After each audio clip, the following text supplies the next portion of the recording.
Tonight, Black Path of Fear, starring Brian Donlevy. Suspense is presented for your enjoyment by Roma Wines. That's R-O-M-A, Roma Wines. Those excellent California wines that can add so much pleasantness to the way you live, to your happiness and entertaining guests, to your enjoyment of everyday meals. Yes, right now a glassful would be very pleasant as Roma Wines bring you Suspense. This is the Man in Black, here for the Roma Wine Company of Fresno, California, who tonight from Hollywood bring you as star Mr. Brian Donlevy. And so with the performance of Mr. Donlevy as Bill Scott in the Cornell Woolrich bestseller, The Black Path of Fear, we again hope to keep you in suspense.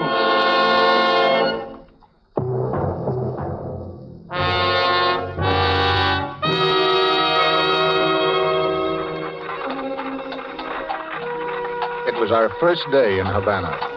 We'd taken a hack, an open horse-drawn carriage, and spent the afternoon driving around to see the sights. She was always crazy about jade. So in Chinatown, we stopped in a little curiosity shop the driver steered us to. We bought a few gadgets there and started back towards the main part of the town. It was getting dark, and she snuggled up close to me in the carriage. And... It's been a wonderful day, Scotty. Yeah.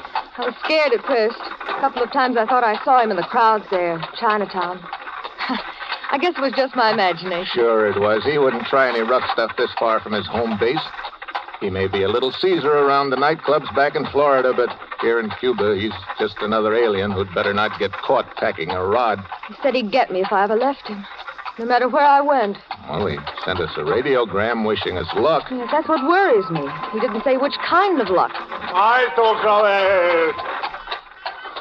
Hey, what's this, driver? Hey, Sloppy Joe, senor. Big attraction of Havana. Of course. Sloppy Joe's. Want to go in, darling? Why not? We can only die once. So I paid the coachman, and we went into Sloppy Joe's. The place was jammed to the sidewalk line and so noisy you couldn't hear yourself think. It was like a football scrimmage when you moved and like sardines in a can when you stood still. Then suddenly the crowd divided in front of us like the Red Sea, and a little photographer came through, using an old-fashioned tripod for a battering ram. He set up his camera and pointed it in our direction. The senor and the lady would like a picture for to show their friends back in the estate. No. Please, Scotty, we've never had a picture taken together. Together? With 40,000 people jammed up against us on all sides? Oh, well, instead, maybe you come to my studio. Calle Barrios is not far. Nah, go on. Shoot it here. Go ahead. Make pause, please. Mucho love. ¿Sí, cómo no? Eso es. Hold it. No. That is all. I have the picture. Well, he's taking us now, darling. Oh, come on, honey. Everybody's looking at it. Don't rush me, Scotty. Huh? Give me time. What is it? Why are you so limp, Eve? I knew we wouldn't make it. What do we care? Part of a night's better than none at all. Eve! Just stay with me a minute. Won't take long. Darling, what happened? What happened? Scotty, that was the first picture we ever had taken together. Huh? Let me know how it turns out. Eve, darling. She's dead. She doesn't move anymore. Somebody do something, will you? She's been knifed right here in my arms.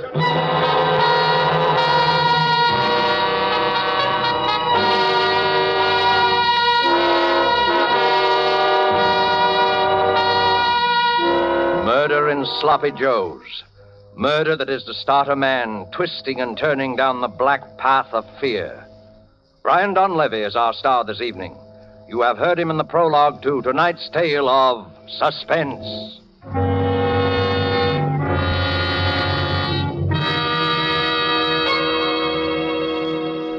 In Havana, one gathering place of fashionable people is the charming Pan American Club. A dinner party is in progress, and a Cuban host has just risen to return a compliment which has been paid him by a guest from the United States. Lifting his glass, he says, "Thank you, my friends. Thank you also for telling us about the perfect climate and soil of California, from which come these delightful Roma wines. Now we can understand how such perfection is possible, such magnificent quality as we enjoy in Roma wines. Well, such praise of Roma wines in foreign lands can only mean that they are truly magnificent in quality. But remember, you here in the United States can enjoy these distinguished wines at remarkably low cost, only pennies a glass. Roma wines bring you a unique combination of California's perfect soil and climate, age-old winemaking skill, plus modern tests and controls, which make Roma so constant in quality, so uniformly fine. Discover for yourself the delightful flavor and goodness which have made Roma wines America's largest-selling wines. Ask for ROMA, Roma wines, made in California for enjoyment throughout the world. And now it is with pleasure that we bring back to our soundstage Mr. Brian Donlevy, who, in the person of Bill Scott, continues his narrative of The Black Path of Fear. Tonight's tale of Suspense.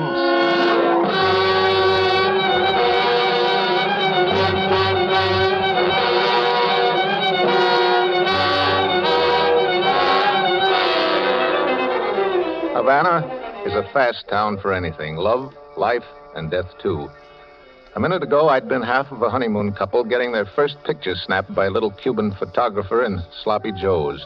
Now, I was alone with a corpse in an empty saloon. But that didn't go on for long either. There were cops there in half a minute, and finally a detective. This woman is dead. Yeah, I know. You were the man with her? I was the man with her. Your name? Scott, Bill Scott. Mr. Scott, how long have you been in Havana? 4 hours. You quarreled with this girl here in this bar? No. You were traveling together? Yes, that's Her right. name on her tourist card is Mrs. Edward Spinelli. Yeah. Where is Mr. Spinelli? Not where I'd like him to be, which is roasting. You are not being very cooperative, Mr. Scott. Okay. I'll tell you the whole story. She was a singer in a nightclub in Tampa, Florida. Spinelli owned the nightclub. He was a killer. He gave her the choice between getting killed and marrying him. Ah. So she married him. And how did you meet her?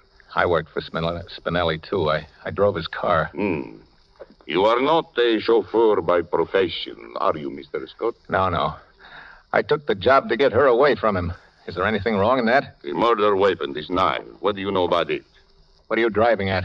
Is this your knife, Mr. Scott? No, but it's a pretty close match. I bought one just like it this afternoon in a curiosity shop. Wait a minute, I'll show you. I've got it in my pocket right... Cuidado, Wait a minute. Don't get so excited. All right, it's in that pocket right there. Fish it out yourself if you want to. There is no knife here. But there's got to be. It was a knife with a jade handle, like this one, with a monkey carved on it, but the monkey on the one I bought was holding its hands over its ears. There were 3 of them in the shop. You know, the type, see no evil, hear no evil, speak no evil. I only know that you bought a knife this afternoon, that you no longer have a knife and that the knife has been used to stab this woman. But it's not the same knife, I tell you. I can prove it. Give me a chance to prove it, will you? All right, Mr. Scott, I will give you a chance.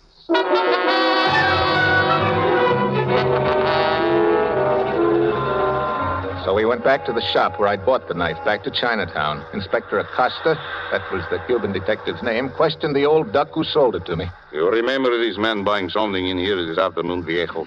Yes. Gentleman, buy knife. Ornamental knife. Knife with jade handle. Describe the jade handle. Jade handle have monkey. We know that. Describe the monkey. Pretty sure. Monkey hiding eyes. So, see no evil. You're crazy. What's the matter with you? What are you trying to do to me? I bought the one holding its ears. You know it. Tio Chin, this man's life may depend on what you are saying. But you absolutely sure? Come by 3s. First one is sold to this gentleman. Other still got. Can show you. Can lie in your teeth. Listen, Acosta. So what if he shows you the set with that one missing? He's probably got 100 sets in the storeroom. Or only one set imported.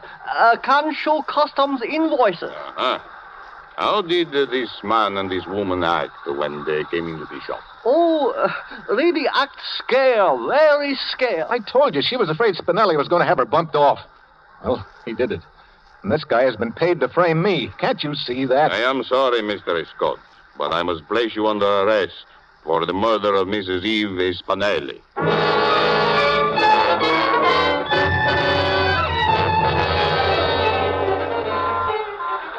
As we threaded our way back through Chinatown in the police car, I thought the whole thing over. I came to a decision. The car fitted in the narrow lane like a cork in a bottle. If it should come to a halt in front of the door of a building, and finally it did. Just that. I bolted. They came after me fast. The door I ducked into opened into a pitch-black hallway. I groped around till I found a flight of stairs, and I started climbing. Up! Up, Dracula! Go ahead and shoot! I ducked back in the shadows, turned the knob of the nearest door. I tossed my hat over at the foot of the roof ladder to make it look as if I'd lost it while climbing. I backed through the door into a room.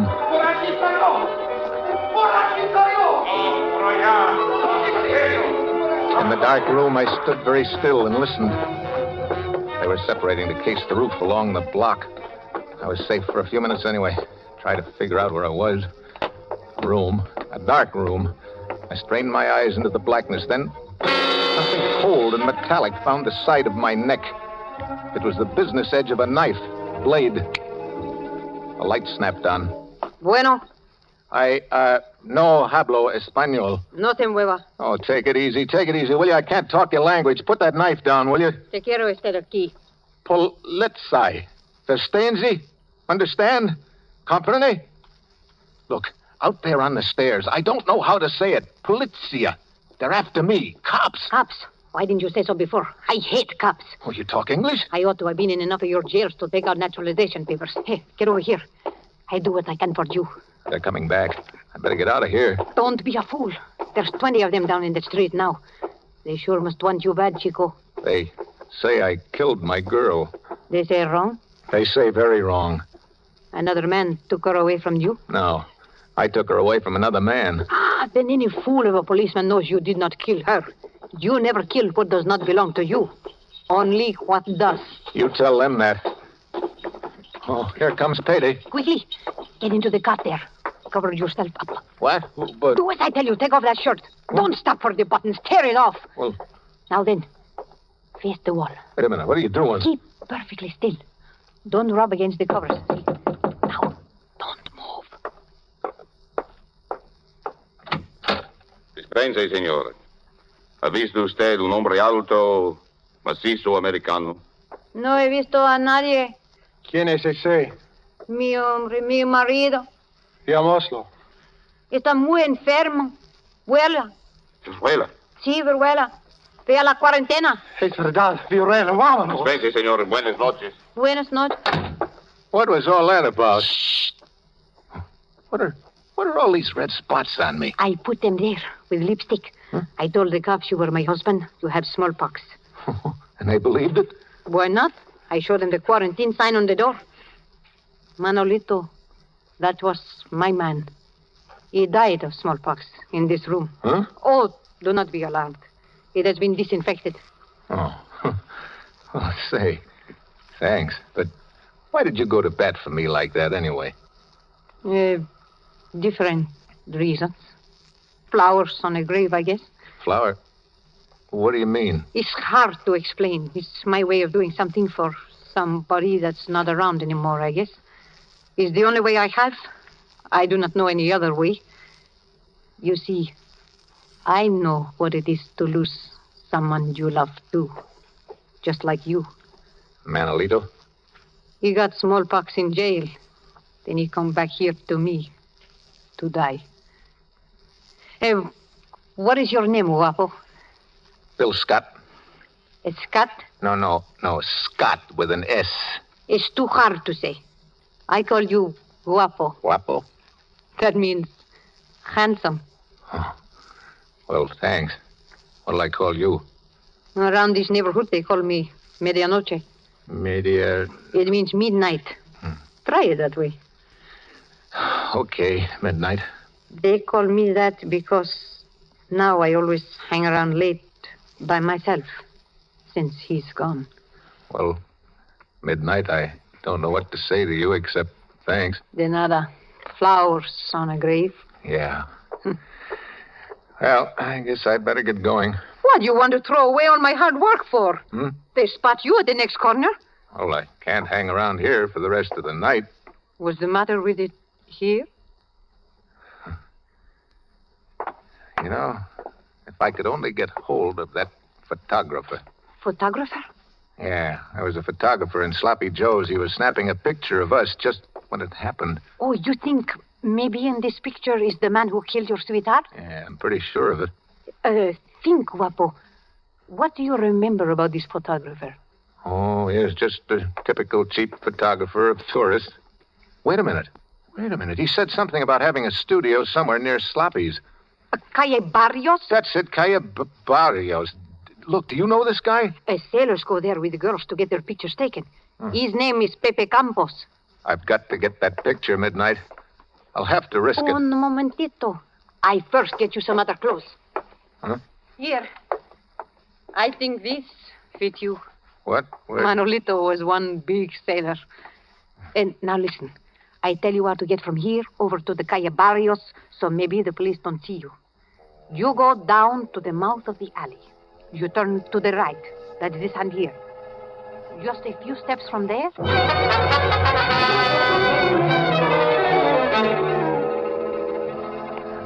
It was so dark, I almost had to feel my way along the streets. Suddenly, out of nowhere, came a voice. There were two of them there, keeping the alley covered. I looked back the way I had come. Someone was coming toward me through the blackness. I waited there, paralyzed. ¿Qué tal, marinero? What? Are you lonesome? Yeah. Hey, you want a drink, sister? Well, look, walk close to me like this. Huh? Now, lean up closer. Get your face up under mine, honey. That's it. Give me a little more affection. That's the stuff. Now, look. Walk down this way with me, just past the corner. You said it, big boy. You said it. What do you want to drink, honey? You said it. That's good. Here's the turn. Goodbye, sister. Shipskip! Te amo!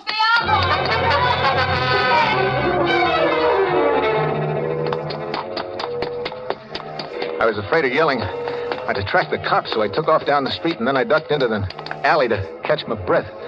I looked up. There was a sign on the shop. Campos Retratos y Fotografías. At first, I didn't get it. Then, all of a sudden, I knew. I was there. I opened the door and walked in. Si, senor. Look, you took a picture this evening of me and a lady in Sloppy Joe's. I want that picture. No me recuerdo. I do not recall, senor. Now, look, there was trouble right afterwards. You know, a lot of noise, remember? Oh, si.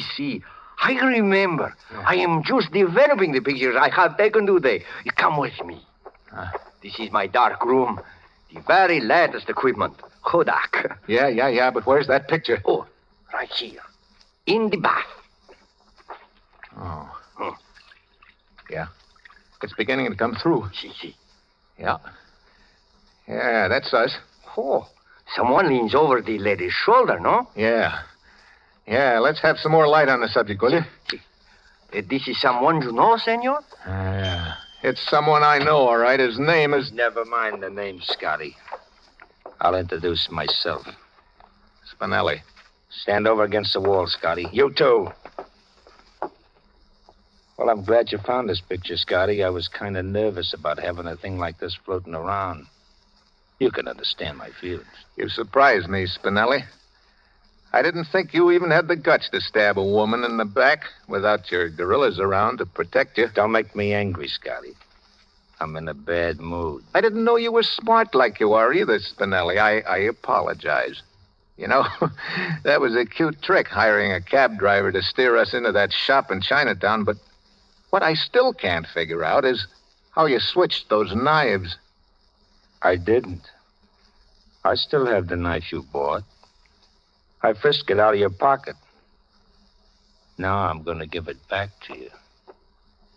Would you like to see it first? There. It's pretty, ain't it? Eve always had an eye for jades. This is definitely the best of the three. It's a pity to spoil such a pretty knife, but the revolver... it makes too much noise. Yeah, I think I'll use the knife on you, too. I like things symmetrical. Like Romeo and Juliet, ain't it? What's that? Don't move, Scotty. Guapo. Guapo, are you in here? His sweetheart not dead an hour, and already he has another. Midnight. Get out of here quick. This man is a killer. Oh, I'm not afraid of you, big boy. Keep away from me and don't try any funny business. Oh, my hombre, he was just like you. He talk very mean. But he don't hurt me. Not one little bit. I don't only talk big, sister. I got a job to do here. I'll talk to you when I shut your boyfriend's trap for good. My boyfriend? Ha, are you kidding? Go ahead, finish him off. He took a powder on me. I come after him only to collect. On the cuff, huh? Oh, Scotty, you ought to be ashamed of yourself. On the cuff. Hey, you are rich, huh? You got big diamonds. Say, I like you, mister. Stop mooching around. Midnight, I tell you, this guy's a killer. Watch out. Ah, shut up. Say, huh? How about it, big boy? Come on. Stick around, baby. I can use talent like yours. Kiss me, big boy. Later. Now. All right, yell very loud. Hey, Make big trouble. You're pretty hot stuff, ain't you? You don't know the half of it, big boy, huh? Come here. Now, Bravo! Now, your chance! Grab the gun! You dirty little stool pigeon. Shut up, Spinelli. I've got the gun now. Scotty, I was only throwing a scare into you. Why, I would have knocked you off right away. That's what I meant to do, wouldn't I? What's it worth to you to stay alive, Spinelli? Scotty, $100,000 in the bank right here in Havana. Just let me go over that table there. Check the bearer, no strings. Spinelli, I want Eve back again. 200,000. Chicago account thrown in. 250,000. That's $250,000, Scotty. I want Eve. You can't bring the dead to life, Scotty, but you can be rich. Kill me and you get nothing but a murder rap. The picture don't show me sticking the knife in her. The knife don't mean anything. Chin and the driver and never talk. You're just fixing up a nice murder rap for yourself, Scotty. Shut up. Stand over under the lights, Spinelli. Huh? I don't want to miss. Scotty. Don't do it, Scotty. Scotty. Ah!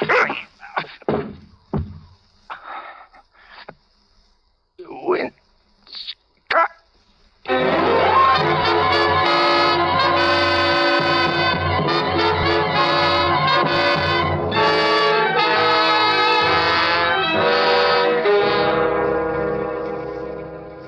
So, that's the story, Inspector.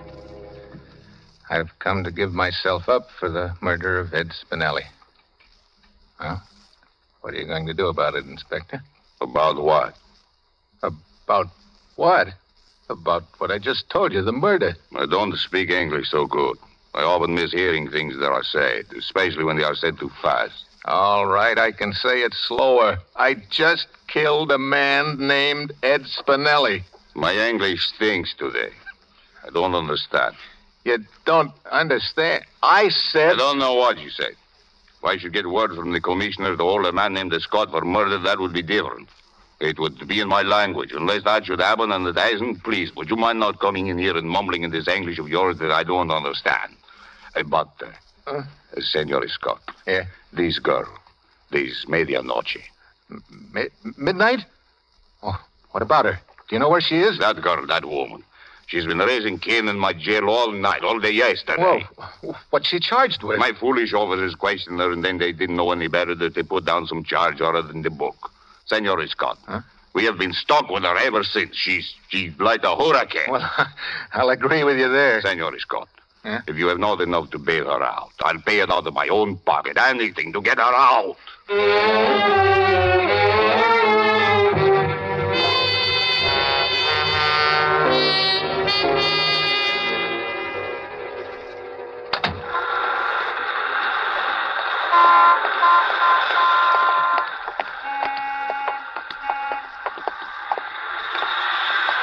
Well, midnight. It's all over. Yes, Guapo. It is over. Have you any idea where we're headed for? A sloppy Joe's. The feet of an American in Havana walk always in the direction of a sloppy Joe's. No? Yeah. Yeah, I can hear it already. I'd like to ask you in for a drink, Midnight. No, Guapo. You go in alone. Oh, won't you just have one with me, please? No, Why not? there's someone waiting for you in there. Oh, that's crazy, Midnight. I don't know anybody in Havana except you. Someone is waiting for you in there, Guapo. How do you say flowers on a grave? No? Flowers on a grave. And Sloppy Joe's. Love makes any place beautiful, even a Sloppy Joe's. Go on, Guapo. Buy her a drink at the bar and tell her how that picture you took together turned out. You promised you would, remember? How do you tell something to somebody that's dead? In your mind, Guapo, where she will always be. Oh. I'll try and tell her, Midnight. I'll tell her about you, too. No, she will be jealous. Oh, no, not when I tell her. Oh, you do not know women, Guapo.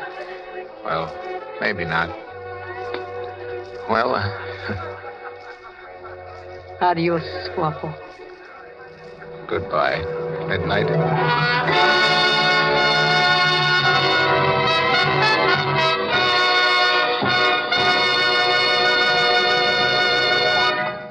And so closes The Black Path of Fear, starring Brian Donlevy. Tonight's study in Suspense. Suspense is produced and directed by William Spear. Have you discovered the secret of lovers of fine food? Namely, how good wine makes even the simplest, most inexpensive meals really exciting events? Well, the next time you serve any of the red meats, stews, fish, or poultry, place on the table a well-chilled bottle of Roma California table wine. Delicious sauterne, hearty burgundy, or tasty claret. You will be amazed at how much Roma wine, in bringing out all the appetizing goodness of even the simplest foods, adds to the pleasure of the meal. How it makes even a simple meal a feast. And remember, Roma wines cost you only pennies a glassful. So any home can afford the pleasure they give to everyday living. Ask for ROMA, Roma Wines, America's largest selling wines, made in California for enjoyment throughout the world. This is Brian Donlevy. Our government has asked us to bring to the attention of women listeners a very important message. In spite of our wonderful victories on all the fighting fronts, we must remember that the war is by no means over or nearly over. Hundreds of thousands of women must get into war work this year. You are desperately needed, both because you are admirably fitted for these jobs and because you represent the only adequate source of labor to replace the men in the armed forces and in the heavy war industries. Go to the United States Employment Service office and ask for information about the kinds of full-time or part-time jobs for which you are best suited. Brian Donlevy will soon be seen in the starring role of Metro-Goldwyn-Mayer's Technicolor production, An American Romance. Next Thursday, same time, Olivia de Havilland and Reginald Gardner will be your stars of Suspense. Presented by Roma Wines, ROMA, made in California for enjoyment throughout the world.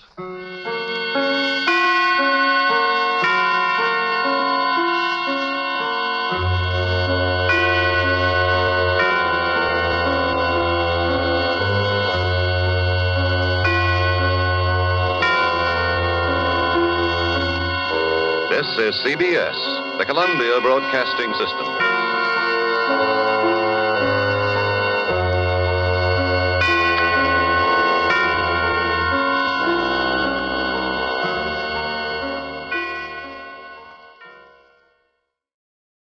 Now, Roma Wines present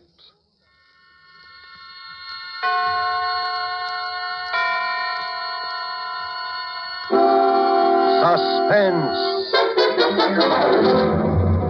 Tonight, Banquo's Chair, starring Donald Crisp and John Loder.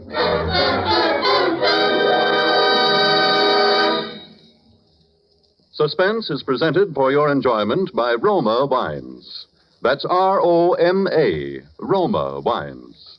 Those excellent California wines that can add so much pleasantness to the way you live, to your happiness in entertaining guests, to your enjoyment of everyday meals. Yes, right now a glassful would be very pleasant, as Roma wines bring you Suspense. This is the Man in Black, here to introduce this weekly half hour of Suspense.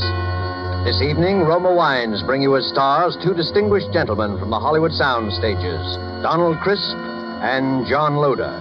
Mr. Crisp and Mr. Loder are here to enact for us a strange and startling drama in which they, in the interests of justice, made use of an unusual method to wring a confession of guilt from a criminal. But before we raise the curtain on Rupert Croft Cook's story, Banquo's Chair, which is tonight's study in suspense, here is a message from your host. Let us picture a scene beneath a radiant Caribbean moon at the fashionable Hotel Nacional de Cuba in Havana. An American dinner guest has just raised his glass in a toast to Havana, its traditions, its beauty, the superb dinner, the wine. His Cuban host replies, true, the traditions, the scenery, and the food you enjoy, they are Cuban. But the wine of which you speak so highly, that is of your country. It is the famed Roma wine, made in your own California. Yes, it may surprise you that California produces Roma wines of such uniformly superb quality that they are imported by many foreign countries. But millions of Americans do know and enjoy the excellence of Roma wines daily, with meals and when entertaining. These millions have made Roma America's largest selling wines. They know, too, that Roma wines are amazingly inexpensive, only pennies a glass, for wines of such distinguished character. That's because here in America you pay no high import duty, no expensive shipping charges for Roma, wines that combine age-old winemaking skill with modern testing and quality control. So ask for Roma, Roma wines, made in California for enjoyment throughout the world. And now with Banquo's Chair, and with the performances of Donald Crisp as Sir William Brent and John Loder as Arthur Grange, Sir William's friend who relates the story to us, we again hope to keep you in suspense.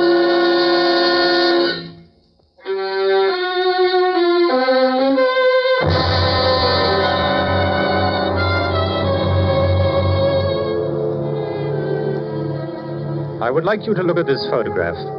It's the picture of Sir William Brent, ex-head of the English Criminal Investigation. I knew Sir William well, and he always terrified me. Not in the sense that he was brutal or evil, he was none of that. But look at that cold face, particularly his eyes. When he looked at you, you flushed with guilt. Every misdeed you ever committed in your life floated over your face. A glance from him made you feel as if you were stark naked. He saw you with all your defenses down. I'm going to tell you about Sir William's last case. A case that, well, even recalling it sends real shudders through me. I swear it's true.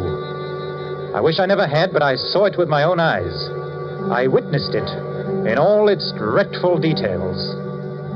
One night about 11 in the evening at the club, a boy came up to me. Telegram for you, sir. I ripped open the envelope and read the telegram. Dear Arthur, will you come and dine with me at Turret House, Sydenham on Thursday? There will be several guests, and I think I can promise you an unforgettable evening. Signed, William Brent. I was annoyed. I don't like to receive telegrams so late in the evening. And Sir William could easily have phoned, unless he didn't want to go into details with me. I decided to phone him.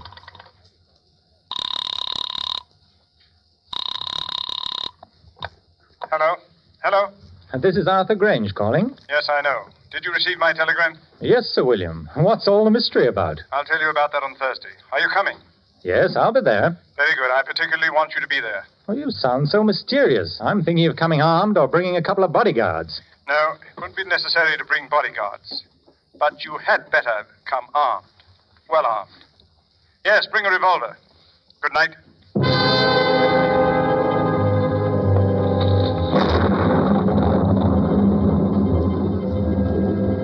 Early Thursday evening, I made my way to Turret House. A windy November rain slashed at the streets. Turret House is a huge red brick, unpleasantly somber mansion, an ugly product of Queen Victoria's time. There it squatted, back of the road, almost hidden from view by several dripping pine trees. The neighborhood had seen better days. I walked up along the unkept path until I reached the great oaken door.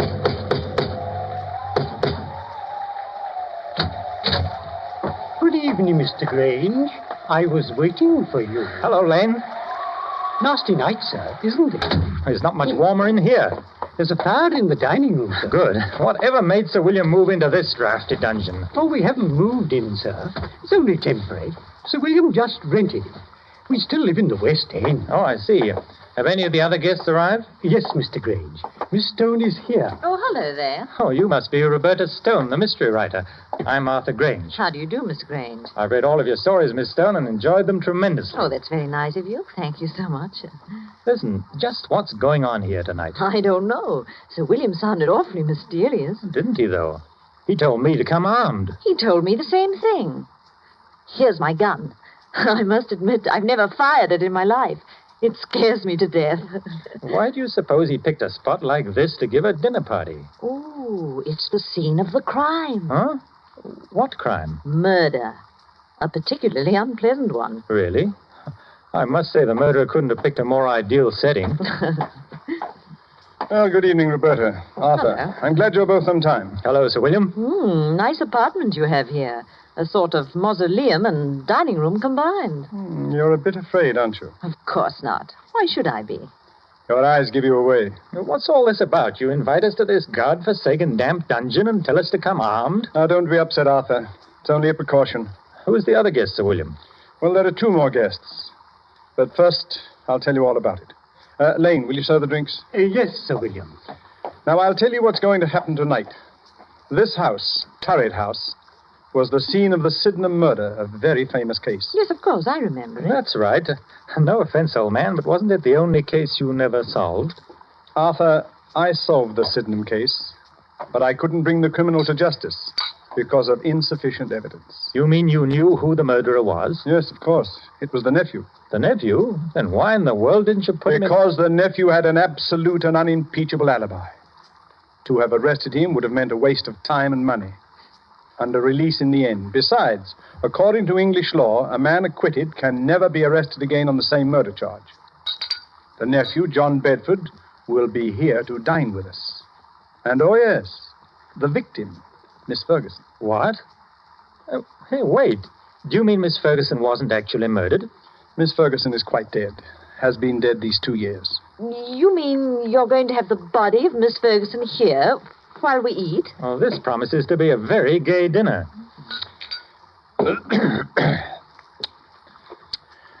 Now, see here. As you both know, I've never lost a case, except the Sydenham murder, which will be finished tonight. Now, I'm an egotist. I don't believe there's a criminal in all England that can outwit me. And as a matter of fact, I've resigned from the criminal investigation for the sole purpose of trapping Mr. John Bedford. You have an awful lot of patience. Infinite patience. I devoted 2 years to this case, and now that my moment of triumph has arrived, I wanted to have some witnesses. A writer who will record the event, and an admirer who will applaud with awe the cleverness of my scheme. If it's as gruesome as I think it is, I won't be here to watch it. Oh, I think you will. Horror has a way of fascinating and hypnotizing people. Besides, Arthur, you'd be ashamed to run out now? Oh, I'll stay, of course. So will I. Oh, good. Now, before I tell you my scheme, let me first acquaint you with the details of the murder. Well, exactly 2 years ago tonight, in this very house, old Miss Ferguson...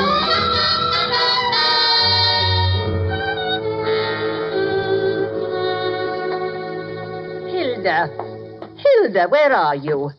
Oh, where is that foolish maid? Yes, Miss Ferguson. Why don't you answer when I call? Well, I was in the kitchen, Mum. It's after 10 o'clock. You should be on your way home. Well, I was just about to leave. Has my nephew called? No, Mum. Mr. Bedford hasn't called since yesterday. I told him he couldn't come in, just like you said. I don't ever want to see him again. He's no good. He's an evil man who will come to an evil end. You're never to let him in here, Hilda. He won't ever come in this house if I can help it. No, Mum. Now you'd better run along and make sure all the doors are bolted. Yes, Mum.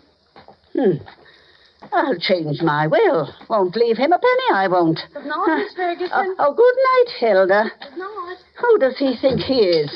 In the morning, I'll change the will. That's what I... Who's there? Who is it? It's I, Aunt Martha. Your own affectionate nephew.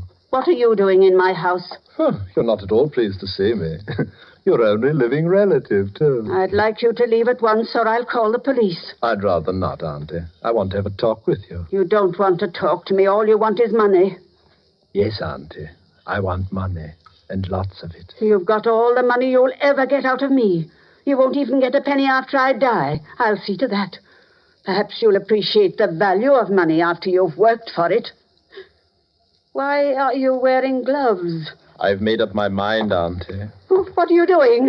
Keep away. You're an old woman, Auntie. All that money is no good for you. You can't ever use it. I'm young. Money means life to me, a rich and gay life. You're old, Auntie, and you're going to die soon anyway. No, it can't be. You're not going to do that. Yes, Auntie, I am. You don't want to live anyway, Auntie. You're lonely, sick, and old. I'm doing you a favor. Nobody can hear you, Auntie. I'm your heir, your only heir, Auntie, your next of kin.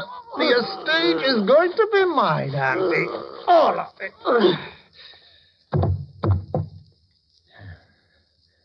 Now, don't you worry, Auntie. We'll have a fine funeral for you.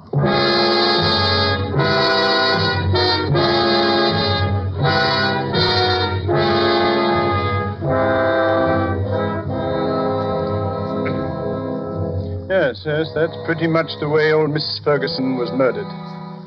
Hilda found the body the next morning. I immediately went to work on the case. All the evidence pointed to John Bedford. Everyone believed he committed the crime. He almost admitted it himself. I had him brought into my office for questioning.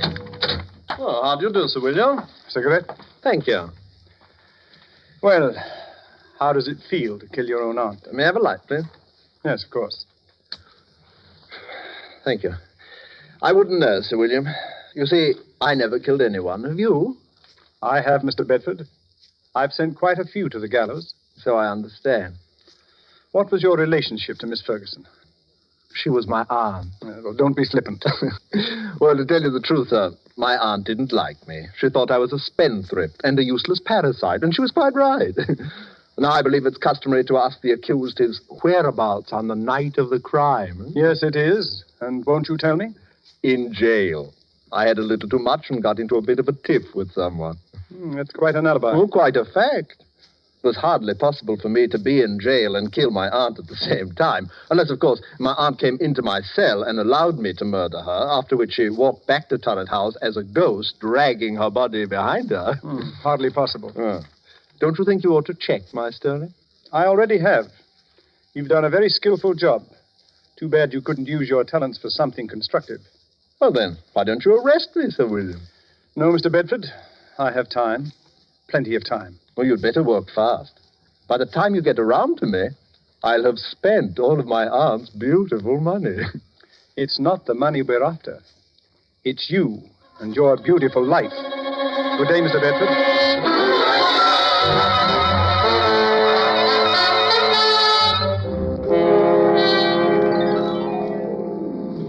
That's how matters stood.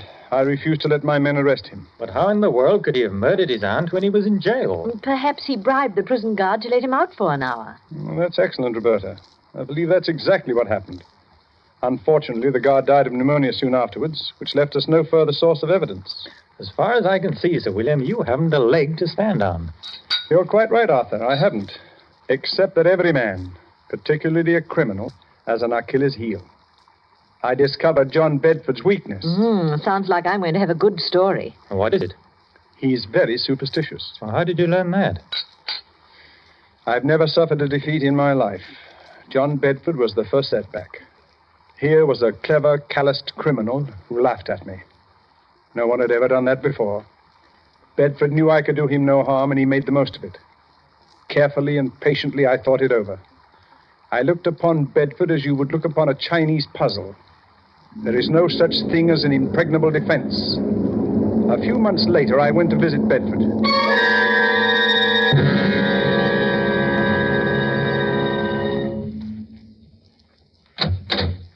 Oh, Sir William, what a surprise. Won't you come in, please? Thank you, Mr. Bedford. Oh, I'm really honored to have the great Sir William Brent pay me a visit. You're not after any more clues, I hope. It does get rather tedious. Yes. No, not at all. I know when I'm licked. Well, I don't want to appear smug, sir, but everyone has his Waterloo. Do you have a drink? No, thanks. I suppose you're curious about why I came here? Well, I hardly imagine it was a friendly visit. I've resigned from the criminal investigation. I'm a private citizen now. Yes, I heard about that. You know, most people misunderstand me. It wasn't my love for justice that made me pursue my profession with such tenacity and success. Yeah? Of course, with the sole exception of your case, of course. It was a game of skill to me. My wits against all comers. I lost in your case. But then we've all got to lose sometime. I don't believe you, Sir William. You're still after me. But I'm afraid it's no go. I've kept out of trouble so far, knock wood. That's an odd habit for a man like you, Bedford.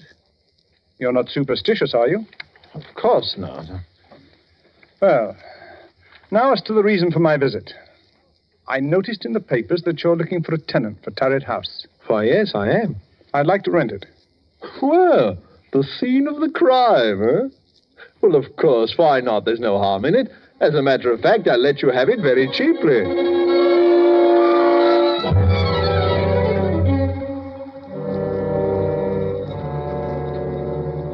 And that's how I rented this house. The house where the murder was committed. But what's your plan? It had better be a good one. Mr. Bedford sounds like a hard customer.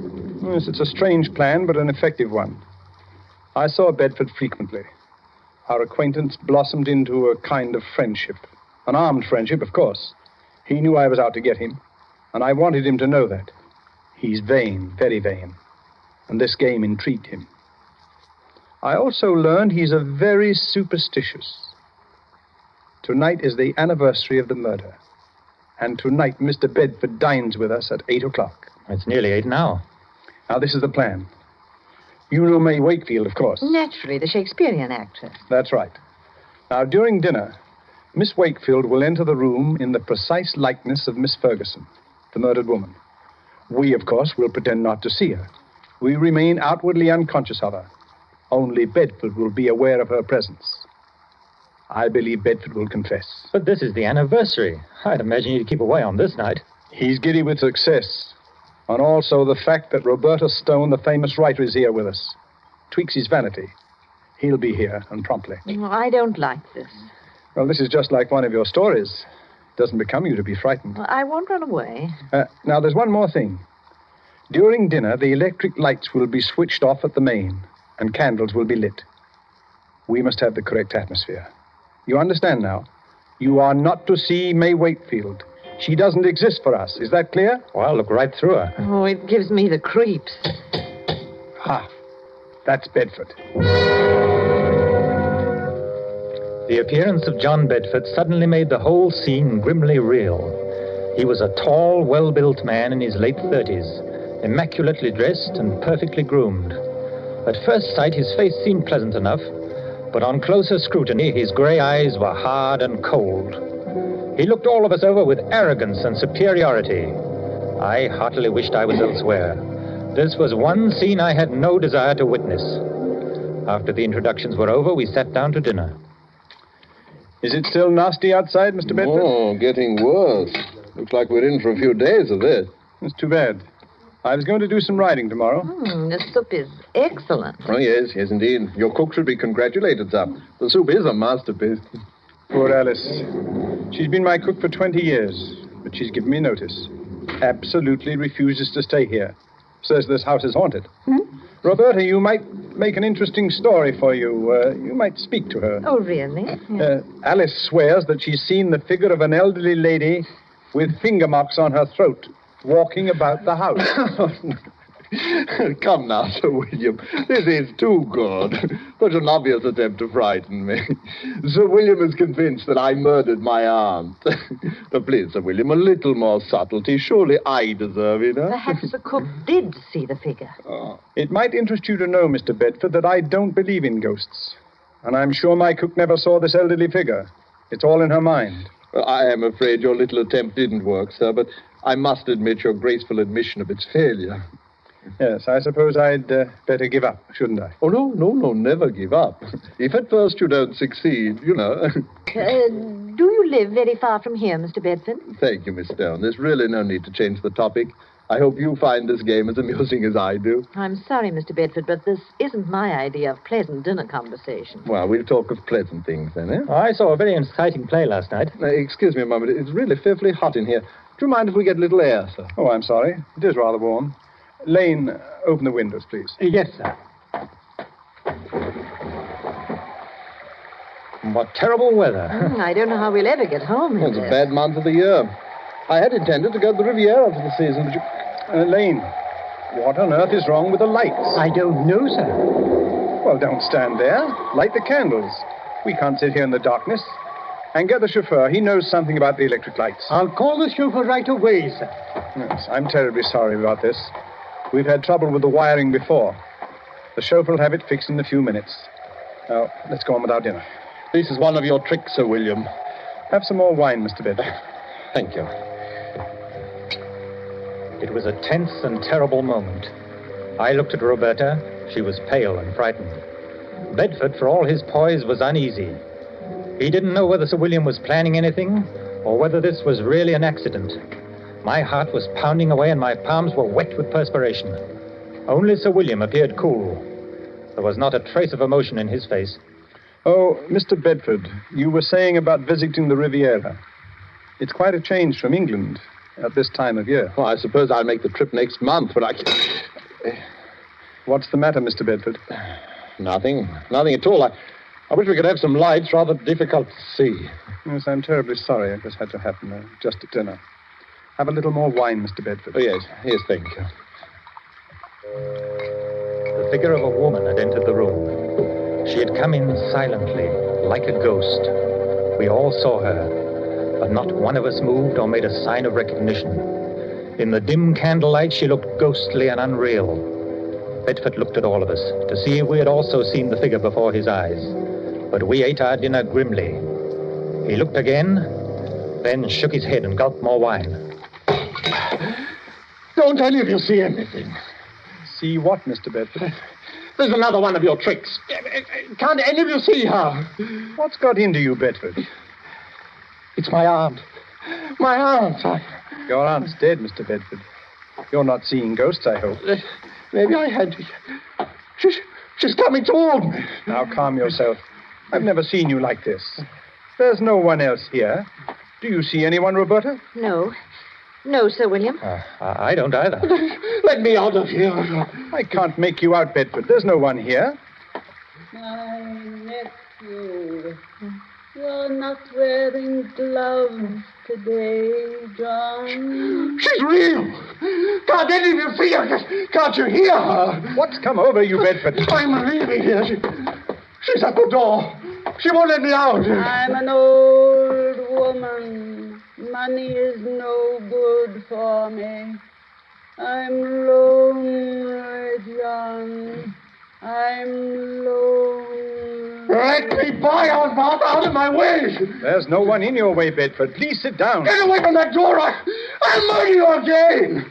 You hear that, Mother? I'll murder you again, you old witch. I'll murder you again. Got him. All right. Switch on the lights. I'll murder you again. Officer Graham, arrest him. You heard the confession. Put the handcuffs on him. Oh, I've never seen anything so horrible. Let me out of here. Well, Bedford, it seems that I've finally caught up with you. I'll kill her again. I'll kill her again. That wasn't your aunt. It was Miss Wakefield, the actress. I'll kill her again. I'll kill her again. Take him away, Graham. He's in a state of shock.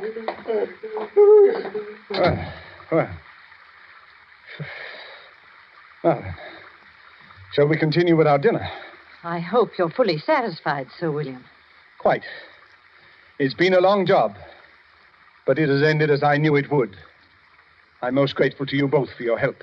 I thought it was a pretty grim affair. I must say you know your job. May Wakefield certainly knew hers. That was the finest piece of acting I've ever seen. Yes. Her makeup was incredibly good. I must congratulate her. She's probably gone to her room. Oh, Elaine. Yes, sir. Please call Miss Wakefield. Miss Wakefield, sir? Yes, the lady who's been assisting us this evening. I haven't seen her, sir, but I look for her, sir. Yes, well, tell her to come down and join us. We have a fine dinner waiting for her. Oh, excuse me, sir, but this telegram came a little while ago. I didn't want to disturb you during dinner. Oh, let me have it.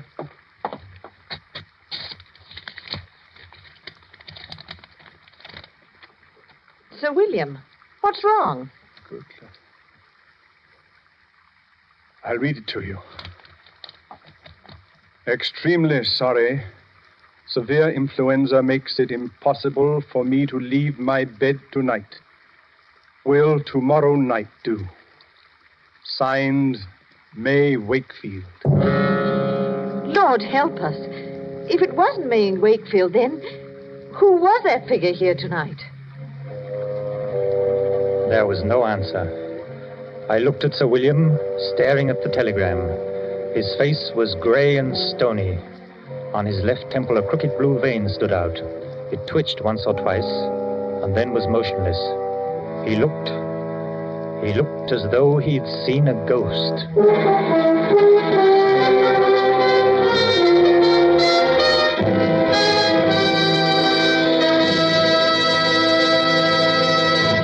And so closes Banquo's Chair, starring Donald Crisp and John Loder. Tonight's tale of Suspense.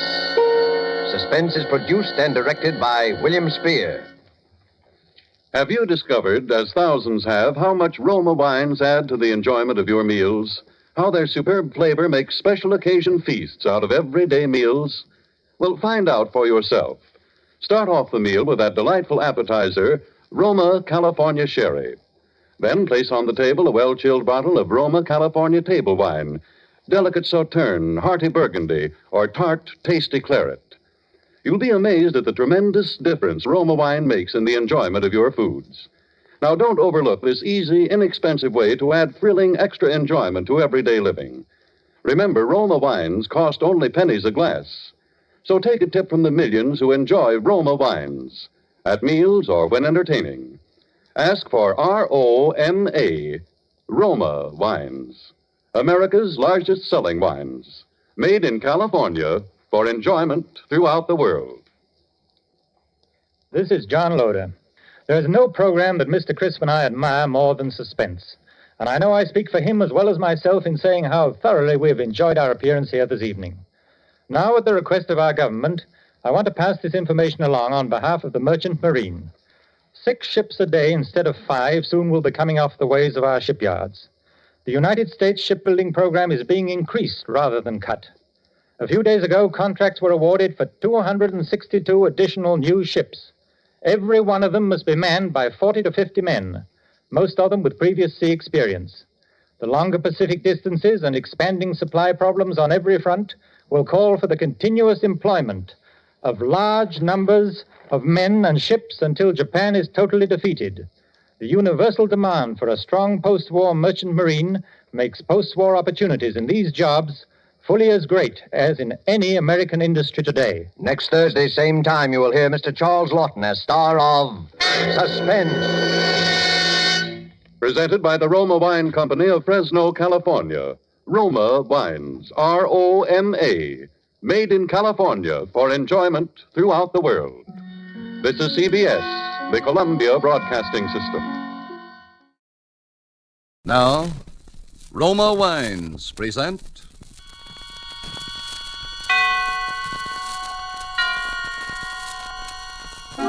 Suspense.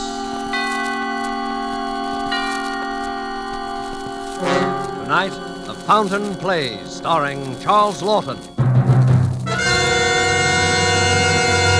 Suspense is presented for your enjoyment by Roma Wines. That's R-O-M-A, Roma Wines. Those excellent California wines that can add so much pleasantness to the way you live. to your happiness in entertaining guests, to your enjoyment of everyday meals. Yes, right now a glassful would be very pleasant as Roma Wines bring you Suspense. This is the Man in Black, here for the Roma Wine Company of Fresno, California, who tonight from Hollywood bring an old friend at these proceedings, Mr. Charles Lawton, as star of an unusual murder study by his distinguished compatriot, Miss Dorothy L. Sayers, called The Fountain Plays. It deals with the fortunes and misfortunes of a middle-class Englishman of the name of Spiller, who lives on a little country estate with a cook and a manservant, and in the garden, yes, a fountain. And so with the performance of Charles Lawton as Mr. Archibald Spiller, we again hope to keep you in suspense.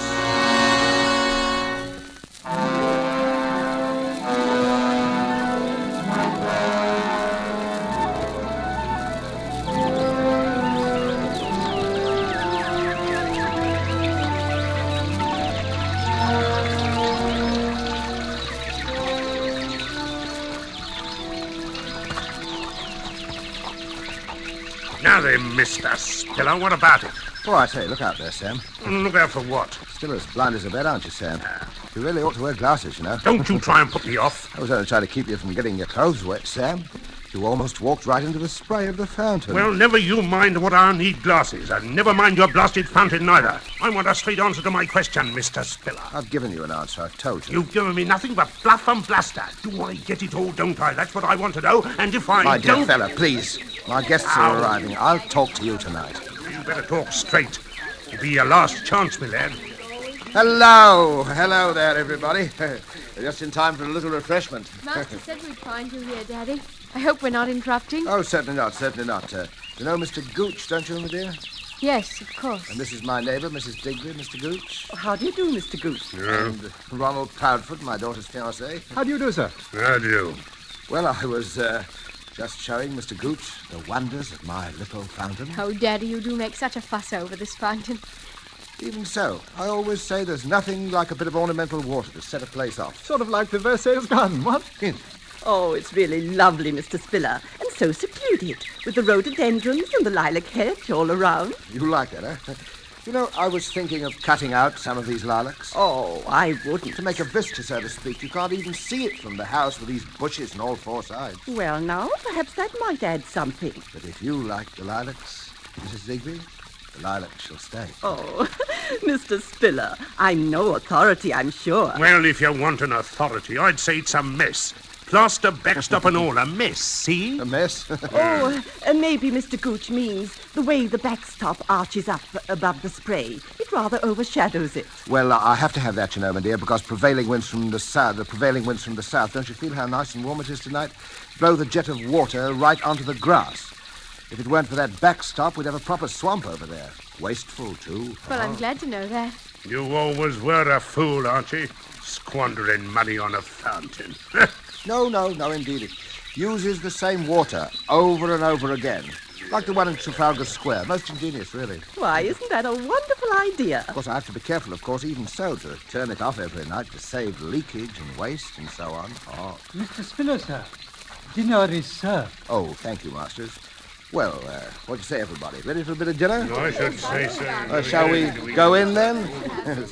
Why, Mr. Spiller, your modest little fountain, when you're past the bushes, all at once you can scarcely hear it. Yes, it's quite impossible to hear it from the house. Can't hear it at all.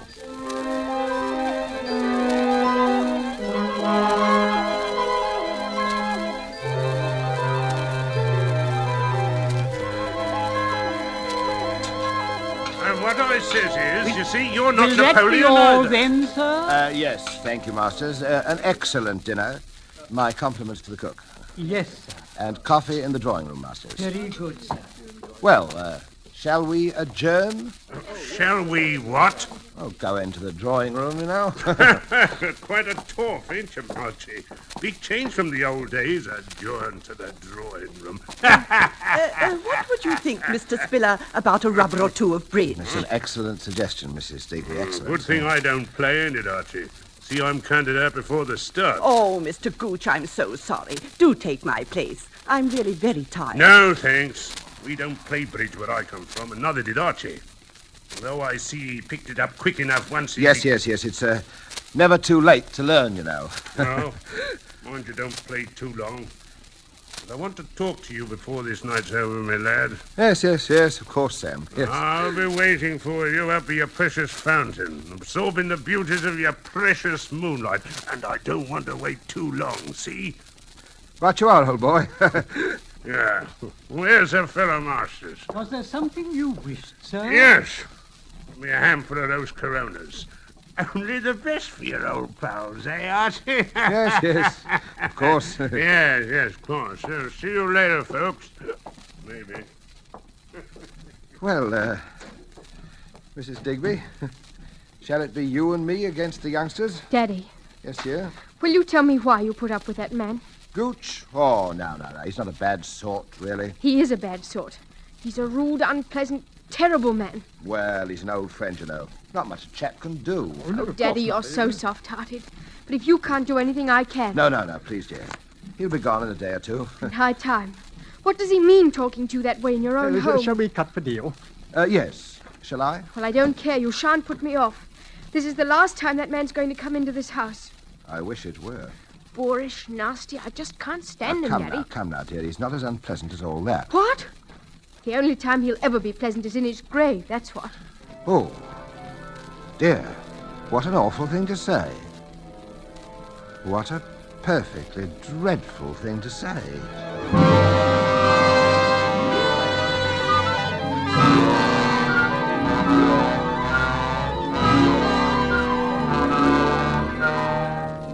Tonight for Suspense, Roma Wines are bringing you as star Mr. Charles Lawton, whom you have heard in the first act of The Fountain Plays, tonight's tale of Suspense.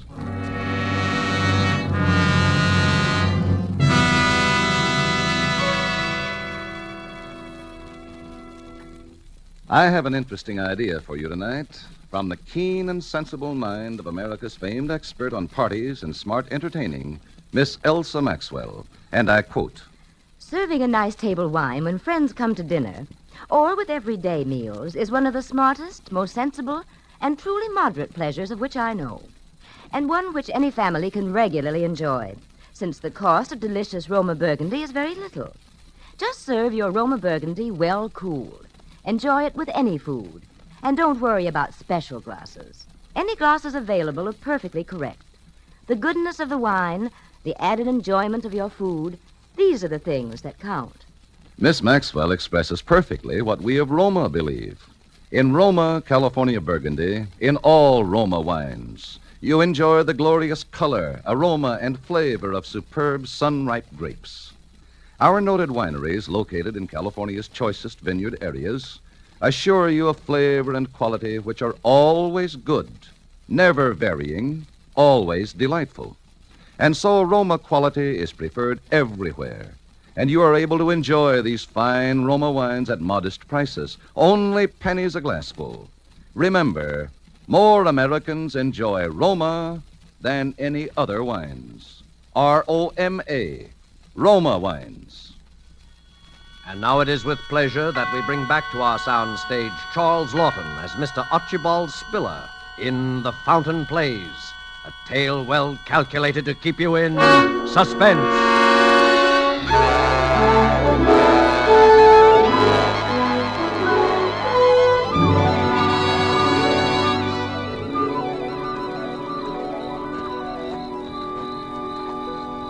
Of course, we have a very pleasant garden, Mrs. Digby, and I don't know anything that's given me such enjoyment as that fountain. Do you know that it uses the same water over and over again? Yes?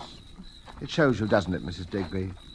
The simpler pleasures are best. Oh, that's so true. Oh, well, here we are. It's been such a lovely evening, Mr. Spiller. Ah, yes. And it was so nice of you to walk me home. Oh, it's my pleasure, I assure you, Mrs. Digby. You know, I've been thinking, I'm very lucky to have found a neighbor like you at my time of life. I mean... Maybe it's not luck at all. It's fate, you mean? Mrs. Digby, may I call you Rosalind? Oh, of course. And you call me Archibald? Silly name, only one I've got, though. Why, I think it's a very nice name. Do you? Well, you know, I've been thinking that it was true what I said tonight, that the place will be needing a new hostess soon. Oh, with Betty getting married, you mean? Oh, you must be very happy for her. I am, but what I mean is that, well, we're both alone in the world now. Yes. And, Rosalind, there's something I want to talk to you about soon. I can't just now. There are arrangements I have to make, but I want to talk to you very seriously. Well, I'll always be here, you know. But it's late now. Yes, it is, yes. Well, good night, Rosalind. It has been a lovely evening. Good night. Good night, Archibald.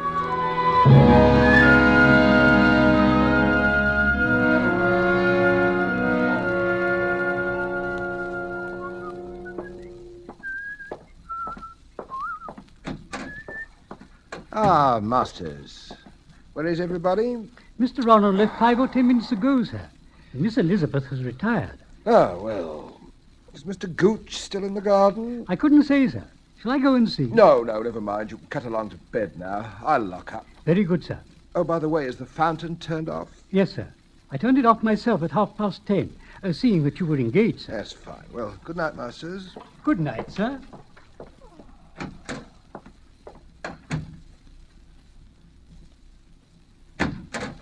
Oh, confound it. Oh, hello there. I was just coming out to look for you. Hello. Have a nice evening? Nice evening. Not as nice an evening as you had with your obliging little widow, That's eh? enough of that now, Sam. Oh, it is it? That's enough, is it? That's a good one. Who do you think I am, talking to me like that? One of your ruddy servants? Well, I'm not. I'm the boss here. Get that in your head. I'm the boss, and you know it. All right, Sam, but let's buzz off to bed now. We'll talk it all over in the morning. No. We're talking about it right now, Mr. Spiller. I'm short of cash. It's high time you kicked in with some more. Look here, Sam. I pay you your allowance as we agreed, and you stay here whenever you like, but that is all. Oh, it is it? Getting pretty high and mighty, aren't you, number 41632? Sam, quiet, for heaven's sake. You're in a fine spot to tell me what you're going to do, aren't you? Quiet. The servant's mightier. Quiet, Betty mightier. Oh, Mr. Ronald Flapdoodle, whatever his name is. Really, Sam, you're quite impossible this evening. Impossible, eh? Impossible. But I'm not an escaped jailbird, am I? I'm not liable to be hauled back to work out 10 years hard labor for forgery, am I? Quiet. Look here, Sam. I'll give you a little extra. This once. And when I think a man like me was only in for a short stretch anyway and worked it out all good and proper, depended on the charity, mind you, of a pal was rolling in wealth. I am not rolling in wealth, and you know it. But if you'll promise me faithfully that this is the last time... Oh, sure, I'll promise. For an old pal, I'll promise anything. And just give me 5,000 down. 5,000? That's right. We've got a great opportunity. All I need is a little ready cash. Now, don't you be an idiot, Sam. Where do you think I'm going to lay my hands on that much, just like that? Now, look, I'll give you a check for 500. Ah, trying to renege on an old pal, eh? I said 5,000 and 5,000 it is, or you'll find yourself back on the rock pile. I tell you, I haven't got it. Haven't got it.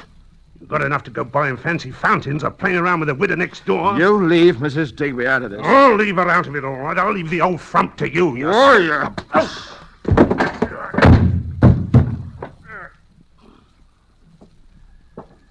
Sorry I had to do that. I told you that was enough of that, and I meant it. Now pull yourself together and go to bed. I'll talk to you in the morning. Do you hear me? Sam? Sam? Ah, come on. I didn't hit you that hard. Get up on your feet now. Sam? Sam? Oh, I've killed him. What was that? Oh, it's just the old clock. Hey? 11 o'clock. 7 hours. 8 hours, perhaps, until they find him. Of course, he hit his head when he fell, but the police won't care about that, and they'll take fingerprints, and they'll find Out I was number 41632. No. What you need is an alibi. If I could confuse him. An alibi. An alibi, that's it. Make it seem he was alive when he was already dead. First you have to fix the time, haven't you? The time. Well, you've got to make it earlier. Say 10:30 while everybody was playing bridge. If he could have died sometime before that, but how do I prove it? What happened at 10:30? What happened at 10:30? Oh, yes. The fountain. Masters and the fountain. That's right, the fountain, yeah. The fountain. Now I know what to do. Go out into the garden. Turn on the fountain. Then go down the garden path and call him by his name. Sam! Sam! Gooch! Gooch! I think that'll do for that. I'll go back to the house. Say I looked for him and I didn't find him, that it was dark, the moon had gone down. Yes, but now, how do I move him? How do I... That's right, the wheelchair. The wheelchair. It used to be Mrs. Spiller's. I remember how she... It's not time to think of her now. Better try and lift him into it. Would ever have thought that old Sam was as heavy as this? Now, out of the other door, but quietly this time. Wish the wheelchair wouldn't make so much noise. Down the back path. Now, careful, boy. Hold on to yourself. I feel like running. I feel as though every window in the house were filled with faces watching. Well, here we are. I've got to lift him up again. Yeah. Lay him down on the edge of the fountain. Put one hand in the water. Put the bruise on his head right up against the stone corner of the basin. A bit to the right. That's better. He was half blind anyway, and he fell. And now it's done. What's that? He's alive. Gooch is alive. After all that trouble, after committing practically the perfect crime, and he's alive.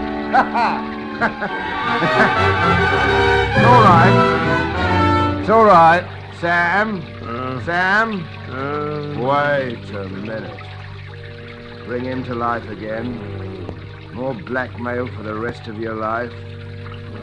What about Mrs. Digby? Nice, plump, comfortable Mrs. Digby. Rosalind. What about Betty? She at least deserves something. No, it's better than murder. All right, murder it's going to be. He's dead already as far as the rest of the world is concerned. Now, come here. Now or never. His face is right by the water's edge. Push him under. Now.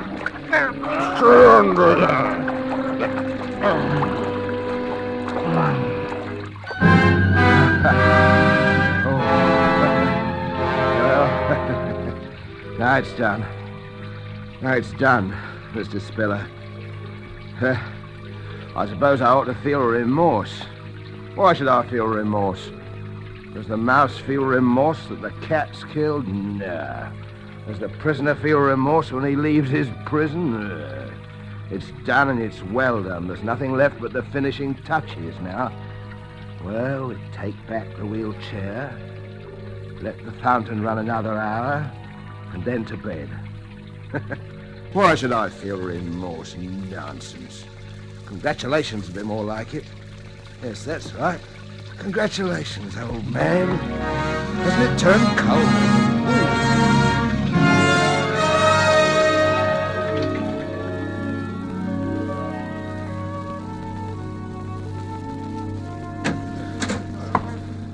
Inspector Frampton, sir. Oh, yes, sir. Come in, Inspector. Come in. I hate to trouble you, Mr. Spiller, but regulations, you know. Oh, of course, yes. Everyone here who was present the night of, last night? Yes, Inspector, there's Mrs. Digby. She's my neighbour, my daughter Elizabeth, and her fiancé, Mr. Ronald Proudfoot, and the servants, of course. Excellent. Well, now, if you'll all bear with me, I have to ask you a few questions, you know. Now, there was a blow on the head. Oh? As I understand it, the deceased was last seen alive at about 8:30, just after dinner. Let me see, you were the last to see him, eh, my man? Yes, sir. I believe so, sir. You showed him the way to the fountain in the garden, eh? At his request, yes, sir.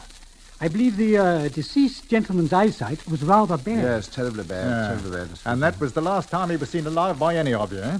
Yes, that's right, Inspector. The four of you then played cards, I believe. Until what time? Until about 10:30. And no one left the room during those 2 hours? Then, Mr. Spiller, you accompanied Mrs. Digby to her home. That's correct, Mrs. Digby? Yes, Inspector.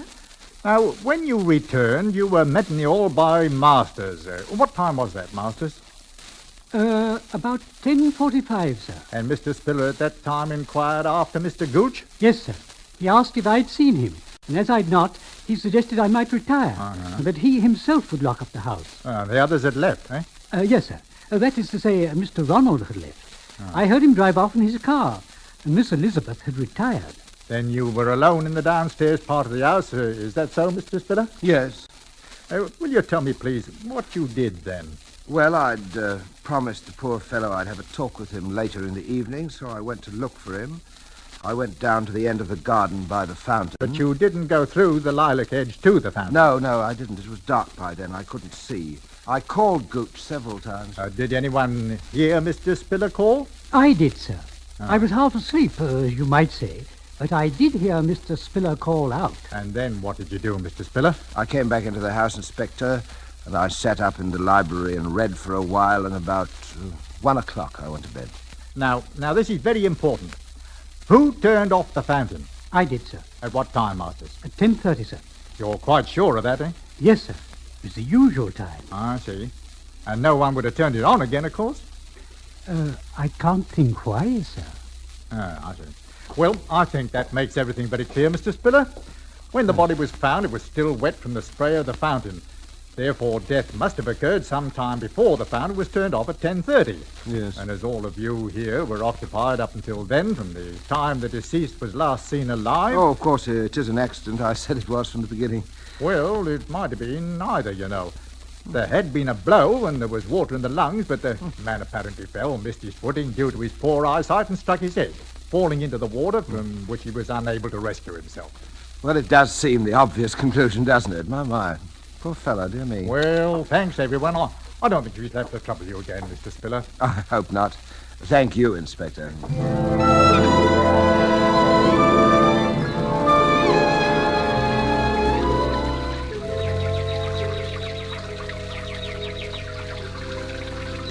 Oh, Daddy, I'm so glad.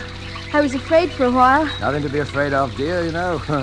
Poor old Gooch just lost his footing and fell, that's all. I know. I was afraid of him. Afraid of him? I know it was silly, but he was so strange. I thought he had some sort of hold over you. Nonsense, darling. He's just an old friend, and I'm a sentimental old fool, and... You're an old dear. But I got to run now. Off with Ronald? Yes. Daddy, are you going to be awfully lonely when I've gone? You know I'll miss you. Maybe Mrs. Digby? Now, my girl. She's such a darling, Daddy. She is rather nice, isn't she? In fact, I thought I might pop over to see her this afternoon, as long as you're going to be out. Daddy, I knew it. I won't keep you another second. Ask her over to dinner. Perhaps I shall. You be on time, though. I will. Goodbye, Daddy. Beg pardon, sir. Oh, Masters, yes? If it's convenient to you, sir, I should like to have my bedroom changed. I should like to sleep indoors, in the main house. Oh, why is that, Masters? I'm a very light sleeper, sir, and noises keep me awake. Noises, Masters? The weather vane, sir, above the garage. Oh. When the wind changes, it creaks. Well, a little oil, perhaps. I hardly think that would do, sir, because when the wind changes, there are other noises. Oh. They can be most disturbing, sir. What other noises, Masters? The fountain, sir. The fountain? Yes, sir. Ordinarily, I'm quite unable to hear it, any more than you can in the main house, sir. But when the wind is from the east, The plaster backstop acts quite like a sounding board in the direction of my room, sir. In fact, I can not only hear the fountain itself, but I can hear even the faintest noises in the grove around it. Quite clear. Oh, I see, yes, yes. Quite, I sir. Yes. For instance, on the middle night, Mr. Gooch sustained his unfortunate accident. I noticed the wind changed a little after 11, because it got very cold. The weather vane wakened me, and then I heard the fountain. I seemed to hear other noises, too, if I may say so. You heard? Yes, sir. Yes. I might add that after noting the police inspector's observations, I took the precaution of pressing your dinner jacket. The sleeve seemed quite wet, sir. Yes. I think, sir, all things taken into consideration, you might find it worth your while to retain me permanently in your service. Oh, yes, of course. I wouldn't dream of ever wanting to replace you, Masters. At, shall we say, just double my present wage? For the present. Well, yes. Yes. I'm very much obliged to you, sir. Is there anything else, sir? No, nothing else. I'm going to sit here by the fountain. Very ingenious, the fountain. Most ingenious, my fountain. Costs a little to run because it uses the same water over and over again. Over and over again. Over and over again. Over and over again.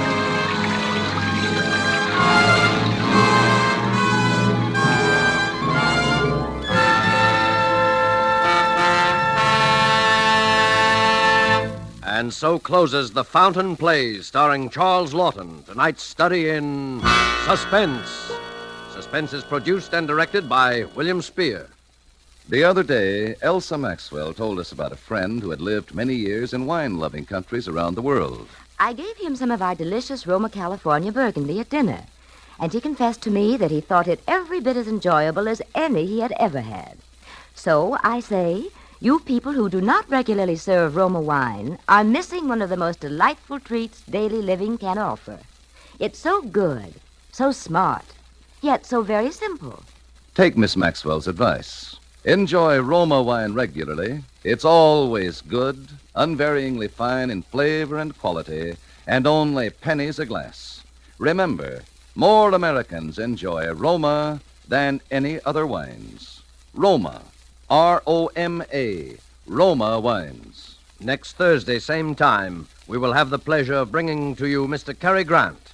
Make a note now for next Thursday so you won't miss Cary Grant's performance in Suspense. Presented by Roma Wines, R-O-M-A, made in California for enjoyment throughout the world. Our government has asked us to say emphatically to the women of our audience that 10,000 more registered nurses are needed in the United States Army Nurse Corps immediately. Registered nurses, those about to graduate and who qualify as senior members of the United States Cadet Nurse Corps up to 45 years of age, are vitally needed. Write to the Surgeon General, United States Army, Washington, D.C., or call at your nearest Red Cross chapter. This is CBS, the Columbia Broadcasting System.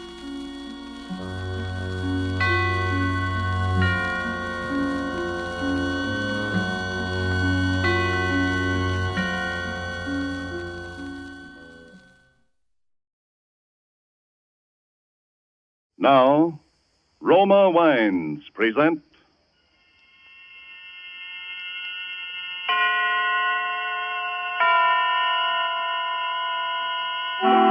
Suspense.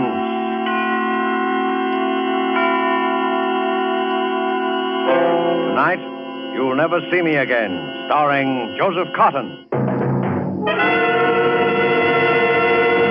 Suspense is presented for your enjoyment by Roma Wines. That's R-O-M-A, Roma Wines. Those excellent California wines that can add so much pleasantness to the way you live, to your happiness in entertaining guests, to your enjoyment of everyday meals. Yes, right now a glassful would be very pleasant as Roma Wines bring you Suspense.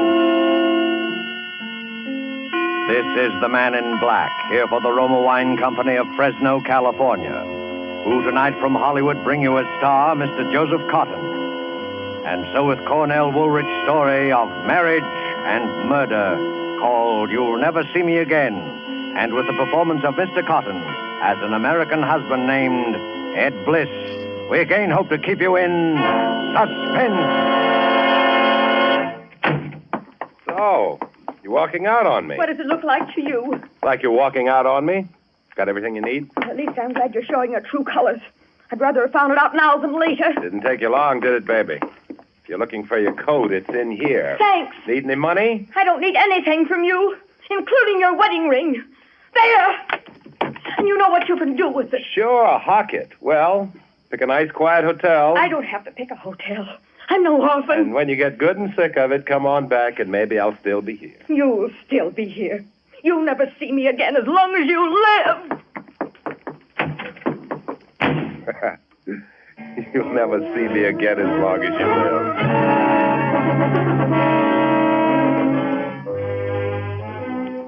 You'll never see me again as long as you live, she said. If I'd known then what I know now, I guess that wouldn't have sounded so funny. All right. Maybe I'm not the easiest guy in the world to get along with, but it's perfectly natural for a couple to have at least one good fight after they've been married nearly 3 months. And I just wasn't going to be the first one to say uncle, that's all. Still, you don't wait around forever when your wife walks out on you, even if you are playing hard to get. So the third evening, I put in a call. I knew all along she'd head for her mother's place, and anyway, she'd practically told me where she was going when she left. Hello? Oh, hello. Is this Mrs. Alden? Yes. Oh, this is Ed, Janet's husband? Oh, yes. How is Janet? Isn't she there with you? With me? Why, no. Isn't she with you? No. That was all I needed to hear. I grabbed my hat and headed for the bus station. That was the only way she could have possibly gone to her mother's place at that time of night, by bus. But first, I wanted to find out if there was anybody who could positively identify her as having left. The guy at the ticket office wasn't very bright. To West Hampton? Yeah. Well, seems like I remember somebody like that. It would have been Monday night, just about this time. West Hampton, Monday night. Yeah. Well, maybe. Couldn't be sure, though. Never mind. Give me a ticket. Where to? Where do you think? West Hampton.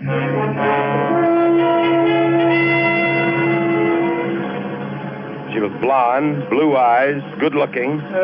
Sure. I remember her. Where'd you get off? I think it was West Hampton.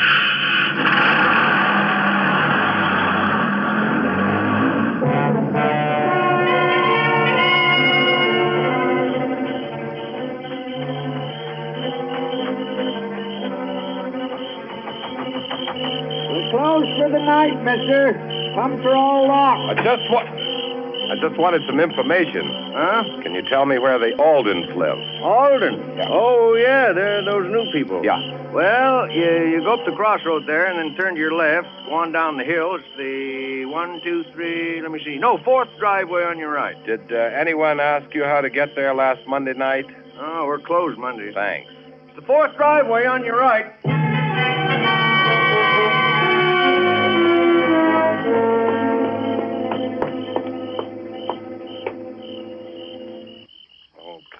Come on. Must be somebody lost their way. Yes? I'm Ed Bliss, Janet's husband. Oh, yes. Come in, Ed. I've been looking forward so much to meeting you. I wish it could have been under different circumstances, though. Yeah. Oh, I'm so sorry. too bad. Haven't you heard anything yet, Ed? No, me? I can't understand it. It's not like her to do a thing like that. Oh, Ed, pardon me. I want you to meet Mr. and Mrs. Farley. We were just playing a little bridge. How do you do? How do you do? And this is my husband, Joe Alden. Guess that makes him your stepfather-in-law, doesn't it? Joe, this is Ed Bliss. How do you do? Nice to meet you, Ed. Well, I guess we'd better be going. Yes, I guess we have. I do hope that your wife... I mean... Well, I wouldn't worry about that. You heard about it, did you? Well, Ed, you see, they dropped in a little while after you phoned, and we thought... Oh, that's all right. Well, thanks for asking us over. Come again, real soon. Yeah, we'll do that. We Now, will. I hope Good night. Good night. Good night. Oh, Good night. Oh, Ed, I hope you didn't mind about them. It's all right. Okay. Well, come on into the living room then and tell us about it. Not much to tell you that you don't know, is there? No. No, I suppose not. Sit down. Thanks. Can't I get you something to eat? No, thanks. Or some coffee or something? I think I'll pass up the refreshments this time. Well, I know how you must feel. Yeah, I guess you do. But I still can't. I just can't. You've painted this room lately, haven't you? Yeah. What about it? Nothing, just looks a little funny, that's all. You think so? Yeah, that brick wall in front of the house is kind of new, too, isn't it? You know I'm a bricklayer by trade, don't you? Well, now that you've mentioned it, Oh, Joe, how can you talk about... You better go on upstairs, Laura. She's taking it pretty hard. Yeah. You seem to be bearing up all right, though. You haven't lost any sleep over it yet yourself, have you? I'm not her husband. This isn't getting us anywhere. What was that? Laura, I guess she's going to bed. Oh. Well, I guess I better be getting down to get that last bus. How about staying overnight? No, thanks. Suit yourself. Wait a minute, I'll put the porch light on. I'd say all right. That's better. By the way, what happened? What do you mean, what happened? I suppose you and Janet had a row. What's that got to do with anything? I hear you got kind of a temper. Were you a little too quick with the flat of your hand? What's all this for, the benefit of the neighbors? Might be. Have you notified the police yet? No, and I don't like the way you ask questions. Okay. Want me to walk down to the bus with you? It's pretty dark. Maybe that's why I'd rather walk down alone. Now, wait a minute, Ed. I think maybe you got me All right. Maybe I have. Say good night to Mrs. Alden for me. Yeah. Let us hear from you. Don't worry. You'll hear from me all right.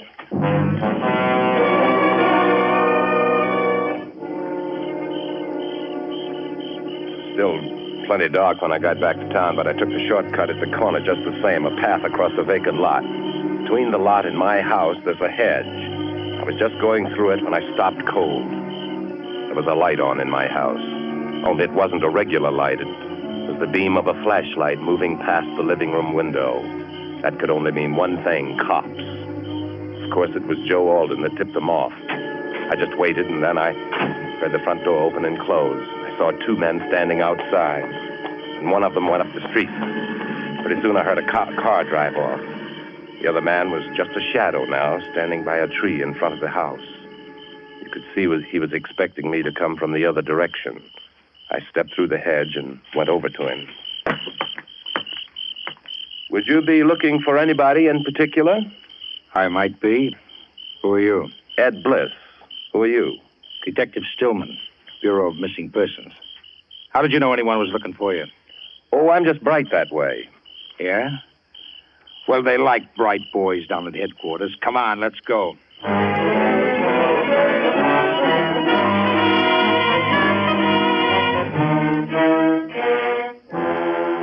Tonight, for Suspense, Roma Wines are bringing you as star Mr. Joseph Cotton, whom you've heard in the first act of tonight's tale of Suspense.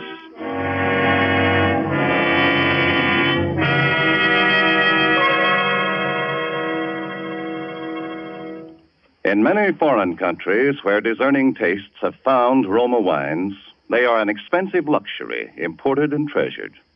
For Roma wines are in every sense fine wines from the choicest vineyard country of California. They are products of age-old winemaking skill, aided by modern quality controls and tests that assure unvarying excellence of taste and character. Yet, Roma wines cost you mere pennies a glassful. Such enjoyable flavor and constant quality, such low cost, such high wine value, have made Roma by far America's largest selling wines, enjoyed by millions with meals, when entertaining anytime. Try Roma wine yourself. Tomorrow at dinner, no matter what you're serving, place on the table a cool bottle of ruby red, hearty Roma California Burgundy. See how much new zest it adds to food, how it makes a real occasion of even the simplest meal. To enjoy this extra mealtime pleasure, just ask your dealer for ROMA, Roma wine, made in California for enjoyment throughout the world. And now it is with pleasure that we bring back to our soundstage Mr. Joseph Cotton, who, in the person of Ed Bliss, resumes the story called You'll Never See Me Again. Tonight's study in suspense.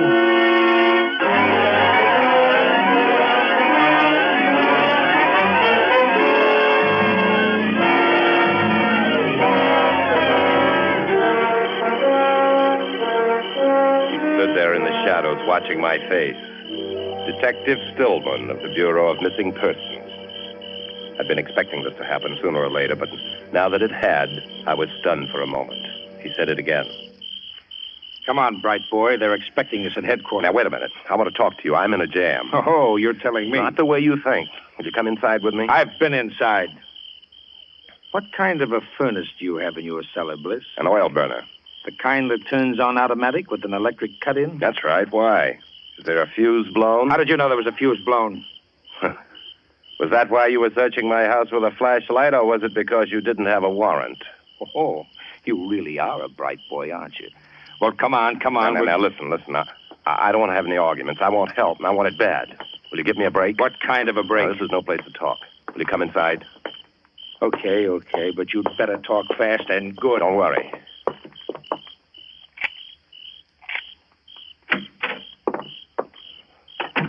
Fuse box is right down here. Here, flash your light up here. Always keep a couple of fuses on top of it. Yeah, there we are. Let's go in the front room. After you. Okay.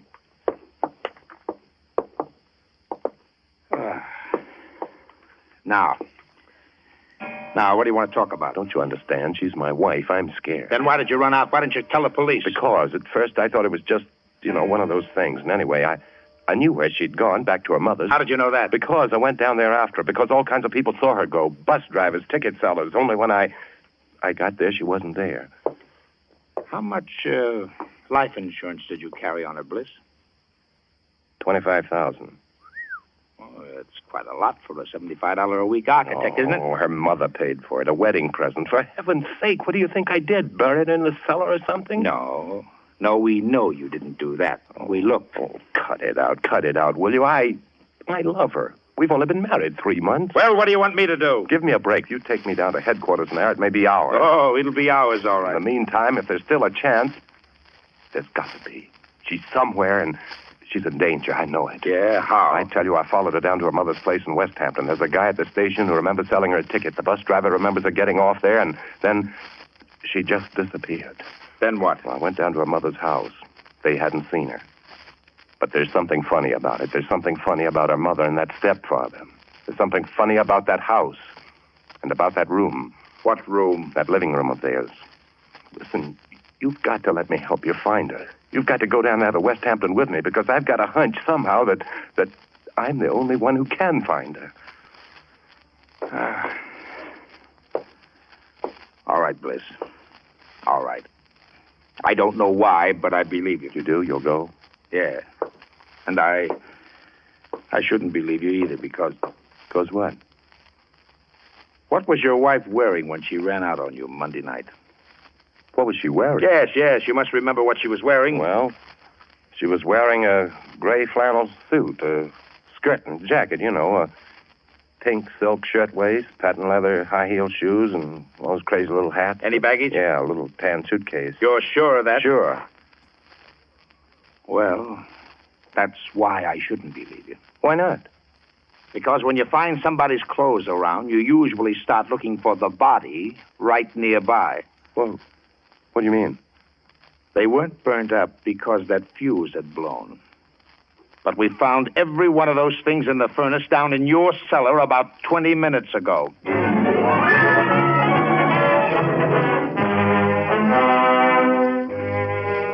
said that, I knew there wasn't much time.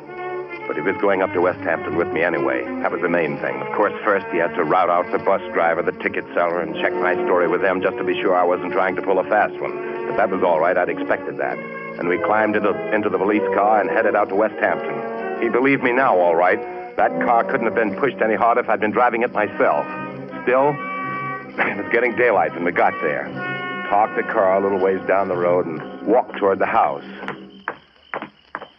See what I mean, Bert? Take that brick wall, for instance. Oh, what about it? It's new. What did he build that for? It's not tall enough to hide the road. It's not even tall enough to keep a dog out. Why'd he build it? Well, maybe he built it to keep in practice. Come on, let's go in. It's awfully quiet. Well, why not? They're probably in bed. Where I'd be if I hadn't let you talk me into this. Listen, Bert, you don't think... I'm here, ain't I? Go on, ring the bell. No answer. Keep trying. Shades are all down. I don't think they're in. Come on, let's try the back door. Shades are down on this side of the house, too. Look, the garage is empty. Yeah. Well, I guess our birds have flew the coop, all right. Bert, I don't like this. Come on, we'll try this back door anyway. Uh-oh, it's locked. Here's an axe. I'd like to try my keys first.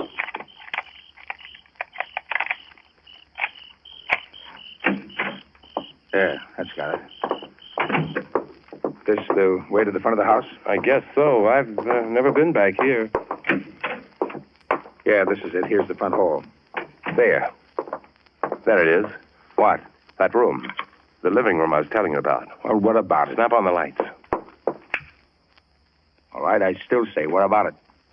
I don't know, but don't you get something funny about it? Oh, what? Well, the lights, or something about that fresh paint, the rug. There's something, though I know there's something. Oh, come on. We're wasting time. There's something screwy about the whole joint. We went over the place from top to bottom. I wanted to get back to that room, and time was awful important. But Bert Stillman wanted to look into everything, which was only right and natural, and then we ran into something that was just about the last thing I expected. What's this door here? I don't know. I thought we'd covered everything on the ground floor before. It's locked. Yeah, it must be some sort of back bedroom. Oh, doggone it, the keys won't fit this one. Funny. Only room in the house that was locked. Well, maybe we've got what we're looking for. Give me that axe. Bert, you see, if she was here and they've gone, they must have taken her.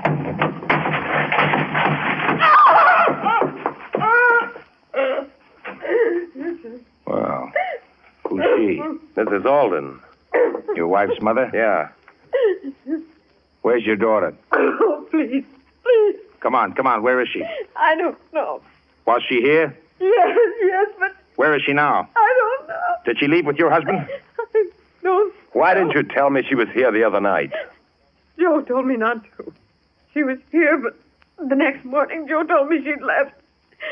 And this morning he left. Look, what did you lock yourself up in here for?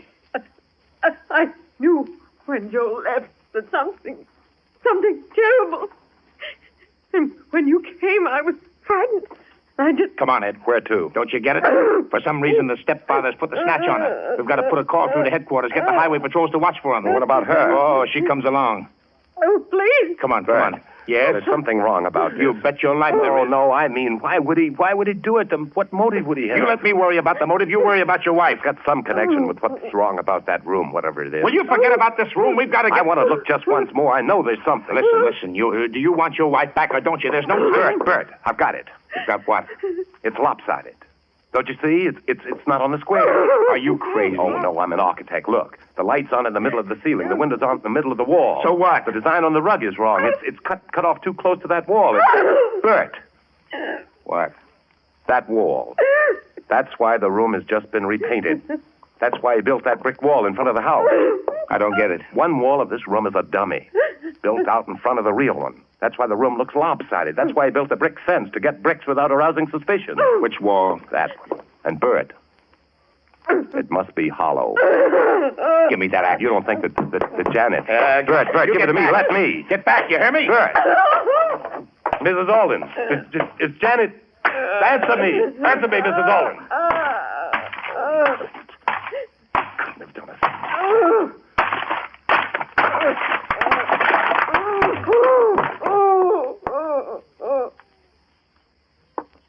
Ed. Yeah? Ed. Didn't you say your wife was young? 23. Well, then you can look. This is an older woman. Oh. Do you know her? No. Well, there's your motive. Yeah. But who could it be? I don't know. She must know. The mother. She can't even talk. Ed, you'd know if she was the mother. Of course wouldn't you? I'd. No. I wouldn't. I never saw Janet's mother until I came here to the house Monday night. Mrs. Alden. Mrs. Alden, answer me. I'm not Mrs. Alden. That's Mrs. Alden!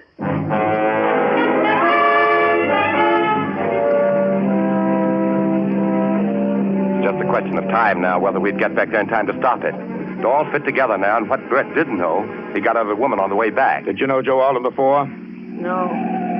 Not before I came to their house in Eastport to take care of her.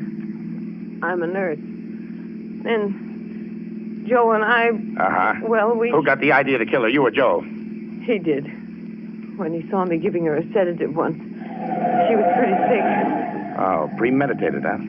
Why did he do it? Money, of course. She kept a lot of bonds around the house. That's what Joe wanted. Is that why you moved from Eastport to West Hampton? Yes. Nobody knew us in West Hampton. We moved in at night. They thought there was only two of us. They thought I was the real Mrs. Alden. When did he do it? About a week after we got there. One night. By morning, she was where you found her.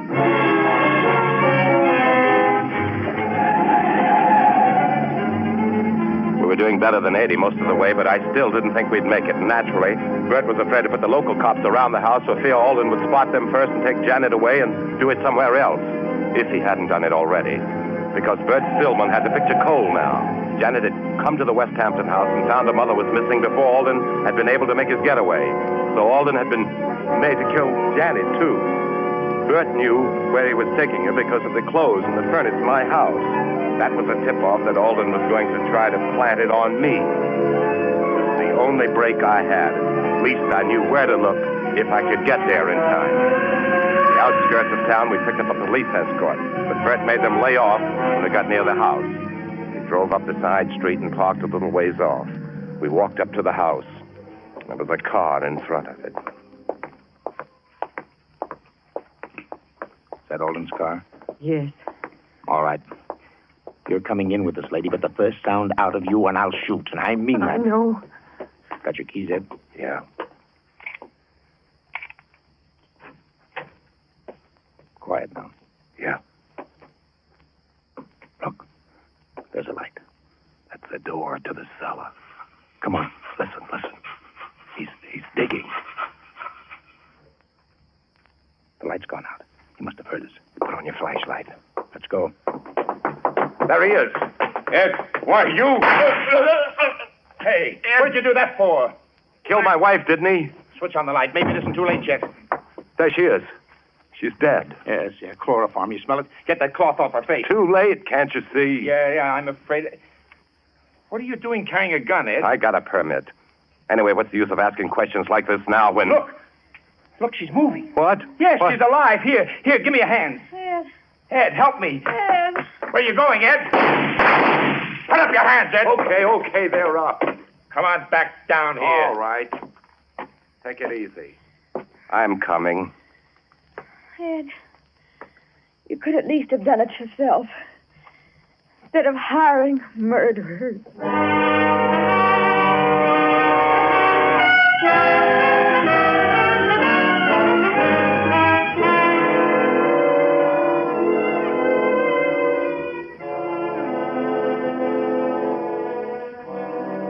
did you do it for? The money? What do you think? For fun? Go ahead. Talk. Anything to make you happy. Would have been perfect if Alden had killed her when he first got her in the cellar like I told him to. Maybe he had a sneaking idea I was going to double-cross him. He was stalling until the last minute. I don't know. Anyway, won't do him much good where he is. What did you have on him, Ed? The mother, his wife. I'd been up there before alone. I knew he'd killed his wife because I'd seen a picture Janet had of a real mother. And I spotted the room right away. I told Alden I'd split the money with him if he did it. And if he didn't... Mm-hmm. Go on. Well, I knew I could pick a fight with Janet. I knew she'd run up to her mother's. Then I went up there to make it look good. After I left, Alden was to call the cops like he did. You'd take me down here to headquarters, and while you were giving me the old third degree, Alden was supposed to plant the body in the cellar. That way, I was in the clear because you'd know I couldn't have done it while I was down here talking to you. And you'd know she hadn't been there before because you'd looked. That's why I planted the clothes in the furnace, remember? So you would look. Smart. I had an alibi, and nobody had a thing on Alden unless I squawked. And he had to take that chance. Looked pretty good there for a while, didn't it? Yeah.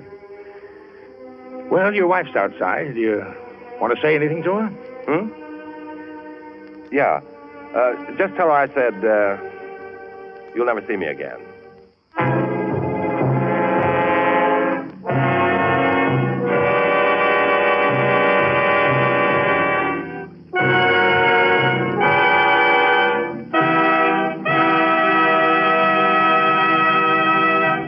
And so closes You'll Never See Me Again, starring Joseph Cotton. Tonight's study in Suspense. Suspense is produced and directed by William Spear. To every woman listening tonight, I want to say a special word about making every dinner or supper you serve taste better. I want to urge you to start serving Roma wine with your meals. It's simple. The cost is very, very little. And it works magic in making food more enjoyable. You can serve Roma wine with any meal or any time in any kind of glass you wish. Serve it chilled. Try different kinds of Roma wine until you find those you enjoy most of all. Try hearty, red Roma California Burgundy or the delicately delicious Roma California Sauterne. The cost is only pennies a glass, but you'll find even a pickup supper tastes like a banquet. Get Roma wines today. If your dealer is temporarily out of them, please try again soon. Just ask for ROMA, Roma Wines, America's largest selling wines, made in California for enjoyment throughout the world. Joseph Cotton appeared through the courtesy of David O. Selznick and is currently being seen in the Selznick production Since You Went Away. Next Thursday, same time, you will hear Miss Merle Oberon as star of Suspense. Presented by Roma Wines, ROMA, made in California for enjoyment throughout the world. This is CBS, the Columbia Broadcasting System.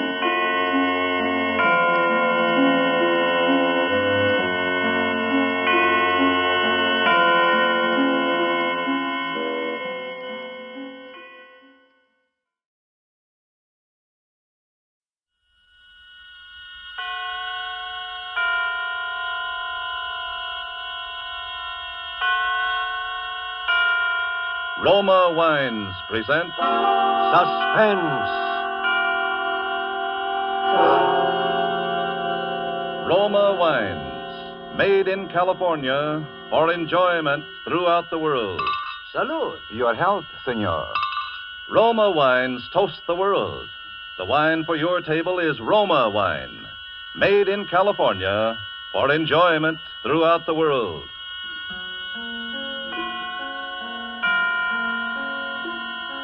This is the Man in Black, here for the Roma Wine Company of Fresno, California, to introduce this weekly half hour of Suspense.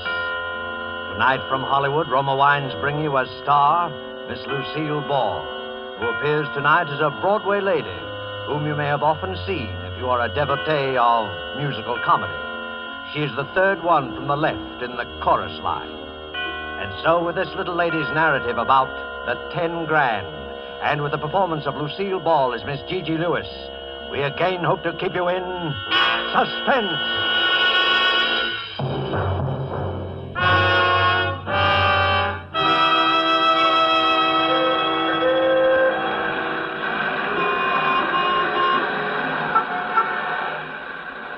Well, on this particular night, I'm standing in front of the Broadway Lindy's with my nose practically pasted against the window. It's late and I'm hungry. I've been pounding the pavements all day doing the rounds of the manager's offices. You'd think a good hoofer like I ought to be able to land something with all the shows on the big street.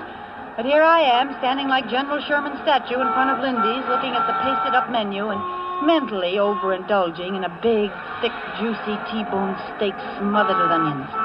That comfortable crowd inside there can toy politely with their chicken sandwiches and their shrimp cocktails for all I care. Just give me a T-bone smothered with onions. Here I am with 5 cents in my handbag, literally. Enough for the ride home in the subway, no extra charge for the empty stomach.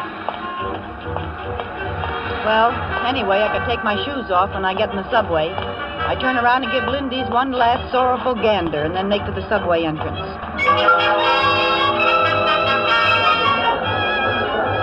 It's just the time the shows are letting out. Plenty of people from the taxi set are taking the subway home these nights, being short on tires and gas.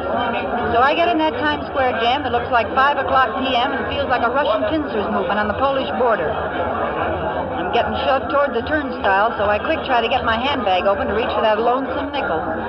All of a sudden, I feel something jerk out of my hand. My bag is gone. I try to yell, "Stop! Hey, hey, stop!" I twist around and see somebody, a little guy with short bow legs, running toward the stairs. "Stop that guy! Stop that guy! He's got my purse!"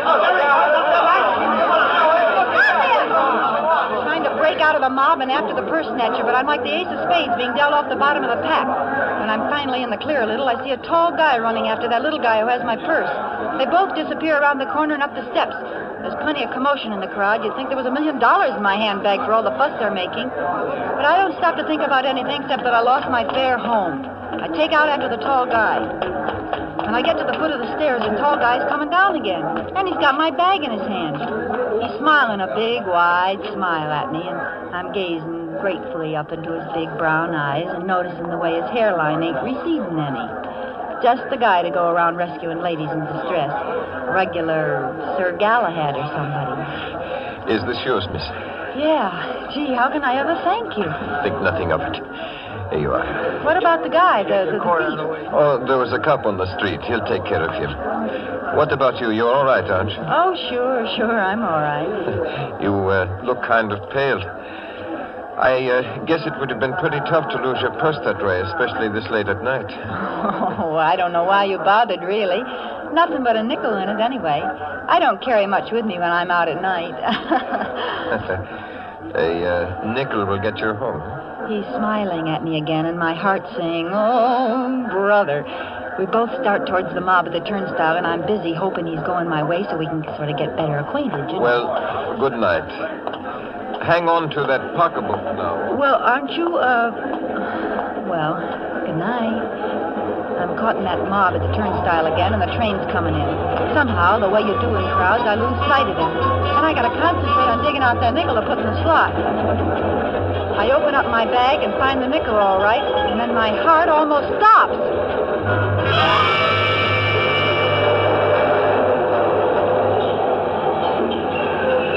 There in my handbag sits a great big wad of bills, folding money, cash. I managed to get the nickel in the slot and get myself through to the platform and on the train, all the while hanging onto that bag as if there were 10 grand in it. $10,000. Gee, it could be that much. The roll is big enough. My head's going around in crazy circles. The doors close behind me and everybody in the car is rushing to find a seat. Over the noise, I hear some contented soul whistling. I grab a seat next to a fat man who's taking up most of it. I sit there hanging onto my bag, not daring to look inside. I tell myself I'm dreaming. There's not really a big roll of bills in there. Extreme hunger is giving me the DTs. How would I get a bankroll as big as your fist? What am I doing with money? Then I remember the purse snatcher. He must have put it there. But why? The fat guy next to me tries to drum up a conversation. Nice night, ain't it? Yeah, cold. You the young lady what got her purse snatched? Yeah. Lucky thing you got it back, ain't it? Yeah, very lucky. I always say it ain't good for a young lady, especially a nice-looking dame like you, to carry a lot of money around when she's out nights. Huh? What makes you think I got a lot of money? Well, the way you carried on when that fella snatched your purse. Oh, yeah. I'm showing this fat palooka by my attitude that I don't go for conversing. I'm sitting there looking straight at the wall ads, and the one across from me is a big photo in natural color of Miss Subway in 1944. A Brooklyn girl, all dressed up and dripping with furs, and probably wearing Chanel No. 5. Money. All the money I need. No more pounding the pavements and waiting in outer offices for some two-bit job in a show that's due to close opening night. Clothes. A fur, maybe. Chanel No. 5, maybe. An apartment downtown with a switchboard to announce people instead of a fifth-floor walk-up in the Bronx. Food. T-bone steak smothered in onions. Just walk right in and order it. Fun. Maybe go to a nightclub and... Say, though, maybe it's counterfeit dough. Maybe. See those guys coming through? They're cops. How do you know? They might be the Rover boys. I can spot a plainclothes dick in a minute. They all look alike. They all got a certain purrs and noise. Well, that don't prove they're dicks. I don't know. Maybe it's the way they part their hairs. Plain clothesmen. Looking for something, Hot money, maybe. So, suppose I'm found with it. How am I going to prove somebody planted it on me? I can see them laughing at that one now. That's a good one. Ha, ha, ha. She didn't steal the dough, honest. She just found it in her purse. Ha, ha. That's a good one. Lock her up 25 years. Well, good night, little lady. I'm getting off here. This your stop? No, thanks. I go further uptown. Well, good night. I'm certainly glad you found your purse. Good night, fatso. The Rover boys pass on through, and I decide to sneak another look at my bag. I open it up very carefully. The bankroll's there, all right. Some of the bills are in big denominations, too. There could be 10 grand, and it looks like the real thing. But there's also something else, something I didn't see before, a piece of paper stuffed into the roll. I reach in and get it, looking around to see if I'm being watched. All I see in the car is sleepy people, so I unfold the paper and read what's scribbled on it. Get off at 161st Street and follow Yankee Doodle. That don't make sense. What's Yankee Doodle got to do with it? I get up and I'm making for the door when I hear it. And then I remember I've been hearing that whistling right along and didn't notice it.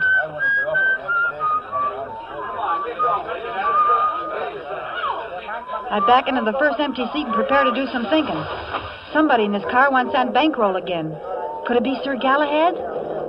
I just can't bear to think of him as a criminal type, but he was awful quick to go chasing after my purse. And he could have been in this car all along without me seeing him. I try to get a quick look around, but there's people in the aisles. And a dear little old lady is pushing her way forward. She sits down next to me. I was sitting next to a man who kept snoring. Do you mind if I sit here? No, not at all. I didn't know there could be so much confusion in the subway this late at night. Well, in New York, you get to confusion 24 hours a day. Well, I guess I'm just not used to it, that's all. Say, you look like there's something wrong. What's the matter? Do you feel sick? I'm all right. Oh. Hey, she's passed out. Won't somebody help me? This woman's sick. Here. Look out. Here, give her a slug of this. This'll bring her to. Thanks, that's swell. Now, look, lady, just take a swallow. Won't hurt you. Go on. Swallow it. That's it. Oh, I'm terribly sorry, really. Forget it. How do you feel? I can't imagine what happened. All at once, everything seemed to whirl around. Sure you're all right now? I'll be fine in just a moment. Here's your medicine, mister. Thanks. It's okay. You're awfully kind. I didn't think people were so kind in a big city like this. You better take it easy now. Where do you get off? What's that? Where do you get off? Oh, 169th Street. That's where my sister lives. I'm visiting her, you see, and I just thought I'd go downtown tonight and see a show and have a good time. Evelyn told me how to go on the subway, and everything was fine until just now. You're not hungry or anything? Oh, no. It's not that. I have plenty of money. At least I did have. Yeah? What happened to your money? Somebody stole my life savings. No, not really. Who'd do a thing like that? Eh? Who'd do a thing like that? Thing like that? Oh, I don't worry about it, you understand. I'll get the money back. How? Well, don't you remember the old saying? It takes a thief to catch a thief. I suppose so. Yes. Well, that's just how I plan to catch the person who stole my money. How much did you lose? What's that? How much did you lose? Oh, lose. Well, I had been saving it all my life, and there was at least, well, $10,000. Gee, that's too bad. Well, am I going to give it back to her if it turns out to be her money? How do I know she's not pulling a fast one? I remember that in shows, it's always the dear old lady who fakes a faint to get sympathy when she's really the brains of the mob. Yeah. I noticed she got a big gulp from the bottle while she had the chance. Well, supposing she is on the level, would I give her the money when I have it here? 10 grand? And me practically in the lap of luxury? Would I? Oh, my. Listen, do you know how to whistle? What a strange thing to ask me. As a matter of fact, yes, I do. Well, I'm awfully fond of whistling. You are? Are you?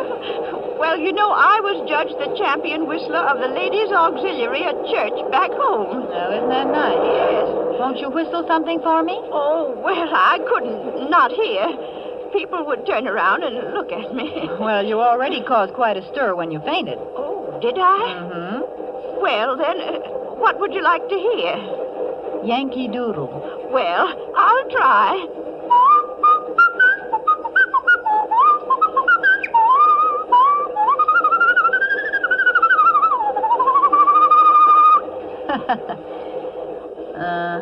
That's fine. But I guess it doesn't prove anything. I beg your pardon? I meant, how was it you say you lost all that money? Oh, the money. Why, the bank teller back home just ran off with the savings of practically everybody in town. Oh, it happened back home, huh? When? Well, now, let me see. Why, it must have been 5... No. It was just about 6 years ago. Oh. Yes, and why do you ask me? Well, I just thought maybe I thought you might have just lost it tonight the way you talked. Well, I hope I didn't alarm you, but I just keep knowing I'm going to get that money back someday. Yeah, I'm sure you will. Oh, listen. Somebody else is whistling Yankee Doodle now. That's very fine whistling, too. Isn't it, though? Yes. Yeah, and this time it's no old lady. I got an idea it's somebody who just possibly could have a slight case of murder on his mind.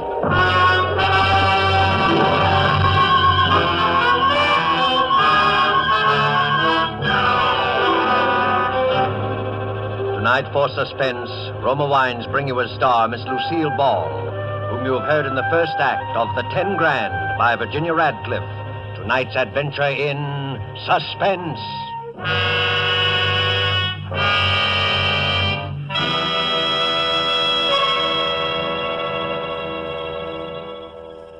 Far to the south of us is our good neighbor country, Ecuador, land of towering mountains, sweeping vistas.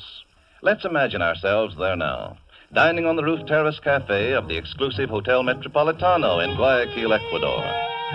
Near us, an American has just complimented his hosts on the magnificent dinner, to which his host quickly responds, "Ah, yes, it is true that our foods are famous.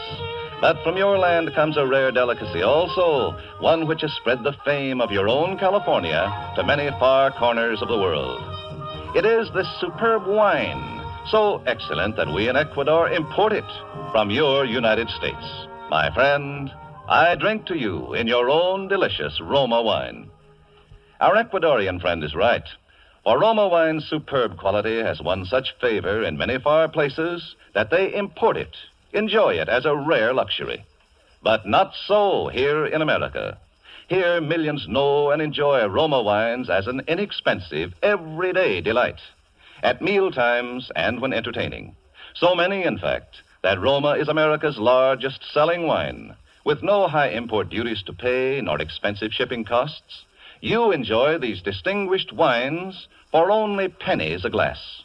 Ask for Roma wines, which bring you old-world winemaking skill, plus Roma's own modern scientific controls and testing. That's R-O-M-A, Roma wines, America's largest selling wine.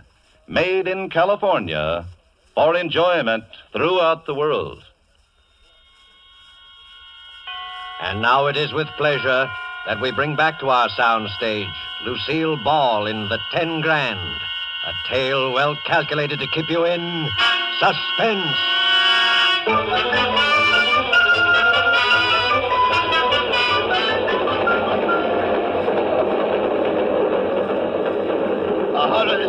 Street. 161st Street. Well, this is it. Oh, must have been dozing. Is this your station? Yeah, and the next stop is yours. Don't fall asleep and miss it now. Well, I won't. You've been very kind. I do want to thank you. No, think nothing of it. Well, good night. Good night, my dear. Now be careful crossing the street. Sure, don't worry. I'll be plenty careful. I get off the train. Stand for a minute on the platform looking around. I don't see Sir Galahad, but he could have gone through to another car and come out down the line. Several guys are on the platform, and they all hurry up the steps of the street. I go up, too. I look ahead at the block I have to travel. Then I hear it again, from the darkness of the street. I can't tell exactly where it's coming from, but I'm standing in the light, and whoever's after me has a pretty perfect target. I walk away, hugging my purse and shaking like 6 hangovers. I tell myself that pretty soon Yankee Doodle will grab me and take the money. Any second now. He wouldn't need to kill me. I haven't seen him, so I can't identify him. He could just take the money and leave. But suppose he enjoys killing people. Suppose he gets panicky all of a sudden and his finger slips on the trigger. Suppose he's a maniac. I think about screaming, but nobody'd hear me in time because screaming probably makes Yankee Doodle's trigger finger tremble. Why doesn't he do something? Why doesn't he take the money away from me and get it over with? Does he want me to offer it to him on a gold platter? Not Gigi. She's got a T-bone steak smothered in onions waiting for her if she ever gets out of this in one piece. But now I'm getting toward the next corner, and there's a dim street lamp on the other side. I see him. That's strange. He's been walking ahead of me all this time. Then I hear something else. Footsteps. Somebody behind me. I listen. That doesn't sound like the tread of somebody hurrying home to the little woman. That's a steady tread of somebody trailing somebody. I don't know how I know it, but I know it. There's Yankee Doodle up ahead, but here's also somebody behind me I don't like just by instinct. I'm sandwiched. I'm the ham between 2 slices of rye. I listen again. He's getting closer. By the time I reach the corner, he'll catch up with me. I try walking faster. He's walking faster, too. I turn around. I can see his dark shape behind me with a distant street lamp back of him. Then I see something else. Back away, across the street, is another man, walking fast. Now I got 3 of them. I'm in a triple-decker sandwich now. I want to scream. I want to yell help. But my heart's got all mixed up in my larynx somehow, and I know I'd never be able to project my voice past the next crack on the sidewalk. They're catching up to me fast. If this is the end, sister, this is it. I'm already imagining the cold steel on my back, and then...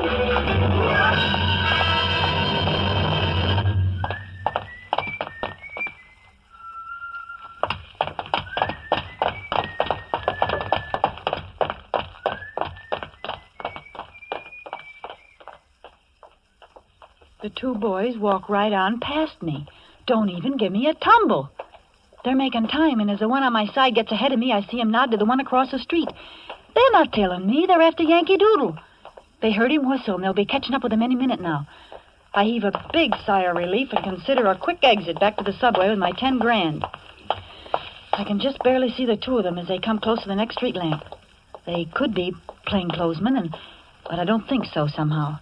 In that case, they got an illegal desire to get something they think Yankee Doodle's got. Or maybe Yankee Doodle's the illegal part of the deal. Suppose he turns out to be Sir Galahad. It's pretty confusing, and I ain't happy about it either way. But something, I don't know what, makes me take after the 2 Rover boys instead of going my own way while I got the chance. I look up ahead. Yankee Doodle's a block away now, and he stops for a second under a streetlight. He's listening, I can tell that, even though he's too far away for me to tell if he's Sir Galahad. Then quickly he disappears into the shadows again. I'm trying to keep my heels from clicking too loud, but they sound like drum beats, so I take my shoes off quick. The Rover boys are up on the corner now, but I'm making it by the time they're halfway down the next block. The street lamp must have burned out along here because it's blacker than a Schiaparelli dinner dress. If only a police car would come by or something. Maybe Winchell would be cruising with the boys, yeah, and then he'd give me a plug in his column and it'd be easy for me to get a job. Oh, what am I thinking about things like that for now?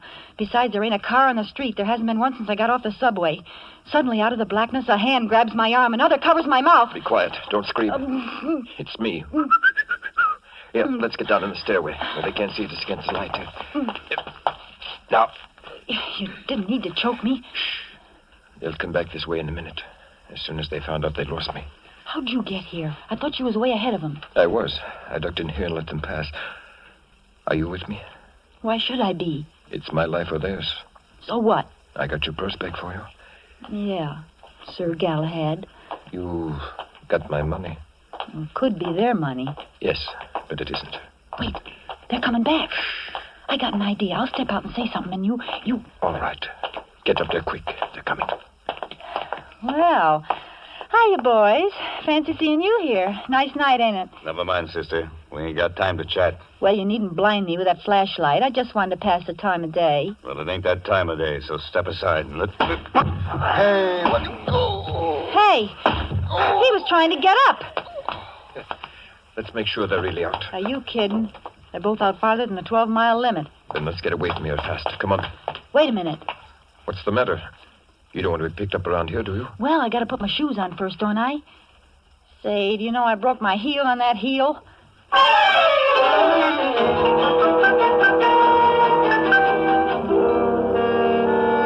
So, here we are, 15 minutes later, sitting in an all-night restaurant after running practically 12 blocks and me forgetting all about the fact my feet was killing me a couple hours ago. Sir Galahad's breathing just like normal, but I'm still sounding like a pair of bellows trying to catch my wind. He's looking at me and laughing in a nice way, and I don't mind. You know, what you need is a little regular exercise. It would get you in condition. A nice, steady job hoofing somewhere will do that for me. I wonder how long it will be before the cops find those guys. Maybe you ought to report it first, just to be on the safe side. No. It would be too dangerous. I have to get rid of the money first. Oh. No, I did not rob a bank. Well, there's other illegal ways to get 10 grand. Here comes the waitress. Better order, and then we can talk. Eh? I can't believe I'm really going to get a steak inside of me instead of hot lead. Wait until you see what the steak's like before you feel too happy. Know what you want yet? Yeah, a long time ago. T-bone steak, rare, smothered in onions. Make it 2, please. 2 T's, rare and buried. All right, shoot. What am I saying? I'm a Greek. Yeah? I came over here when I was about 15. My father and mother are still in Athens. I couldn't get them out of the country when the Italians invaded. So I don't know where they are now. Oh, gee, that's too bad. Oh, I'm like a lot of people over here. I want to do something for my mother country, even though I am a naturalized American. So, in my spare time, I collect contributions from other Greeks living over here. Oh, you mean for the Relief Society? Oh, no, that's different. This money supports the Greek underground. It has to be gotten and sent very quietly because certain people over here would like very much to know who's operating the underground in Greece. You see? Yeah, I'm beginning to. What about the Rover boys? Who? The 2 kids we lulled to sleep back there. Oh, well, I can't prove it yet, but I think they're Axis agents. They've been following me ever since I left home this morning. Today was my day off, and I've been making the rounds collecting. You did pretty well. How much is in that bankroll? $10,415. Oh, boy, you're quite a salesman. I've got a good product to sell. Anyway, I thought I could shake those guys in the subway. But then when you got your purse lifted, I did a little quick thinking and decided the money would be safer with you for a while. And I do want to thank you. Oh, that's all right. Always glad to help out. Well, I guess you'd like to have your 10 grand back now, huh? You know, in Greece, they have a law that whoever finds money gets to keep 10% as a reward. No kidding. Yes. So the way we'd figure it, you get $1,041.15. Say, that's wonderful. That's a great custom. I wonder why they don't adopt it in America. Well, I guess America has a lot of things that Greece doesn't have. T-bone steaks, for instance. Yeah, that's true. Well, here you are. I hope you get the dough into the right hands. Thank you very, very much. Aren't you going to count out your 10%? Mm-mm. I got to contribute something to winning the war, ain't I? Say, miss. You want me? Yeah, what happened to them 2 T-bone steaks? Oh, well, I'm sorry, but when I took your order for the steak, I forgot this was Meatless Tuesday. Oh, no.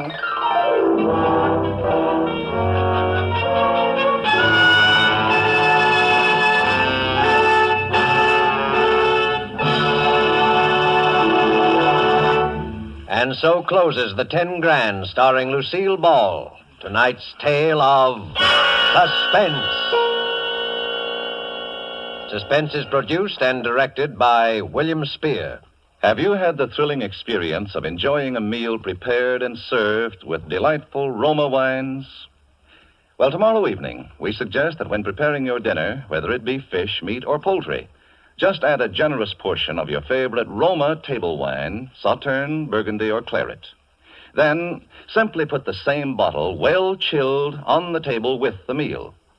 You'll be in for a new experience in just how good even the simplest everyday foods can be when prepared and also served with superbly flavored Roma wines. Don't put off discovering how much these delicious and inexpensive Roma wines can add to the pleasure of everyday living. Remember, thousands make Roma wines their daily standby for greater enjoyment at a cost of only pennies a glass.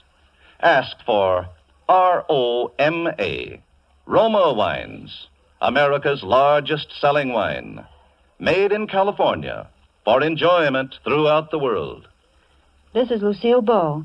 I always enjoy my appearances on Suspense, and tonight I'm particularly proud because Mr. Spear has just counted up, and he says that tonight I said more words per minute than any actress he has ever had on the show. Well, here's just a few more, and I hope you will give heed to them. Don't let tomorrow go by without buying an extra war bond. Lucille Ball appeared tonight through the courtesy of Metro-Goldwyn-Mayer, producers at the White Cliffs of Dover. Next Thursday, same time, we will present the best-selling novel, The Walls Came Tumbling Down, and Mr. Keenan Wynn will be your star of Suspense. Presented by Roma Wines, ROMA, made in California for enjoyment throughout the world.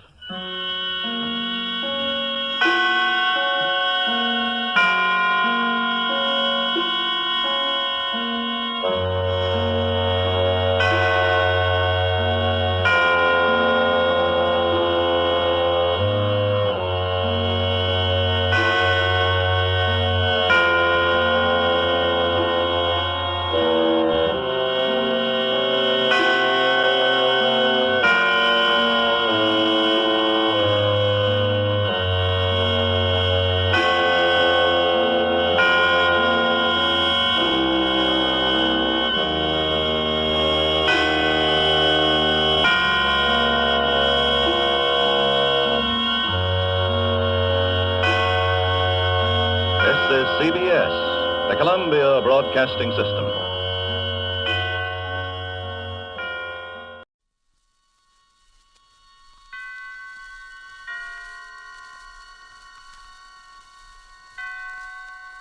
Roma Wines present Suspense.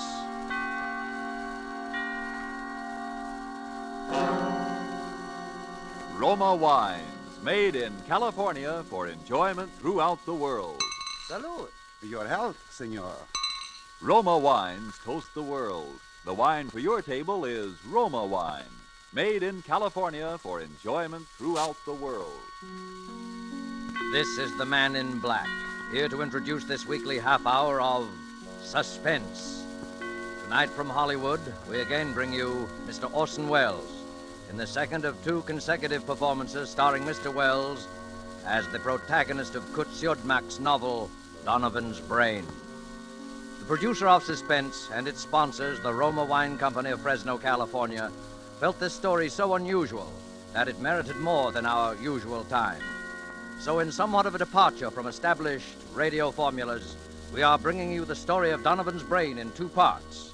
Part 1 you heard last Thursday, and tonight you will hear Part 2, the completion of Donovan's Brain. But before we raise the curtain on our suspense play, let's for a moment wish ourselves away to Havana, Cuba, seated at a table in the fashionable Hotel de Nacional de Cuba.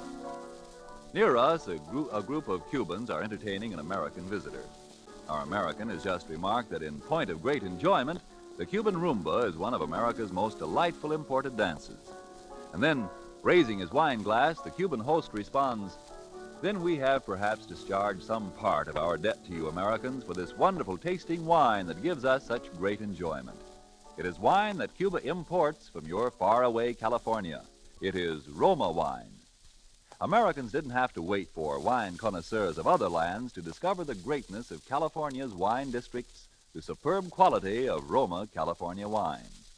So many millions made this discovery for themselves that Roma wines have long been America's largest selling wines.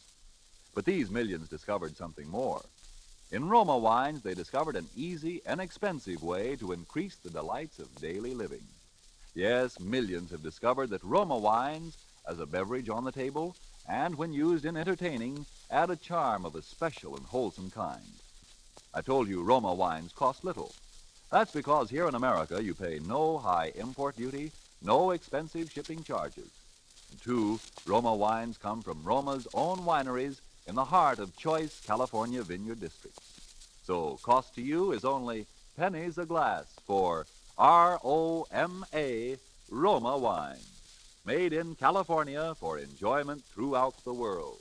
And now with Part 2 of Donovan's Brain, and with the performance of Orson Welles as Dr. Patrick Corey, we again hope to keep you in suspense.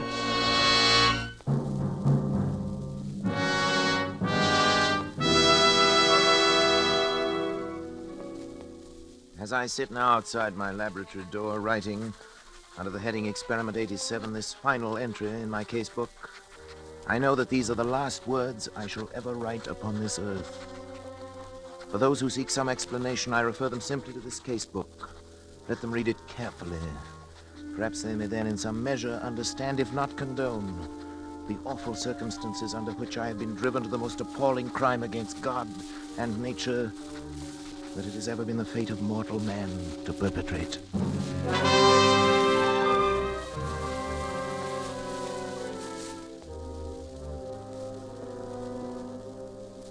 August 24th. It's now 6 weeks, exactly 42 days, since I began the experiment. For 6 weeks, by artificial means alone, I've kept alive a human brain, completely detached from the body, floating in a bath of serum, nourished by a synthetic blood plasma fed through its arteries by an electric pump. It has remained alive. Not only alive, but I have succeeded in communicating with it. For I've even induced new growth of brain cells and so tremendously increased its mental faculties that by sheer brain power alone, it has actually been able to communicate its thoughts to me. And each day, my communion with that living, pulsing mass of gray matter that was the brain of William Donovan becomes stronger and stronger. Even now I sense it striving to reveal some plan to me, something so truly world-shaking in its implications that only such an organism, developed to a point thousands of years ahead of its time, could ever have conceived it. So far I sense this only, but soon I shall know. Indeed, I shall be partner in its execution. What a fool I was ever to have considered for a moment my wife's demand that I end the experiment. It's because I refused, of course, that Janice left me a week ago without so much as a word of explanation or farewell. Even my son David and my assistant Schrott are privy to this conspiracy to thwart me, for when I ask about Janice, they pretend to know nothing, or they seek to avoid my questions. But the brain will live. Yes, I can hear it now. Its delta waves quite audible over the amplifying system I've arranged for it. Almost as though it were calling to me, trying to speak to me. The brain will live.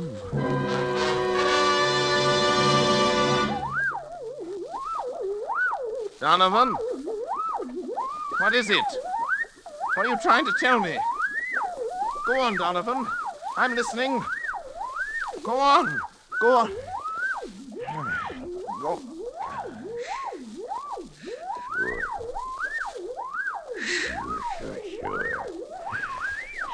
Sure.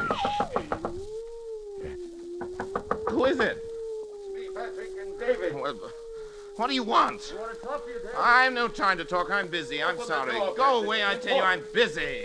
Please, Dad. Can't you two leave me alone? All right. What is it? What is it? Patrick, won't you come into the study with us for a few minutes? What have you got to say? You say right here. You know I can't leave the laboratory. Dad, it's only that, well, we wanted to talk to you in private. Well, don't tell me that you're afraid of this poor mass of brain cells here. It's not that, Dad, but we... Never mind, David. At least turn that thing off then, will you, Patrick? What difference would it make? It could still hear, couldn't it? Well, what is it then? Well, it's about Mother. So, she put you up to this, did she? I thought the truth would come out sometime. Dad, listen. She's tried to stop this experiment from the beginning. She thought she could blackmail me into quitting by leaving me, and she still does. And now she's using you as a go-between. Now, Patrick, it's true, isn't it? listen a I've minute, heard won't enough. you? We haven't heard a word from Janice. We don't even know where she is. That's what we've come to talk to you about. Oh, have you? Well, how could I know where she is? Well, because you were the last person seen with her, Dad. I was. Don't you remember, Patrick? You took her into town with you. You wouldn't tell any of us why. Yes, of course. The more I've forgotten. But what of it? Well, don't you remember what happened then? Of course I remember. She left me, that's all. Where, Dad? Where did she leave you? Well, what were you doing? I don't know. We were in some big public building, City Hall, courthouse, taxis or something. Next thing I knew, she'd simply disappeared. Is that all? Didn't she say anything? Didn't she at least tell you why she was going? No, I remember what she said. It's been a week or more. I've hardly slept. You know, I've been working night and day. Yes, that's just it, Patrick. What do you mean by that? Patrick, you say this. The brain communicates with you, tells you yes. things about his past life, suggests thoughts. Yes, Well, yes. if the brain can make you think of things, mightn't it also be able to make you forget things? You're out of your mind. Dad, are you sure? Are you sure you don't know what's happened to Mother? No, I tell you, no, I don't Patrick, know. don't you see what you might have done? What? In heaven's name, stop now while there's still time. Get out of here. While there's still time to help Janice, if there is. While there's still time to help yourself. Shut off the current. Let Get the brain out. die. Kill it, Patrick. Kill it. Get out, both of you. Get out. Get out.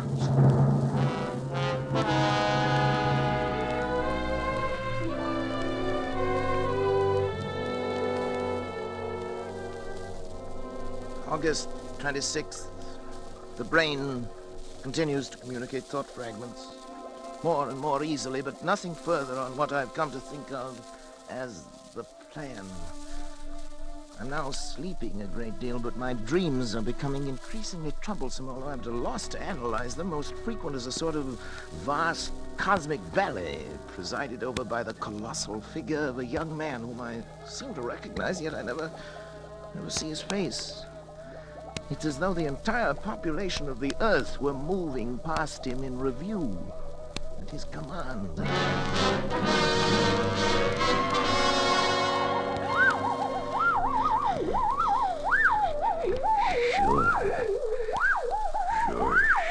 Sure. Now. Do it now. Now. Sure, now. Help me, someone! Help! Shroud! Dad, let go, Dad! David! Had to, Dad. Never mind now. Here, help me with Shroud. He's fainted. No, David, don't let him. It's all right now. Here's a glass of water. What's the matter? You're trembling all over.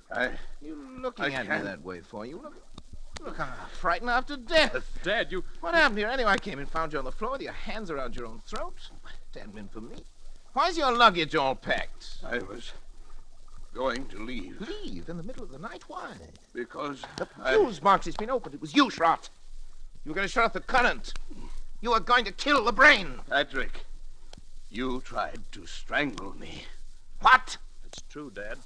That's why I had to slap you. But that's absurd. I came in here and found Schrott with his hands around his own throat. He was strangling himself. Dad, please think a minute. Nobody can strangle himself. Look at these marks on my throat.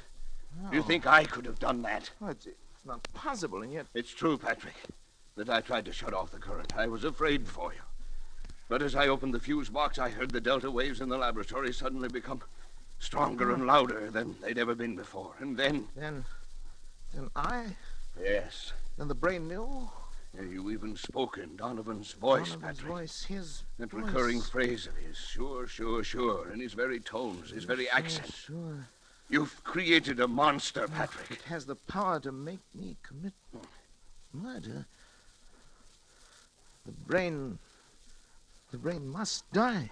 Pull the switch in the fuse box, Patrick. It will only be a matter of seconds, Yes. and then... Yes, but You've got to, Patrick. Schrott, David, help me. I can't move. Come to me.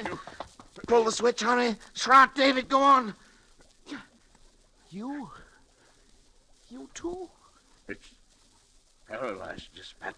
The brain won't let itself be killed. Then it has the power to live on. And on. To command us as long as we live. To make us do anything it wants. To kill. Murder. Dad, what are we gonna do? Listen. The brain. It's laughing. Laughing.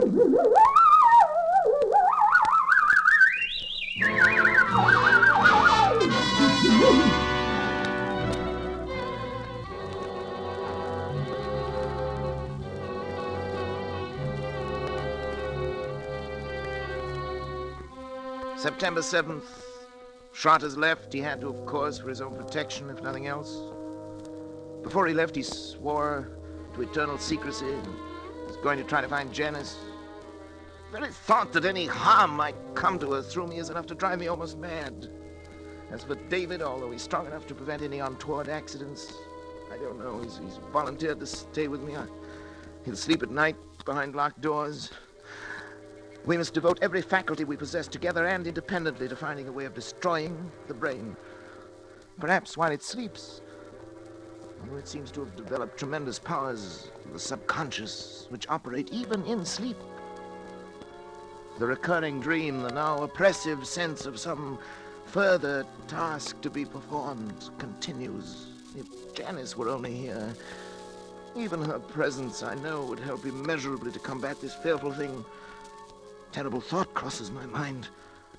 Could Schrott have left if the brain had not, for some reasons of its own, actually wanted him to leave?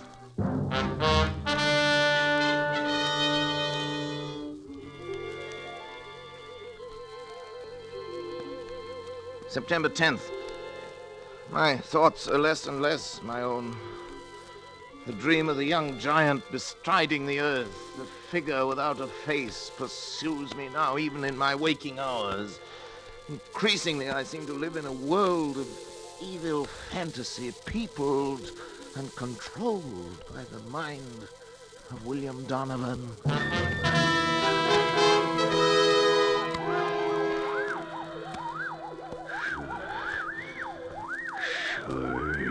Sure. It's not much time, but time enough. Time enough. Sure. Time enough. Sure. Hello? Who is it? Patrick? Oh, Janice. Janice, my darling. Janice. Hello, Patrick. Sweetheart. How are you, Patrick? Oh, I'm well enough. But Janice, where have you been? Janice, why did you leave me that day? Why didn't you at least tell me? Where did you go down here? I was with friends. Well, did Schrott tell you anything? No, nothing special. Well, Janice, I know I haven't been a very good husband these last months. I haven't been very kind or very considerate or even civilized. I haven't been myself, Janice. I know, Patrick. My poor darling. If you'd only known how I missed you after you left, how I needed you. I need your help, Janice. I know, Patrick. Terribly. I came back to help you. But what? Where's David? He's asleep in the next room. That is, lately he's tried to make it a point to sleep only when I didn't. Tried to keep an eye on things. Patrick, I'm going to help you. All I can. Any way I can. But first, I want to take David away. David? Why? Because I don't think it's good for him to be here. No? I don't think that you... Patrick, I don't want to torment you. It's only that perhaps we can find a way if we know all the facts. What, Janice? Don't you know, really, where I was? No, how could I? Don't you remember where you took me? Where I took you? You took me to a psychiatric clinic. You had me committed to a madhouse. Now, Janice. No, not you. Donovan. Donovan. It was because I tried to make you stop the experiment. Yes. Kill the brain. As you left me there, you even spoke in Donovan's voice. Sure, you said. Sure. I thought they were the last words I would ever hear you speak. Oh, Janice, forgive me. Forgive me, baby. I couldn't persuade anyone. I was sane. Oh, sweet. After what you told them. Everything I said only made them think I was mad. I'm not mad. Am I, Patrick? I'm not mad. Am I?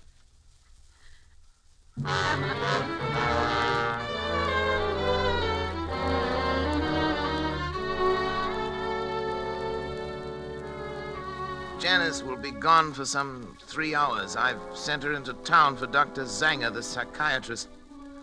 Maybe he can help, but now suddenly I'm overcome with the thought of the humiliation I shall have to suffer when other medical men become aware of the position I'm in. It'll be the end of my career and my reputation, all my hopes. Folly to think that Zanger would keep it to himself. Indeed, he'd have no right to. I can bear it if I must, but another way, a possibility occurs to me, and I've been thinking it over. There's no harm in trying it in any event. I must try. I have 3 hours.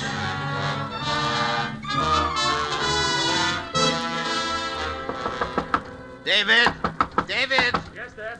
David, what's your blood type? Do you know your blood type? As a matter of fact, I don't think I do. Why? No matter. We can easily find out. David, I think at last I know a way.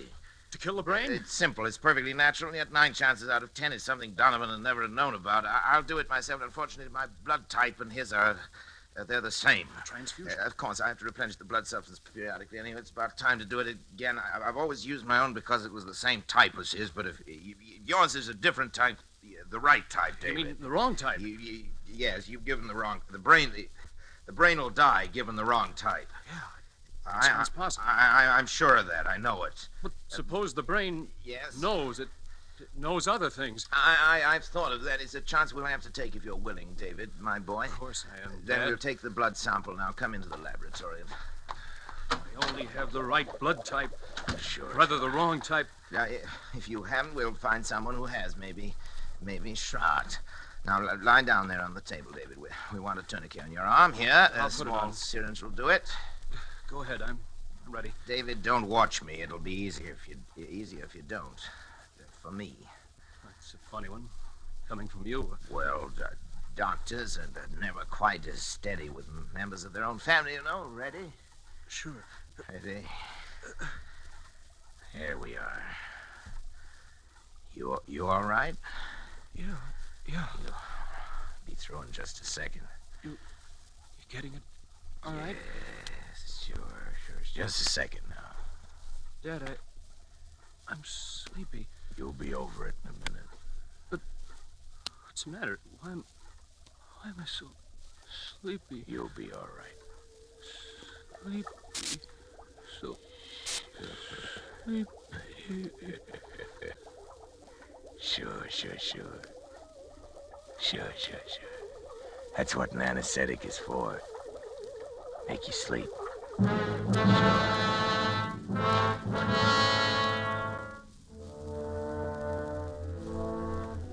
I was somewhat surprised to find the instruments sterilized, already laid out, but I worked more rapidly and skillfully than ever before in my life, I think. I made an incision just below the hairline, laying back the scalp as far as the base of the skull. I trepanned the cranium at 2-centimeter intervals, working back and downwards to the upper edge of the occipital bone. With the Geely saw, I cut through the connecting bone structure and removed the entire top of the cranium, placing it in saline solution to preserve it. I made a semicircular incision in the dura mater, laying it to one side, exposing the brain. As I dissected out the facial, auditory, and pneumogastric nerves to free the medulla oblongata, I became conscious of an insistent clamoring, something like a mounting hysteria in the distant reaches of my mind. Almost as strong as the irresistible compulsion that drove me on. But my hand did not falter. With a sure stroke, I severed the spinal cord just below the first cervical nerve.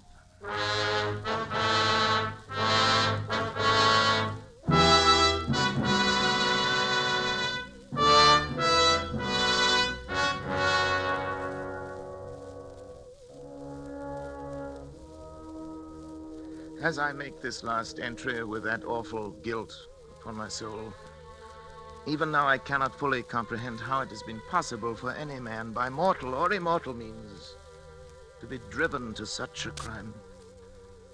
Even the divinity himself did not demand of Abraham that final sacrifice of expiation.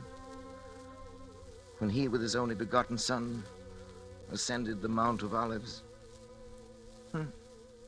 Perhaps Schrott is right. Perhaps there is indeed in man some spark of the divine that will elude our test tubes and our laboratories until the end of time. Perhaps that is the one thing that even Donovan did not foresee. I only know that at the instant my son died under my own hand, I was set free. At that instant, I saw and understood for the first time that monstrous plan born in the brain of William Donovan, of which I was to be the instrument. It was the plan I had glimpsed but never grasped in the recurring dream. Donovan did aspire to the domination of the world. And with those tremendous mental faculties that I myself had given him, it was literally within his power to become the absolute ruler of all mankind. Only one thing was lacking, a young, strong body into which those ever-growing brain cells could graft and affix themselves to live on, and on perhaps for centuries.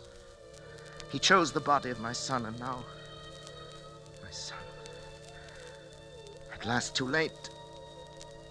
I am free to destroy this foul thing of my creation. I know it as surely as I know that my own life must be forfeit. And the brain also knows. I can hear the disturbed, erratic oscillations of the delta waves coming through the laboratory door. But there's no room left in me now for fear. I shall take the 6 steps from the desk where I'm writing this across to the laboratory door. How often I've taken them in happier times.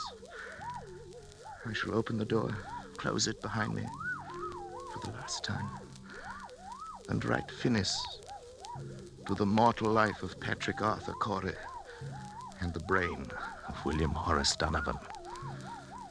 May others learn from the record I leave here the lessons I have learned so bitterly and profit by them. And for the things that I have done, may God have mercy on my soul.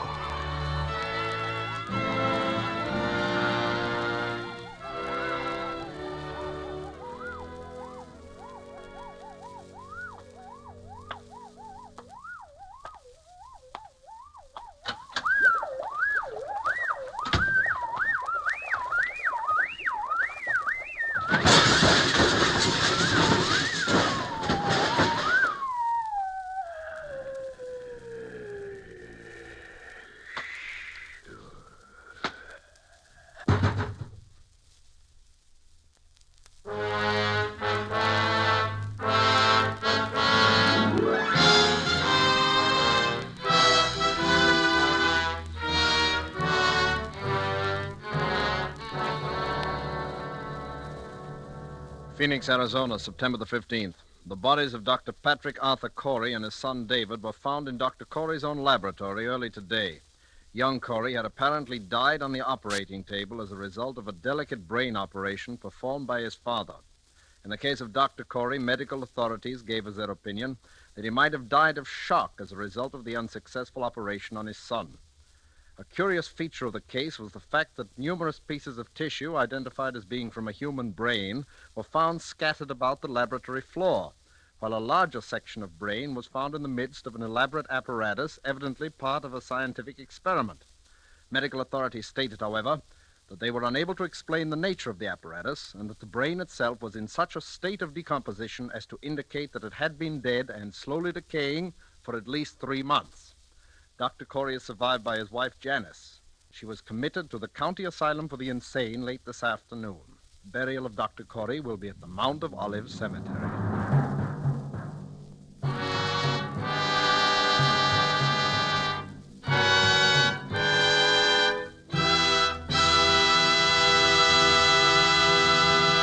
And so closes Donovan's Brain, Part 2, the completion of 2 half-hour presentations of Kutz Yodmak's story, presenting Orson Welles as star of Suspense. Suspense is produced and directed by William Spear. Did you know that these Roma Wine suspense dramas are setting a record for the millions of delighted listeners they are attracting? We want you to feel that by tuning in the Suspense program every week, you can count on real radio enjoyment. Well, in even more dramatic style, the popularity of Roma wines is also record-breaking, because Roma wines are by far America's largest selling wines. Millions make sure of great wine enjoyment simply by asking for Roma wines. Here's something else these millions have discovered. You don't need fancy glassware or a special occasion to enjoy these zestful, taste-delighting Roma California wines. Roma wines possess lip-smacking flavor and zest because they come from Roma Wine's own wineries, right in the heart of the magnificent California wine grape districts. And you can enjoy them as a daily delight, because the cost is only pennies a glass. Ask for R-O-M-A, Roma Wines, made in California for enjoyment throughout the world. This is Orson Welles. Next week, Mr. William Spear tells me, and he'd like me to pass the information on to you, that Suspense will bring 2 exceptionally fine artists, Miss Ida Lupino and Mr. Vincent Price, in a play by one of radio's outstanding authors, Lucille Fletcher. I want to hear that, and I know you will, too. Money invested in war bonds now helps ensure a healthy, prosperous post-war America, the kind of America we will want for our children as well as ourselves. Don't forget, then, next Thursday you will hear Ida Lupino and Vincent Price in Suspense. Presented by Roma Wines, R-O-M-A, made in California for enjoyment throughout the world. This is CBS, the Columbia Broadcasting System.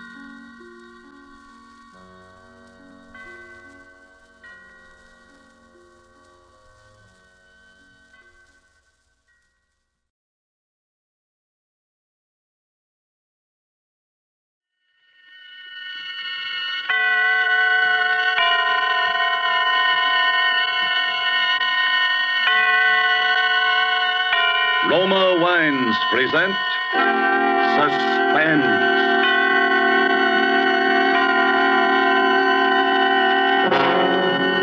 Roma Wines, made in California for enjoyment throughout the world.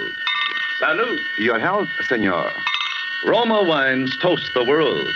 The wine for your table is Roma Wine, made in California for enjoyment throughout the world. The Roma Wine Company of Fresno, California, welcomes you again to this weekly half hour of Suspense. Tonight from Hollywood, Roma Wines bring you a star, Mr. Herbert Marshall. Mr. Marshall is with us to play in Nicholas Blake's powerful story of vengeance and retribution. The beast must die. But before we raise the curtain on tonight's tale of suspense, here is a message from Roma Wines. In Havana, Cuba, one gathering place of fashionable people is the charming Pan American Club. A dinner party is in progress, and the Cuban host has risen to return a compliment which has just been paid him by a guest from the United States. Lifting his glass, he says, "Thank you, my friend. Thank you also for telling us about the perfect climate and soil of California, from which we import these supremely delightful Roma wines. Now we can understand how such perfection is possible, such magnificent quality as we enjoy in Roma wines. You will agree it is a tremendous tribute when other countries find Roma wines so superior they import them as rare and expensive delicacies. Such international esteem can only mean that Roma wines are truly magnificent in quality. But remember, you here in the United States can enjoy these distinguished wines at almost unbelievably low cost. For you pay no high import duties, no expensive shipping costs. You enjoy the unique combination which makes Roma wines so superlatively fine, the combination of California's perfect soil and climate, and age-old winemaking skill, plus Roma's modern quality controls, for only pennies a glass. Discover the delightful flavor and goodness which have made Roma wines America's largest selling wines. Ask for ROMA, Roma wines, made in California for enjoyment throughout the world. And now, with The Beast Must Die, and with the performance of Herbert Marshall as Felix Lane, who wrote a diary of death, we again hope to keep you in suspense.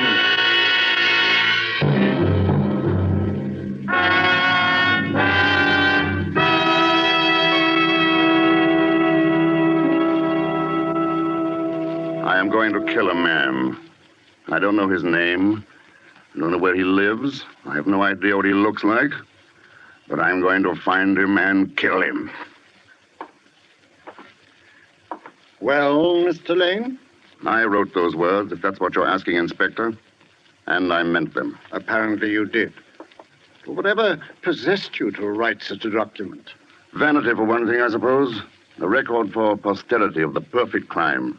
As you know, I'm a writer by profession. I think more clearly on paper. By keeping this diary, I was able to plan my murder step by step. Details, little things that happened in the course of a day which might so easily have been forgotten or overlooked, were written down in this diary, where I could refer back to them and make use of them if need be.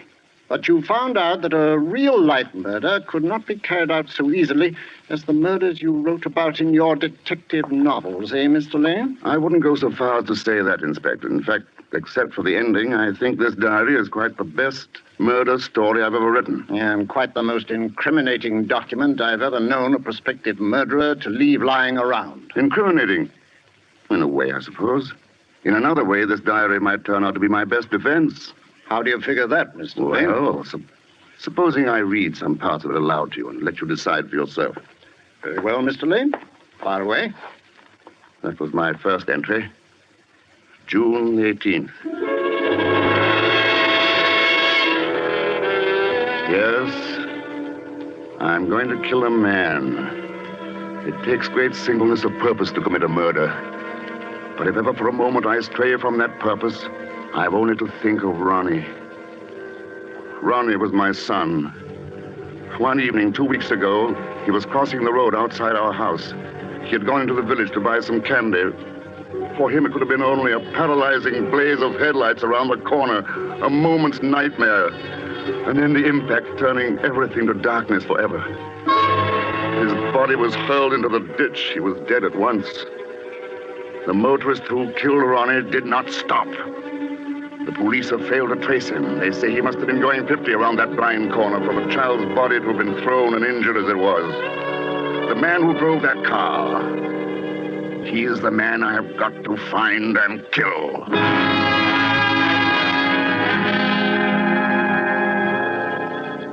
June 25th. I found my first clue today. My mind was on Ronnie. I was driving toward a neighboring town. The hills around were green. The boxwood hedges, still damp from last night's rain, translucent like giant chunks of emerald. Suddenly, the front wheels of my car hit into a great puddle.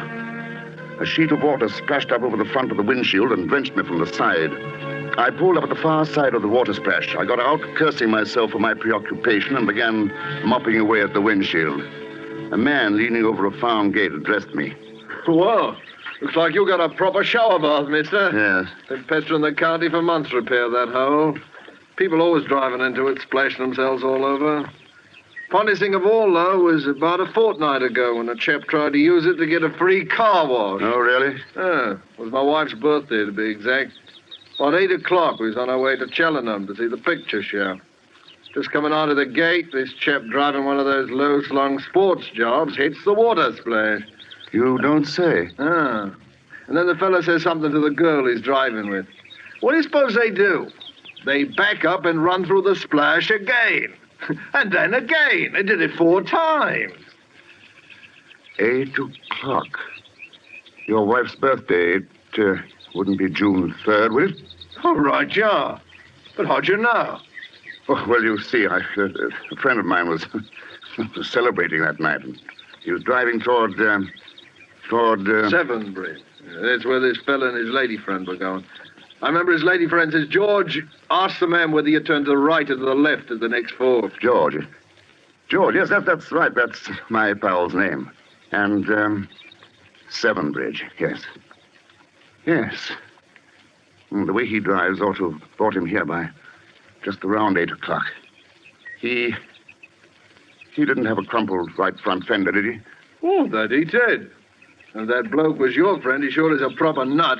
Well, peculiar, at least. Yes. Yes, he is peculiar. Driving through that water splash all over again and again. 4 times he does it. He wasn't laughing either. Didn't seem like a joke somehow. Looks like he's trying to get a free car wash. Funny way I'd say to get the mud off. Yes, yes. Maybe it was tar, though, huh? Yes. Or blood.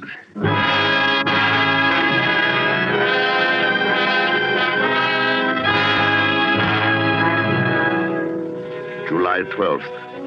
At 7 Bridge. I've talked to any number of the town's people, and I've met a number of Georges. But not one of them have owned or driven a low-slung sports job. Not like the one I've been looking for anyway. It may be that I have to start all over again. On some other tack. I was returning to the inn this afternoon when I noticed a car parked on the side of the road up ahead. A girl with bright hair was working at the rear wheel, and a small lad beside her was doing his best to help. I pulled up beside them. It was a long, low-slung sport job.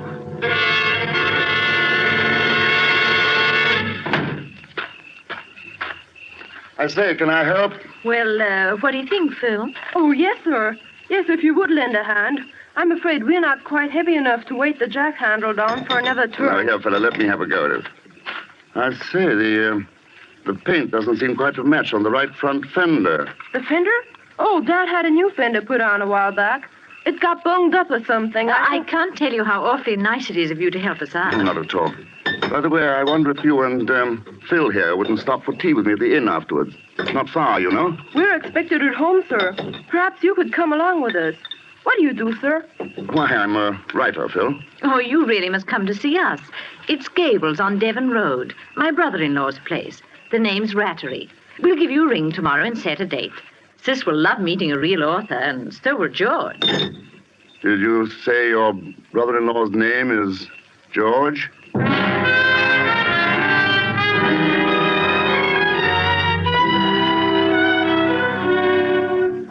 July 16th. I've met him. I've spent an evening talking to him. George Rattery.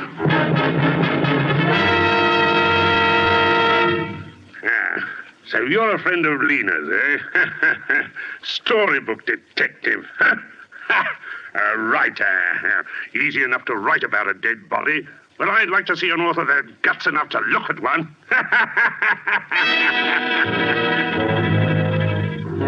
I had been more than a little afraid that George might turn out to be a sympathetic character. That need not concern me any longer.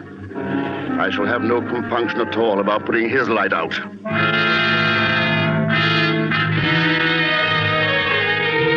It appears that George is the half owner of a garage down in town. A man by the name of Carfax is the other partner. A garage. That would explain how the damaged fender got itself fixed without the police knowing. Ah, how can a beast like George have a fine young son like Phil?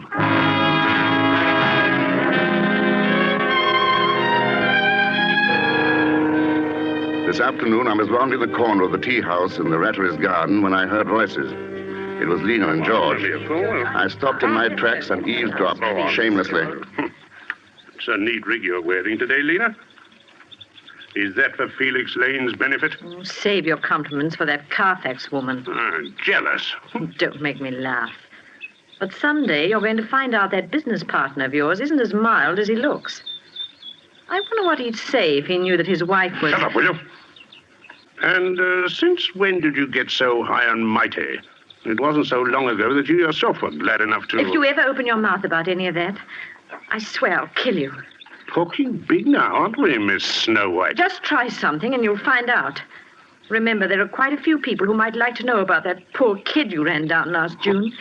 If it weren't for Violet and Phil, I'd... Stop that kind of talk. You hear? Just remember you were with me that night. Huh?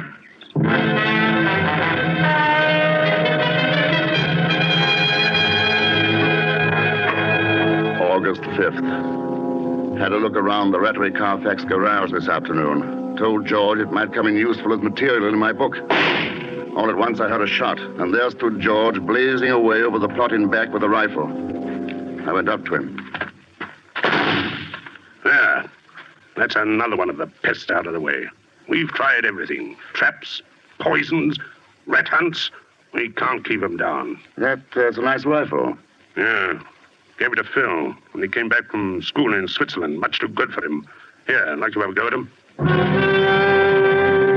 I raised the rifle and sighted. George's back was to me.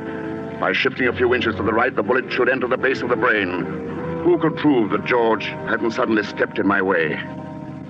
My finger tightened on the trigger. I say, George, I can't find that new tin of rat poison. Phil was spreading some out into the dump yesterday. I wonder where he put it. Oh, hello there, Lane. Hello, Carfax.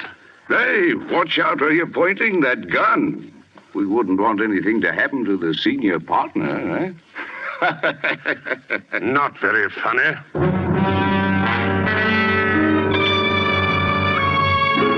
I am now a guest in the house of the man I am going to kill. Violet, Phil's mother, suggested that I come and stay with them for a fortnight and help Phil in odd hours with his Latin. George, much to my surprise, joined in heartily with the idea. I wonder why. I must watch him very closely because of what happened last night. We were having coffee in the drawing room after dinner when the conversation took a most extraordinary turn. They were talking about Violet's new rose bushes. I suppose they'll be very nice, but I can't for the life of me see why you went to all that trouble. Well, the old ones weren't doing very well. They were still alive, weren't they, Mother? Oh, yes, dear, but I'm not one to keep something going when it's only half alive. Oh, I'm glad you're talking about rose bushes. I should hate to think you felt that way about people. Of course not. But, on the other hand, I do think if a person were incurably ill that they ought to... Well, that is, they ought to have the right to ask their doctor to put them out of their misery. Don't you think so, Felix? Speaking of doctors reminds me, George, don't forget your tonic. Doctor said after every meal. Tonic. Oh, pass it here. Yeah. Foul stuff, bitter as gall, poison. That won't kill you, George. Felix, would you really be in favor of doing away with all unfortunates? Well, what about your incurable social pest, the person who makes life miserable for everyone else around him? I think a person would be justified in killing someone like that. I do think you're all getting a little morbid. The kind of a person I describe has no right to life. Of course, that's to say I would if I could do it without running my neck into a noose. Now, in my book, I'm working on a very pretty murder. Quite my masterpiece, I think. Well, he's darn close about it. Locked doors, sealed lips, and all that. Of course, he says he's writing a thriller, but we've no proof, have we? I think you ought to show us the manuscript, Felix. Don't you, Lena? I can't. I'm sorry. I hate anyone to see an unfinished manuscript of mine. I'm funny that way. Oh, Felix, please, get it and read some of it. Come on, don't be a spoilsport. I'll go and get it myself and read it out loud if the blushing author is too coy. By heaven, I'll go upstairs and fetch it now. You'll do nothing of the sort. I've read it. I will not have people snooping about among my manuscripts. That was close. After all, there is no book but this diary. I must keep it well hidden in my room.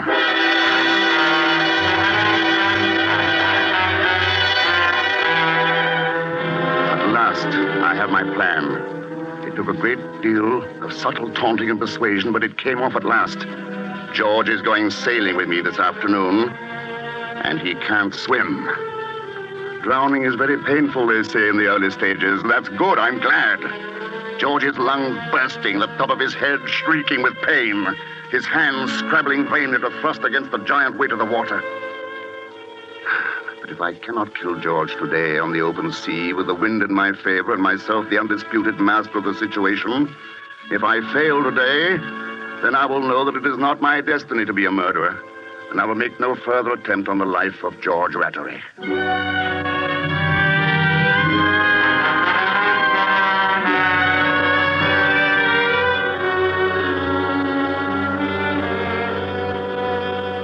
And that, Inspector Blunt, is the last entry in my diary. But you and George did go sailing, didn't you? Yes, it was after lunch on the same day. We walked down to the docks together. George, as you can imagine, was rather clumsy about a boat, but it was only a few minutes after he clambered aboard that we were out in the main water, sailing free. George had his feet braced against the centerboard case and his hands gripped the gunwale. A squall was coming up.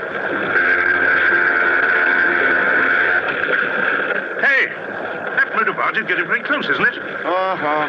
There'll be plenty of room, George. Power vessels have to give way to sailing vessels, you know. Give way? How do you think about that size is going to give way to a crate like this? Hey there, what are you up to? Look out, I tell you, you can't.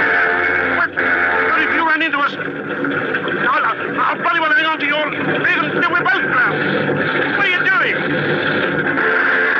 What? A bit close, but perfectly safe. Oh, perfectly safe. That barge didn't miss us by a yard. The same thing happened the other day when I was out with Phil. He didn't lose his nerve. Oh, he didn't, eh? By the way, you better not stand up in the boat again. That's one thing that's not safe. Very well, my friend. But I shouldn't try any of those funny tricks you've been planning. Tricks? What tricks? You know what I mean, you filthy sneak. I searched your room just before lunch, and I found your diary. Yes, I posted that precious diary of yours up to my solicitor just before I came out here. Posted it, mind you, just before we went sailing. So you see, it'll be most unfortunate for you if you let me drown. Well, what's the matter? Lost your lying tongue, have you? I ought to break your jaw for you. I've a good mind to hand over your diary to the police. Don't be silly. You know perfectly well you won't do anything of the kind. And for the very good reason that you don't want the police to haul you in on a charge of manslaughter for killing my son. Well, you can't prove I ran over your son. Aren't you forgetting that Lena was with you that night?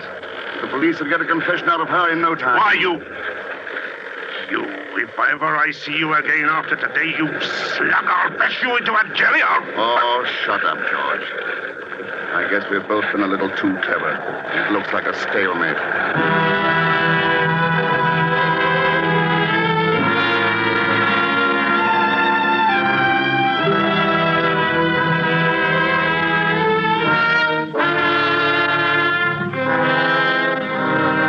I docked the boat and George stormed off the minute we landed. I came straight here to the inn. Yes, I know. Perhaps it's just as well I didn't succeed. Going back to writing detective stories after committing the perfect crime would be like going back to playing with tin soldiers after winning the Battle of Waterloo. You seem to be awfully sure of your alibi. Well, after all, there's no crime in planning a murder, is there? Providing nobody's hurt? Unfortunately, somebody has been hurt. What do you mean? What are you trying to tell me? George Rattery died yesterday evening of the effects of strychnine poisoning. George dead. Strychnine poisoning. All my planning, all my high and tragic purpose, and the beast ends by taking his own life. Poison. I remember now. He used to talk about suicide quite a lot. But I thought he only did it because the subject was so upsetting to his wife. I never dreamed. How did he take it? With his tonic. But it couldn't possibly have been suicide, Mr. Lane. But who? What else could it have been? It could have been murder. Unfortunately, we have no evidence except this diary of yours. Oh, but the bottle, the tonic. George Rattery died almost instantly after taking his tonic at dinner.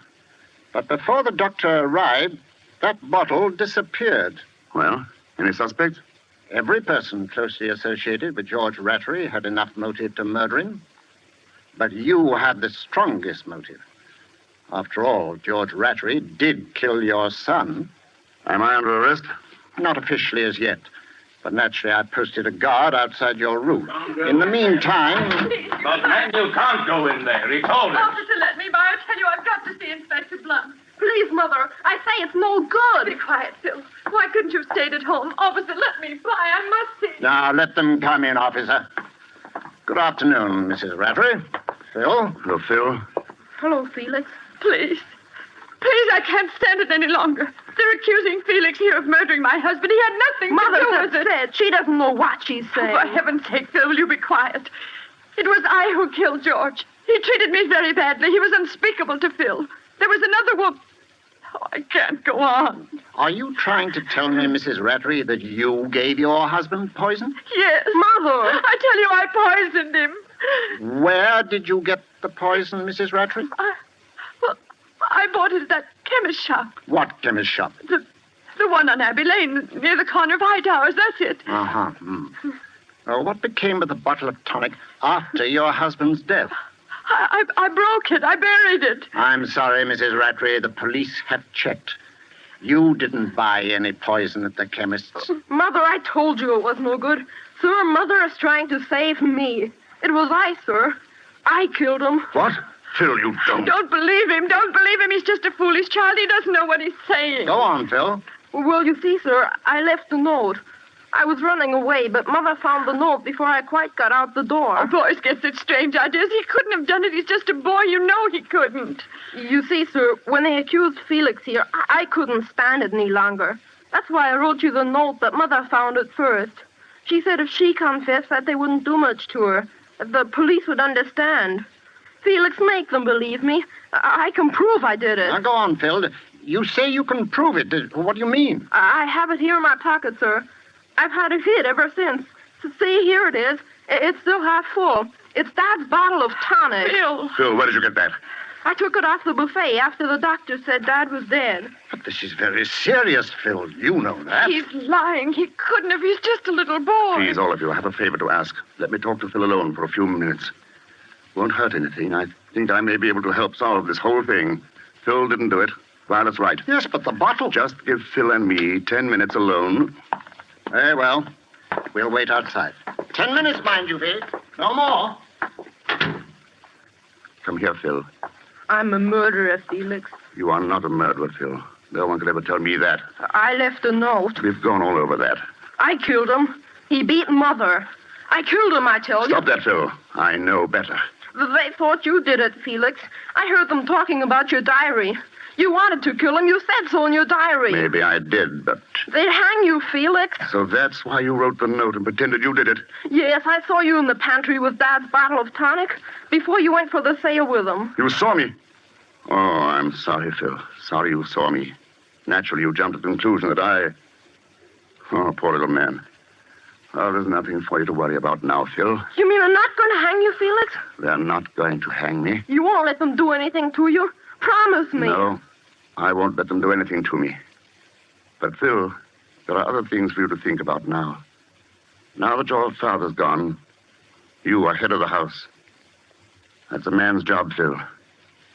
There's a lot you've learned about courage these last few days. Living takes a lot of courage.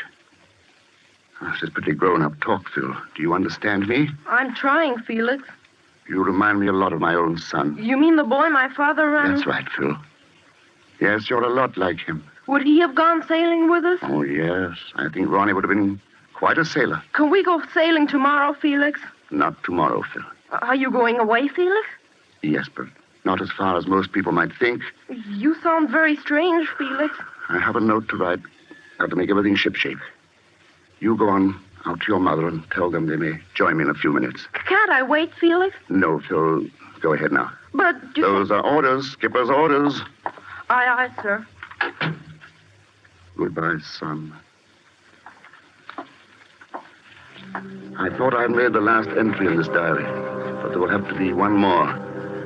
This diary was kept for only one purpose, to make George and the police believe that I planned to kill the beast by drowning him.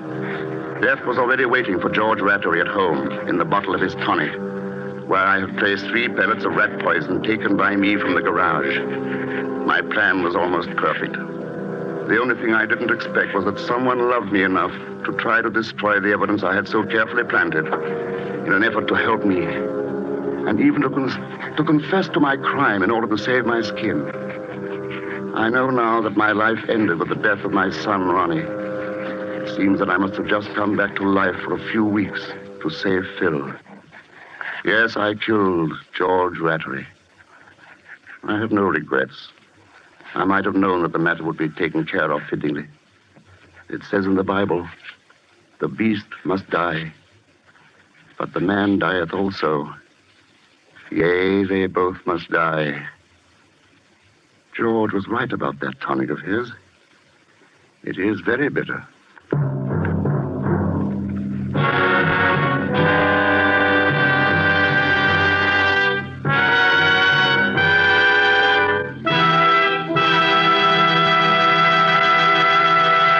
And so closes The Beast Must Die, starring Herbert Marshall. Tonight's tale of Suspense. Suspense is produced and directed by William Spear. Have you discovered the age-old secret of famous chefs and lovers of fine food? Namely, how good wine makes even the simplest, most inexpensive meals really exciting events? How Roma wines perform flavor miracles in bringing out rich, new savoriness? Well, the next time you cook any of the red meats, stews, fish, or poultry, add a generous portion of any Roma California table wine, delicious Sauterne, hearty Burgundy, or tasty claret. Then put the same bottle well chilled on the table with your meal. You will be amazed at the wonders Roma wine performs in bringing out all the appetizing goodness of even the simplest foods. Remember, Roma wines, these marvelous aids to greater enjoyment of daily meals, cost only pennies a glassful. So any home can afford the pleasure they give to everyday living. Ask for ROMA, Roma wines, America's largest selling wines, made in California for enjoyment throughout the world. This is Herbert Marshall, and at the request of the United States Army, I'm addressing this to every soldier listening. Volunteers are once more being accepted for immediate training by the parachute troops. Paratroopers receive $50 extra per month in base pay. Officers get $100 extra per month. If you think you can qualify for the paratroops, apply to your company commander immediately. Mr. Marshall appeared through the courtesy of Metro Goldwyn Mayer, producers of White Cliffs of Dover. Next Thursday, same time, you will hear Mr. Peter Lorre with Richard Conte as stars of Suspense. Presented by Roma Wines, ROMA, made in California for enjoyment throughout the world. This is CBS, the Columbia Broadcasting System.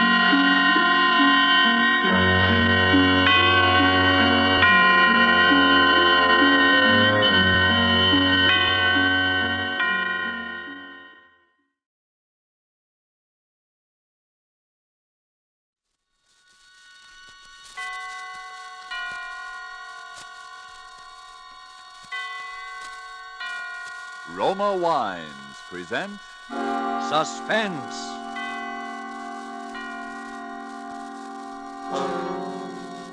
Roma Wines, made in California for enjoyment throughout the world. Salud. Your health, senor. Roma Wines toast the world. The wine for your table is Roma Wine, made in California for enjoyment throughout the world. This is the Man in Black, here to introduce this weekly half hour of Suspense. Tonight from Hollywood, we bring you as star Mr. Orson Welles. This will be the first of two consecutive performances by Mr. Welles, in which he will appear as the protagonist of Kurt Siodmak's novel, Donovan's Brain. The producer of Suspense and its sponsors, the Roma Wine Company of Fresno, California, feel that this story is so unusual that it merits more than our usual time. So in somewhat of a departure from established radio formulas, we will bring you the story of Donovan's Brain in two parts. Part one you will hear tonight, and part two next Monday night at this same time. Before we take you to the scene of our drama, let's take a little journey of a different kind. We'll let a bottle of Roma wine serve as Aladdin's lamp. I touch the label, and presto, we are all transported to that capital of gaiety, Havana, Cuba. And now we find ourselves in the charming Pan American Club. At a table nearby, an American has just voiced his delight at the uncommon beauty of the scene. And then his Cuban companion responds, "You in America also have much that is uncommon to boast of, such as this marvelous tasting wine we are enjoying this minute. To enjoy uncommon fine quality, Cuba imports this wine from your own distant California. It is your superb Roma wine. Now just realize what it means when other countries import Roma wines from such great distances.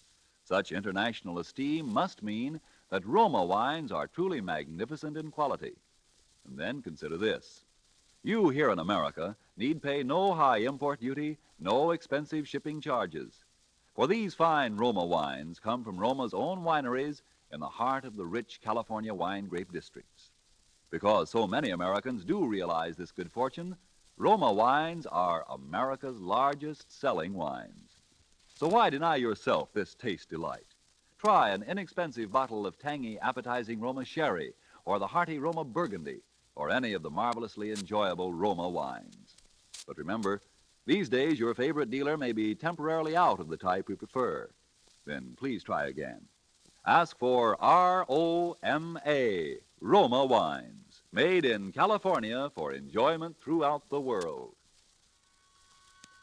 And now with part one of Donovan's Brain, and with the performance of Orson Welles as Dr. Patrick Corey, we again hope to keep you in suspense.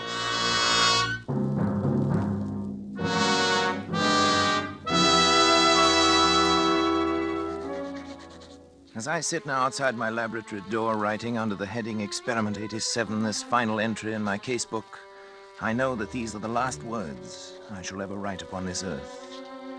I neither ask nor expect forgiveness now or hereafter.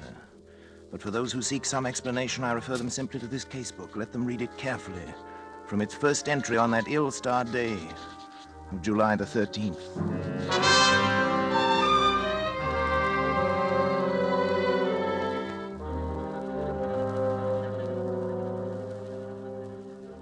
July 13th. Today I bought a small Capuchin monkey from an organ grinder. The animal trembled with fear when I took it into my laboratory, and when I tried to pet it, it bit me. I had to make it trust me completely. Fear causes an excess secretion of adrenaline, resulting in an abnormal condition of the bloodstream which would throw off my observations, so I fed it, and finally the creature voluntarily crept up into my arms, uttering little whimpers of content. When it laid its head against my shoulder, I stabbed it with a surgical lancet. It died instantly.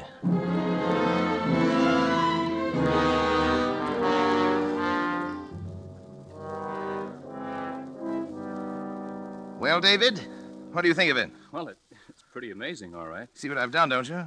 I think so. You think so? Good Lord, don't you know? Well, after all, Dad, I'm only a second-year medical I know, student. but what if I was a second-year student? Who is it? It's me, Janice.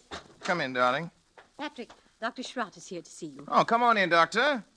You know our son David, of course. Yes, of course. How are you, my boy? Fine, thanks, Doctor. Well, Patrick, hard at it as usual, I see. Patrick, you didn't eat the lunch I sent in to you. Well, what is it this time, Patrick? A brain. What? A monkey's brain. Oh. What about the brain, Patrick? I've been trying to see how long I can keep the tissue alive. Oh, is that it in that jar? Oh, there's considerably more to it than just a jar, though. Want to see how it works? Is it still alive? In a way, yes. It's a fairly simple device, actually, Doctor. Variation on Corell's mechanical heart. The brain lies in a bath of blood serum. These rubber arteries are fixed to the vertebral and internal carotid arteries of the brain. The blood substance is forced through the cycle of Willis to feed the tissue. Over here, I've installed a small rotary pump that forces the blood circulation, you see?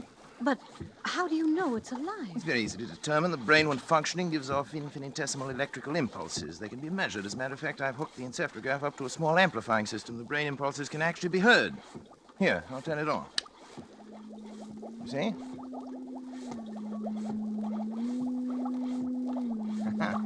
Quite effective, isn't it? Yes, it's effective. And it's wrong, Patrick.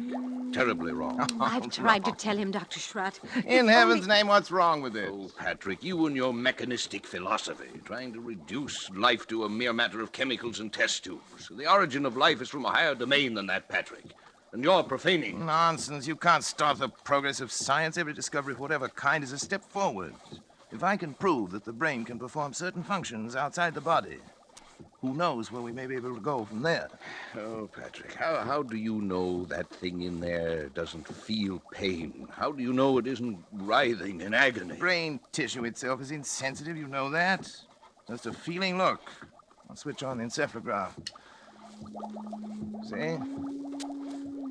There.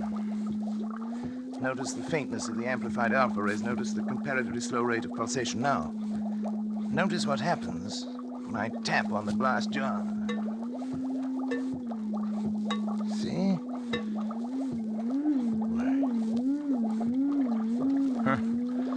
It feels. It thinks. I wouldn't go so far as to say that, but it certainly shows marked reaction to an external stimulus. I wouldn't have believed it possible. The trouble with you, Schrott, is that you don't really believe in science. Have it your own way, Patrick. That's when you can manufacture love and sympathy and kindness in a test tube. I'll be back. You leaving, old boy? Yes. Patrick. Do me a favor, Patrick. Shut off the pump and let that poor thing in there die. Let it die? Oh. If it were within my power to grant, that little brain would live forever.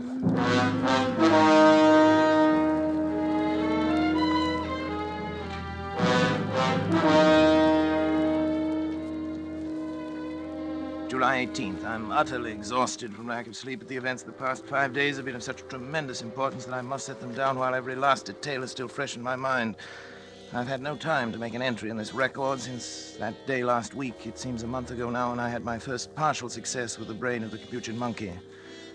At that time, however, it seemed that I was doomed to disappointment. In spite of all my efforts, the brain of the monkey ceased to live at 12:14 that night.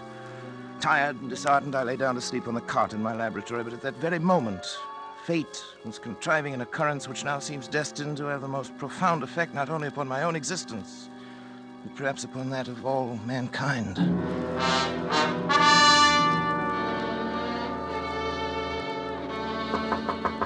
Hello? Hello, what is it? Dad. Oh, David, come in, come in. What's the matter? It's Dr. Schrott. There's been an accident or something. He's Oh? pretty upset. All right, I'll come. Oh, Patrick. Patrick, Sean. thank heavens, my boy. What's the matter, old boy? There's been a plane crash on the mountain. Only one of them was left alive, and I've brought him this far, but he needs an immediate operation. Sorry, that's your job. You're county physician. Patrick, it's multiple fractures of both legs. The arteries are severed, and the legs will have to be amputated. Huh? You're not in any shape to do the job. Well, that's not my fault. Take him to the Phoenix Hospital. I'm not going to take responsibility. It's too I far. really can't We'd help never it. get there in time. Patrick, please, it may mean a man's life, and your job as county physician. No, I'm not thinking of that, but it's an important man. William H. Donovan. Donovan? The Wall Street Donovan? Yes. You've got to help me, Patrick. Donovan. What are his chances? About even, if we hurry. Well, bring him in. Oh, thank you, Patrick. Thank you. You'd better get some things on, David. You may have to help. Yes, and we'll use the laboratory table. Before you go, put the instruments in the sterilizer. And don't forget the Geely saw. Right. Oh, but... But what? I thought the Geely saw was only used for brain surgery. Not always. Hurry. They'll bring him in now from the car. Okay, Dad. In here. Careful now. That's right. Easy does. Around the table, please. Yes, Doctor. Easy. You better get yourself a gown and gloves, Doctor, right over there. You won't have time to scrub. Yes, thanks, Doctor. Too bad, isn't he? Pulse rapid. Heart very faint. I wasn't sure. David, yes, half Dad. cc of adrenaline, David, 1 to 1,000 intravenous. Right. You men can go now. Is there anything else we No, can do? thank you. Patrick, don't you think... I'd rather we were alone if you don't mind, gentlemen. Yes. Good night, then, Dr. Schrott. Doctor. Good night. Good night. Now, David, if you remove the blanket from his legs, that's it. Good. You see? Fortunately, a forest ranger got to him right after the crash and had sense enough to put a tourniquet on each leg. Even so, Sure. We'll get it. Sure. What's he saying? Something like, sure. He said it over and over. I hadn't realized he was deformed. It doesn't show as much in his pictures. Patrick, don't you think we ought to begin? There's no use amputating those legs. No use? He'll be dead anyway by morning. Well, won't it? Well, I suppose you're right, Patrick. You know I'm right. But still, we ought to try. We can't refuse to operate just We are because... going to operate. Syringe, please, David, the large one. Here you are, Dad. Spinal anesthetic. Will you give it, Dr. Schrott? Right. Scalpel, please, David. Scalpel and the Geely saw. Geely saw? Patrick. Well... No, Patrick, I won't let you. After your performance tonight? Well, But Patrick, he's still alive. Precisely. My mistake with the monkey was that he was dead. I don't intend to make that mistake again. Come on, David, Patrick, the scalpel. Patrick, are you out of your mind? You're taking a man's life. I'm giving him life. Donovan would die anyway. But for a while at least, Donovan's brain will live.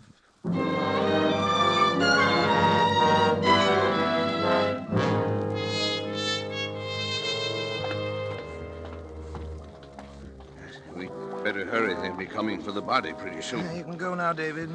David, think I will, then. You understand, of course? Yes, I understand. Not a word to your mother or to anyone. I understand. Did you put something in the skull cavity Oh, so yeah. the eyes won't fall? I filled it with cotton, bandaged the whole cranium. It looked like any head injury. I hope nobody gets any ideas about an autopsy. You're the coroner. You can stop that. Look, Schratz.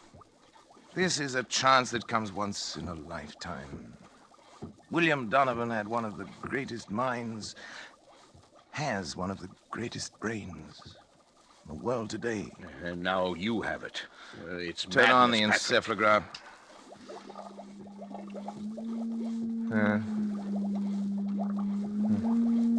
Simple alpha. Simple alpha waves, That's of right. course. No different from the monkeys. You can't take a human brain out of its body and expect it to function. I suppose not, but... Schrott, did it ever occur to you that the brain might simply be asleep? Sleep? Certainly. An operation like that is a severe shock.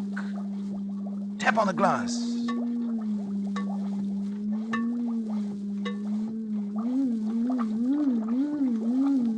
Good Lord, Patrick. Delta waves. It was asleep. You woke it up. It's actually conscious. You see, the three of us conducting this experiment now. You, and me, and William Horace Donovan.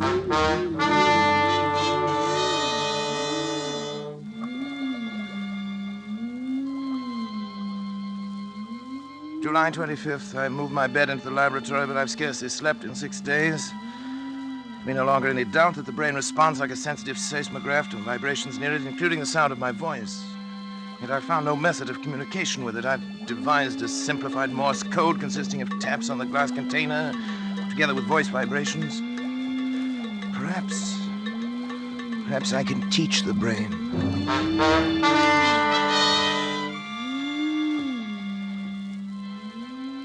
July 30th, Schrott has come to stay with me, half out of a feeling that he shares with me a common guilt, half out of scientific curiosity. I've scarcely seen him, and both David and Janice have been avoiding me, not that I really care. They've been tapping out my code on the side of the brain's container endlessly, day and night, over and over, 1,000 times, so that a baby could learn it, if the brain can learn. I sleep only when the brain itself falls into exhausted slumber. When it wakes again, I resume my tapping.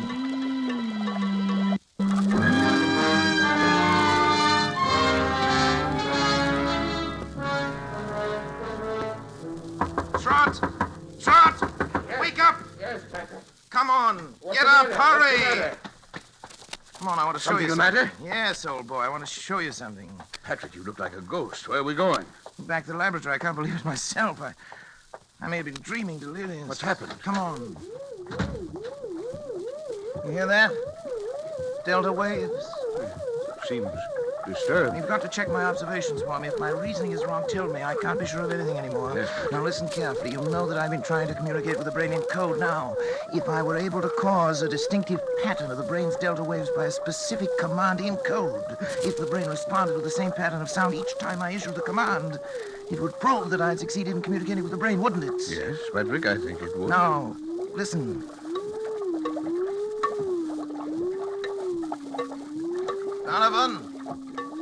Donovan, if you understand, think 3 times of the word talk.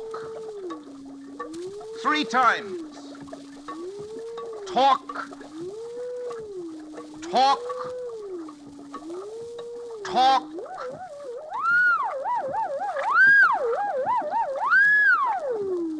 It answered. It spoke. Then I'm right. It's true. This thing has learned to talk. To talk.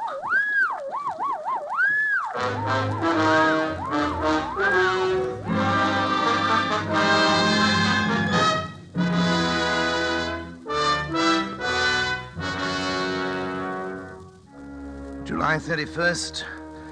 Shot is romanticizing, of course. The Delta pattern is so infinitely complex that it'd be utterly impossible ever to break it down into specific words, yet that it understands me, that it's trying to communicate with me is certain. Shot suggests mental telepathy, that I try to make my mind a blank, as the mediums call it, while at the same time increasing the energy content of the plasma that feeds the brain in the hope of stepping up the brain's electrical potential as one would step up the power of a radio station. Naturally, telepathy is nonsense, but the feeding theory intrigues me. I shall try it.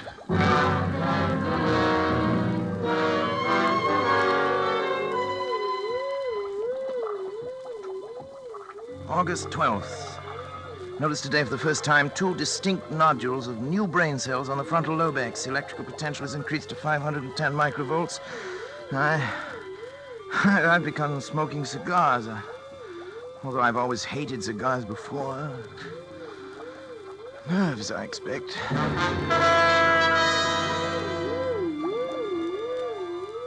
August 22nd, nodules still growing, electrical potential 1450, but no observable results.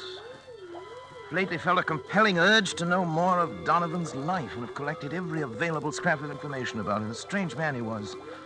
Strange, ruthless, actually evil in many ways, but nonetheless an extraordinarily brilliant mind.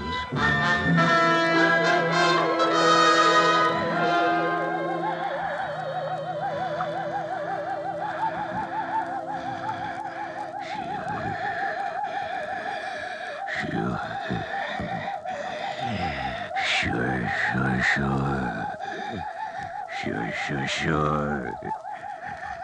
It will be the test. You agree? Of course. Sure. Patrick, wake up!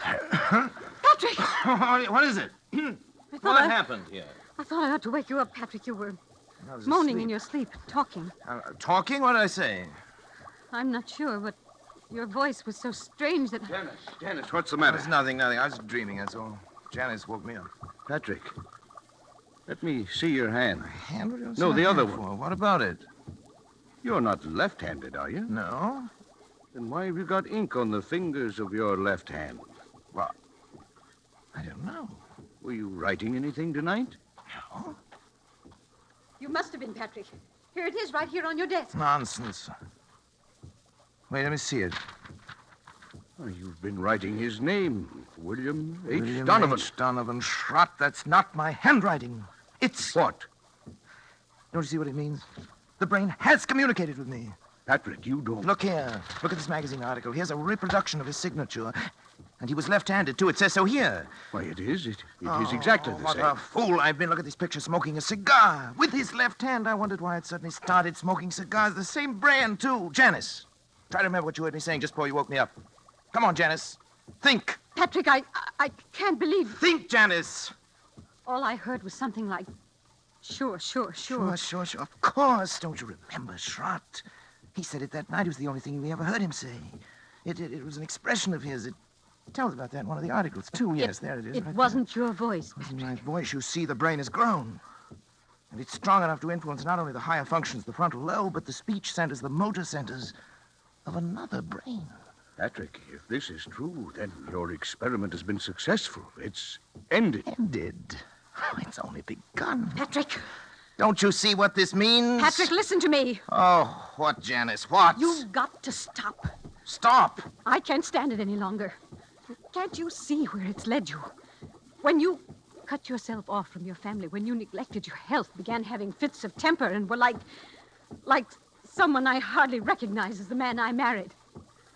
All that I tried to understand. But don't you see what you've done? You are a murderer, Patrick, a murderer. Janice, darling. David told me the whole thing. That poor boy's half insane himself from worry. Insane? What do you mean by that? What I say. You killed Donovan. Janice, Maybe he wouldn't have lived anyway. But you killed him. And now this This thing has gained such power over your mind that it can make you do things you don't even know about. For all you know, it could make you do anything. Anything. You've got to choose, Patrick. Oh, Janice, please. I suppose you're right, but I'm utterly exhausted. I can't even think anymore. You've got to think. Give me until tomorrow. Let me sleep, and then tomorrow I'll do something. I promise you. All right, Patrick. Tomorrow. But if you don't do something, if you don't destroy that thing, I will. The brain. It's almost as though it heard you and were raging at you.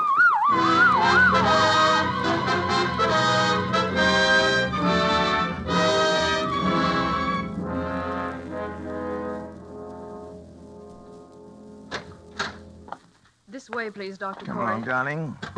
But, Patrick, why are we going in here? A psychiatric clinic? I told you I'd do something, Janice. I've got an idea. You mean you're having yourself psychoanalyzed? Well, something like that? Something like that. I'll tell you about it later. First, I want you to talk to this man alone. Dr. Zanger, this is Dr. Corey. Oh, how do you do, Dr. Corey? How do you I've heard do, something Dr. of Zanger? your work. Oh, yes. And this is Mrs. Corey. Of course, excuse me. I'm happy to meet you, Mrs. Corey. Thank you, Doctor. Won't you come into my office? I will certainly. Janice, would you mind, darling, waiting in the reception room? I'll be out in just a moment. Thank you. Why, certainly, dear. In here, please, Doctor. Very well. Well, Doctor, she seems quite normal. I'd expected from what you told me on the telephone that... I know. I can assure you, I hate to tell you this, but, Doctor, she's quite insane. I see. Yes, paranoia. She's always been, jealous of my work. And, well, last little while she's got a delusion that she thinks I've made some kind of a monster up in my laboratory. It controls my mind and controls my actions. So I'm putting her completely in your hands. Oh, well, it's of course a little unusual, but since you are yourself a medical man... That's right. You definitely wish to commit her then, huh? Yes.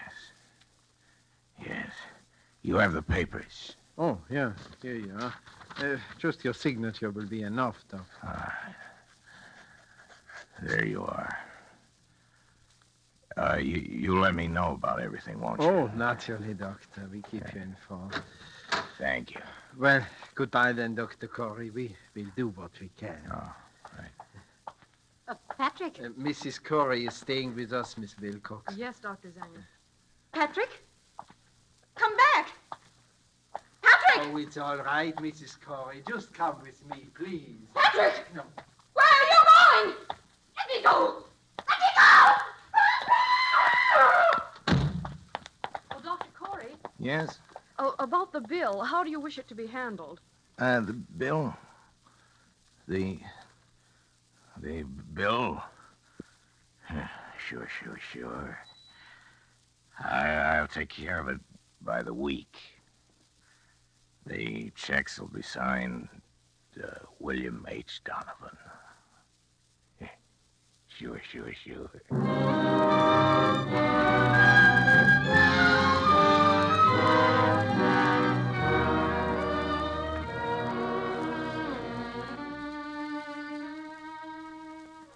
August 20th. It's nearly 3 weeks now since Janice went away. I can't understand how she could have left me just when I needed her most.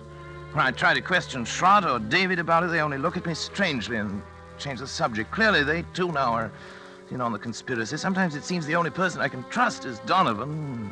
The brain communicates with me more freely now each day. I know it has some great plan in mind for me, for both of us. I'm waiting, patiently waiting.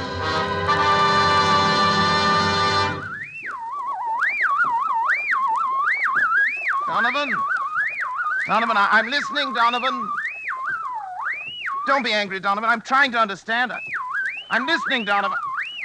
I'm listening. I'm Sure.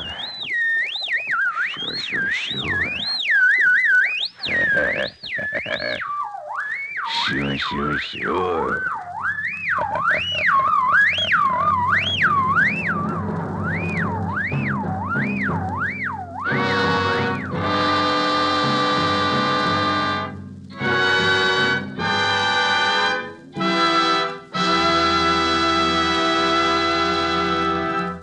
And so closes Donovan's Brain, Part 1, the first of 2 half-hour presentations of Kurt Siodmak's story, presenting Orson Welles as star of Suspense.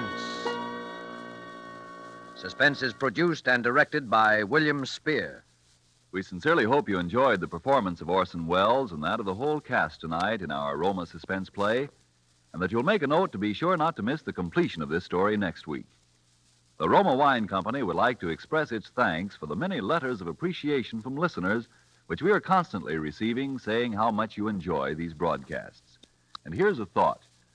To discover the enjoyment these suspense programs offer, you first had to sample one.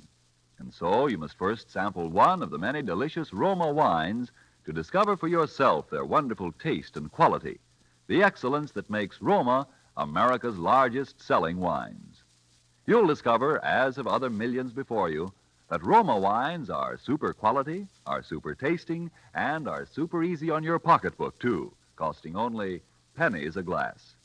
Be sure you get R-O-M-A, Roma wines, made in California for enjoyment throughout the world. The greatest and most profitable investment you can make in your country's future is to buy war bonds.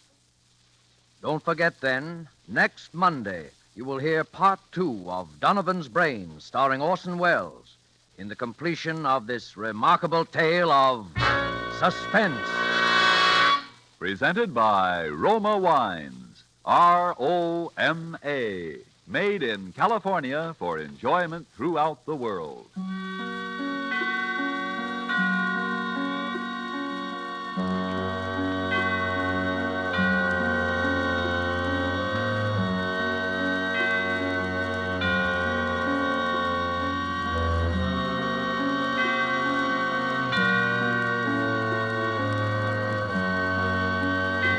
This is CBS, the Columbia Broadcasting System.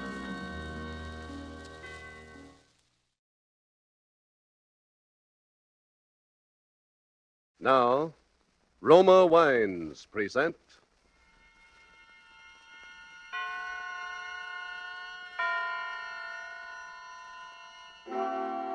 Suspense. Tonight, The Man Who Knew How, starring Charles Lawton. Suspense is presented for your enjoyment by Roma Wines. That's R-O-M-A, Roma Wines. Those excellent California wines that can add so much pleasantness to the way you live, to your happiness in entertaining guests, to your enjoyment of everyday meals. Yes, right now a glassful would be very pleasant, as Roma Wines bring you Suspense. This is the Man in Black, here for the Roma Wine Company of Fresno, California, to introduce this weekly half hour of Suspense. Tonight from Hollywood, Roma Wines bring you as star Mr. Charles Lawton. And so with Dorothy L. Sayers' intriguing story of The Man Who Knew How, and with the performance of Charles Lawton as Mr. Pender, a law-abiding citizen of suburban London, we again hope to keep you in suspense.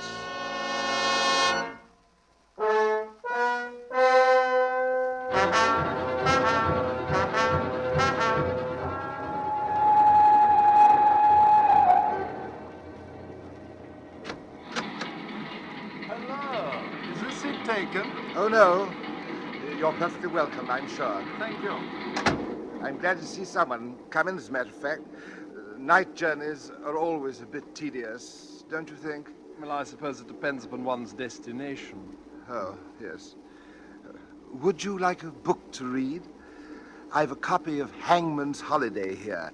I found it extremely Thank you very diverting. much. I never read detective stories. They're so inadequate, don't you think so? Well, most of them are rather lacking in characterization and human interest.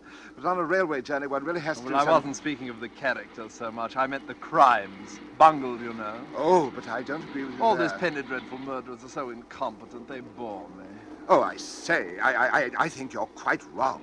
The criminals in books are usually a good deal more imaginative and ingenious than murderers in real life. Then the murderers who are found out in real life, yes. Well, even some of those did pretty well before they got pinched.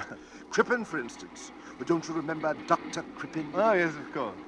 You know, Crippen need never have been caught if he hadn't lost his head and run off to America. Well, that's the point, you see. He did lose his head. Very good. Yes. No, he bungled the whole business. It could be so simple. Now, just for argument, if you were going to commit a murder, what weapon or means would you choose? Me?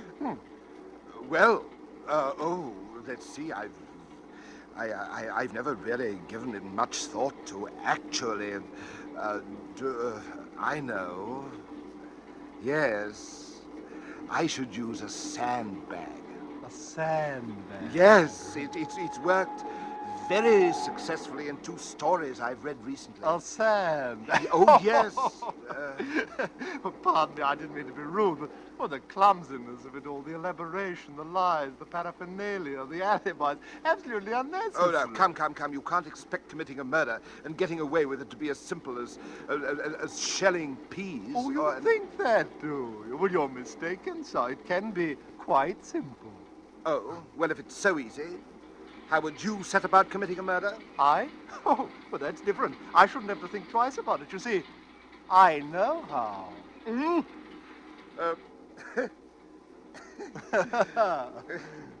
haven't tried, have you? Oh, my dear fellow, it isn't a case of trying. There's nothing tentative about my method. Well, what is this wonderful method? Oh, you don't expect me to tell you, do you? Well, I'd never think of murdering anybody. Oh, yes, you would if you really believed it was safe. We've all of us got a nice little murder locked up inside, just waiting for a chance to come out. Well, why are all these tremendous artificial barriers built up around murder by the church and by the law? Just because it's anybody's crime, that's why. It's as natural as breathing. That's ridiculous. Yes, that's what most people would say, but I wouldn't trust them. Not with sulfate of thanatol to be bought for tuppence at any chemist's. Sulfate of what? You think I'm giving something away? Well, I'm not.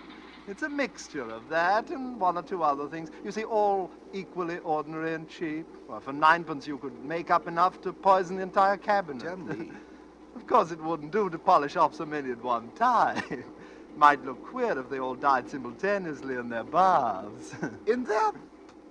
Why in their baths? Well, that's the way it would take them. It's not the mixture alone that does the trick. You see, it needs hot water to make the stuff take effect. Just a hot bath, any time from a few hours to a few days after administration. It's quite a simple chemical reaction. It couldn't possibly be detected by analysis. It would just look like heart failure. I've never heard of such a thing. You know, it's very odd how often one seems to read of people being found dead in the bathtub. Have you noticed? No. But look here. If nobody is fit to be trusted with this potent formula... I'm not to be trusted either. Exactly. Well, that's true, but it's past praying for now. I know the thing, and I can't unknow it. Unfortunate, perhaps, but there it is. Huh. Are we slowing down? Yes, this is rugby. Rugby already, dear me. I must get out here. I have a little business to do at rugby. I'm most indebted to you, sir. I've been quite entertained with your secret formula. Thank you. Just a moment. What did you say was the name of that stuff? Sulfate of... No, look here. If I were you, my dear sir, I'd just put it out of my head and forget it. Oh, there's a good fellow. Forget it. Yes, yes, that would be better. I will try to forget it.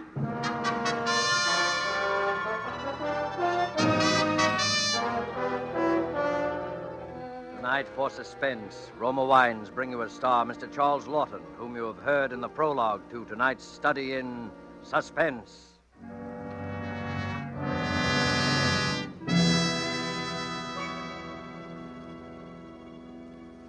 Far to the south of us is our good neighbor country, Ecuador. Let's imagine ourselves there now, dining on the roof terrace cafe of the exclusive Hotel Metropolitano in Guayaquil, Ecuador. Near us, an American has just complimented his hosts on the magnificent dinner, to which his host quickly responds, "Ah, yes, it is true that our foods are famous. But from your land comes a rare delicacy also. It is this superb wine, so excellent that we in Ecuador import it from your United States. My friend, I drink to you in your own delicious Roma wine." Our Ecuadorian friend is right.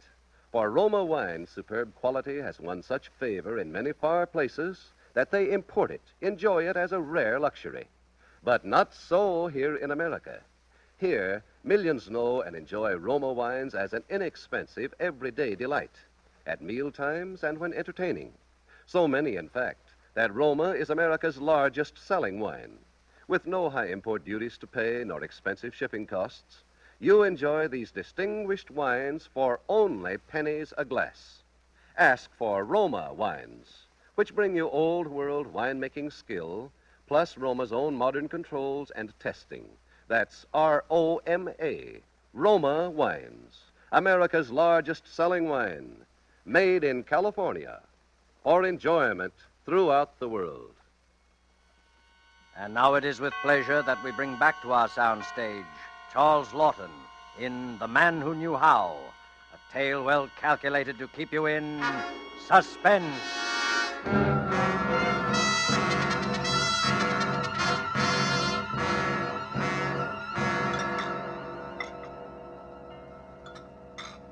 Good morning, sir. Morning, Charles. I've an egg for your breakfast, sir. Oh, thank you.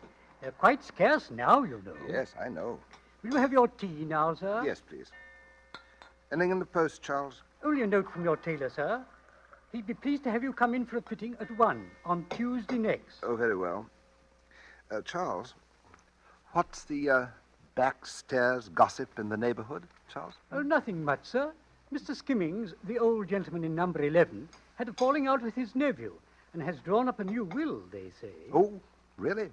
Yes. He's left everything to his housekeeper, Mrs. Digby. Well, she's been with him nearly 20 years. That reminds me, Charles. I should draw up my will, you know, one of these days. Charles, I shan't forget you. You've been more than loyal to me, Charles. Oh, thank you, sir. Charles? Yes, sir? Charles, has it ever occurred to you that an unusually large number of people die in bathtubs? In a bathtub, sir? Yes. You know, they seem to have a heart attack while in their bath, and they never come out of it. It's a common occurrence, I dare say, sir. There was one in the paper like that this morning. There was? Yes, sir. Right on the front page it was. That's how I happened to notice. Here, it's this account, sir. Oh, wealthy manufacturer dies in bath. Mr. Brittlesea it was, sir, of the Brittlesea's Engineering Works at Rugby. Rugby? Did you know him, sir? No, I didn't know him. I believe the paper says his wife found the poor man. Heart failure. That's a very peculiar coincidence. What, sir? I was just thinking, Charles. I met a man on the train down from Carlisle last night. He got off at Rugby. He said he had a bit of business there. I wonder what his business was.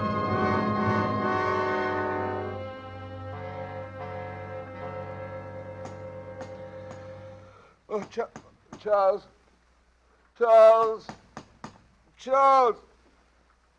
someone at the door. Oh, dear me, the bell must be out of order. Charles! Where is that other slipper? Damn me. Charles! All right. Just a moment. Is anybody there? I'm coming. Oh, Mrs. Digby. Oh, I didn't mean to rouse you, sir. Oh, but Mr. Skimmings never kept a phone in the house, sir. And, oh, sir, perhaps you could tell me who to call. Step inside, Mrs. Digby. Now, what precisely seems to be the trouble? Well, I thought he was a long time in the bath, sir, but I never dreamed. Oh, dear me, has Mr. Skimmings been taken ill? Is that what the matter? Worse than ill, sir. All blue he is. Dear me. If only I'd looked in sooner, sir. But you know, a gentleman in his bath, how it is, sir. Oh, yes, of course. I must say, I've always been afraid something of this sort might happen. The old gentleman would take his bath so very hard. Probably had a slight stroke, Mrs. Digby. I dare say the doctor will be able to bring him round. Not likely, sir. From the look of him, he's been dead for some time, sir.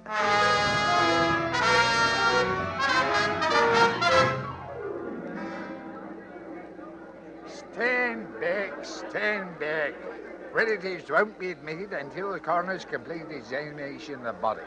Hello. Would you have a look at this card, please, officer? Who did you want to see in there, sir? Mrs. Digby. You'll find her in the library, giving testimony, most likely. Oh, yes, they've discovered the will, I imagine. I don't know nothing about that, sir. Well, I'll just run in and have a look round, eh? Officer! Officer! Yes, sir? Who was that man who just went into Mr. Skimmings' house? Search me. Why did you let him in? He persuaded me, like. Do you realize, officer, what you may have done? Of course, officer, I have no right to say it, but that man may have gone in there to destroy evidence. What evidence? Oh, I get it. You're one of them there sensation seekers, barking at the wrong team, my lord. There ain't no murder case here. The old bloke died of heart failure. Yes, I know. While taking a hot bath. Well, it happens every day.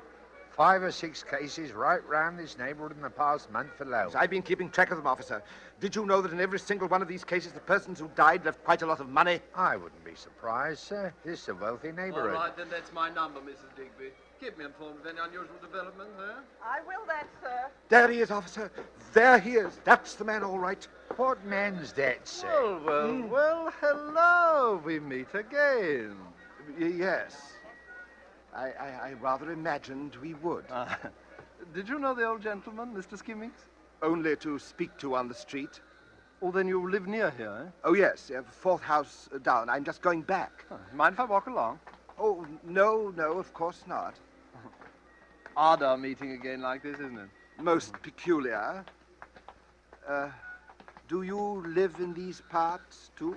I? Oh, no. I was only here on a little matter of business. Matter of, yes. Last time we met, you had a business at Rugby. Oh, yes, so I had. Well, my business takes me all over the country. I never know where I may be wanted next. It was while you were at Rugby that silly old Brittlesey was found dead in his bath, wasn't it? Why, yeah, there's a funny thing, coincidence. He left all his money to his wife, I believe. She's a rich woman now. Good-looking girl, a lot younger than he was. This is my gate. Oh, already? Will you come in and have a drink? Why, yes, thanks. I should like to very much.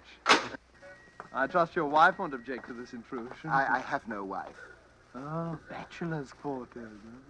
Yes. I do myself quite well, under the circumstances. Oh, you're right. This is capital. Would you give me your hat? Oh, thank you. I think my man has gone off to bed, but I dare say we can manage. It's this way, please. Oh, that fire looks good. Do you take soda? Yes, please. It is remarkable how many people have been found dead in their baths lately, isn't it? You think it's remarkable, huh? Well, I suppose... I don't know, perhaps it is. I suppose I've been taking more notice on account of that conversation we had on the train. You know, it is a curious thing how when once your attention is attracted to any particular set of circumstances, that set of circumstances seems to haunt you. True. Let us say, for instance, that you get appendicitis. Now, immediately the newspapers are filled with paragraphs about people who have died of or recovered from appendicitis. True. Uh-huh. You see it mentioned in all the magazines. You discover that many of your friends and acquaintances have had appendicitis. The thing seems rather to pursue you. Yes, that's exactly how it is. And all these bathtub deaths, the sequence of events is the same in each case.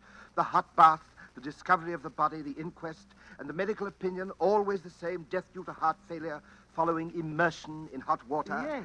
It just makes me wonder, you know how one does, foolishly, whether anybody else had happened to hit on that drug you mentioned. What was the name of it? Oh, I shouldn't think so. I fancy I'm the only person who knows about that. You a chemist? Oh, I'm a bit of everything. Sort of a general utility man, huh? I do a good bit of studying on my own, too. You see, well, I see you've some very interesting books here. Yes, I collect modern first editions. May I see that green volume there? Oh, of course, certainly. I'll fetch it down. It's a Henry James. It's quite a bargain, really. Here we are. Oh. It's a charming book. Yes, indeed. Well, it's a very interesting hobby. Yes. E. Pender, is that your name, Pender? Yes, it's Everett Pender. You have the advantage of me now, sir. Huh? Oh, well, I'm one of the great Smith clans, Yes. and work for my bread. Here's your drink. You're retired, I suppose. Yeah, thank you. Yes, only recently. I was in a bank until I came into this bit of money. Well, you're one of the lucky ones, not married, comfortably fixed. Yes, I dare say you won't be needing any sulfate of No, I didn't quite. Any useful drugs in the near future? No. I shan't be coming to you for assistance yet a while. Besides, how should I find you if I wanted you? Oh, you wouldn't need to find me. I should find you. Never any difficulty about that. Well, I'd best be getting on. No, don't get up. I'll find my hat. Thank you for your hospitality. I don't expect we should meet again, but we may, of course. Things work out so queerly sometimes, don't they? Yes. Don't they? Good night, Mr. Smith. Good night.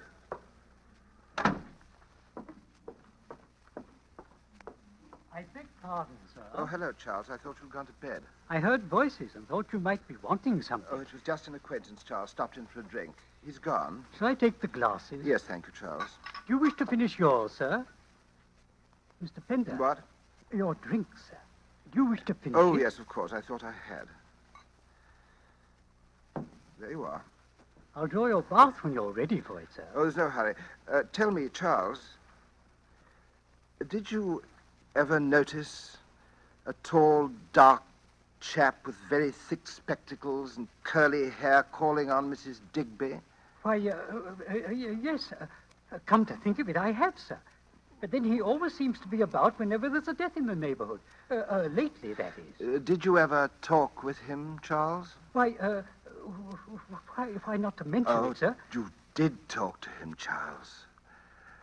Why are you so upset, Charles? Well, sir, it was about Mr. Skimmings changing his will in favor of Mrs. Digby. And the grey-haired gentleman, Smith, I believe his name is, asked whether you hadn't changed your will lately. Did you tell him I'd left everything to you? Well, not in so many words. But you gave it away.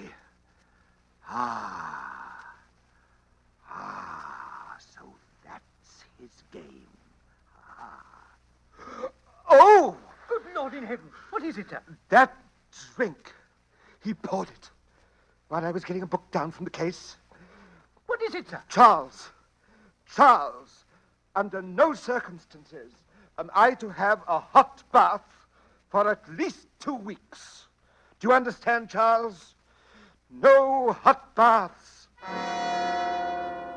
Very well, sir. Oh, Charles, in the paper, has anyone else died in his bath? Why, as it happens, yes, sir.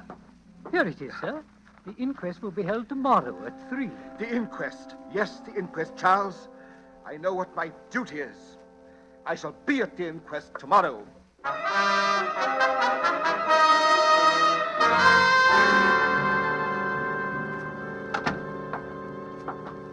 Good afternoon, sir. Hello, Charles. I was not expecting you home for a bit, sir. You didn't stay long at the inquest. I wasn't interested in the inquest, Charles. I went to the inquest only to see if a certain man would be there, and he was there, Charles. He was there as I expected. Yes, sir. The afternoon papers come. There is still another of those bath deaths. Another? Oh, yes. Yes. And they will go on and on unless somebody stops them. Charles, where was this one? In Launceston Place, sir. A young woman this time. It's the most No, Charles, no. I'm going out again, Charles. I have some business to attend to. Over in Launceston Place, as a matter of fact. Goodbye, Charles. Yes,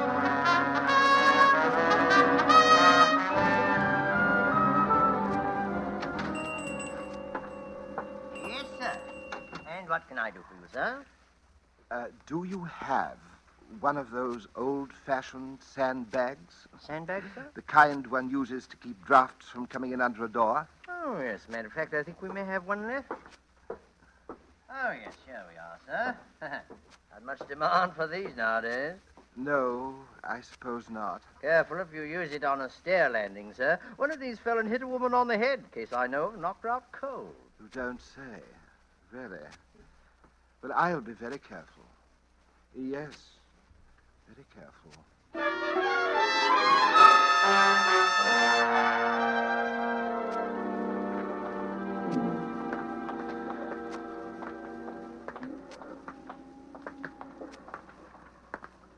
Hello.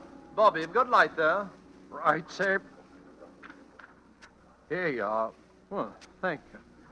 Would you like a cigar to smoke later on? Thank you, sir. By the way, sir, there's a bloke following you. I don't know whether you noticed. Yes, I noticed. Let him alone, Bobby. I'm going to have some sport with him. Right, you are, sir. Good night. Good night.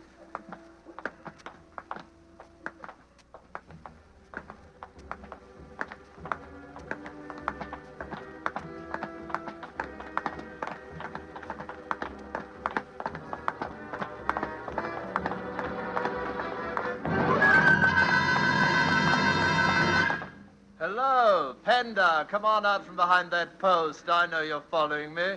I've known it ever since I left Launceston Place. You should have told that Bobby to arrest me. Why should I? Because I'm going to kill you. Why ever do you want to do a thing like that? To put an end to one of the most fiendish careers in the annals of crime. You've committed your last murder, Mr. Smith. Oh, come, look here, old boy. My name's not Smith at all. I'm William Buckley, and you... I didn't imagine it really was Smith. Do you actually believe that I'm responsible for all these bathtub deaths? Do you deny that you are? Why should I? You told me yourself you're the only man who knows the formula for the poison. Sulfate of thanatol? Well, yes, indeed. You have me there, Penda. And you stood to profit by every one of those deaths, didn't you, Mr. Buckley? You have me there, too. Look here, Pender, you're a great reader of crime stories. Haven't you ever wished someone would commit the perfect crime and get away with it just once? Yes, I have. God help me, but I don't anymore. I saw old Skimmings dead in his bath. Blue and horrible. Now, look, Ooh. The man who committed that outrage must die. Now, Pender, look. You, Buckley, you must die. Pender, you're mad. You don't know what you're doing, Pender!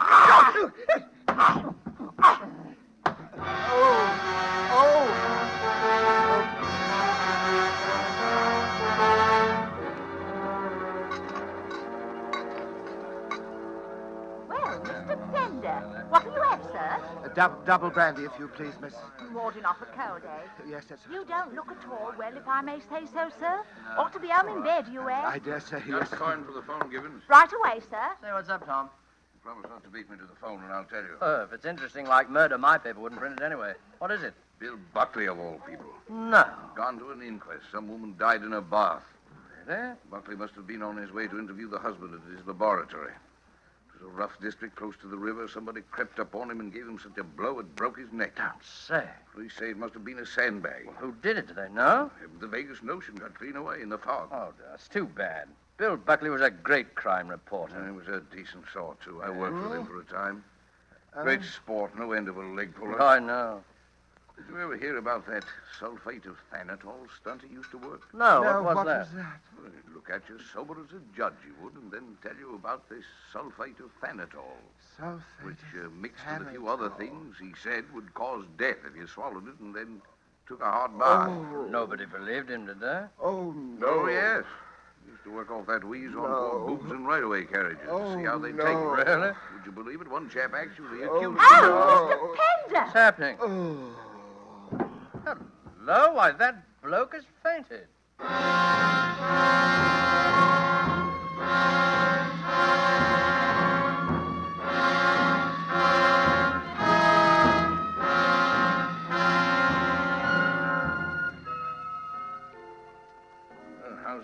feeling now, Charles?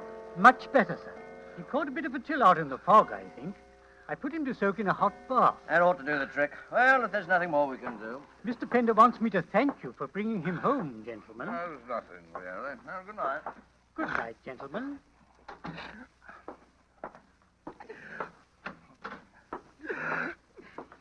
Is your bath hot enough, sir?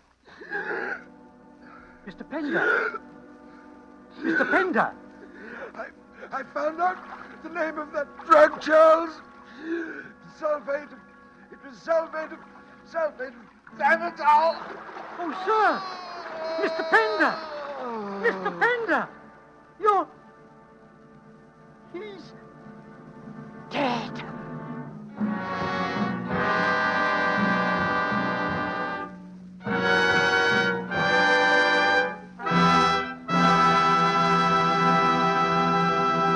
And so closes The Man Who Knew How, starring Charles Lawton. Appearing with Mr. Lawton was Hans Conried as Buckley in tonight's tale of Suspense. Suspense is produced and directed by William Spear. Have you had the thrilling experience of enjoying a meal with delightful Roma wines? Well, tomorrow evening, we suggest that when serving your dinner, whether it be fish, meat, or poultry, just place a well-chilled bottle of your favorite Roma wine, Sauterne, Burgundy, or Claret, on the table with the meal. You'll be in for a new experience in just how good even the simplest everyday foods can be when served with superbly flavored Roma wines. Don't put off discovering how much these delicious and inexpensive Roma wines can add to the pleasure of everyday living. Remember, thousands make Roma wines their daily standby for greater enjoyment at a cost of only pennies a glass. Ask for ROMA, Roma Wines, America's largest selling wine, made in California for enjoyment throughout the world. Next Monday, same time, you will hear Miss Agnes Moorehead and Mr. Ray Collins as stars. They will be heard in The Diary of Sophronia Winters by the distinguished radio playwright Lucille Fletcher. Don't forget to listen next Monday to Suspense. Presented by Roma Wines, ROMA, made in California for enjoyment throughout the world. This is CBS, the Columbia Broadcasting System.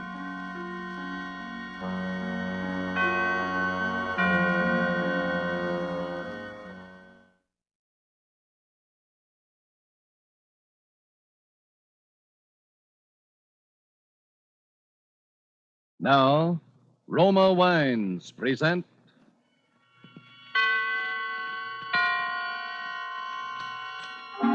Suspense. Tonight, The Merry Widower, starring Reginald Gardner. Suspense is presented for your enjoyment by Roma Wines. That's ROMA, Roma Wines. Those excellent California wines that can add so much pleasantness to the way you live, to your happiness in entertaining guests, to your enjoyment of everyday meals. Yes, right now a glassful would be very pleasant as Roma Wines bring you Suspense.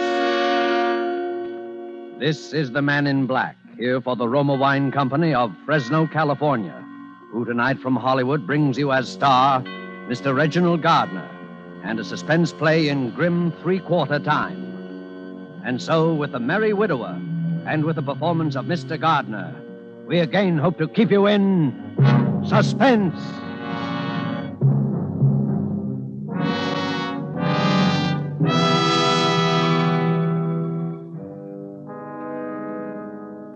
While we're swaying to the playing of the dance, Oh, George! eyes will listen as George Munsey, if you don't listen to me... My good woman, pray, what is the meaning of this intrusion? What? Oh, hello, Ethel.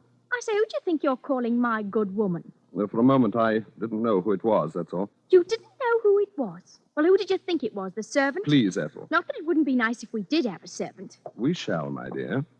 We shall. Of course, that's what you say. That's what you always say about everything. Sometimes I wonder why I ever married you, George Munsey. It hasn't changed my life much. When I met you, I was waiting on people all day long in Hoffman's restaurant, and now all day long I wait on you. You don't think by any chance, do you, that I'm unworthy to be waited on? That would be amusing. Oh, George, it isn't that. I'm no snob, and you know it. And I'm not afraid of a little hard work either. But you're always making such great plans and such big promises. Yes, well, I have big plans. Someday you'll realize, my dear, that you've married a rather remarkable man. Well, remarkable man. If you don't hurry up and get down to work, you'll be fired. I'm not going to work this morning. You're what? I said I'm not going to work this morning. George Munsey, are you crazy? What? What did you say? What's come over you lately, anyway? Ah, then you've noticed something. I should say I have. Wearing wing collars in the daytime all of a sudden and buying yourself a fancy hat and a cane. Really, Ethel, it's quite appropriate that I should wear a Homburg hat and carry a walking stick. After all, Appropriate, is it? Well, I haven't had a new hat since I can remember, and you know how we have to scrape along here, and now you're not going to work. Well, where are you going? I'm going up to London. London. Yes, there are certain very important affairs that I must take care of in London, my dear. Just what are these very important affairs, Your Royal Highness? Why did you call me that? Because you act so high and mighty sometimes. Oh, George, why can't you be a little more practical? My dear, has it ever occurred to you that I might be different from other men? Oh, George, you are. I know you are. In most ways, you're the most wonderful husband a girl could ever have. But really... Yes, perhaps it's time. Yeah, I think it is. Time that I took you into my confidence. Well, perhaps it's time I took you into mine. There's just 10 shillings sixpence in the house to buy groceries for the rest of the month. Please, Ethel, don't be sordid. Sordid? Well, if you think 3 meals a day is so sordid all of a sudden... Shut up! George. You're not fit to share my confidence. You're not fit to share my confidence or my station. George! George! George! George!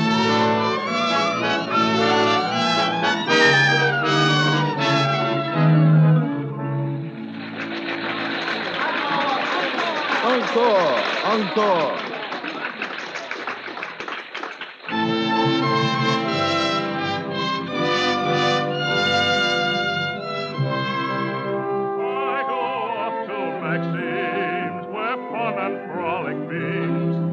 All the girls I chatter, I laugh and kiss and flatter. I've seen it now for the 12th time within as many weeks. And again, as on each previous occasion, I'm all but overcome by the one astounding, incredible, and yet quite simple fact. The story being played upon the stage is my story. And the hero of that story, the dashing Prince Danilo of Masovia, is myself. The time is not yet ripe for me to return and take my rightful station in my country. All this must for a little longer yet remain my secret. Ethel has no suspicion yet, that's obvious, but there is one who knows, and I'm sure of it. Although she's far too tactful to say so, my Lady of the Veil. And she'll be waiting for me again tonight, that I'm sure of, too, in the lobby of the theater after the performance. I catch and kiss them.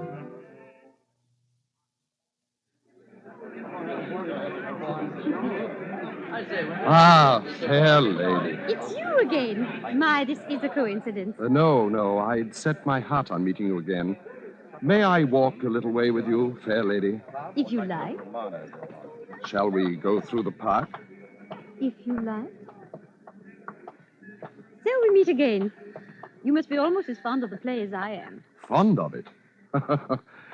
Well, that's hardly the word for it now, is it? But I suppose you have some special reason. Ah, then you do suspect me. Oh, now, one doesn't have to be a mind reader for that.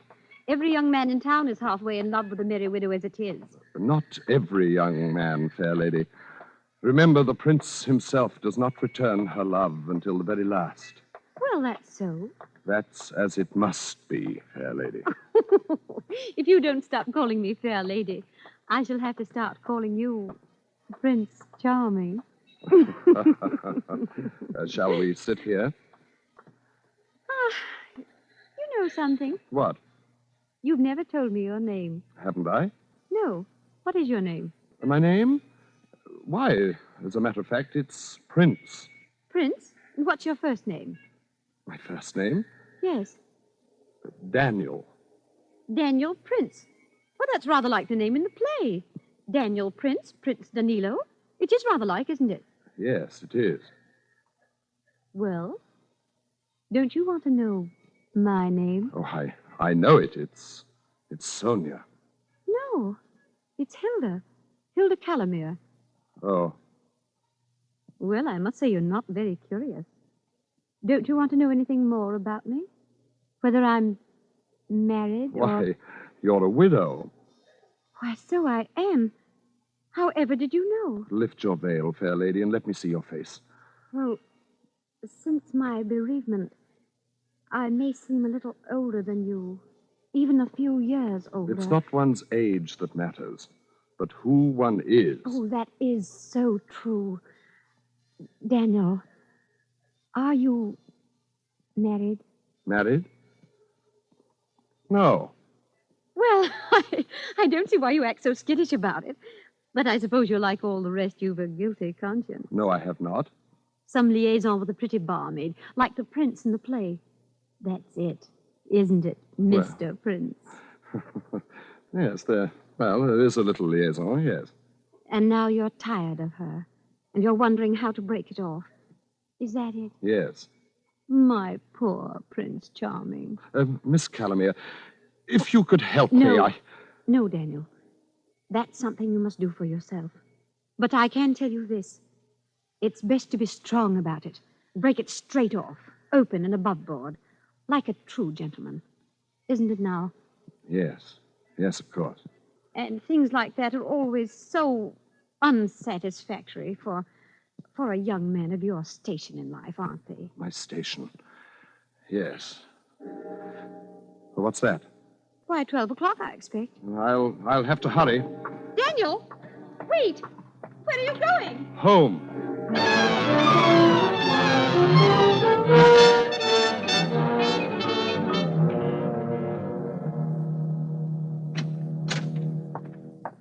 George? Is that you, George? Yes, my dear. Oh, I must have fallen asleep waiting for you. What time is it? A little after 1, I think. After 1? Where in the world have you been all this time? I told you this morning that I had certain very important matters to attend to in London. And what are these important matters, may I ask, that keep you out until 1 o'clock in the morning? Ethel, tell me, do you believe in morganatic marriages? In what? Morganatic marriages. Whatever's that? When a person of royal blood marries someone beneath his station. Well, I never thought about it. I don't see what's wrong with it if they're both in love. Why in the world do you ask me a question like that? I just wanted to know what you thought. You are an odd one. I still don't Please, see... Ethel, I'm very tired. I think we should get to bed. All right. I don't want to quarrel with you tonight of all nights. George, Yes? I did an awfully foolish thing today. What? I spent all our money, or most of it. Here, look what I got. What's that? A little box. It's for cigarettes or hairpins or whatever you like. But when you open it, it plays that tune you like so much. See?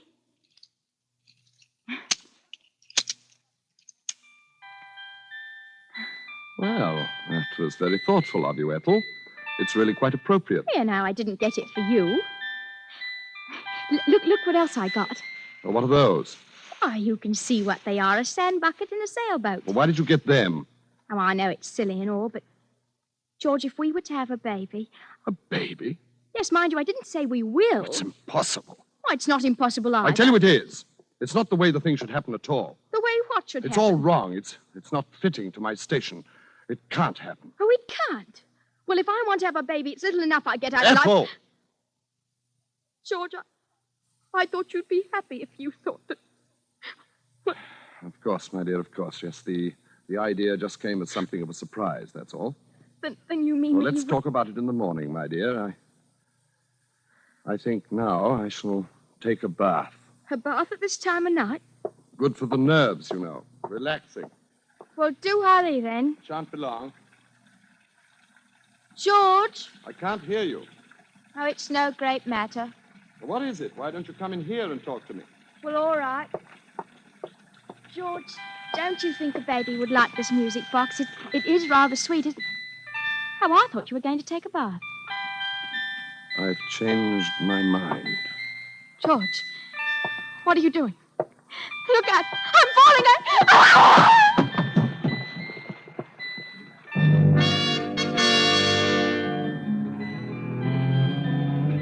The thing kept playing as she lay there in the water. I looked at her very closely. It wasn't necessary now to do anything more. There was a deep bruise on her forehead, just above the temple. She was no longer breathing. I got my hat and my walking stick. I left the house.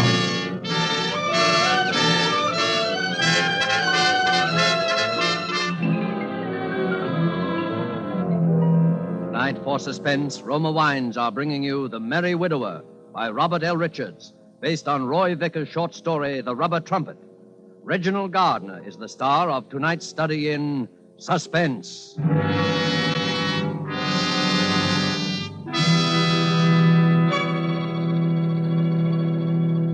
In many foreign lands, wine connoisseurs could propose this toast. California has given us this superb wine, so delicate, so excellent in taste and bouquet, that we import it. It is famous Roma California wine. Yes, that is true. For in Roma wines, you will find the uniform qualities which make a wine truly magnificent. More Americans enjoy Roma than any other wine, for greater enjoyment of meals, for delighting their guests. These delicious Roma wines are the result of California's perfect soil and climate, plus a combination of old world winemaking skill and modern knowledge that mean constant quality. Yet they cost you only pennies a glass. Tomorrow, before dinner, serve an appetizing glass of cool amber gold Roma California sherry. Then, with the meal, serve cool glasses of hearty Roma Burgundy. Ah, there is a real treat indeed. No matter what the meal or what glasses you use, the result is the same. New compliment-rousing enjoyment of the meal, new pleasure from even the simplest foods. Try this easy, inexpensive way to better living tomorrow. Just ask your dealer for R-O-M-A, Roma wine. If your dealer is out of Roma, please try again soon. Remember, more Americans enjoy Roma than any other wine. And now it is with pleasure that we bring back to our soundstage Mr. Reginald Gardner in The Merry Widower, a tale well calculated to keep you in suspense. Shall I tell you more? Yes, I believe I shall. You've been very attentive, and it pleases us to have you share our confidence. Very well, then. At the performance that evening, the lovely widow and I sealed our betrothal.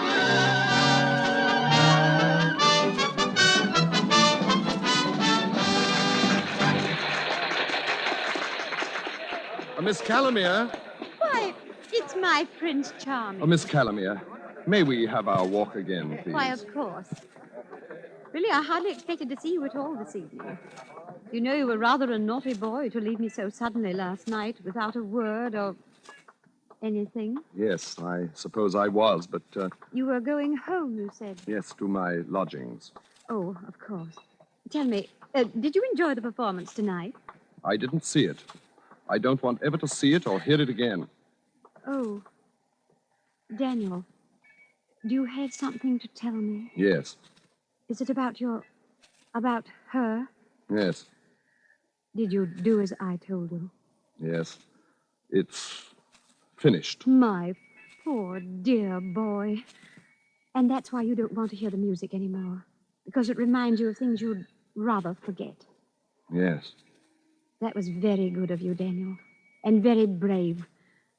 I hope it wasn't necessary to hurt her too much. No, it didn't hurt her very much. And what are your plans I've now? come to you, Miss Calamere. I've come to you. Daniel, you mean... You're the only person in the world who understands me, Miss Calamere. Oh, my Prince Charming. It's like a dream, like the play that brought us together. We are the play now. Until death do us part. Yes, until death do us part.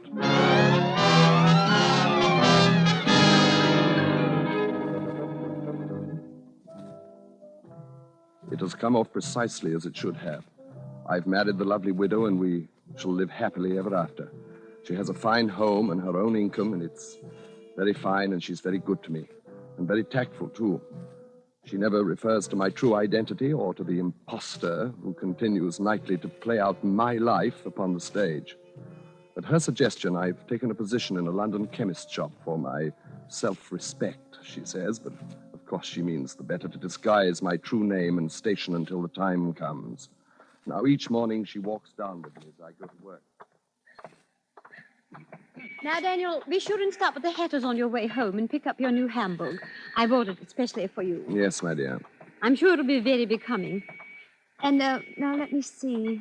Oh, yes. This is the day you're paid, isn't it? Yes, so it is. You know, I've been thinking you should have your own bank account. What would you say to that? Whatever you think best, my dear. Very well. But bring the money home as usual, and I'll arrange it all for you tomorrow. Yes, my dear. Well, here we are. Mind you come right home after work, and don't be late. We're having something very special for dinner this evening. I shall, my dear. Goodbye. Goodbye, Daniel. Oh, so there you are. Good morning, Mr. Arrowsmith. You're late again, Prince. I'm sorry, Mr. Arrowsmith. Well, being sorry isn't enough. This is the second time this summer. See if it don't happen again. Yes, Mr. Arrowsmith. Now, get them fancy togs off and into your work coat with you and behind that counter. Yes, sir. Here's something new I want you to pay attention to today. It's a novelty I want you to try out, see? I'm putting it in your counter. Oh, very good, Mr. Arrowsmith. You have to demonstrate it, so look sharp here. Yes, sir. It's a cigarette box. When you opens it, it plays a tune like this.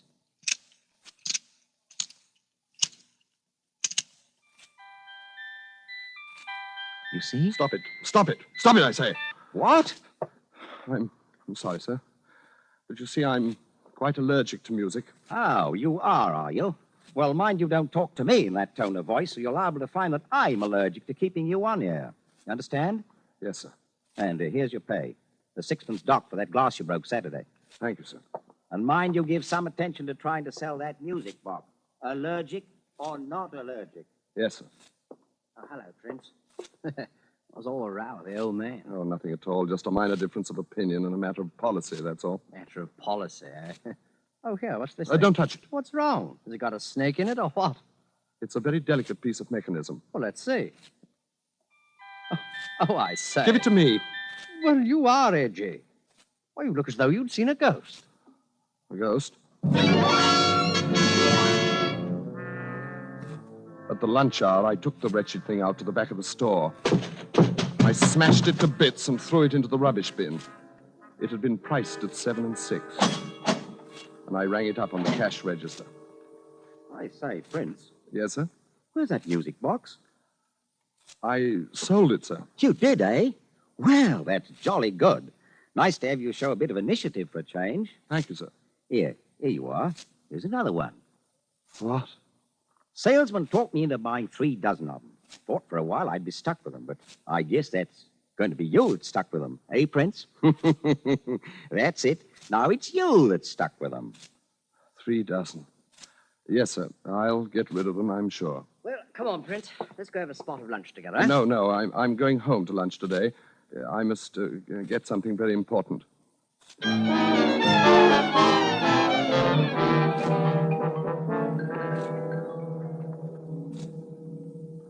Well, good night, Bertie. Hi, Prince. Good night, Mr. Arrowsmith. Good night. Oh, Prince. Yes, sir? How did you do with those musical cigarette boxes, hmm? They're all sold, sir. What? All 3 dozen? Yes, sir. You see, a gentleman came in and said he wanted them for an orphanage, sir. 3 dozen musical... Well, that's a nice traveling bag you have there.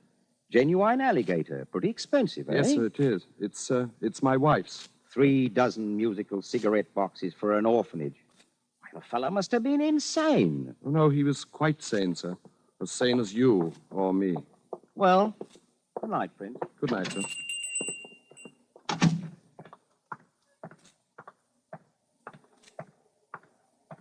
Can you spare a poor man a copper, Governor? Yes, here's a shilling. Oh, God bless you, Governor. But there's something you must do. I want to give you something else. Oh, what? Here, take this suitcase. It's yours. You can do anything you like with it. Yeah. What's the game, Governor? There's no game. I'm just tired of it, that's all. It's a good bag. You can probably pawn it for a nice price. What's in it? Do you want it or don't you? All right, I'll take it. But I hope you don't have your wife act up in it or something. Then take it and shut up. Is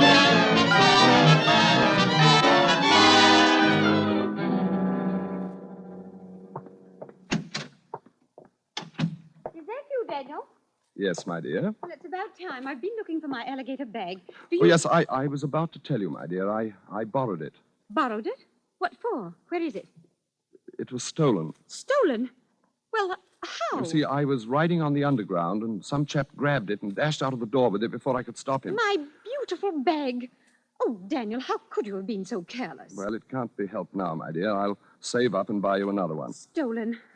Well, at least we can phone the police. Police? Well, why not? That's what one usually does about stolen belongings, isn't it? It's not the slightest use, my dear. Well, there's no harm in it. Oh, I'll answer it, Daniel. Yes? Why, yes, my husband and I were just... Yes. Yes, that would be if... Oh. Well, that is odd. Well, yes, come right up. Yes, we'll both be here. That was the police, Daniel.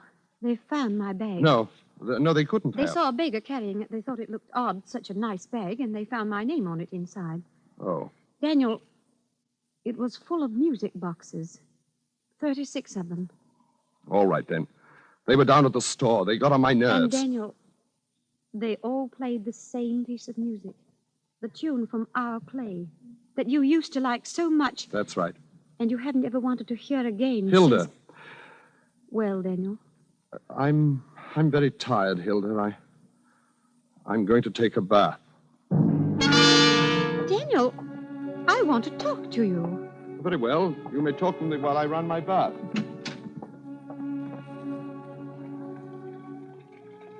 Daniel, something's happened. You're different. I'm no different. Well, why do you hate that piece of music so much? Enough to do such a crazy thing. What? Well, it's because of her, isn't it? Yes.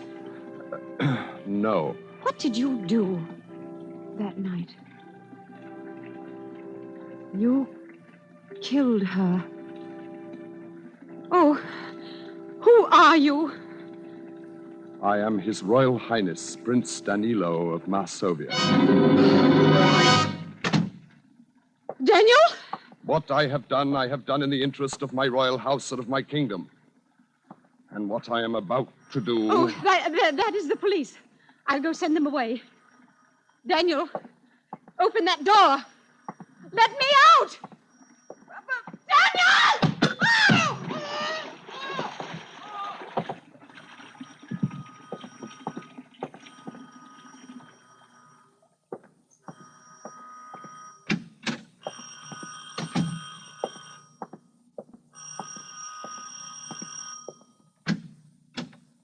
What do you want?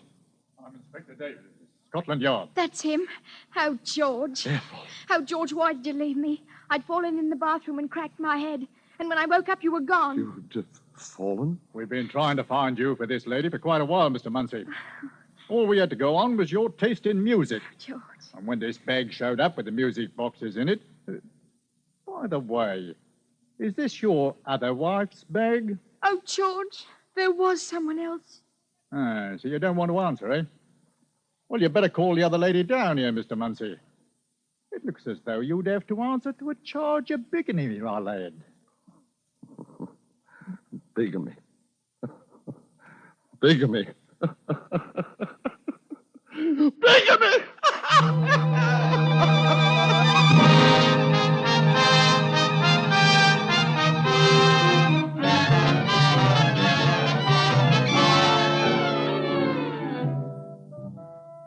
I have been returned at last to my rightful place and have taken up residence at my castle in Arsovia. There are heavy bars upon the window for the protection of my royal person, and I am most courteously treated by all my court attendants.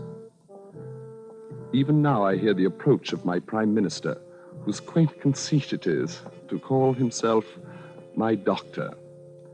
He has been on a personal errand at my request.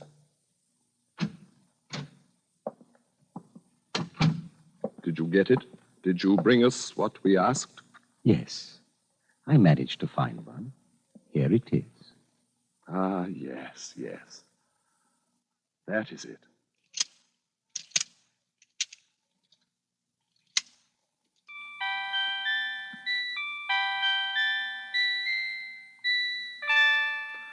We thank you. Doubtless it seems a trivial thing, a mere trinket, but it reminds us of so many things that we cannot quite remember, like some dream of another life. and it will serve to take our mind from cares of state, which is most necessary, since we know that now we shall be here all the rest of our life.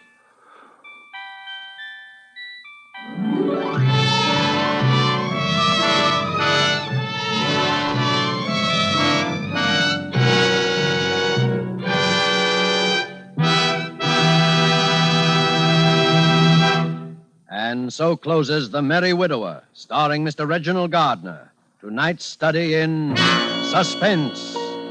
Suspense is produced and directed by William Spear. Yes, Roma wine makes any meal taste better. Simply place a cool bottle of your favorite Roma wine on the table with the meal. Serve it in any kind of glass. Once you taste the addition these delightful wines bring to the zest and savoriness of even the simplest dishes, you'll wonder why you've ever done without Roma wines. Remember, it costs you only pennies a glass to add the extra pleasure of Roma wines to your daily meals. Tomorrow, ask your dealer for ROMA, Roma wines. Try them, and you'll know why more Americans enjoy Roma than any other wine. Reginald Gardner appeared through the courtesy of 20th Century Fox, producers of the Darrell F. Zanuck Technicolor production Wilson. Next Thursday, same time, you will hear Miss Lucille Ball as star of Suspense. Presented by Roma Wines, ROMA, made in California for enjoyment throughout the world. This is CBS, the Columbia Broadcasting System.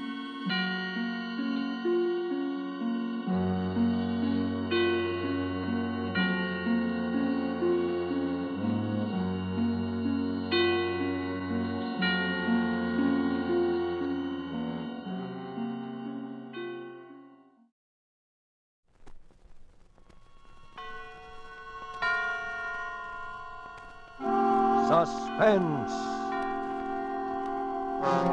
Tonight, Eve, starring Nancy Kelly.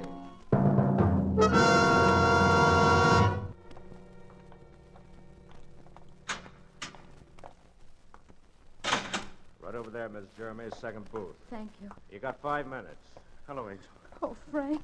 Yeah, there, Angel. Take it easy. We don't have much time. Oh, but to have to talk to you like this through an iron screen, not even to be able to touch you. That's the way it is, Angel, when a guy's been... Frank, I know you didn't do it. I know you didn't. Of course I didn't, Angel, but just one of those things, circumstantial evidence. Oh, but there must be something. I was pretty optimistic during the trial because I knew I didn't do it, I guess, but now that I look back on it, they had enough coincidence pieced together to convict a dozen innocent men. Frank. Oh, Frank, how can you be so calm? How can you... There's one thing I want you to know. I want to be sure you didn't believe any of that gossip about my running around with her. Oh, of course I She was didn't. a star. I was a producer. I needed her for my next picture. Lorna Moore was a big name in pictures, but you knew I'd been seeing her. I even told you how I'd quarreled with her. Oh, Frank, I know. Frank, how much more time is there? 2 or 3 more minutes. No, I mean... Oh. November the 16th. 6 weeks.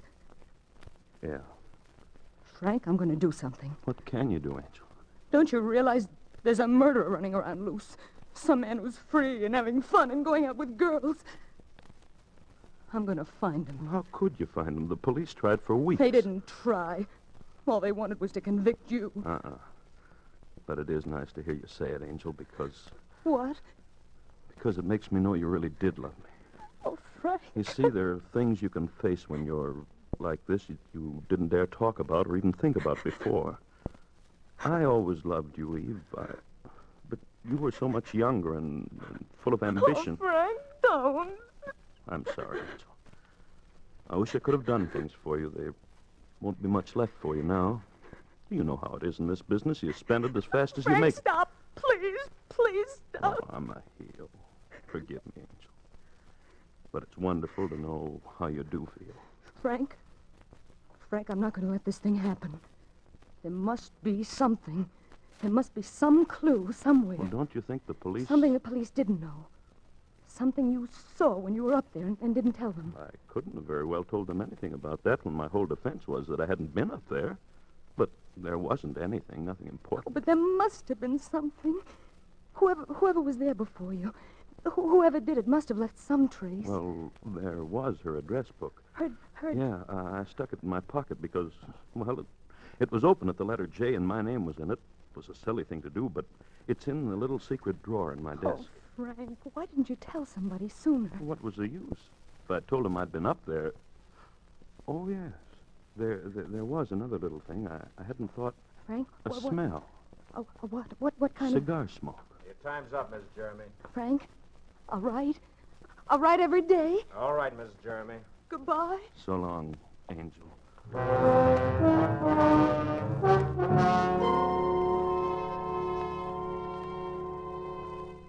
October 5th. Frank, darling, I found the little address book where you said it was. It's not much to go on. There are hundreds of names. But under the J's, there are only 3 others besides yours. I'm going after them one at a time. Tomorrow I'm going down to see Lieutenant Trout of the Homicide Bureau. He always seemed to me one of the few who tried to be fair. And I might need help. Oh, darling, I know it isn't much, but you must keep on hoping. Something will happen, if only because I love you so desperately.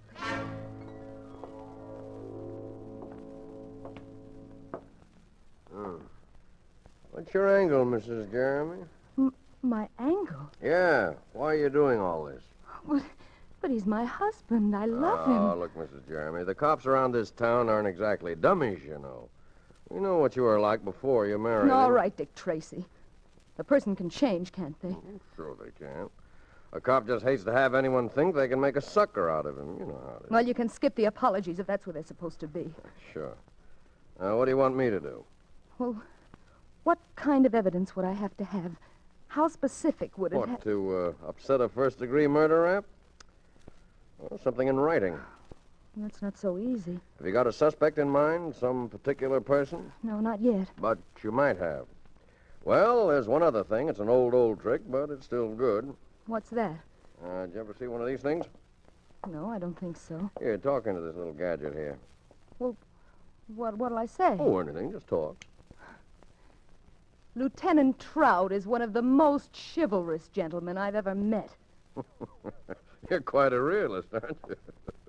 Yeah, now listen. Lieutenant Trout is one of the most chivalrous gentlemen I've ever met. See?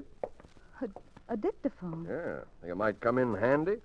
Well, it might.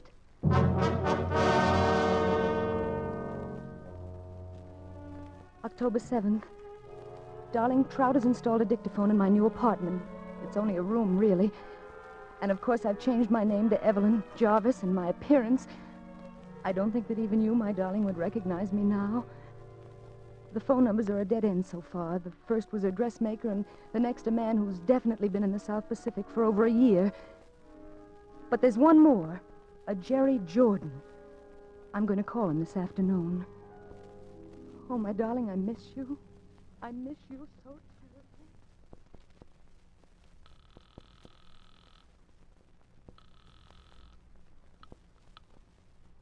Hello? Oh, is this Mr. Jerry Jordan? Yes? Well, I've finally found you. Can you guess who this is? Well, I'm afraid I'm not very good at that. Oh, all right. I suppose I'll have to tell you. This is Evelyn Jarvis. Oh? Well, don't you know who I am? No, I'm sorry I don't, Miss Jarvis. Well, this is embarrassing. Didn't you get the letter? No, what letter? Oh, my goodness. Well, you see, a very good friend of yours, who's also a very good friend of mine, wrote you a letter about me. Or at least he said he would. I see. And I'll give you one other clue. I'm from out of town. Now can you guess? You wouldn't be from San Francisco, would you? Well... Ed Thornton, eh? He always did have a terrible memory for anything but phone numbers. Well, I didn't mean to bother you, but Ed said to be sure and look you up. Well, where are you staying? Oh, I managed to find a little place. Well, lucky you. Have you got any plans for dinner? Why, well, I hadn't really thought... Say, better still, have you got any plans for right now? Well, really, Mr. No, Jordan. seriously. By the time we've had a drink and gotten acquainted, you'll be ready for dinner anyway. Oh, no. Now, you wouldn't want Ed Thornton to know you were acting that way, would you? You just jump in a taxi and tell him to take you to the Brown Derby on Vine Street. I'll be waiting right there. Well... And, knowing Ed the way I do, I'm dying to meet you. Well, as a matter of fact, from what I know, I'm sort of anxious to meet you.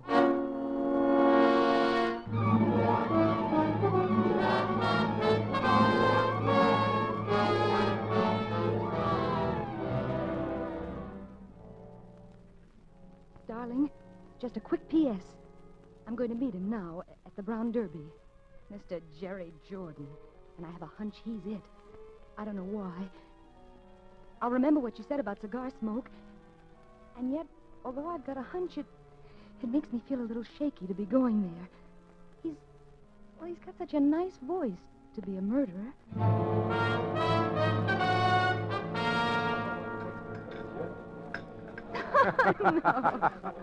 So that's what he says about me, eh? As a fine pal.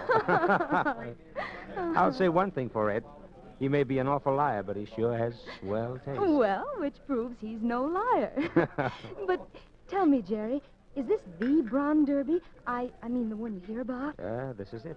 Well, are there any people, famous people here now? Well, it's a little early, but... Well, I've always thought it was awfully silly, really, to be impressed by movie stars. Still, Hollywood must be sort of an exciting town to live in. I mean, from some of the things I hear that go on. That's mostly newspaper talk. Hollywood's just like any other town. They have their regular quota of divorces and fistfights. Oh, and murders. Oh. You mean that Lorna Moore business? Well, I read something about it. Yes, that was a genuine tragedy, all right. I don't suppose you knew her. Well, as a matter of fact, Lorna was one of the few celebrities I did know. Oh, really? What was she like? Well, Lorna was a long ways from being the sweet little thing she seemed to be on the screen. Oh, but murder would... Yes, I suppose nothing really excuses that. Well, anyway, they got the man who did it. Frank Jeremy? Yes, I guess they did. You mean you don't think that... Oh, the case looked good enough. You can't always tell about those things, though. Any number of people might have done it. I'm afraid little Lorna's life was kind of a mess. Well, Jerry, were you... Mixed up with Lorna? No. But didn't the police... I mean, I should think with a woman like that, all of her friends... They nabbed Jeremy so quick they didn't even question anyone else. Anyway, I was out of town when it happened. Oh. Jerry, may I have a cigarette? I'm sorry. I don't use them. I'll get you some, however. I only smoke cigars. What did you say? I said I only smoke cigars.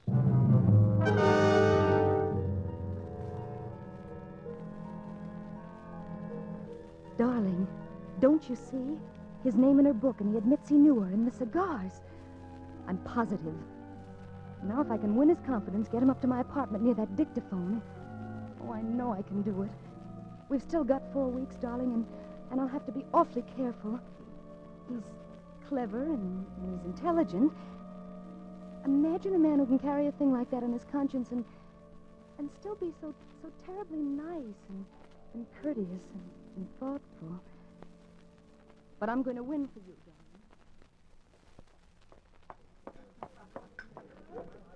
Hello, Jerry. Hello. You been waiting long? Not very. Jerry, is something the matter? I don't know, darling. Look, why do we always have to meet here? Why can't I pick you up at your place? I don't even know where it is. Sometimes it's almost as though you were, keeping some sort of a secret from me. Oh, isn't it a woman's privilege to have secrets? Don't talk like that, darling. Oh, Jerry, you must know by now I couldn't have any secrets from you. Oh, I'm a fine one to talk, I guess. The fact is, I've been holding out on you, darling. I don't live in that hotel. I live in a place out in Beverly Hills with about 30 rooms and a swimming pool a block long. I've got more money than I know what to do with. Oh? Oh, darling, I feel like a dog about it now, but I didn't want you to know at first. Oh, until you were sure I didn't care about money. Is that it? Yes, dear. Try to forgive me, will you? Oh, my poor darling. Will you? Of course I will. I do. And Jerry, Yes. about those secrets of mine. Suppose there were some things I couldn't tell you yet. Would that matter? Not if I was sure you would tell me someday. Jerry, I promise you that someday I will tell you.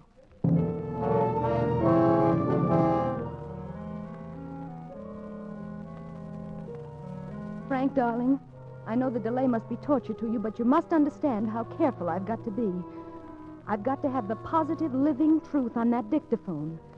I haven't been able to get him up here yet, but we've still got 10 days, and I have a feeling it's going to be soon. Very soon. So don't worry, darling. I miss you. Who is it? Sarge, Harry. Oh, wait a minute. Oh, Jerry. Darling, I had to. It's been almost a week, and I... Well, how did you find this place? Why do you think I didn't tell you where it was if I didn't have reasons? Let me in, please. I've got to talk to you. All right. Darling, Ed Thornton arrived in town last night. Oh. He came to see me. Oh? He's never heard of you. He doesn't know anybody by the name of Evelyn Jarvis, or anyone that even looks like you. Is that what you came up here to tell me? Darling, I don't care what it is. Only please. Jerry. Oh, darling. I want you so much. Oh, Jerry, my darling. I want you to go away with me tonight. I want you to marry me. You what? I want you to marry me. But first... Oh, my darling, I've waited so long. There's something I've got to tell you. No, Jerry. No, Jerry, don't. I've got to. And then you can tell me whatever it is, and we can start even. If you still want to. Jerry, do either of us have to tell anything? Does that matter now? I've got to, Evelyn. I can't keep it any longer. Not the way I feel about you. Jerry. I've killed someone. I'm a murderer. Who? Lorna Moore. And another man is going to die for it. Jerry. Oh, no, my Jerry. Listen to me. It doesn't matter. I don't care what you've done. Jerry, I love you. You know that? I love you. Can you still? I've loved you from the beginning. It didn't matter then, and it doesn't matter now. Darling, what do you mean it didn't matter then? Did you? Yes, I knew. Do you know who I am? Who? I'm Eve Jeremy, the wife of the man who's going to die for it. His wife? Yes. Now you know. And you're willing to let him die? Oh, he deserves to die for the things he's done. He'd have probably killed her anyway if you hadn't. I knew he was seeing her. He was a beast, Jerry. I knew from the beginning it was a mistake. He beat me. He beat me and he tortured me. I can't even tell you some of the things he... When does it happen? The 16th. Tomorrow night. Tomorrow night. Does that matter to you? I'd let 50 men die to get you, darling. That's why I haven't seen you. That's why I haven't seen you. I was waiting until... We could be in Argentina tomorrow night. I'll pack. I can get plane tickets tonight from a friend. I don't have to change, do I? Oh, you look lovely. I'll just throw a couple of things in a bag. Nobody will know about this place anyway. Make it quick, though. And it's a perfectly logical time for me to go away for a while. Hurry, baby, hurry. I'm all ready now. How do I look? Oh, you look beautiful, darling. Oh, wait. What? Oh, I ought to write a note to him. Your husband? Yes. Just to keep us both in the clear. He won't get it until just before... What are you going to say? Well, you can read it if you want to. No. Here, I'll mail it for you. No, I'll just stick it in my handbag. I'll mail it at the airport. Are you ready? Yes. Come on, Jerry. Well, good evening, Mrs. Jeremy. Oh, hello. You, taking a little trip? Wouldn't you if you were me? Sure, I know how you feel. You, in a hurry? Sort of. My friend here was going to run me down to the airport. Lieutenant Trout, Mr. Jordan. Well, I won't keep you but a minute, and then I'll give you a fast trip down there in a squad car. Want to step inside a minute? All right. Your friend here know what you've been doing? In a way. Any luck with our little gadget? What little gadget? Oh, a dictaphone. Lieutenant Trout thought... Well, you thought, Mrs. Jeremy. All right, I thought. Mind if I turn it on? No, go ahead. There's nothing... Got to, Evelyn. I can't keep it any longer. Not the way I feel now about you. Jerry, don't I... I've killed someone. I'm a murderer. Who? Lorna Moore. And another man is going to die for it. Well, guess that's about all we need to know, isn't it? I guess it is. Well, I told you I'd get him, didn't I? Yeah. Evelyn. You can wrap him up and take him away, Lieutenant. And don't forget to send me back my husband the first thing in the morning. Come on, Jordan. Eve. So long, sucker. Eve. They sure gave you the right name, baby. Yeah? Only you wouldn't have needed the apple. Or the snake.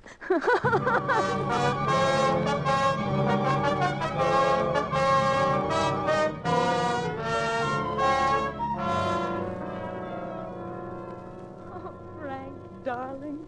Golly, it just doesn't seem possible. Back here in our own home, and out here on our own terrace again. Everything just the way it was. Yeah. Do you remember when we first took the place, how happy we were, and how the agent took us out on this terrace and asked us if it would be too high up, if we were afraid of high places? Mm-hmm. Frank, is something bothering you? Well, Eve... Oh, tell me, darling. Oh, I know you've been through so much. When I think that today you might have... Now, look, Angel, I haven't any kick coming. You saved my life. Oh, darling. And I know what the answer is anyway, but it would only prey on my mind if I didn't talk to you about it. And there shouldn't be anything like that between us ever, should there? Well, of course not, darling. What is it? I have a record here What record? that the police took off your dictaphone. Oh, well, Frank, I want to play it back for you, Angel. I'll put it on the phonograph here Oh, on the terrace. but Frank, please, dear. It's all right, Angel, I know. Jerry. Oh, my Jared, listen to me. It doesn't matter. I don't care what you've done. Jerry, I love you. Do you know that? I love you. Can you still? I've loved you from the beginning. It didn't matter then, and it doesn't matter now. Darling, what do you mean it didn't matter then? Did you... Yes, I knew. You know who I am? Who? I'm Eve Jeremy, the wife of the man who's going to die for it. His wife? Yes. Now you know. And you're...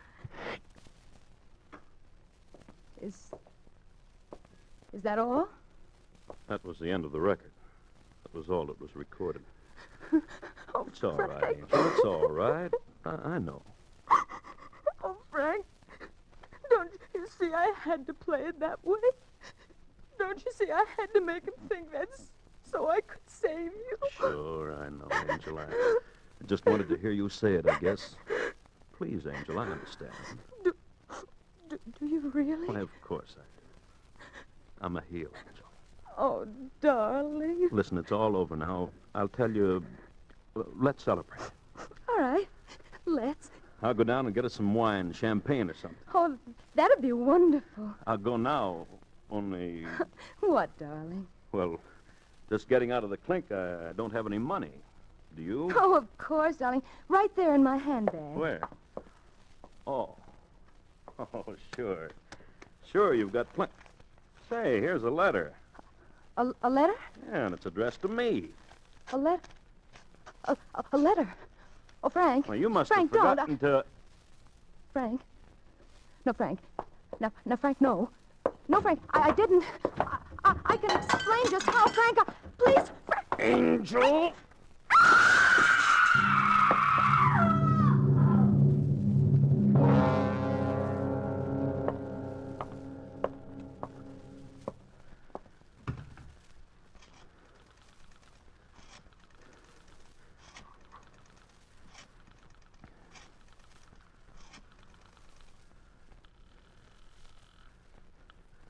Lieutenant Trout, homicide. Trout, this is Frank Jeremy. A terrible thing's just happened. What? My wife, suicide. Nerves, I guess. She jumped off the terrace before I could stop her. It's 14 stories. Was suicide, was it? She gave me a note in her own handwriting just before. Oh. Well, of course, if the note says so. It does, all right. Well, the case is closed. Here, I'll read it to you. It says, Frank, my darling, I've been wrong all the time. I've failed you utterly. Now I can't even bear the thought of facing you. When you read this, I will be gone. This is farewell forever. Signed, Eve.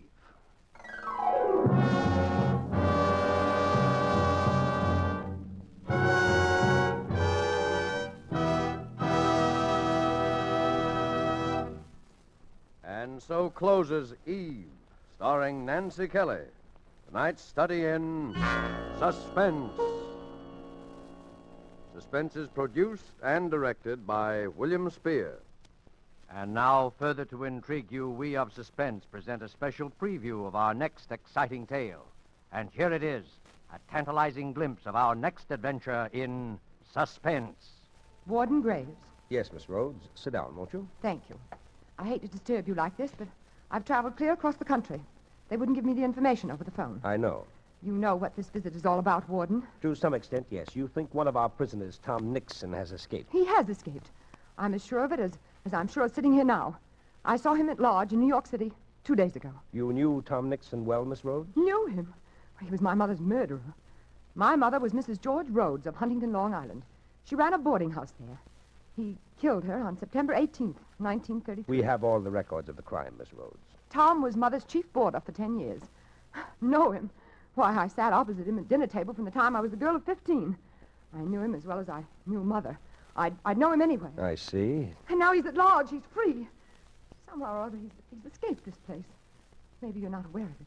Maybe even his fellow prisoners aren't aware of it. But he's wormed his way out. And he's after me. He's after me. Oh, now, my dear young lady. Warden Graves. 10 years ago, when Mother was found murdered, I knew it couldn't have been anyone but Tom. I testified against him.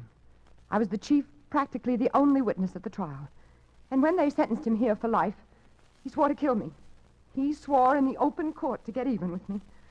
For 10 years, I've lived in deadly fear. I've watched the newspapers for prison breaks. I've moved from house to house, made few friends. He's hung over me like a shadow. Even though I told myself he was locked up here forever. And now it's come. And where exactly did you see the prisoner, Miss Rhodes? That's just the point. That's why I know he's after me. I saw him in my own apartment house. Well. He has a job there, running the elevator at night. That's what makes it so horrible. I've never married Warden Graves. I live all alone in a small three-room penthouse on the 18th floor of an office building. The other night, about a week ago, I came home alone from the movies after midnight. The big marble lobby of my building was deserted, except in a far corner near the elevator with his back toward me, there was a man, down on his hands and knees, scrubbing the floor.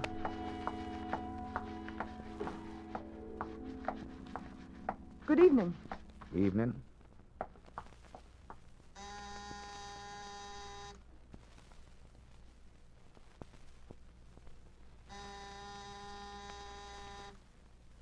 Well, where is everybody?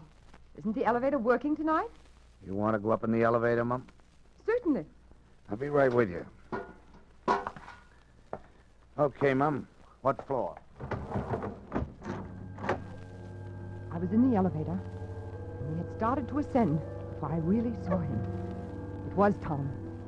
His hair had turned white, and there was a horrible stoop to his shoulders.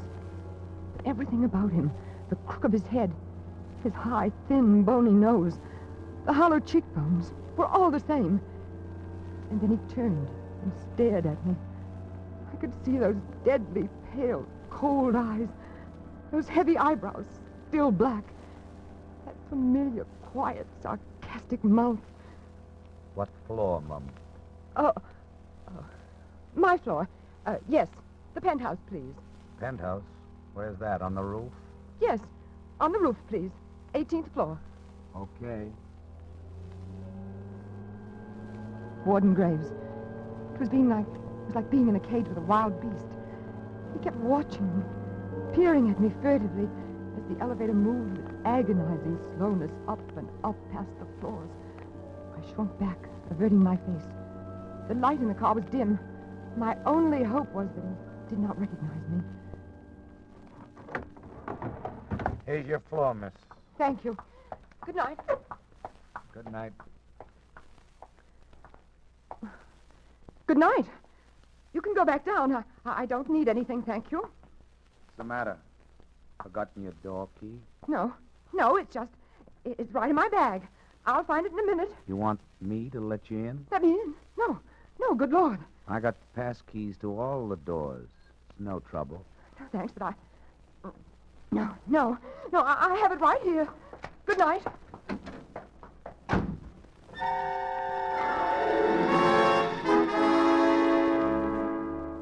And so until our next performance, when you will hear the rest of this exciting tale, we keep you in suspense.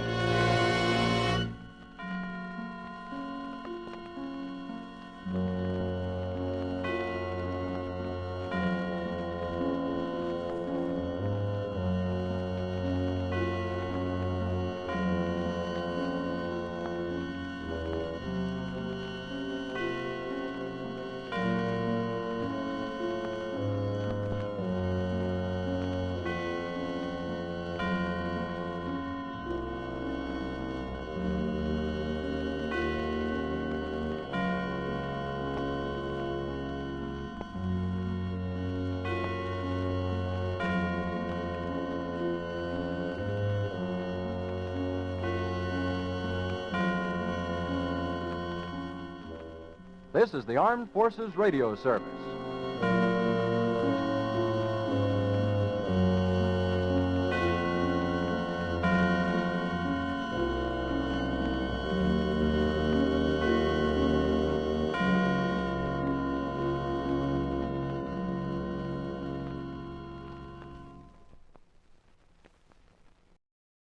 Now, Roma Wines present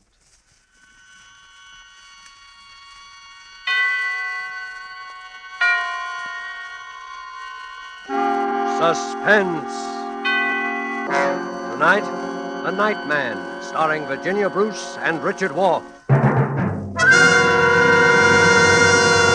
Suspense, presented for your enjoyment by Roma Wines. That's R-O-M-A, Roma Wines. Those excellent California wines that can add so much pleasantness to the way you live, to your happiness in entertaining guests, to your enjoyment of everyday meals. Yes, right now a glassful would be very pleasant as Roma Wines bring you Suspense. This is the Man in Black, here for the Roma Wine Company of Fresno, California, who tonight bring you as stars Miss Virginia Bruce and Mr. Richard Wolff. They appear in The Night Man, a new study in terror by Lucille Fletcher. It is a story of dark midnights and of a woman to whom the familiar face and voice of murder return for vengeance. But before we raise the curtain on our suspense play, here is a message from Roma Wines. In many foreign countries where discerning tastes have found Roma wines, they are an inexpensive luxury, imported and treasured. For Roma wines are in every sense fine wines from the choicest vineyard country of California. They are products of age-old winemaking skill, aided by modern quality controls and tests that assure unvarying excellence of taste and character. Yet, Roma wines cost you mere pennies a glassful. Such enjoyable flavor and constant quality, such low cost, such high wine value, have made Roma by far America's largest selling wines, enjoyed by millions with meals when entertaining any time. Try Roma wine yourself. Tomorrow at dinner, no matter what you are serving, place on the table a cool bottle of ruby red, hearty Roma California Burgundy. See how much new zest it adds to food, how it makes a real occasion of even the simplest meal.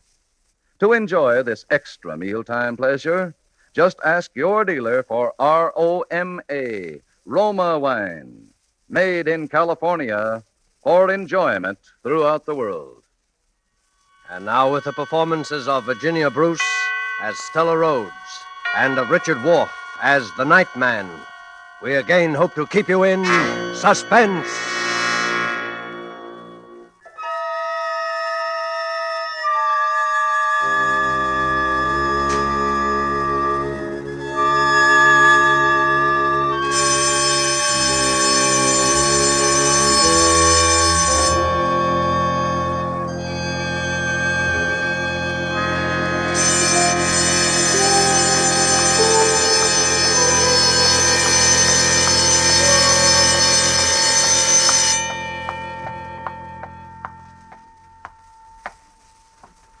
Warden Graves. Yes, Miss Rhodes. Sit down, won't you? Thank you.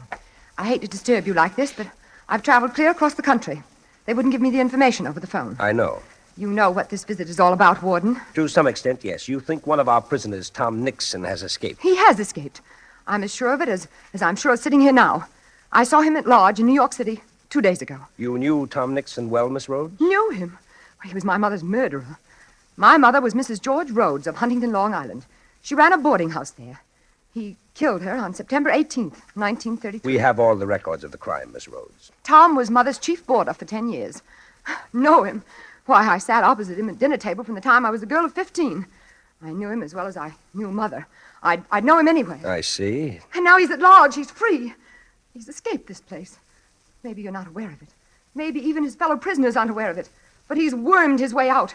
And he's after me. He's after me. Oh, now, my dear young lady. Warden Graves.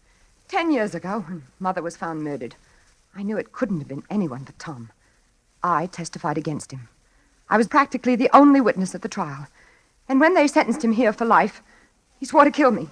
He swore in the open court to get even with me. For 10 years, I've lived in deadly fear. I've watched the newspapers for prison breaks. I've moved from house to house, made few friends. He's hung over me like a shadow. Even though I told myself he was locked up here forever. And now it's come. And where exactly did you see the prisoner, Miss Rhodes? That's just the point. That's why I know he's after me. I saw him in my own apartment house. Well. He has a job there, running the elevator at night. That's what makes it so horrible.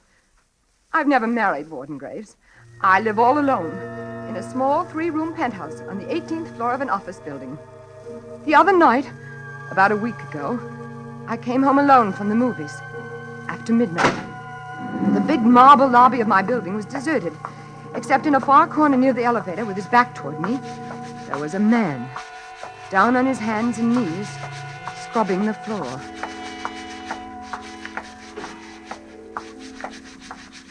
Good evening.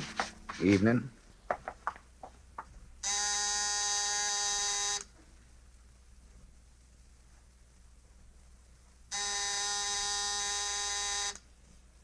Well, where is everybody?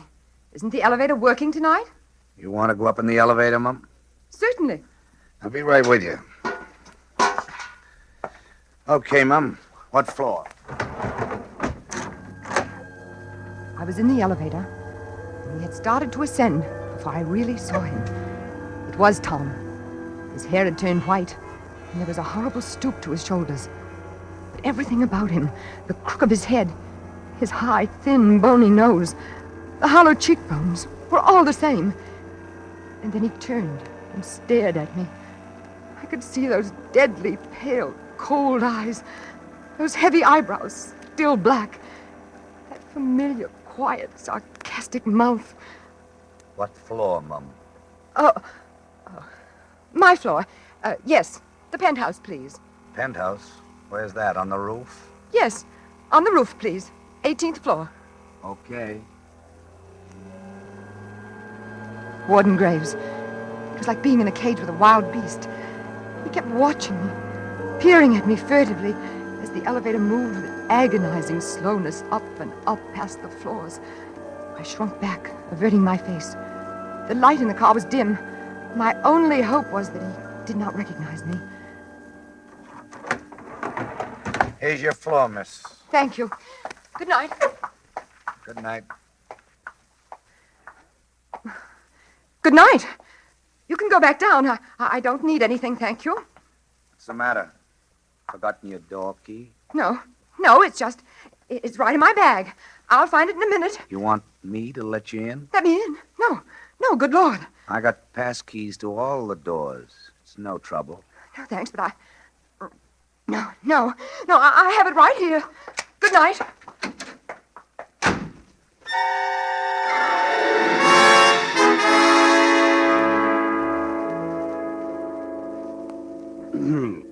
And that was the first time you saw him? Yes. Oh, I wanted to die. I didn't know where to turn. And that was all he did or said? Yes, but it wasn't so much what he said as the awful resemblance. The feeling that he was only playing with me, torturing me like a cat with a mouse. Warden Graves, I didn't even have a phone. I've always been afraid to be listed in the phone book. And the only way up to that penthouse was by that one elevator. I was trapped up there, at his mercy whenever he wanted to come. What did you do? I spent the night crouched against the wall with a flat iron in my hand, waiting for that key to click in my lock. And the next morning? The next day, I began to wonder if it all wasn't just a dream.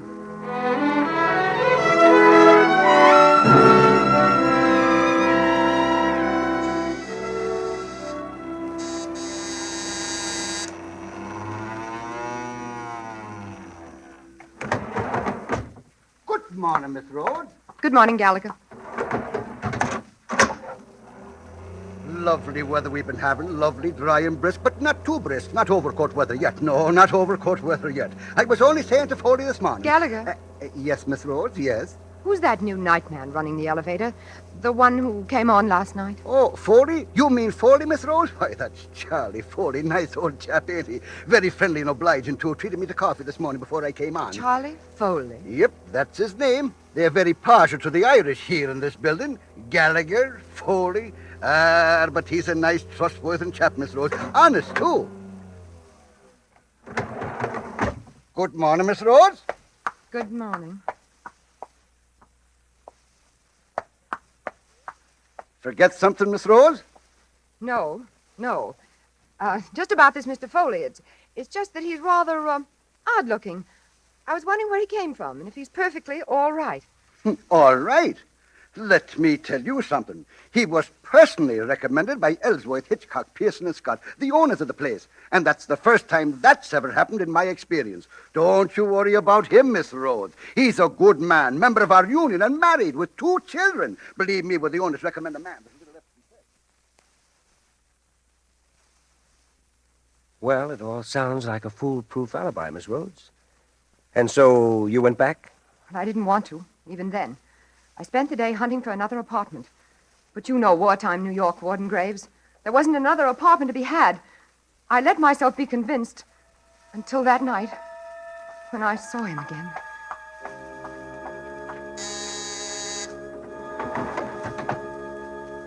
Good evening, Miss Rhodes. He called me Miss Rhodes.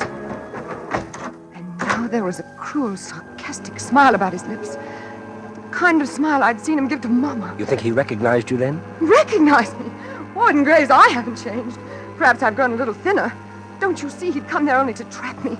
He'd taken that particular job, plotted, schemed. Here's your floor, Miss Rhodes.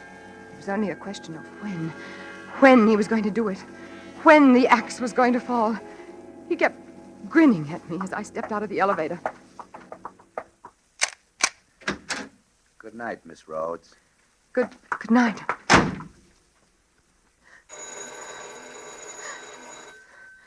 Who is it? Who's there?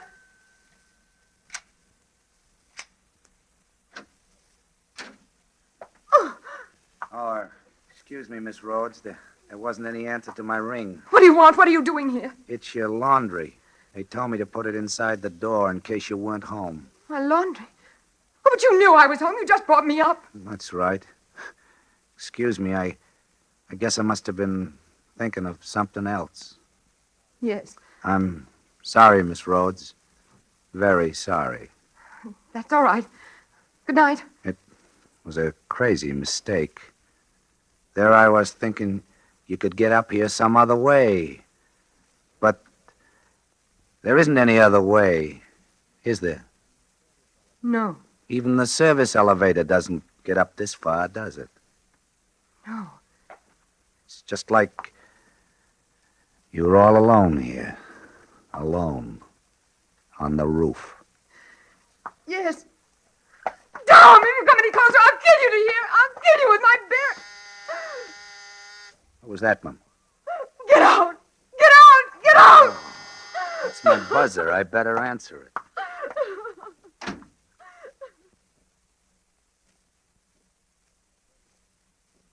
And then what happened? Nothing. He came back again that night?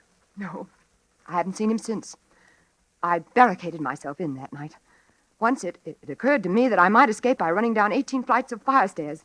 But the thought of meeting him back in the gloomy darkness kept me back. And I didn't know where the fire stairs ended. Perhaps in the cellar, where I would be utterly defenseless. It's too bad you don't have a telephone. Oh, it's horrible. The next morning, I got down to the public phone and put through the call to here.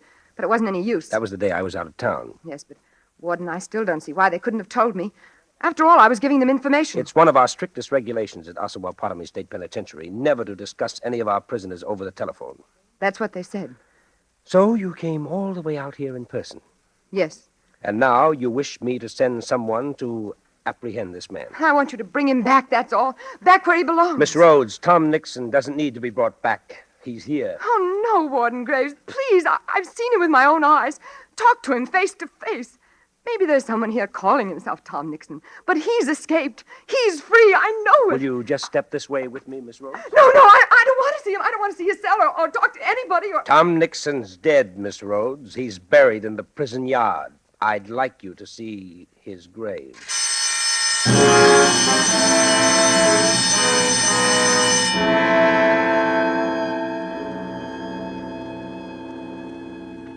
And this is a photograph taken of him just a week before he died.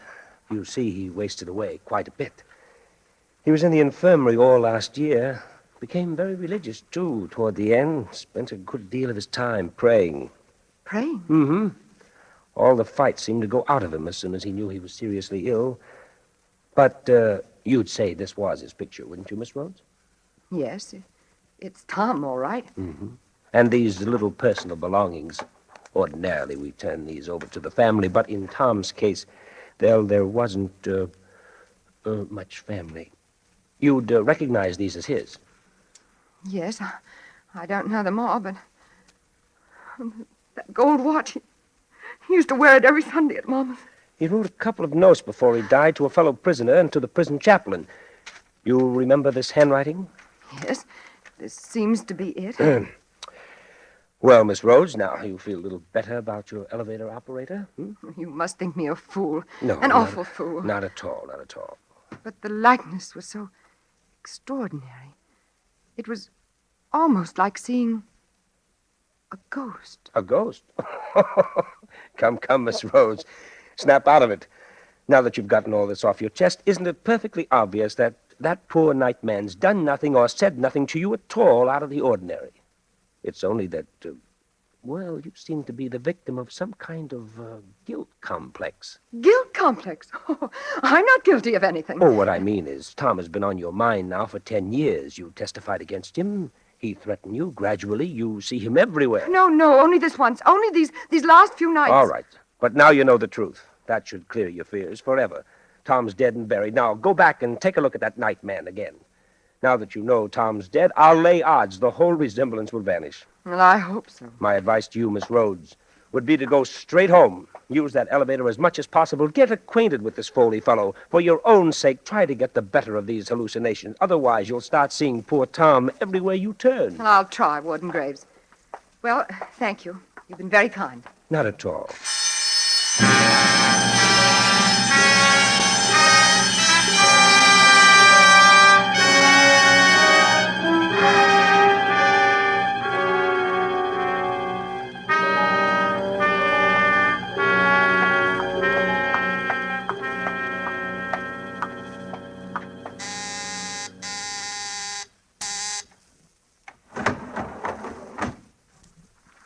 Good evening, Charles. Evening, Mum. I have some bags here, Charles. Will you help me with them, please? Okay.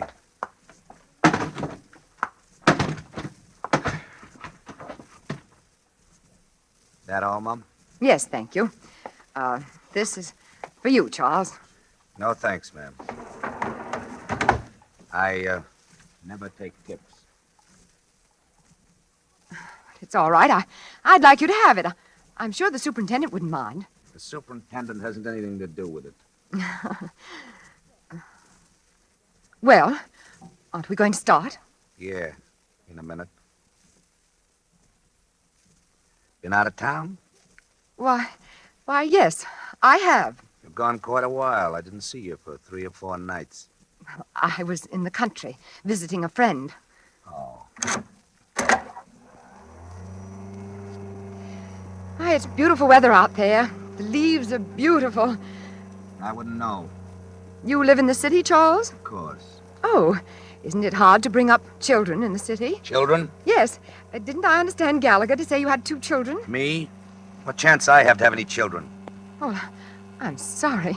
I'm a bachelor. By the way, my name is not Charles. Well, guess this must be my floor. No, it's not. Then why are we stopping? The elevator's stuck. Power's been cut off. Cut off? Mm-hmm. Oh, but how could that happen? It's never happened before as long as I've lived here. Yeah? Well, sooner or later, I guess it had to happen. Isn't there some way we can get it back on? Some buzzer for the cellar or something? If the power's off, the buzzer isn't working. It's a wonder the lights are still on. The lights? Yeah. They'll go out in a few minutes, though. And then it'll be black in here. Black as a grave. Let's get out of here. Open the door. Can't. She won't budge. But you haven't even tried. I don't have to try. We're stuck between floors. The door's flush with the solid wall. Solid wall? Yeah. We're kind of bricked up in a cell. But there must be some way out of here. Isn't there a little door in the roof? Something you can pry open? Something you can climb up out of into the shaft? I don't see any. Oh, but there must be. Climb up and feel around before the light gives out. There's nothing to get hold of. It's nothing but steel and mirrors. And I'm not tall enough. Stand on my bags. That's a good idea. They'll never hold me. Oh, it's all right. Just hurry. Here, the Gladstone's strongest. No, never make it. Oh, but stand on your tiptoes. Stretch. No. Let me try. Oh, dear, no, I can't. I didn't think so. Oh, what are we going to do? What are we going to do? Wait. Wait. Wait until somebody comes along downstairs and finds the elevator stuck, and then rings up the superintendent. Oh, but that might be hours. Sure. No! Help! Help! Somebody help! Help! You're wasting your time. Everybody's left the building. I know because they've all signed out. This air shaft's thick, isolated. Nobody's down in the basement, and there won't be any passengers ringing for an elevator this time of night. You seem awfully sure about all that. Why not? Cigarette? No, thanks. Do you think it's safe to smoke in here? Sure. And supposing it isn't. What's the difference? Here, have one. It'll soothe your nerves.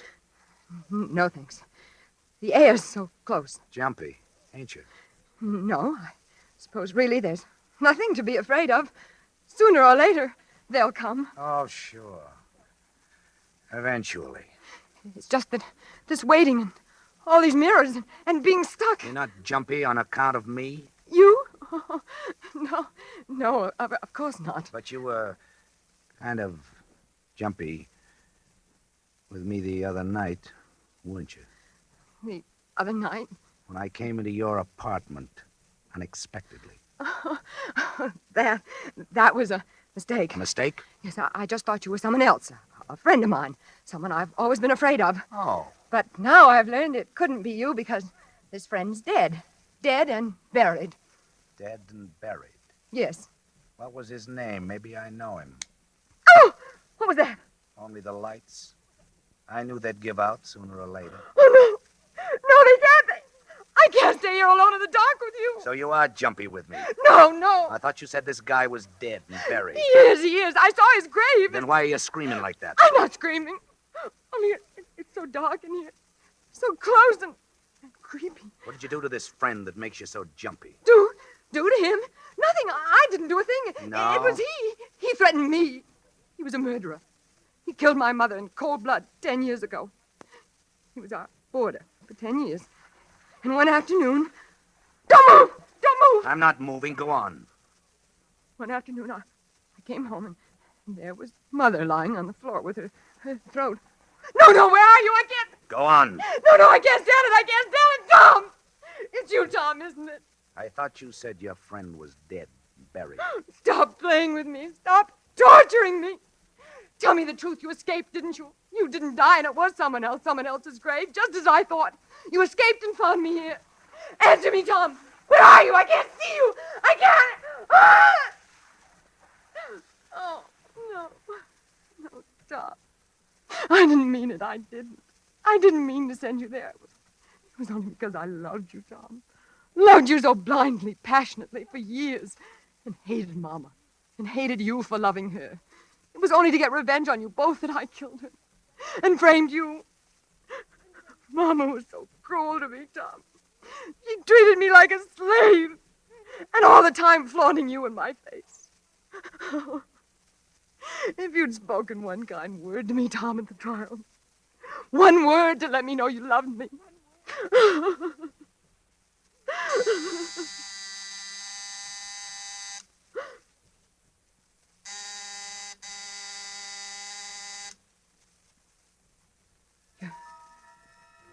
You're going to kill me, aren't you, Tom?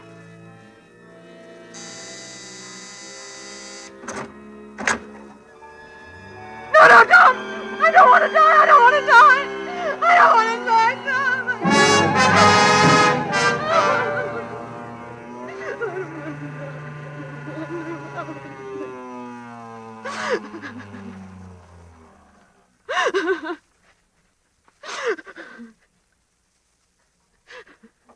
Here's the lobby, Mom. You can get out here, or I'll take you back up to the penthouse as soon as we've picked up the other passenger. What, the lobby? You brought me down to the lobby? Yes, Ma'am. Then you're not Tom? No, Ma'am. You're not going to kill me? I'm free? Yes, Ma'am. Then it was all just a crazy illusion. A nightmare because the power went off and you look so much like Tom Nixon. Oh, forgive me. Please forgive me for being so absurd. It's okay, Ma'am. And you'll forget about those silly things I said, won't you? I didn't mean them. It was just because I was beside myself. What silly things, Mom? Those silly things about my mother and Tom. And now, this is for you. No, I insist this time. I insist. I'm sorry, Mum. But I'm afraid I never accept tips. Oh, but you must. Particularly from people who framed my twin brother.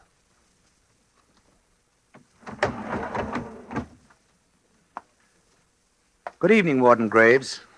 Good evening, Lieutenant Nixon. Well done.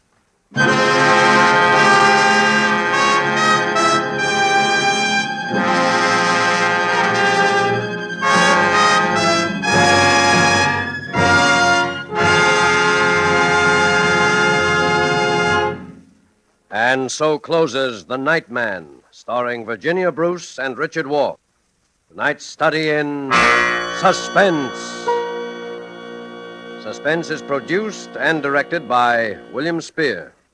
To every woman listening tonight, I want to say a special word about making every dinner or supper you serve taste better. I want to urge you to start serving Roma wine with your meals. It's simple. The cost is very, very little, and it works magic in making food more enjoyable.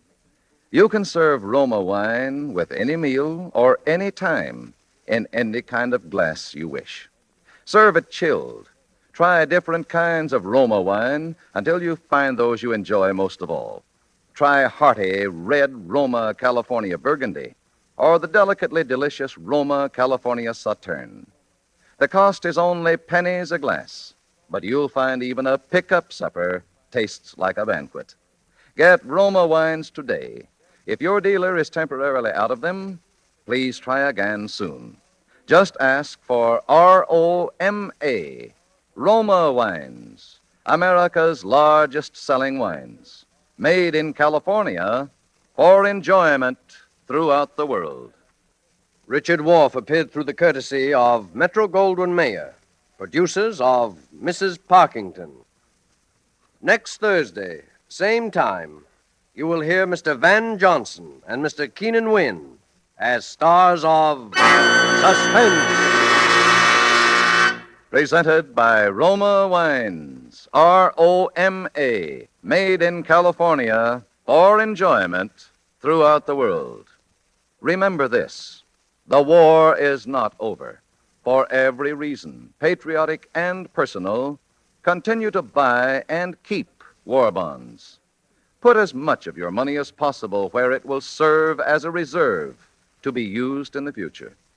War bond dollars now can mean the realization of your long-range peacetime objectives.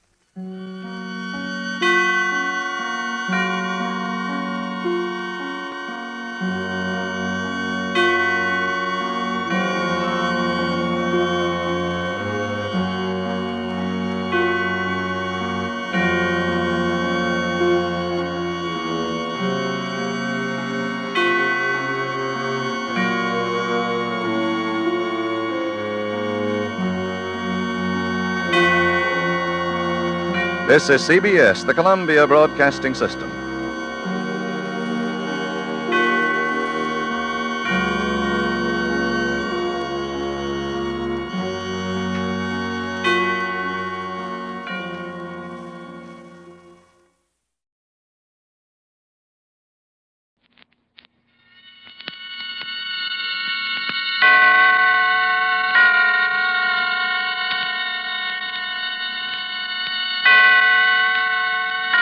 Roma Wines present Suspense.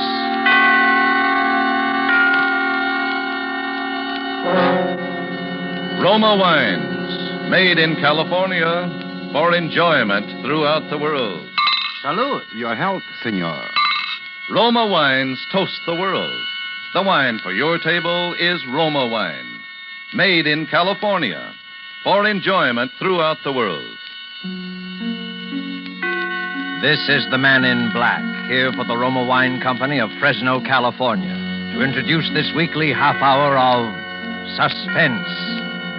Tonight from Hollywood, Roma Wines bring you as stars an old friend of these proceedings, Mr. Peter Lorre, and a newcomer, Mr. Richard Conte. For their appearance tonight, Joe Eisinger has written an original suspense play with sporting blood in its veins, and in which death has a ringside seat. Its title, with apologies to Mr. Steinbeck, is Of Maestro and Man. And so, with the performance of Peter Lorre as the maestro and of Richard Conte as the man, we again hope to keep you in suspense.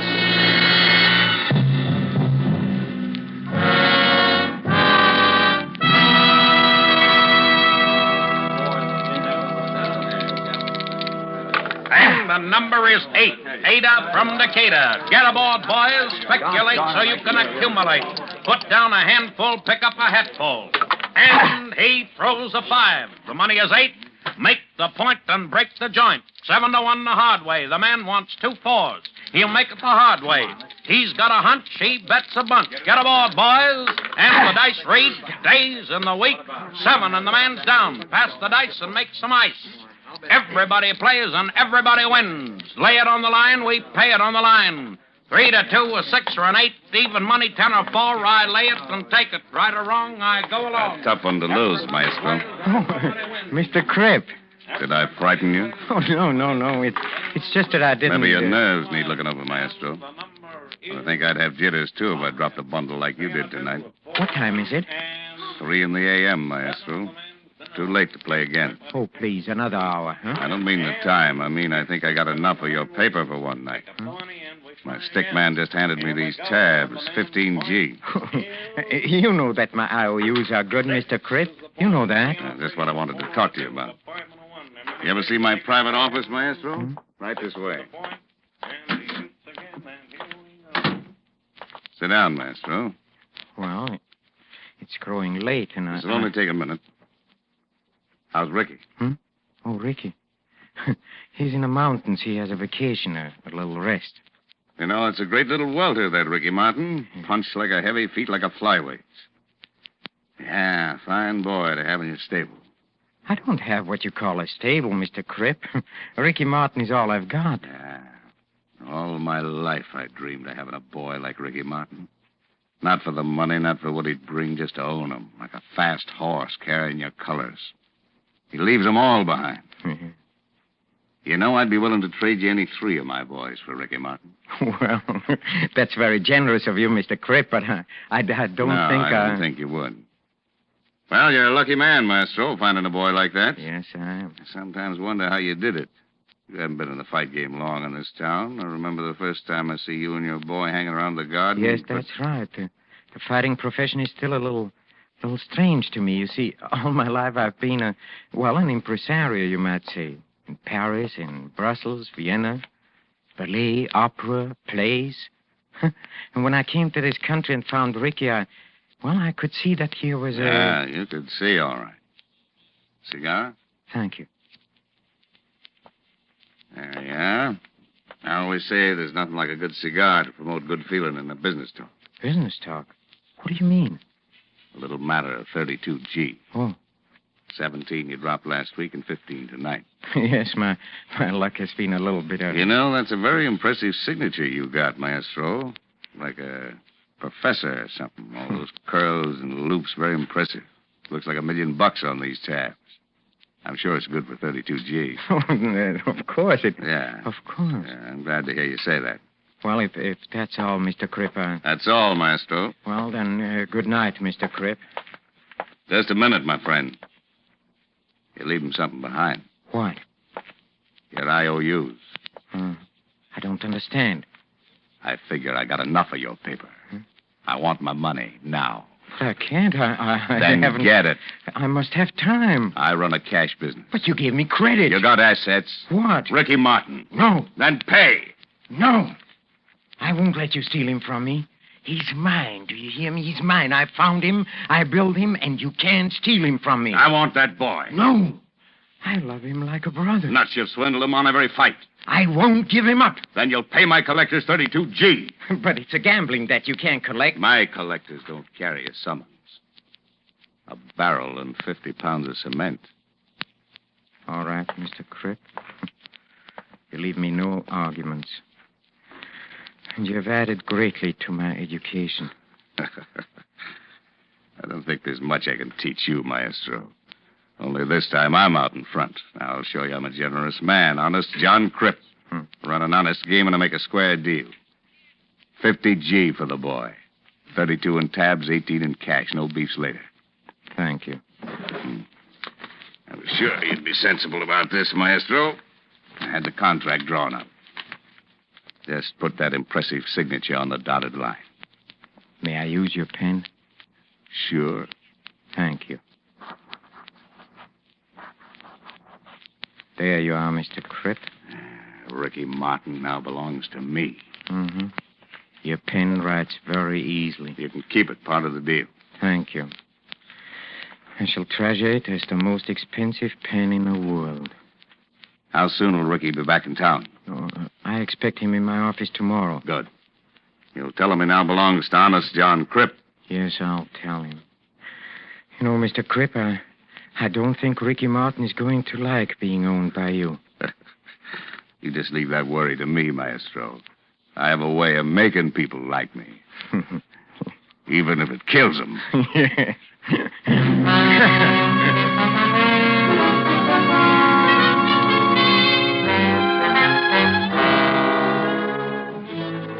Tonight for Suspense, Roma Wines are bringing you the play called Of Maestro and Man. You have heard Peter Lorre in the prologue to this study in suspense.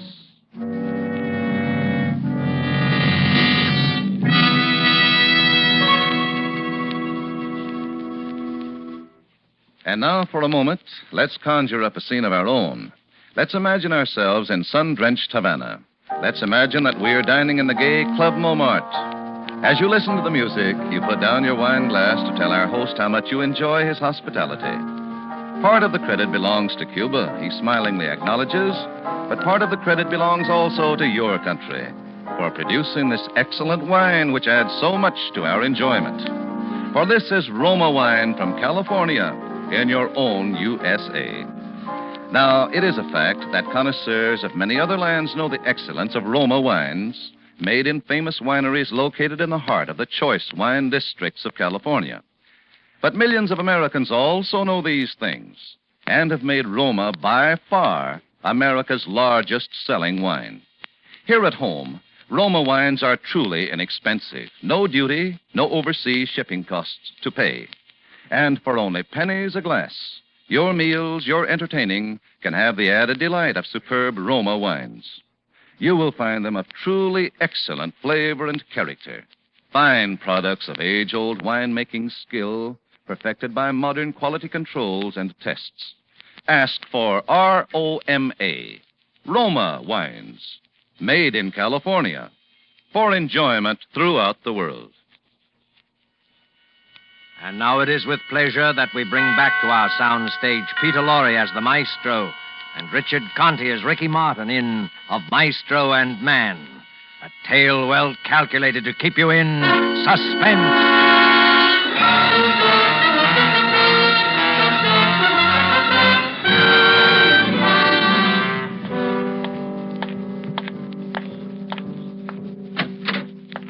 Say, Ricky hasn't come yet? Huh? Oh, no, boss. I've been sitting here in your office like you told me, but he ain't come and he ain't called. I don't understand it. I can't. And his train arrived 2 hours ago. And... Hello. Hello, Maestro. Sam. Ricky, where have you... Oh. Maestro, this is Lynn Carter. How do you do?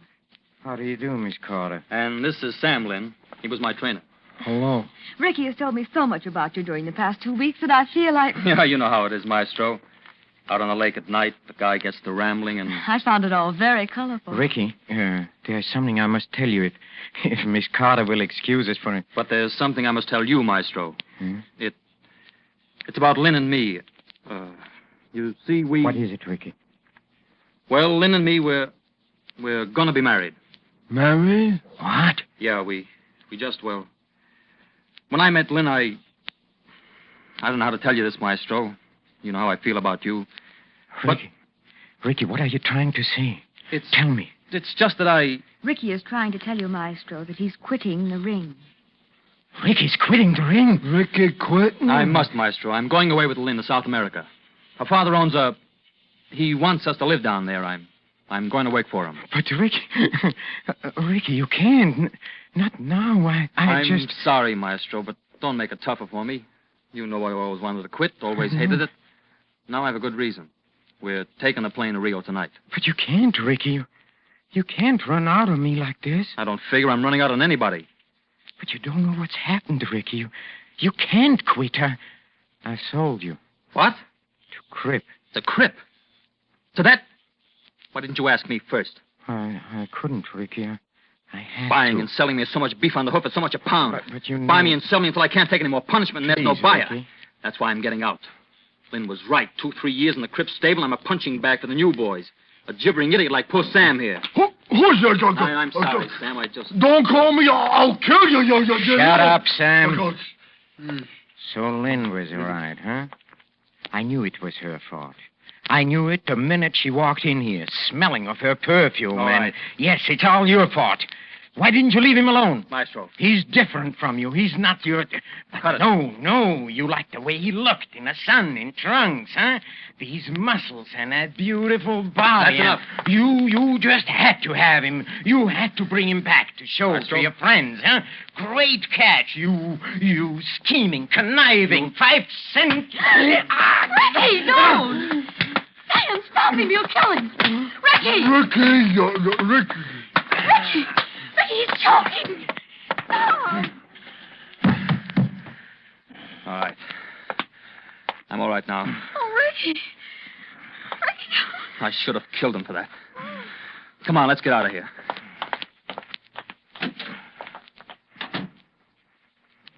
Boss, you all right, boss? Yes, sir. Well, he'd like to kill you then.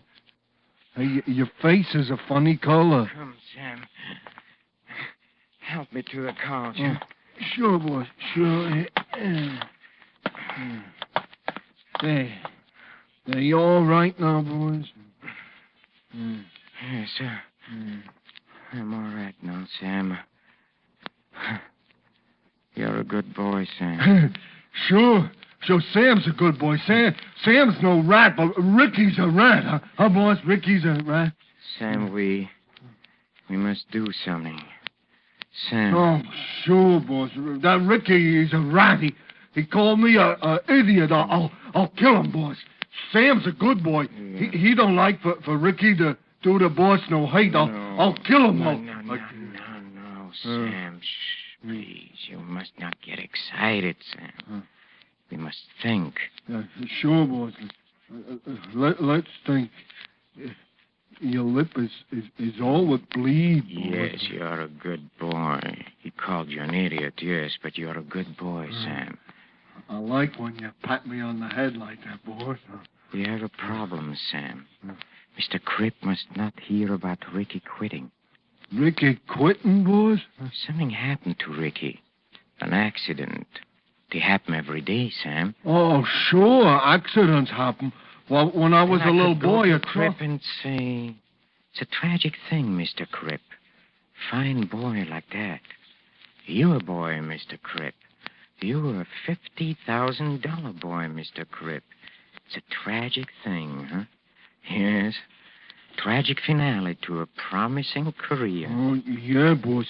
That would be some tragic, some finale, It must be an accident, Sam. Mr. Cripp must never be able to say it. Do you understand that, Sam? Oh, sure, but when I was a little boy, Sam? Yeah, boss? Sam, in Langton's gym.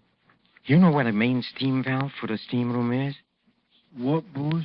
The valve, Sam. The one that lets the live steam into the steam room. Oh, sure, but the gadget that the guy turns off and on the steam with, huh? That's right, Oh, Sam. sure, boss. It's under the stairs in the basement on the other side of the gym. You know, on the side where the Yes, pipes... Sam, yes. Do you think you could get under the stairs into the basement? Oh, sure. Nobody cares if I go to the basement. Sometimes I go there... Yes, Sam. And do you think you could open the valve as wide as it'll go? Open the... For all the steam to go fast into the steam room? Yes, Sam. Oh, boy, that's some hot, all that steam, boys. Yes. Hey, you can't stay in there in all that hot. Did you was up the gym when poor Sharky got all the hot because the valve broke and the door was stuck? Did you was there when they brung him out, huh? Boy, that was some looking dead Sharky, all right. Yes, Sam, a very tragic accident. Some tragic, all right, boy. Sam, come here. Take my watch. Can you read the time? Well, sure. What do you think? I'm a dumb. The little hand is on a 2, and the big hand is on a 6. That's right. And that means 2:30, no? That's right, Sam. Now, look. When a little hand will be on a 5, you seen it? And a big hand on a 12, here.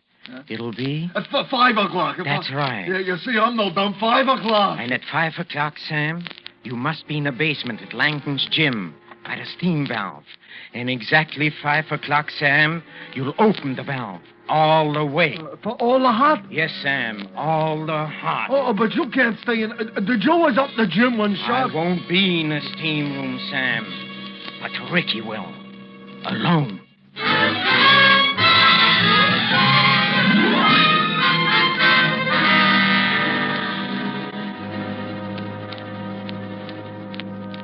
Shoreham Hotel. Ricky Martin's apartment, please. One moment, please. Hello? Ricky? Hello, Ricky. This What do you want? Ricky, please, I don't know how to begin, but you've got... I've got to see you. There is so much I want to say to you. I'm sorry, Maestro. Look, Ricky, please, just for a few minutes. Please, Ricky. Look, meet me at Langton's gymnasium, huh? Look, you have all your old boxing things there in the locker room. I want you to give them to me. I want to keep them, Ricky, as a souvenir. Well, okay, Maestro. Just for a few minutes, though. I have to meet Lynn at the airport at 6. Oh, thank you, Ricky. Forget it. Meet you at Langton's in a half an hour. Fine. Goodbye, Ricky. You'll come. Ricky? And you'll get him in a steam room? Yes, Sam. Yes. I'll get him into the steam room. And I'll sit there with him and talk to him. And talk to him about this and about that. With steam thick around us, hiding us from each other. And when I begin to feel the live heat, Sam, at 5 o'clock, Sam, at 5 o'clock, I'll be talking about old times as I quietly slip out of the room, and he'll be sitting there alone, thinking of old times, not knowing I'm gone and that he's alone, until it is too late. He will hear the sudden rush of steam and feel the scalding heat, and he'll run to the door, but it will not open. And he'll pound and scream in agony. But the door will stick, and each scream will draw burning steam into his lungs. And then they'll find him. But it'll be too late. Too late. It will be too late.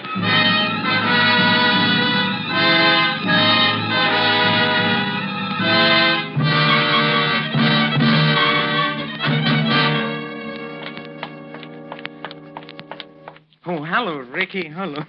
I'm so glad you came. See, I was just going to take my steam bath. I had to wait until Lynn called me. I told her to meet us at the airport at 6. Good. Come, Ricky, let's go to the locker room, huh? Look, here is your old locker, Ricky. You have the key? Yes. Here, you open it. Thank you. But first, Ricky, please, I want to tell you how I feel, how I've been so miserable because... You should have killed me, Ricky. Maestro. Yes, Ricky, I deserved it, but you see, I wasn't myself. You know that. Let's forget it, Maestro. Go ahead, open the locker. All right, thank you. See? Look. Your punching bag. Look, your trunks. Your gloves. And here, look here, Ricky, this pair. This pair you wore the night you beat Kit Foy. Wasn't that a fight, Ricky? How can we ever forget the 3rd round? Remember what the newspaper said? Every word is burned into my memory. Last night, a new star of the ring was born.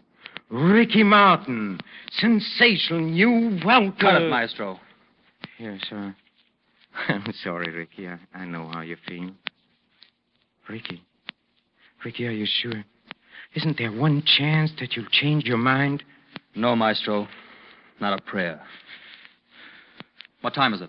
Oh, it's only about 4:45. Come on, Ricky, don't you want to have your last steam with the old maestro? Well, I... No, come. Well, okay, but remember, old Maestro, 5 o'clock's my deadline. Oh, well, Ricky, that I guarantee you. Say, who's around at this time of the day? Huh? Oh, Joe. Sam, I wanted to tell you how sorry I am. Oh, sure, I'm sorry, all right. Call me put on the boss a slug. Come on, get going. Oh, boy.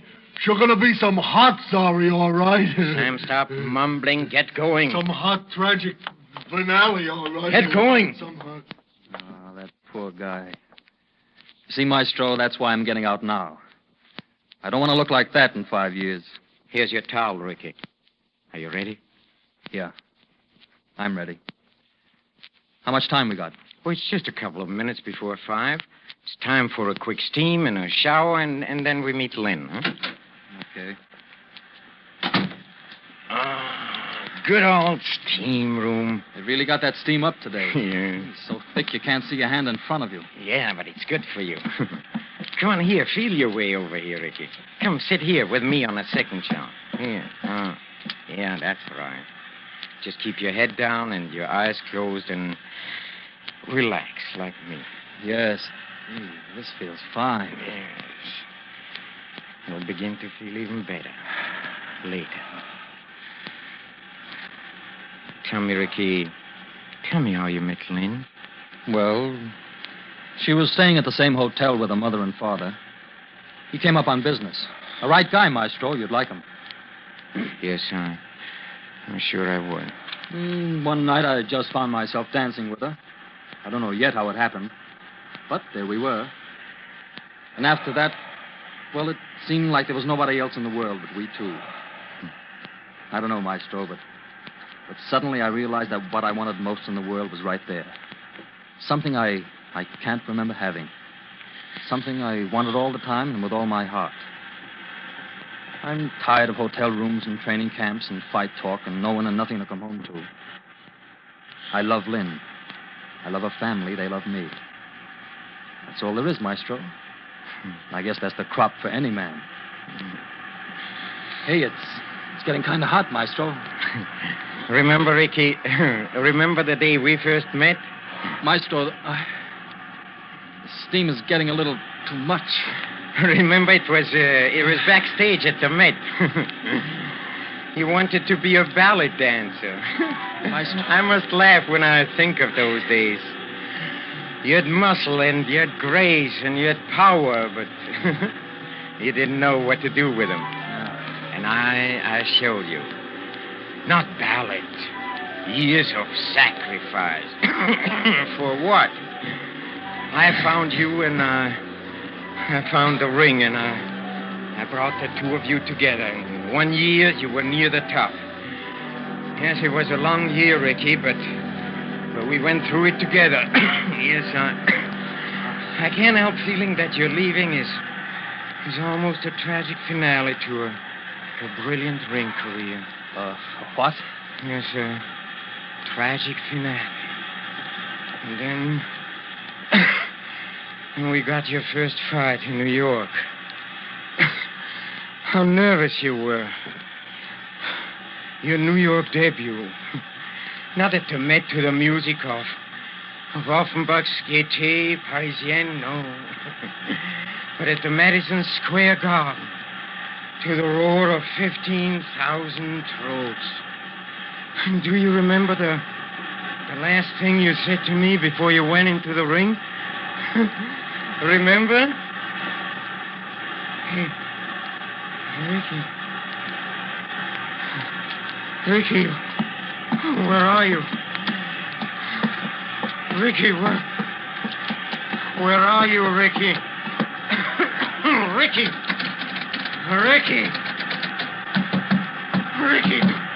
don't leave me here, Ricky.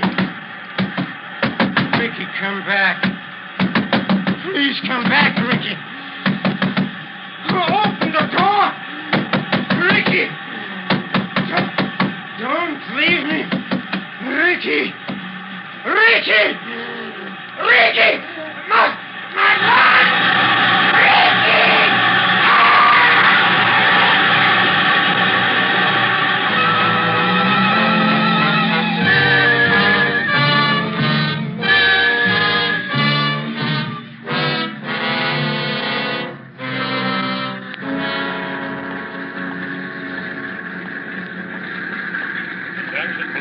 Attention, please. Will Colonel Joy please go to the reservation desk? Colonel Joy. Attention, please. Flight 17, Clipper to Rio, ready. Flight 17, ready. Mr. Gluskin, Miss Thompson, Captain J. Stevens, Mr. and Mrs. Ricky Martin. Flight 17, board, please. Ricky's here. Hurry. Hello, darling. Sorry I'm late. Come on, we've only got... Where's the maestro? The maestro? I left him in the steam room at the gym. Slipped out on him. I couldn't take it. Poor guy's all broken up. He feels like it's, well, what he'd call a tragic finale. Mr. and He'll get over Mrs. it. Ricky Martin, board flight 17, please. Come on, darling, let's go.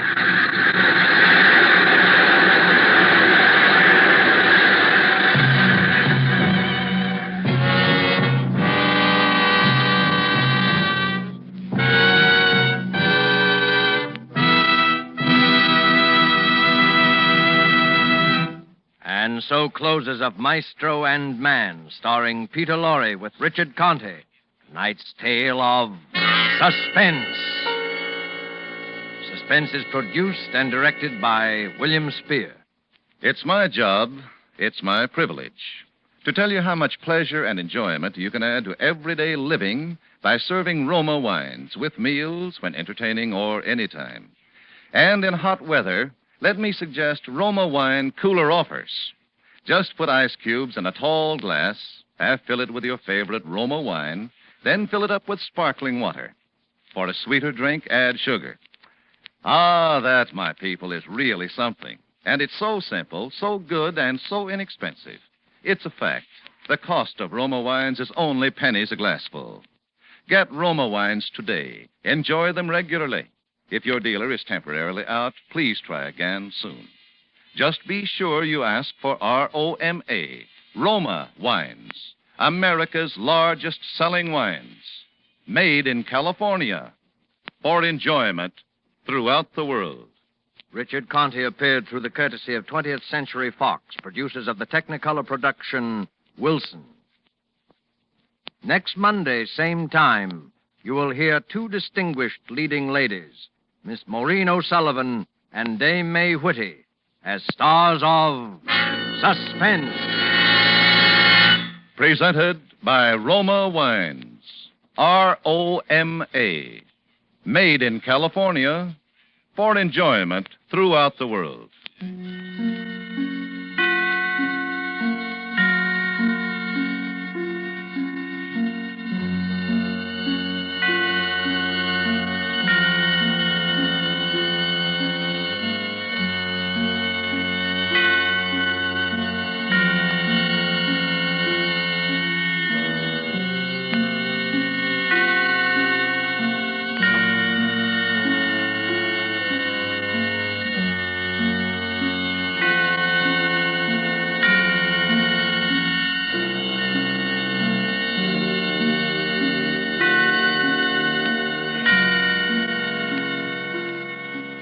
This is CBS, the Columbia Broadcasting System.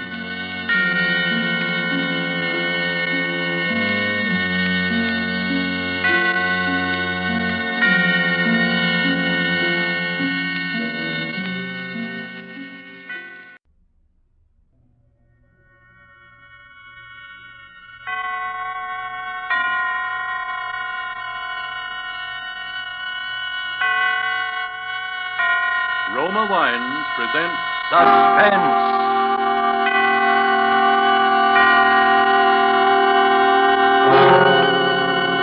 Roma Wines, made in California for enjoyment throughout the world. Salud. Your health, senor. Roma Wines toast the world. The wine for your table is Roma Wine, made in California for enjoyment throughout the world.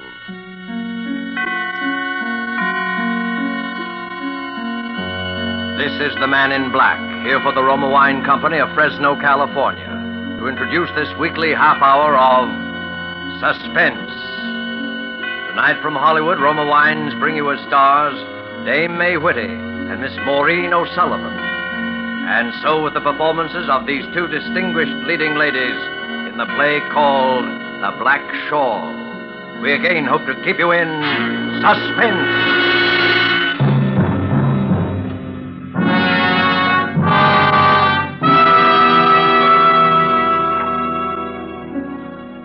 Listen to me, please. Listen carefully and tell me if I'm right. I say I'm about to be murdered. I'm not certain. No one's even threatened me. But I say I am going to be murdered. This is just a plain, ordinary-looking kitchen that I'm sitting in. But for me, I know it is a death house. If it were only 3 days ago and I could live them all over again. Oh, if it only were. The fair was being held in town, and everyone was gay. And Robert was late as usual, but I didn't care.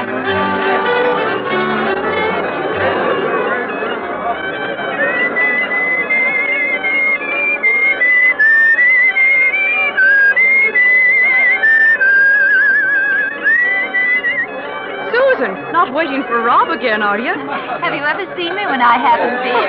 And him a lawyer for the watch factory. Somebody ought to teach him how to tell time. Hey, how about a dance, Sue? One short one before that boyfriend of yours comes around to steal you away. Oh, thanks, George, but I'd rather wait. If he's not quick about it, he'll find nothing left to steal except the bench. All right, but let me know if you're interested in a change of habit.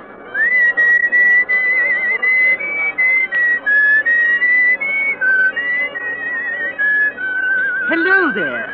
Oh, hello. I've been watching you sitting there, and I wondered whom you were waiting for. Oh, just a friend. I see.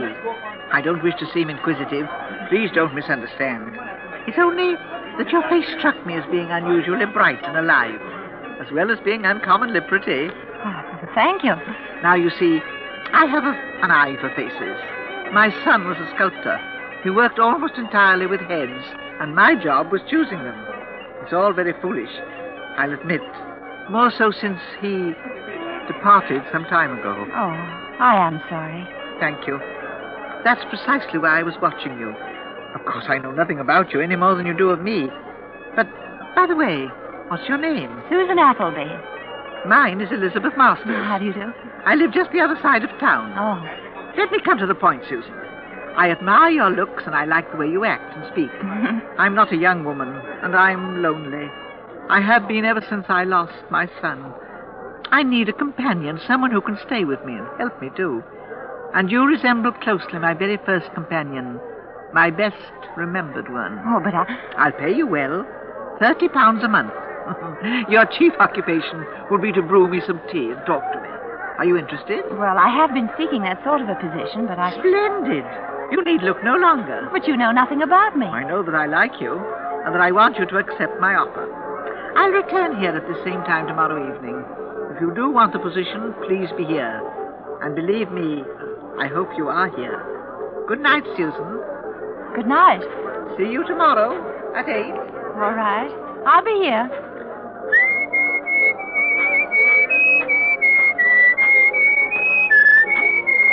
Dum. What do you mean you'll be here? Oh, Rob, you frightened me. Well, you were whistling our tune, so I thought you were expecting me. What do you think you're doing making dates with strange women? Believe me, she is a strange woman. Mrs. Masters? Oh, no, she's nice. And, Rob, she offered me a position. I'm doing what? As a companion. Just what I wanted, and at £30 a month, darling. No small sum, that. Too bad you can't manage it. But I'm thinking seriously of it, Bob. Well, stop then. I don't want you ever to have one serious thought about anything. Now, Rob, I'm going to take it. What do you know about the old hen? Nothing yet. Sue, did you look at the way she dressed? Black from shoes to shawl. Why, the shawl's so large and black you'd hardly know she had a face. She seemed charming. Oh, she might well be, but I'm not so bad myself. Oh. And I want you for a companion, too. Let's push the wedding date ahead, darling. Make it any time you will. Oh, now, we've gone through this so many times, and you know it can't be done. But with the way you're coming along, and with £30 a month additional, why, Rob, in no time at all, we'll have all we need. You're an awfully stubborn fellow, darling. Oh, you know I'm right. How many evenings off will she allow you? We didn't get that far. Oh, where's the place at, then? That's strange. She left so quickly, I never had a chance to ask. Call it off, Sue. Well, why, Rob? Well, I don't like it. You know nothing about her, not even where she lives. Well, I told her I hardly spoke to her. Tomorrow I'll know everything. All right, my darling, you win. Oh. But let me hear from you as soon as you set there. Well, of course I will. Why, everything's going to be fine. Ah, I'm silly. Sure it will. Hello, darling. Hello, Rob. Everything will be fine for us.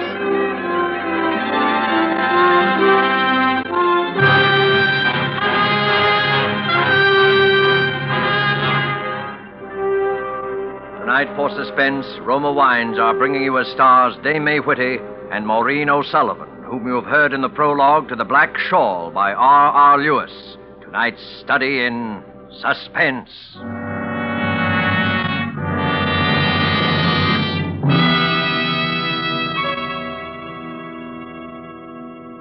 Far from the scene we have just left, far to the south across the equator, is another scene I ask you to visit with me.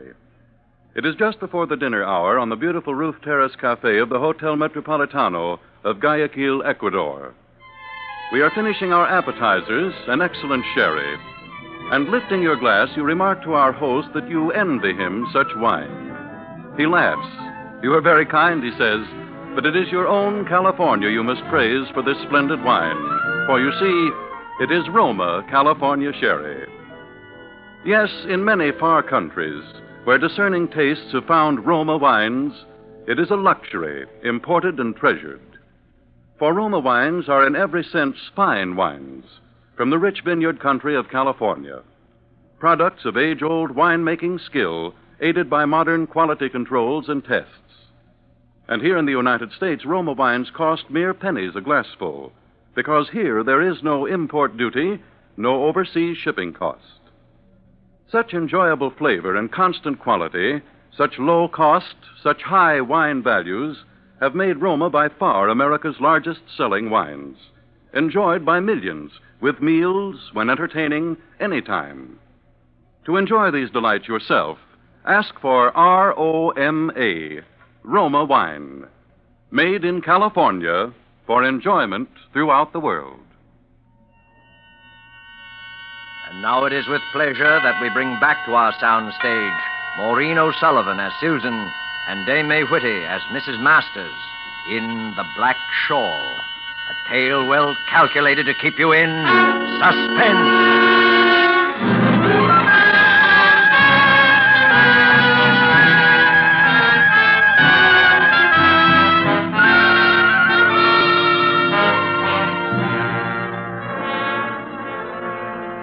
So, I was there waiting as Mrs. Masters had instructed me the following night. We got into her car and she drove us off. It only seemed a mile or two from town, but we twisted and turned so many times that in the dark I became completely confused as to my whereabouts. Then finally, we stopped.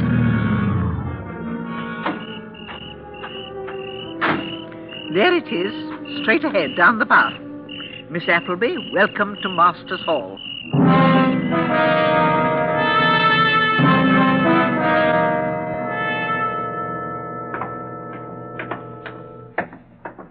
I'm in the parlor, Miss Appleby. Won't you join me in a cup of tea? Oh, thank you, Mrs. Masters. I'd be very grateful if I might. I love my room. Good. Sit down over there opposite me, won't you? I certainly will. The fire's as inviting as the tea. I've always had one burning whenever I'm home. I get cold so easily. Oh. That's why I always wear this shawl around me. Sugar? Thank you. No lemon or milk, thanks. Now, Susan, tell me about yourself. Everything. All you've done. All you see in the future for you. Oh, there's very little to tell. I've always lived here in town. I expect I always shall remain here. After you're married, you mean? I presume you've such intentions. I expect so. It is the only thing that matters, isn't it? Having someone to care for. Yes. I know. Before my son left me, I desired nothing. The scope of his talent was the world we lived in, and beautiful it was. I suppose love is like talent in that respect. It, too, creates a smaller world within the large one we inhabit, and makes you want it never to disappear. Did his talents receive recognition? To a limited degree. Everyone saw in his work the promise of a truly great sculptor. The promise never bore fruit, because he hadn't enough time. Winter came far too early in his life. How old was he? I lost him before he was 21. Oh, Mrs. Masters. That's terrible. So great a waste. That's it. You realize it, too. The waste. To lose a useless thing, that can be forgiven. Or if the loss can't be helped, there's nothing we can say. But to cast away genius, to kill it before it's reached its full expression, that no one can forgive. No one can forget. Oh, now, please, Mrs. Masters. We have no control over such matters. They're God's will. Of course. Thank you, dear. You're very sweet. I wish you more success in the world of your love. I'm sure you'll have more. Oh, that's kind of you. Another good man ruined. I should be insulted. Ruined by a woman. Oh. That's it. Smile, laugh. Life can be so short. Remember, my boy, enjoy life while you may.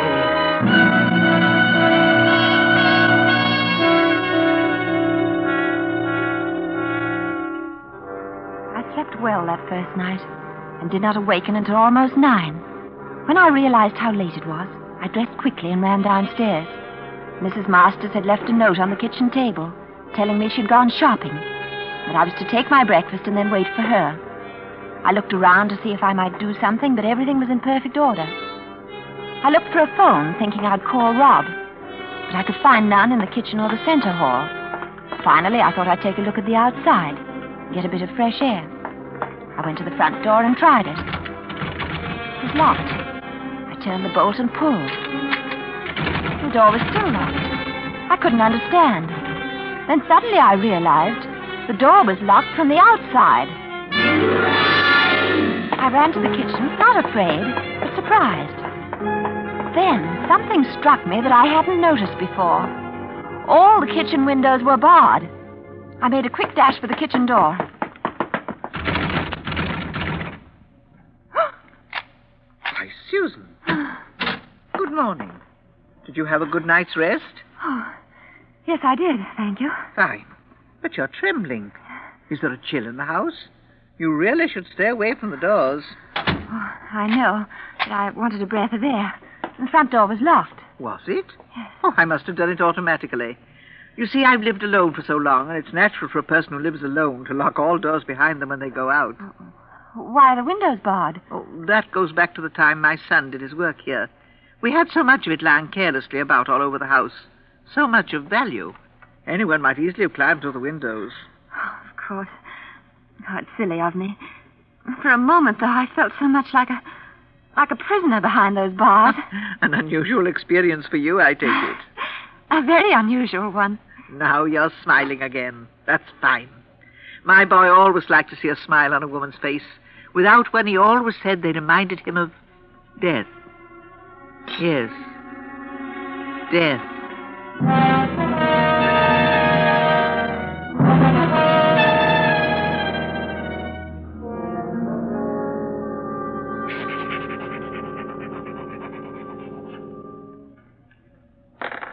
Next day, I wrote to Rob. Please come to see me now, Rob, if you can. Everything's all right. Don't worry about me, but come to me. It's unbelievable, but I must tell you that I still don't know the address here. I cannot tell you how to find it. But someone must know Mrs. Masters and can tell you where she lives. I want to send this off to you now, so I'll close. I can't tell you, darling, how great is my need to see you and my love for you, Sue.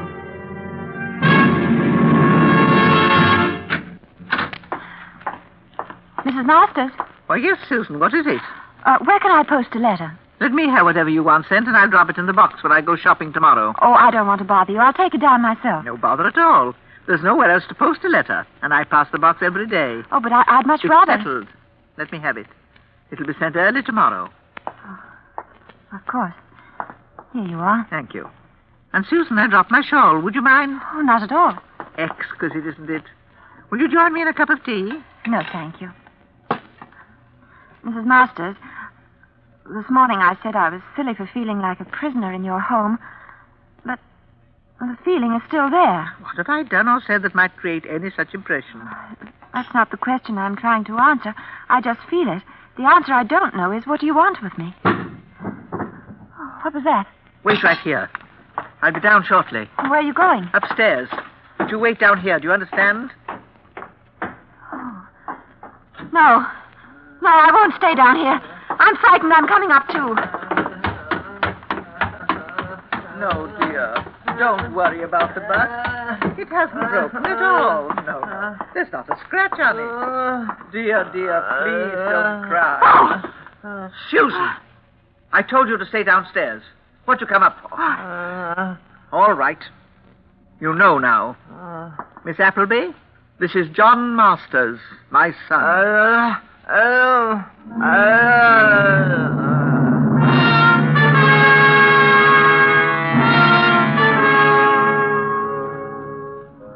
That night at dinner, there were three of us. I couldn't bear to look at him. The twisted face, the dull, glazed eyes, whimpering, grunting, unable even to speak a single intelligible word. And when I saw the two together, she with the horrible black shawl draped around her, I knew for certain that in her own way she was as mad as her son. And I knew more surely than ever how great was my own danger. Late that night, I packed my bag silently and swiftly. Then I waited. It was well past midnight before I dared open my door and look out. The house was completely dark, upstairs and down. I felt my way along and started down the stairs. I reached the bottom and went right to the front door first. Susan! Oh. Susan, where are you going? You couldn't possibly know your way about once outside the house. You'd surely have lost your way. Wouldn't she, John? Oh, stop it! Stop it! All right. John, leave us now. John, dear, did you hear me?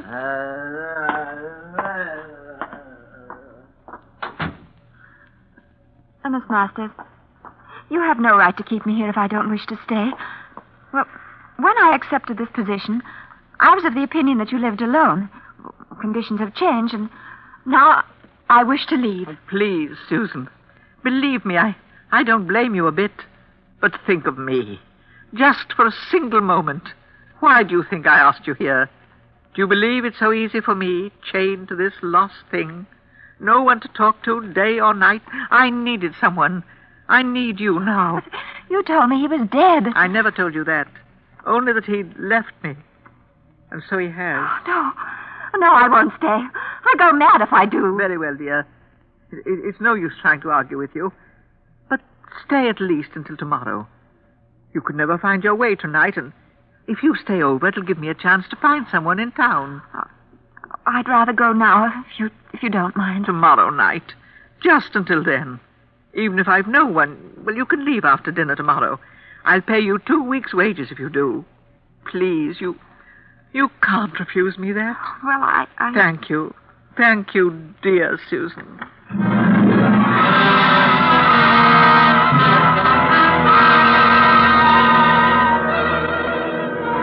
I shouldn't have stayed. I knew that from the moment I agreed. I slept badly, waking from time to time, certain that I heard odd noises from the next room. Low chuckles, whispered, voiceless mutterings.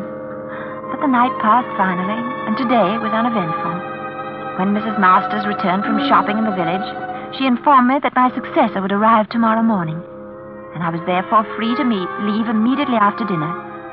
She spent the rest of today preparing the evening meal.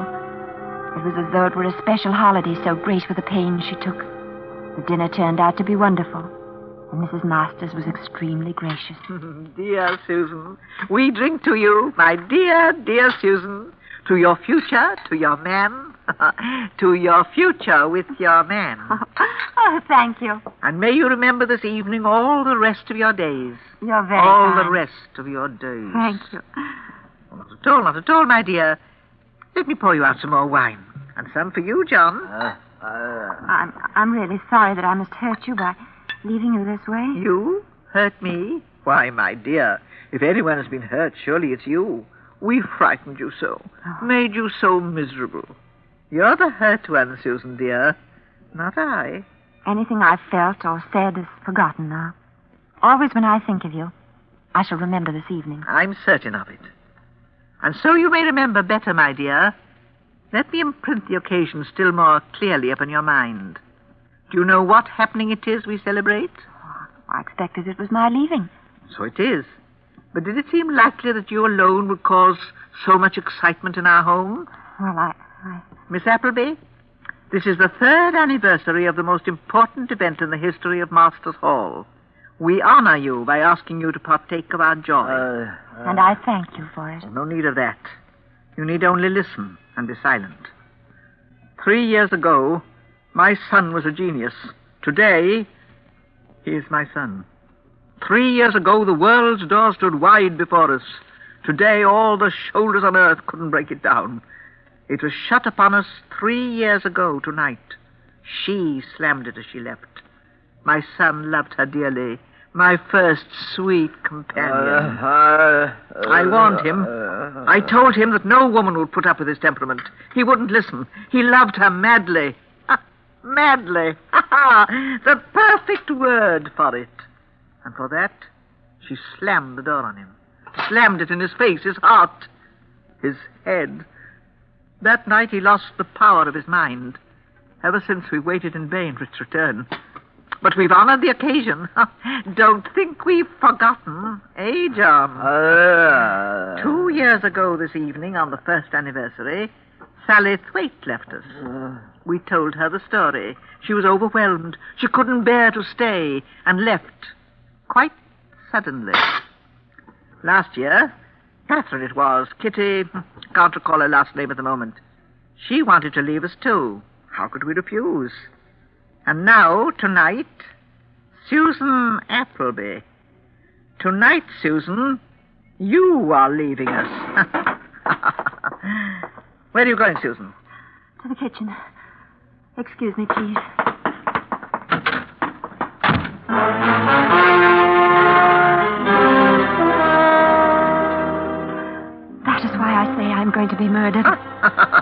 can't know for sure.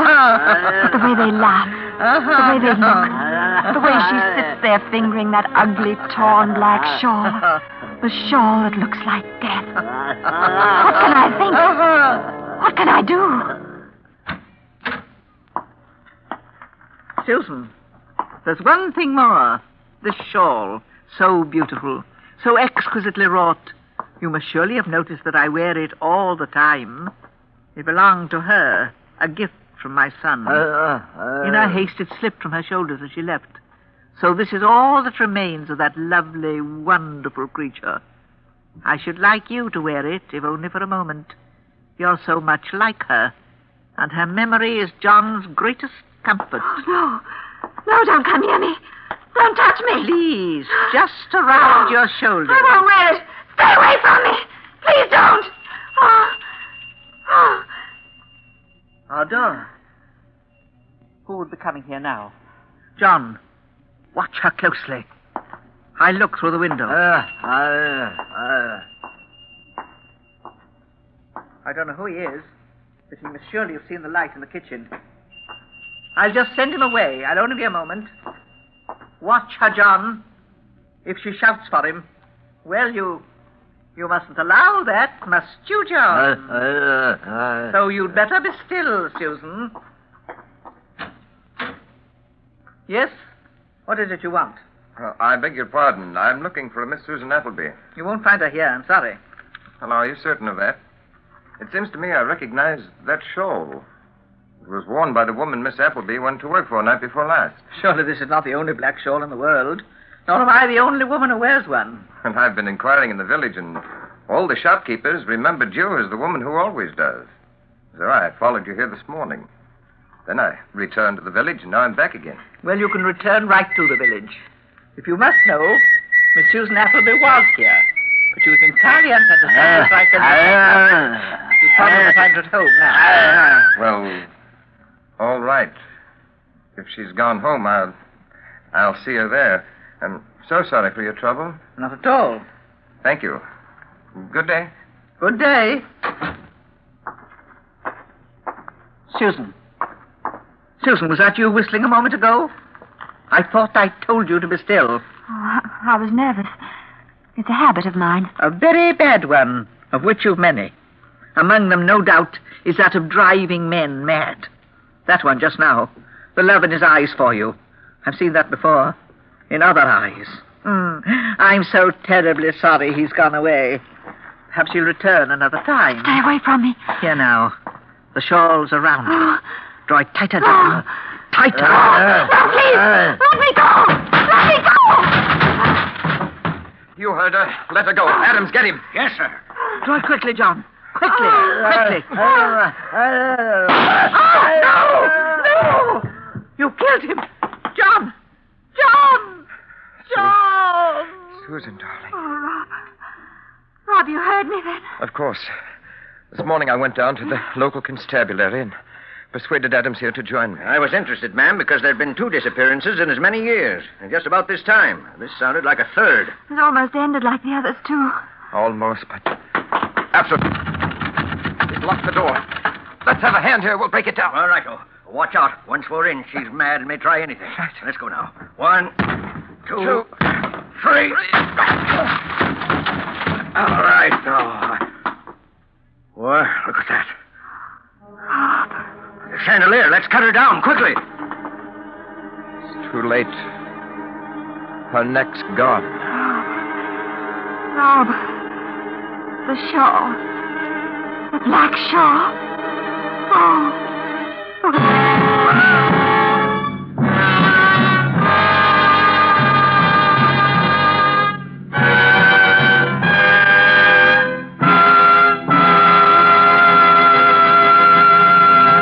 And so closes The Black Shawl, starring Dame May Whitty and Maureen O'Sullivan.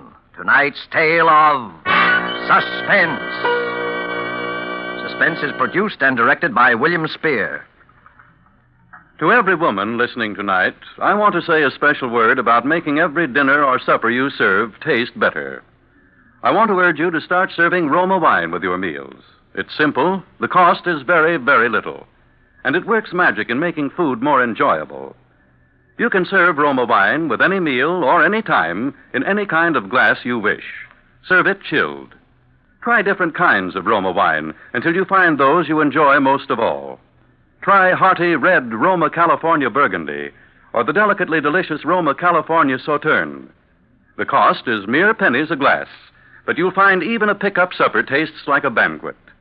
Get Roma wines today. If your dealer is temporarily out of them, please try again soon. Just ask for ROMA, Roma Wines, America's largest selling wines. Made in California for enjoyment throughout the world.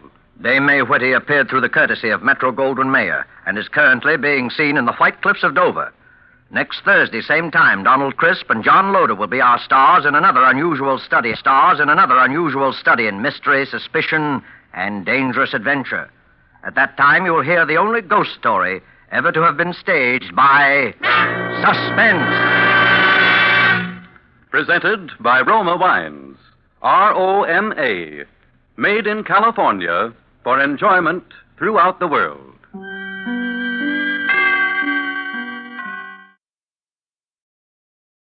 Roma Wines present Suspense.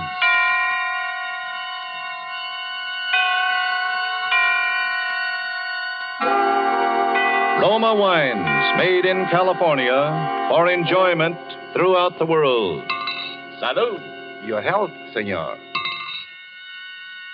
Roma Wines toast the world. The wine for your table is Roma Wine, made in California for enjoyment throughout the world. The Roma Wine Company of Fresno, California, welcomes you again to this weekly half hour of Suspense. Tonight from Hollywood, Roma Wines bring you as stars Miss Geraldine Fitzgerald and Mr. Richard Wharf. Miss Fitzgerald and Mr. Wharf are with us to play in an unusual tale by the unusual James Thurber, called A Friend to Alexander. But before we raise the curtain on tonight's tale of suspense, let's take a little journey. A journey in fancy to lovely Bermuda. On the sun-drenched terrace of the Coral Beach and Tennis Club, an American guest raises a toast to the beauty of this enchanting paradise. As the glasses clink, his Bermudan host replies, "I am touched by your gracious compliments, and proud that these beauties are ours. But you, too, have much to be proud of. Like this wine, it is so superb, so perfect, we willingly assume extra expense to import it from your California, for this is your own Roma wine." Yes, it is. The same Roma wines we Americans take for granted are prized luxuries in far-off lands, treasured and saved for special occasions. How lucky that you can enjoy the subtle bouquet and exquisite flavor of famed Roma wines as an inexpensive, everyday delight. For, unlike wine lovers in other lands, you enjoy Roma wines without high import duties, without extra shipping costs. Actually, at only pennies a glass. No wonder that Roma wines are by far America's largest selling wines. Enjoyed in millions of homes, produced with a combination of age-old winemaking skill and modern scientific quality control that make each thrilling sip perfection. For uniformly fine wine at reasonable cost, do what millions of others do. Ask for ROMA, Roma Wines, made in California for enjoyment throughout the world. And now, with James Thurber's poignant and strange story, and with the performance of Richard Wharf as the man who was a friend to Alexander, and of Geraldine Fitzgerald as his wife, Bess, who relates these events to us, we again hope to keep you in suspense.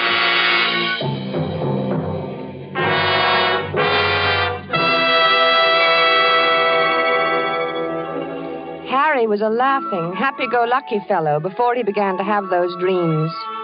I guess he was pretty much like dozens of other men who go to work every morning, settle down in soft chairs with their newspapers after dinner, and like a weekend in the country now and then. He was fond of easy living and good weekend. You like it there. Hamilton has become not only my brother Walter, but practically every other guy I've ever liked. Don't you like the old Rovers Inn anymore? Isn't it natural that Hamilton should represent my brother and And guys I like? Brother, got him. Alexander fired in the air and smiled at him. Just like what? Oh, yes, dear. Your brother Walter, who was killed in a cemetery. This was at Weehawken in New Jersey. What? Your brother? No, Hamilton and... Brother? No, Hamilton and Burr. Their duel. Hamilton had a white ruff around his neck. Burr was in black tights, French clothes. Alexander lifted his pistol and fired in the air, and then he smiled at Burr. And then that fiend from hell took deliberate aim. He took so long. He meant to take his time about it. I saw him grin. Then he pointed his pistol at Alexander and fired. He killed him in cold blood. Foul scum. Don't. Here, darling. Take some of these pills. No, I don't want any. Oh, take it. You'll feel better. No, I don't want any, I tell you. Here, swallow. Please, dear, swallow. All right. There, that's better. Cad. A rotten, sneaking cad. He grinned just as he fired. And Alexander, as though he wanted to say something. And Burr just stood there, grinning.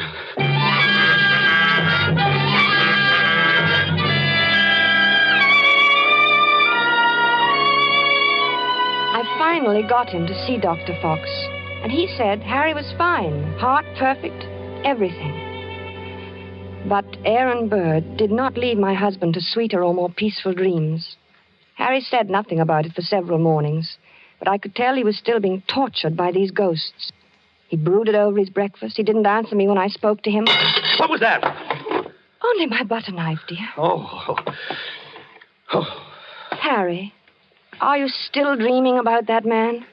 I wish I hadn't told you about it. Forget it, will you? I can't forget it with you going on this way. Can't you forget I mentioned it? What does he do now?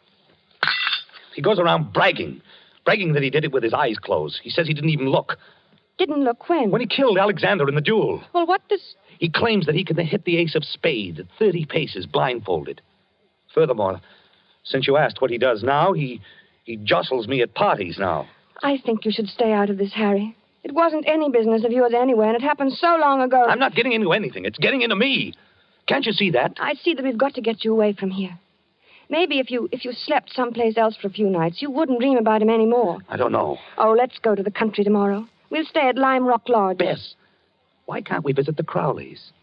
They live in the country. All right, fine. Bob has a pistol. We could do a little target shooting. What do you want a pistol for? Plenty of open space. I'd think you'd want to get away from shooting. Yes. Yes, sure, dear, sure.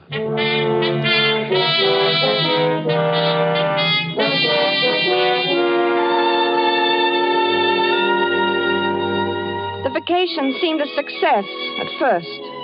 When we arrived at the Crowley's house, I saw my husband lying rigid on his back, staring at the ceiling. One Henry Andrews, architect. What's the matter, dear? Nothing. Oh, why don't you go back to sleep, Harry? It's only 8 o'clock, and this is the country. One Henry Andrews, an architect. What are you talking That's about? what he calls me. Calls you? Who? One Henry Andrews, an architect. He keeps saying it in his nasty, sneering little voice. One Henry Andrews! Harry. See? I mean, didn't he try to sell Louisiana to the French or something behind Washington's back? He was a traitor. Then why worry what he says? He was a scoundrel, but he had a very brilliant mind.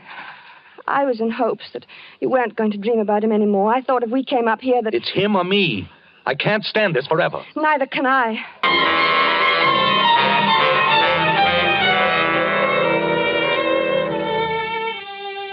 As I had expected, Harry spent most of the afternoon with Bob shooting at targets.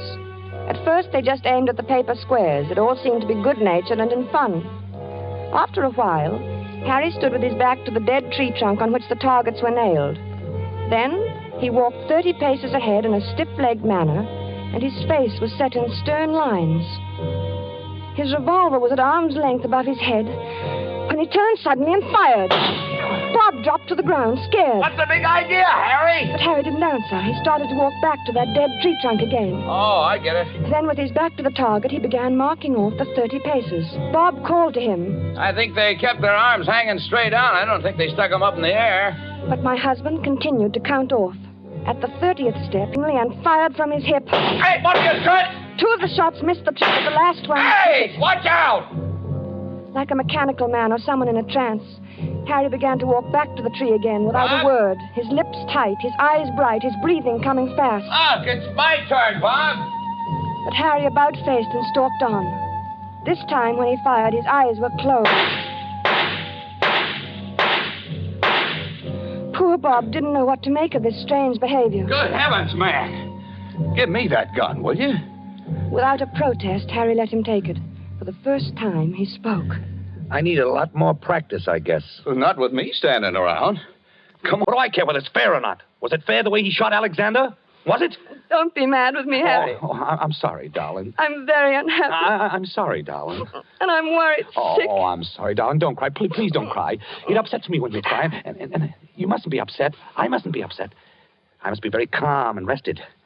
My hand must be steady tonight, especially tonight. I'm so worried, Harry. Oh. I was right. Yes, it was so. That index finger was curved inward slightly, as if it were about to press the trigger of a pistol. So there had been a duel after all. Perhaps there was no gunshot wound, but Harry had been shot as surely as he was dead. Dr. Fox saw me staring and spoke to me. What are you looking at, Mrs. Andrews? Harry never even fired a shot. Aaron Burr killed him the way he killed Hamilton. What are you talking about? Aaron Burr shot him through the heart. I knew he would. Yes, but there's no evidence. I knew he would!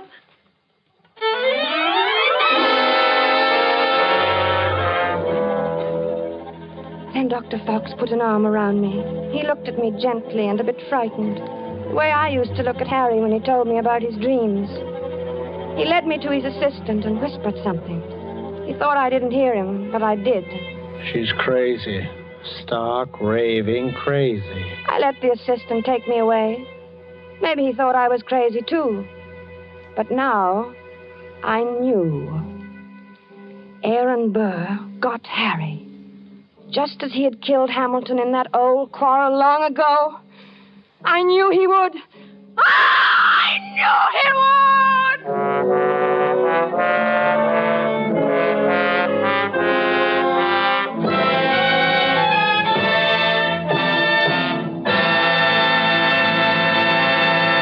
And so closes A Friend to Alexander, starring Geraldine Fitzgerald and Richard Wharf, the James Thurber story, which was tonight's tale of Suspense. Suspense is produced and directed by William Spear. It is a significant fact that when lovers of truly fine food gather in many a far corner of the world, there you may well find Roma wines lending their subtle magic to the greater enjoyment of living. They furnish a gracious prelude to any meal, a flavor complementing delight during the meal and even at dessert time, too. For truly, the exquisite flavor of Roma California wines used in cooking and also served with the food can make even the simplest everyday meal the simplest entertaining, a special occasion treat. Discover for yourself how much far-famed Roma wines can add to your meals and delight your friends when you entertain. Remember, Roma wines are almost unbelievably inexpensive for wines of such distinguished character. Only pennies a glassful. Ask for R-O-M-A, Roma wines, America's largest selling wines, made in California for enjoyment throughout the world. Next Thursday, same time, you will hear Lucille Ball in Suspense. Presented by Roma Wines, R-O-M-A, made in California for enjoyment throughout the world. This is CBS, the Columbia Broadcasting System.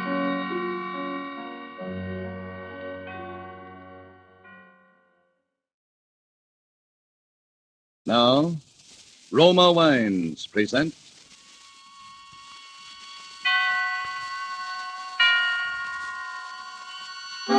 Suspense. Tonight, The Black Curtain, starring Cary Grant. Suspense is presented for your enjoyment by Roma Wines. That's R-O-M-A, Roma Wines. Those excellent California wines that can add so much pleasantness to the way you live, to your happiness in entertaining guests, to your enjoyment of everyday meals. Yes, right now a glassful would be very pleasant as Roma Wines bring you Suspense. This is the Man in Black, here for the Roma Wine Company of Fresno, California, to introduce this weekly half hour of Suspense. Tonight in Hollywood, we are honored and happy to have with us one of the entertainment world's most distinguished gentlemen, Mr. Cary Grant. This becomes somewhat of an anniversary broadcast, since it was 1 year ago tonight that Mr. Grant inaugurated this series of suspense programs sponsored by Roma Wines. And in response to requests from our listeners, he will appear once more in the suspense play by Cornell Woolrich, which starred him on that occasion. And so, with the Black Curtain, and with the performance of Cary Grant, we again hope to keep you in suspense.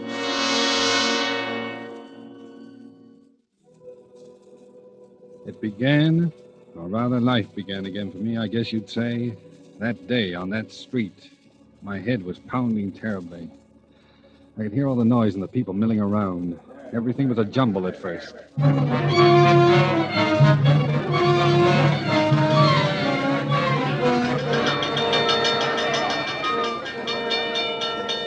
All right, gangway. Let the doc through. Oh, I've seen it happen, Mr. Policeman. He was running, and boy, he really gave himself a clunk on the bean. Get back there now. Oh, my head. All right. Take it easy. His wallet fell out of his pocket, and a big boy grabbed it and ran away. Back, everybody, back. Give the doctor room. No, I'm okay. Never mind, Doc, I'm okay. There seems to be nothing much the matter with you, sir. No, I'm all right. Guess I can talk to him now, Doc? Yeah, sure. Go ahead, officer. Just a bad bump on the head, I think. Yeah, you're all right. You can walk now, can't you? Sure. Here, let me brush you off. Oh, thanks. I'll be fine. Hey, wait a minute. What am I doing with an overcoat on? All right, now, mister, just so they got it on the blotter. What's your name and where do you live? Townsend. Frank Townsend, 820 Rutherford Street. Here, have a cigarette. You're still shaking. Oh, no, thanks. I don't smoke. Okay. Well, I'll be getting back. Drop in at the receiving hospital if you want us to check you out. Yes, I will. Hey, here's your hat, mister. I found it. Thanks, kid. That's all now. Come on, move along. This guy's all right. Oh, thanks, son. Thanks. Hey, sorry about the fellow that got your wallet. Anyway, here's your cigar case, Mr. Townsend. Oh. I found it right alongside of you. But I don't own a case. No, besides, look at the initials, DN. I don't know. Same initials in the hat. See? DN. Yes, but this isn't my hat. Huh. Don't you even know your own hat, mister? Wait a minute. I'm trying to think. Where is this? What? Well, this street. You're on Tillery Street. Tillery Street? What am I doing on Tillery Street? He's lost. All right, now, sir. Look, my suggestion is that you go on home and go lie down. It's cold. It's starting to snow again. Oh, wait a minute. Don't leave me. Tell me, what happened? Well, you slipped on this icy sidewalk. Fell down, hit your head good and hard on the curb. You were out for about 20 minutes. Wait. Ice on the sidewalk? Look at it. That street cleaning department ought to clear away that snow, too. But snow and ice? Sure, why? Snow in July? July? It's December 1944. 1944? You better get on home, son. Good night. 1944?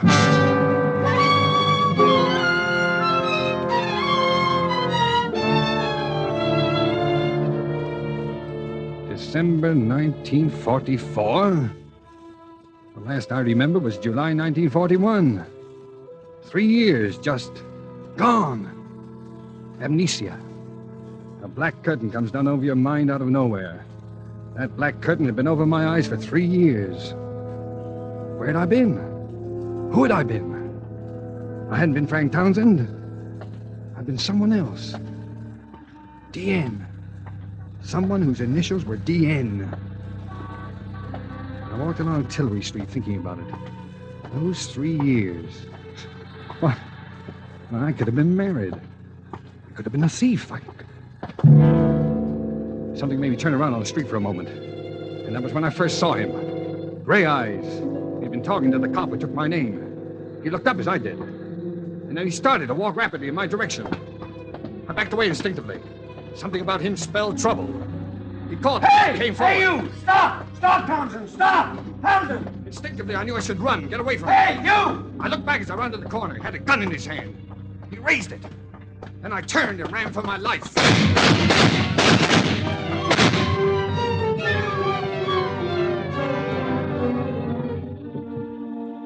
What lay behind that black curtain which separated Townsend from his past? Roma Wines are presenting Hollywood's distinguished Cary Grant as star of tonight's tale of Suspense.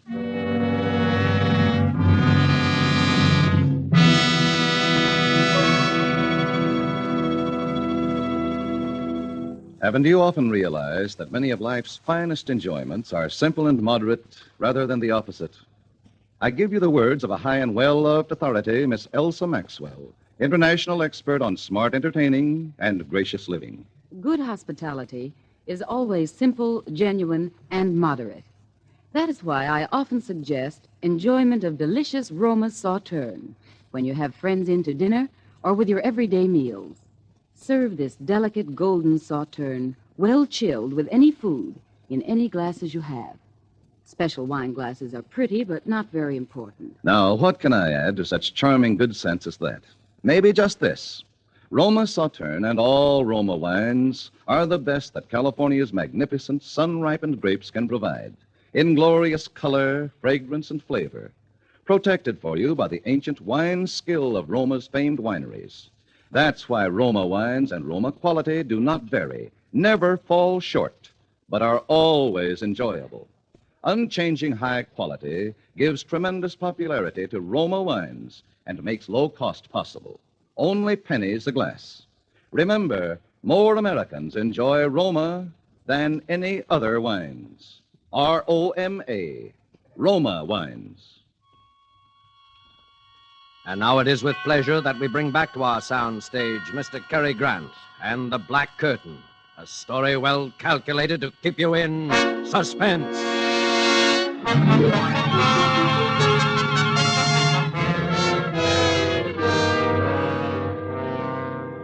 Why was that man following me with a gun? What did Gray Eyes want with me? I must have done something. I had to get away, someplace to be safe and think. I beat it down into the subway and hid. For 2 hours I stayed down there. I thought it all out carefully during those 2 hours. I knew I was on the spot for something. Gray Eyes meant business. What could it be? Who had I been during those last 3 years with that black curtain in front of them? Well, maybe I'd been a gangster, and he was one of a mob that wanted to rub me out. I didn't know. No identification, my wallet stolen, nothing in my pockets that would help. Just DN in the hat, and DN on the cigar case. DN. My head was aching with worry, my stomach had panic in it. I had to find out who I'd been, what I had done. But how? Where? Tillery Street. That's where I'd been when I woke up. Tillery Street. Well, maybe Gray Eyes would go back there, too, looking for me. But I had to take that chance. Tillery Street.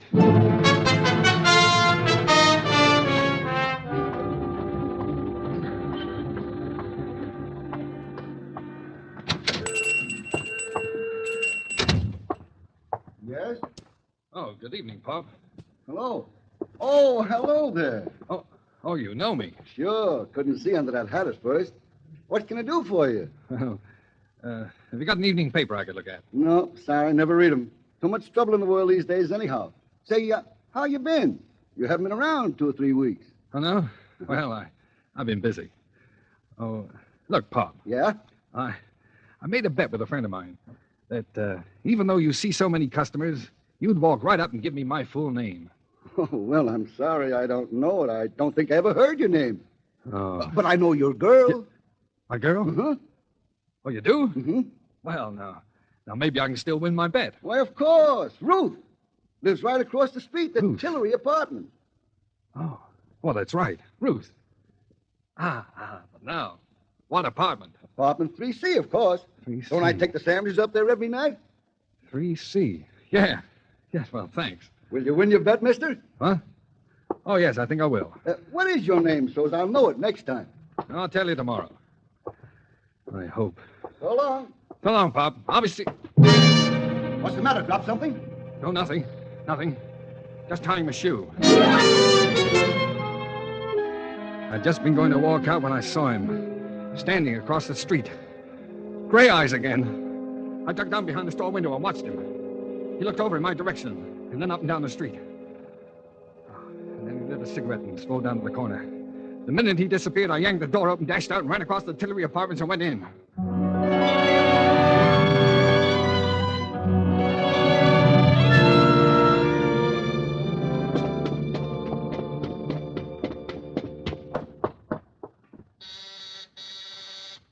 Who is it?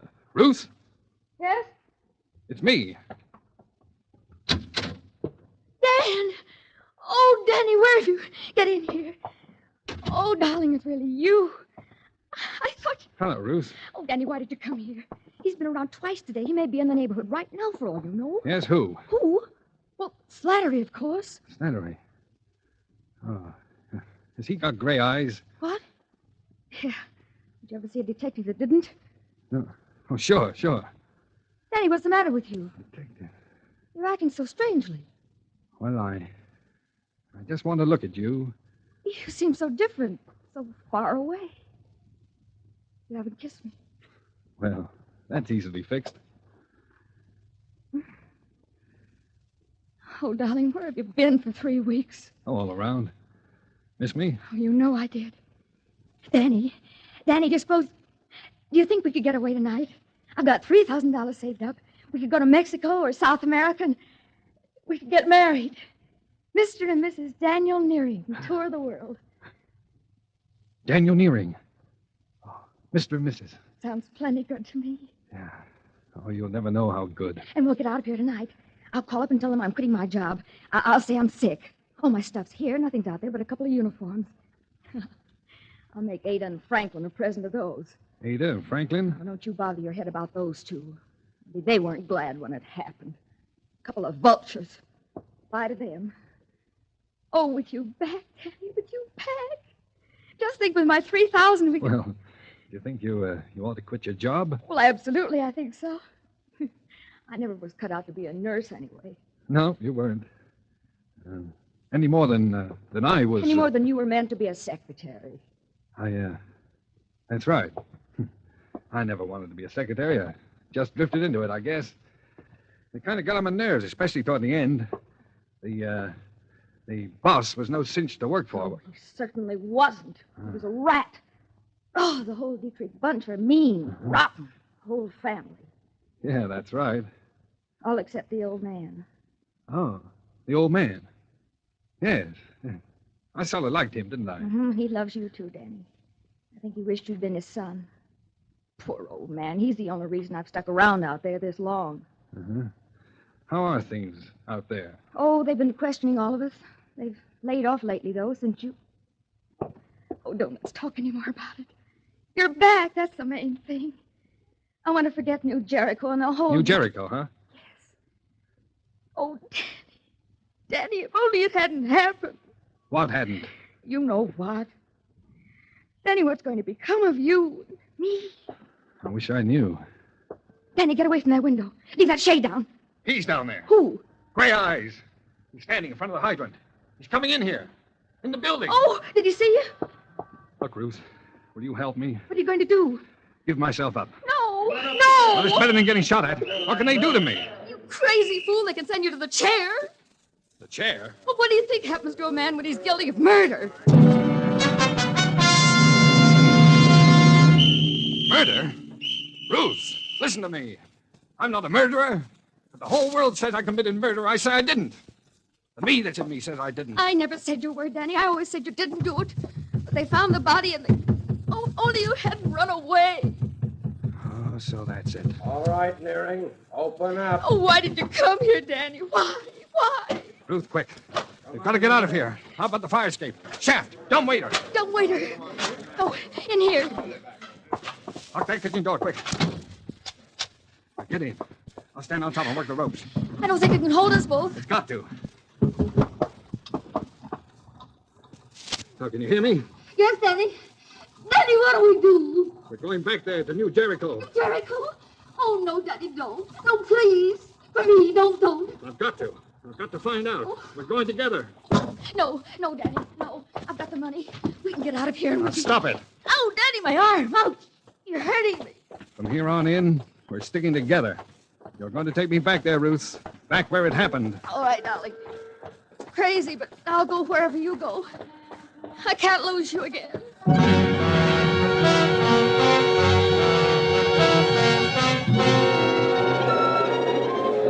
On the train, Ruth and I said very little to each other. While I'd hidden the telephone booth at Pennsylvania Station, she'd bought us a couple of cheap overcoats. I sat hunched up in mine, thinking. Ruth had brought along the newspaper clippings. I looked at what they said for the 20th time, trying to see if there was anything there that would help me. Dietrich Slayer's sought, it said. Secretary wanted in brutal slaying at suburban estate. Police are pressing the search for Daniel Nearing, secretary in the employ of the late John Dietrich, 58, member of a well-known local family, who was shot and killed in the drawing room of his New Jericho estate on the morning of November the 7th. Nearing disappeared November the 7th, on the morning of which date he is known to have had a bitter quarrel with the deceased. This last was attested to at the inquest by Ada and Franklin Dietrich, widow and brother of the murdered man.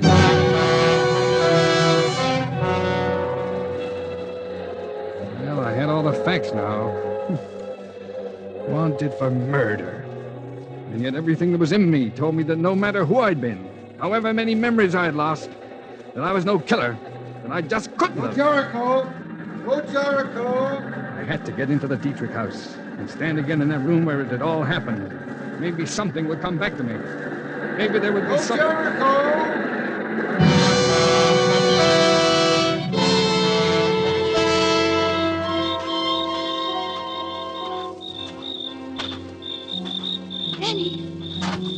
Danny! Over here, Ruth. The dark, I couldn't see you.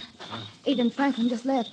Drove down to the village. Did they say anything about you being out here on your day off? Yeah, Ada made some crack. But I said I had nothing to do in town and came out to write some letters. Let's go, then. Danny, I'm scared. Please, let's not stay here. Now, you said you loved me. I do, Danny, I do. That's why I'm scared. They're only going to the village. They'll be back in half an hour at the most. Open the door, Ruth. Hurry. I've got to see the inside. That room. The place where it happened. No, it's wrong, Danny. I'm telling you, you're crazy.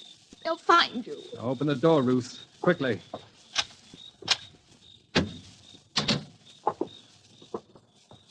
All right. Now, let's have a look at that room. Please, Danny, don't talk about it, please. So this is where I'm supposed to have murdered John Dietrich? Danny, please. Where was it? Show me exactly where it was, Ruth. I've got to know. It was there. Right there. He was standing by the grandfather's clock when he... Are you going crazy, Danny? If they get you, you'll hang. By the clock. You still believe me, don't you, Ruth? I believe you, Danny, but I'm scared. I love you. Wait, Ruth. What's that? Listen. That's only the old man. He's asleep in that room off there. Don't go in there, Danny. Don't, please. You'll wake him. I want to see him. No, don't, Danny. No, he can't help you. You know he's paralyzed and he can't talk. Turn on the light. I want to see him. There, you woke him. It's me, Mr. Dietrich. Ruth. This is Danny. You remember Danny, don't you? Hello, Mr. Dietrich. See how his eyes are shining? Yes. Tell me, was he here when it happened? You know that, Danny. Why do you ask such funny questions? He's been in bed here for 5 years. Yes. Well, that mirror. On the wall here. That clock. Look! You can see the grandfather's clock in the other room. What are you getting at, Danny? Well, he could see it. The old man could see the murder through the mirror. Oh, if he only could talk. But he can't talk. You scare me, Danny. Don't... He saw the man who killed John Dietrich. Look! He understands what I'm saying. He's blinking his eyes. Oh, stop torturing him, Danny. Can't you see what you're doing to him? He's trying to say something. Look! His eyes are blinking. He's going to help me. Go outside and watch, Ruth. Go on. I'll watch out of the entranceway. Be careful, Danny. They'll be back any minute. Leave me alone with I'll him. call if I hear them coming. Look now, Mr. Dietrich, don't be afraid. I'm going to ask you a question, and I'd like you to answer me. Are you trying to tell me something about the murder? Now, blink your eyes. Blink twice if you are. That's it. Once, twice. That's good. Did you see it happen? Here, in your mirror? Blink once if the answer is no. Twice if the answer is yes. Once, twice. You did, huh? You saw it.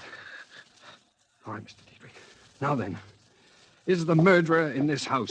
Danny, they're coming. Franklin and Ada, get out of here and hide. Run, Danny, run! Is the murderer in this house? Blink once for no, twice for yes. Yes, in this house. Danny, they're coming. Wait, I've almost got it. Mr. Dietrich, was it me? Once for no, twice for yes. Was it me? Get out of here, Danny, into the big room there behind the curtains. I'll talk to them. Okay. Thanks, Mr. Dietrich. I'll be back. Ruth, is that you in Father's room? Yes, Mrs. Dietrich. Are you here alone? Why, yes. Why? We thought we heard voices. What are you so jittery about, Ruth? I'm tired, that's all. May I go to bed now? Father's still awake, Ruth. Well, he'll go to sleep, all right. I'm going upstairs, Mrs. Dietrich, now. Good night, Ruth. Good night. She's brought someone back here with her. It's him, I think. Who? Dan? Oh, Franklin. Take it easy, darling. Take it easy.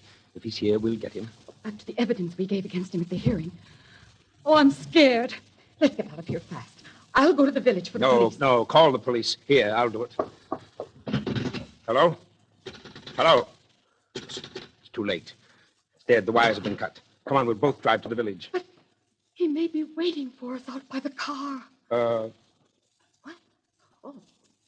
What are you doing there, Franklin? I think I might just need my gun. Come on, let's be on our way.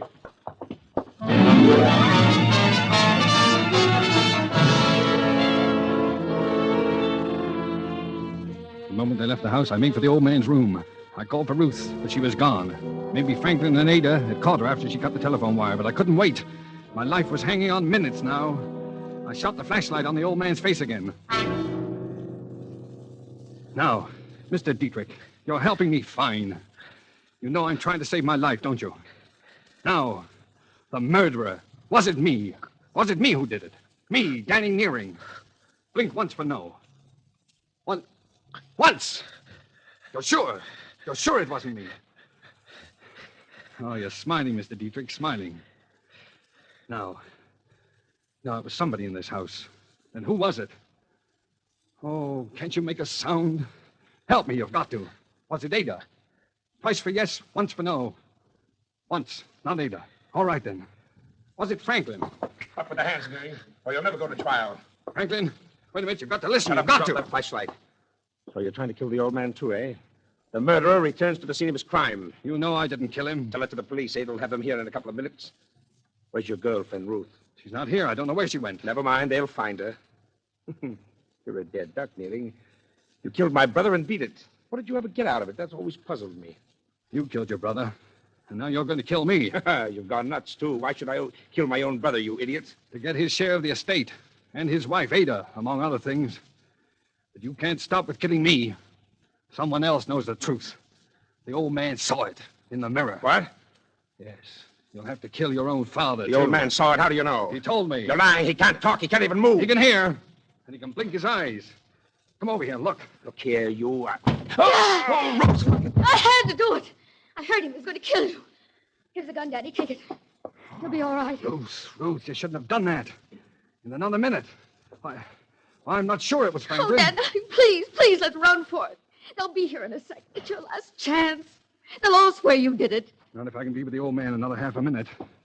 Mr. Dietrich. Mr. Dietrich, it's Danny again. No, Danny, no. Don't. Tell me, Mr. Dietrich. Was it Franklin? Did Franklin kill your son, John? Blink once if he did. Well, what's the matter, Mr. Dietrich? Don't be afraid. I won't hurt you. Well, why are you afraid? Oh, he's afraid, Ruth. Oh, it's this gun. Here, take the gun, Ruth. You take it. He's afraid. I'm not going to hurt you, Mr. Dietrich. What's the matter? Why did you answer me? Who killed John Dietrich? It wasn't me. It wasn't Ada. It wasn't Franklin. But someone in the house. Was it Ruth? Ruth! You! I told you not to come. Oh, I love you, Danny. I wanted you. I wouldn't have let them get you. Oh, why, Ruth? Why did you kill John Dietrich? He was always after me. He wouldn't leave me alone. I hated him. And then at night he came at me, threatened me, said he'd kill me. He couldn't have me. Nobody could. He had a gun, Danny, and I got it away from him. He hit the clock. He leaned against it. I thought he'd never fall down. Die. It was the day you ran away, and I was crazy. They thought it was you, and they started looking. You? Why was it you? I love you, Danny. I love you. I begged you not to come back here. Ruth, please, put down that gun. No. Stand back, Danny. Stay over there. I just want to look at you. I was hoping we could get away together. But you've been through enough, Danny. And all because of me. Now you're clear, Danny. And this is going to clear me. Darling.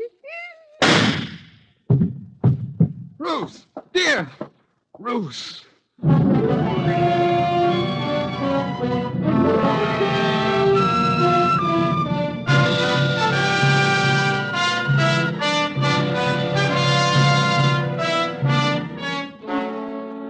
Well, that's about all there is to tell.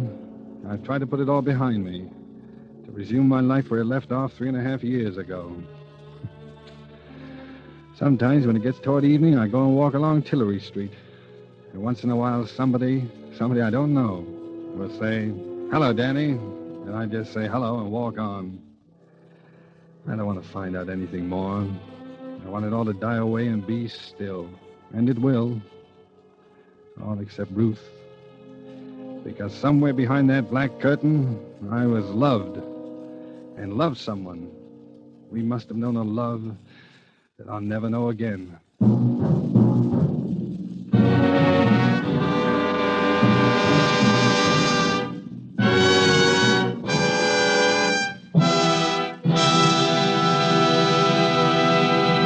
And so closes The Black Curtain, starring Cary Grant, tonight's study in Suspense. Suspense is produced and directed by William Spear.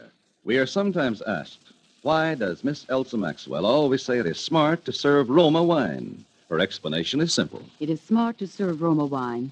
First of all, because Roma wines are so delicious, so good with food or any time. It is smart further because Roma wine affords simple pleasure, enjoyment that is truly moderate. Finally, it is smart because it is such an easy and inexpensive addition to hospitality and everyday living. Yes, in every way it is smart to serve and enjoy Roma wines. They are California's finest, always good, unvaryingly fine in flavor and quality. And remember, the cost is only pennies a glass. More Americans enjoy Roma than any other wines. R-O-M-A, Roma wines. This is Cary Grant. I've certainly enjoyed reappearing tonight on Suspense. It's a program I've always admired tremendously, and it's achieved a distinguished success during this past year. 2 weeks from tonight, my friend Robert Montgomery will be your star in one of the really all-time great suspense plays, The Lodger. Next Thursday, there will be no performance of Suspense, because the time will be given over to a special Pearl Harbor Day program on behalf of the 6th War Loan Drive. And that brings me to the 7 most important words I could say to you at this time. Buy more war bonds and save them. Thank you, Mr. Grant. 2 weeks from tonight, on December 14th, Mr. Robert Montgomery will be your star of Suspense. Presented by Roma Wines, made in California for enjoyment throughout the world. This is CBS, the Columbia Broadcasting System.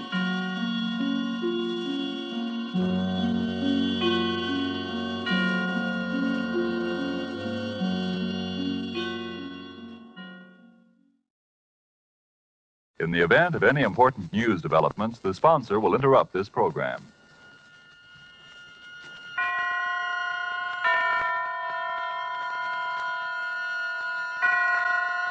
Roma Wines present Suspense.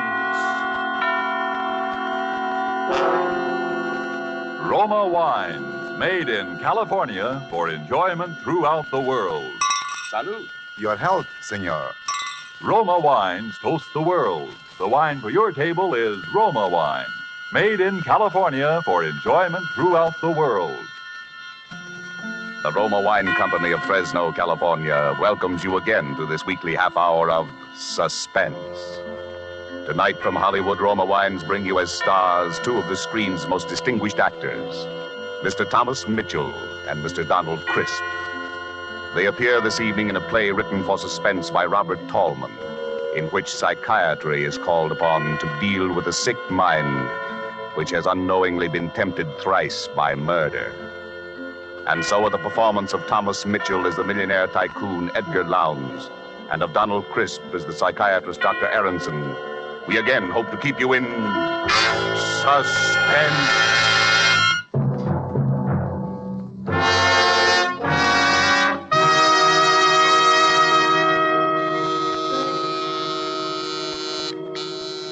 Yes?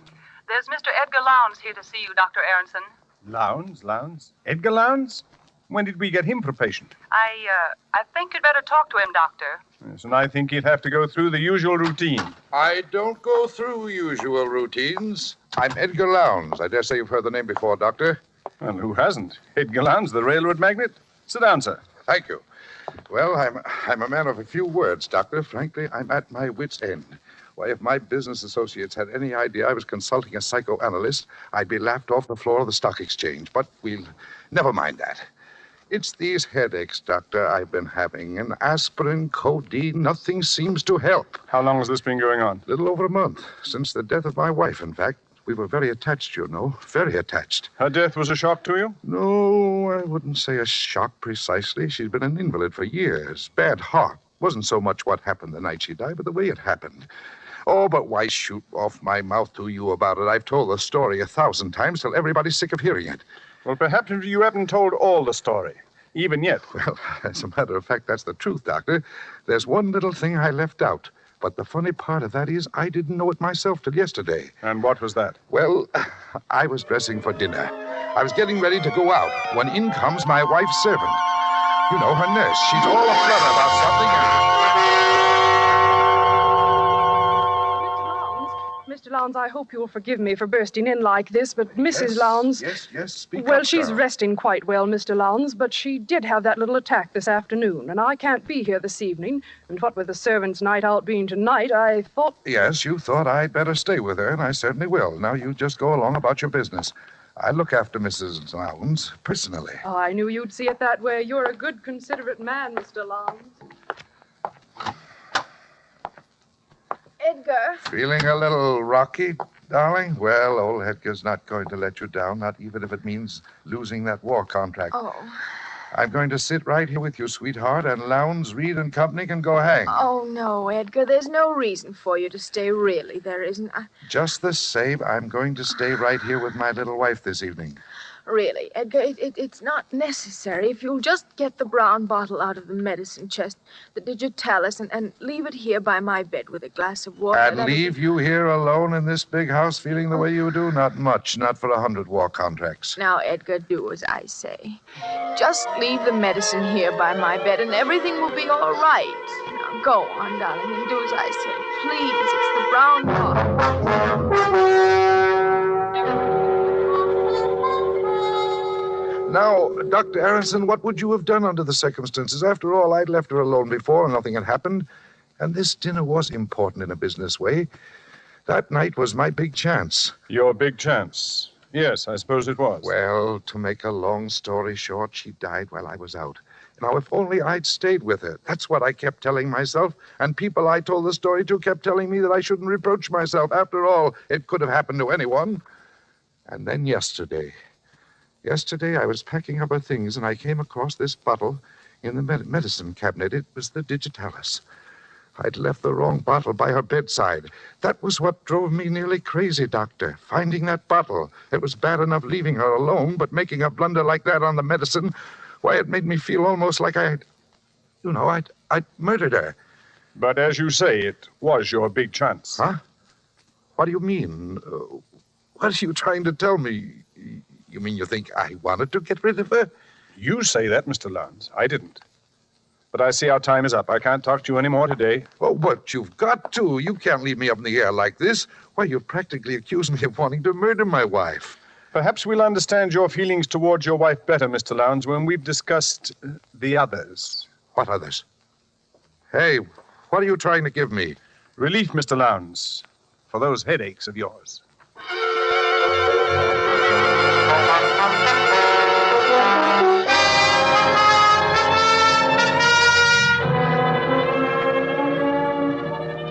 Tonight, for Suspense, Roma Wines are bringing you as stars Mr. Thomas Mitchell and Mr. Donald Crisp, whom you have heard in the first act of Case History on Edgar Lowndes. Tonight's tale of suspense.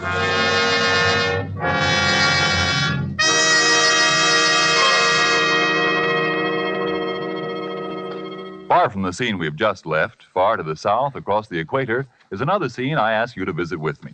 It's just before the dinner hour on the beautiful roof terrace cafe of the Hotel Metropolitano of Guayaquil, Ecuador. We're finishing our appetizers, an excellent sherry, and lifting your glass, you remark to our host that you envy him such wine. He laughs. You're very kind, he says, but I'm afraid the compliment is misdirected. It is your own California you must praise for this splendid wine. And then he holds the bottle up, and looking at the label, you see Roma California Sherry. This could easily happen in many far countries where discerning tastes have found Roma wines a luxury, imported and treasured. For these are, in every sense, fine wines, excellent in flavor and character, from the rich vineyard country of California. Products of age-old skills in winemaking, aided by modern scientific quality controls and tests. And here in the United States, Roma wines cost astonishingly little, mere pennies a glassful, because here there is no import duty to pay, no overseas shipping costs. Such enjoyable flavor and quality, such low cost, such high wine value have won tremendous popularity for Roma wines. They are by far America's largest selling wines, enjoyed by millions with meals, when entertaining, anytime. To enjoy these delights yourself, ask for ROMA, Roma wine. Made in California for enjoyment throughout the world. And now it is with pleasure that we bring back to our soundstage Donald Crisp as Dr. Aronson and Thomas Mitchell in the title role of Case History on Edgar Lowndes. A tale well calculated to keep you in suspense.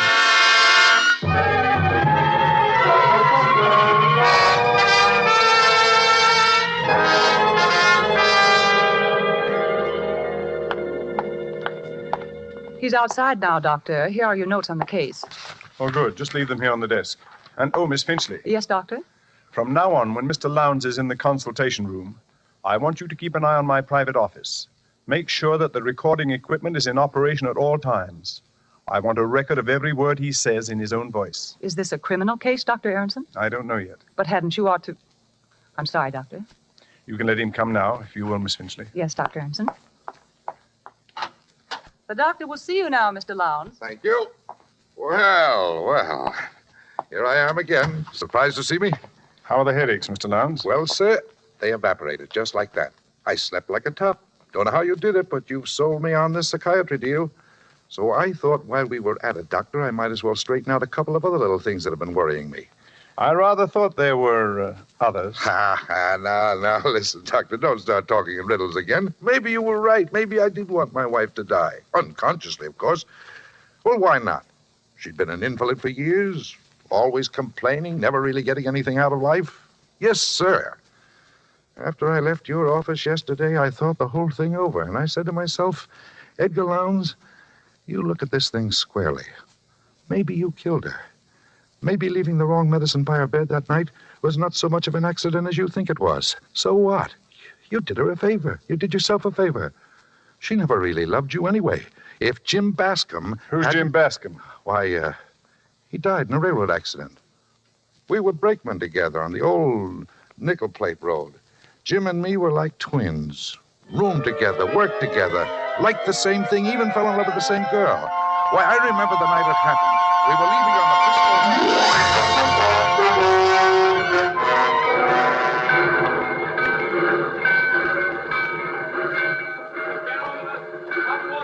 Reckon we better climb on top, Ed. It's our signal. Hey, wait a minute, Jim. There's Virginia. Ah, bless her heart. I knew she'd come to see us. Oh, hurry up, sweetheart. Oh, gee, I'm glad. I was afraid I'd be too late. There's not a train in the whole nickel plate line you wouldn't hold up for us, Virginia. Oh, Jim. Baby. Hey, what about a kiss for me, too? Why, Edgar, you're jealous, I do believe. Well, why not? Oh, there. How's that? Like my own sister. Well, come on, Ed. They're getting impatient up there. You've got to tell him this time. You hear me, Jim? Yeah, I'll tell him. I promise, Virginia. Hey, come on, Jim. Coming, Ed. Coming. One more kiss, baby. Oh, darling, my darling, take care of yourself, Jim. I will, baby. Don't forget to send out the invitations.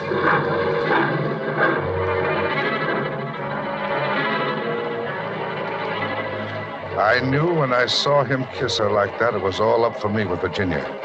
Jim told me when we were crossing the divide. He and Virginia were going to be married the minute they got back to Milwaukee.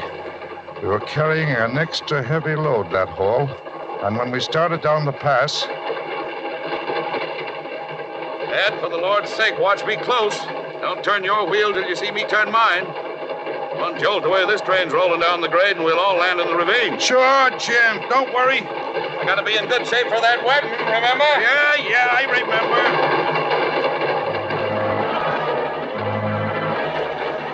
I watched him walk back along the cars. It was pretty dark, and I had a cinder in my eyes since we left Salida.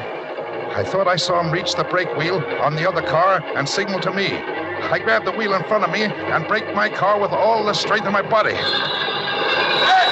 For the Lord's sake, Ann! Free of the car behind. The coupling on Jim's car had broken. The light changed as we crossed the switch, and the runaway cars raced out at a dead-end spur.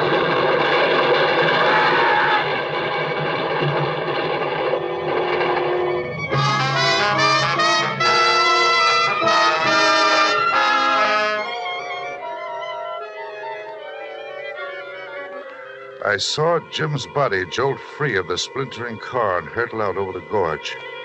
Just then we plunged into a tunnel. I never found Jim's body.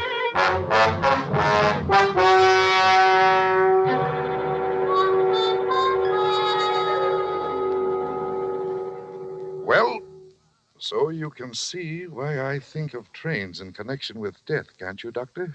Yes. Yes, the association is quite clear. Uh-huh. Now, you're thinking I killed Jim, too, aren't you? Isn't that what you're thinking? Is that what you're thinking, Mr. Lowndes? I don't know what to think. Say, what are you trying to do to me anyway? I came here to get professional advice. You're trying to drive me crazy. If that's the way you feel, perhaps you'd better try another doctor. I will. By George, I will. That's just what I'll do. Well, good luck, Mr. Lowndes. Huh? No hard feelings? No, of course not. And you won't tell anybody about... Why, what is it, Mr. Lowndes? You're trembling. There it is again. It's happening again, Doctor. Say, Doctor, you've got to help me. You've got to. Forget what I said about getting another doctor. I need help. Mr. Lowndes, calm yourself. What is it? What's happening again? I'm hearing it again. The train. Like in the dream. Make it go away, Doctor. But I hear it too, Mr. Lowndes. It's just a commuting train that passes over the bridge out there. Look out of the window. You can see it. Oh, of course. Thank heaven. I thought the dream had... You never told me about a dream before. No, and I'm not going to. You know too much already. Yes, Mr. Lowndes, I'm afraid you're right. I know too much already.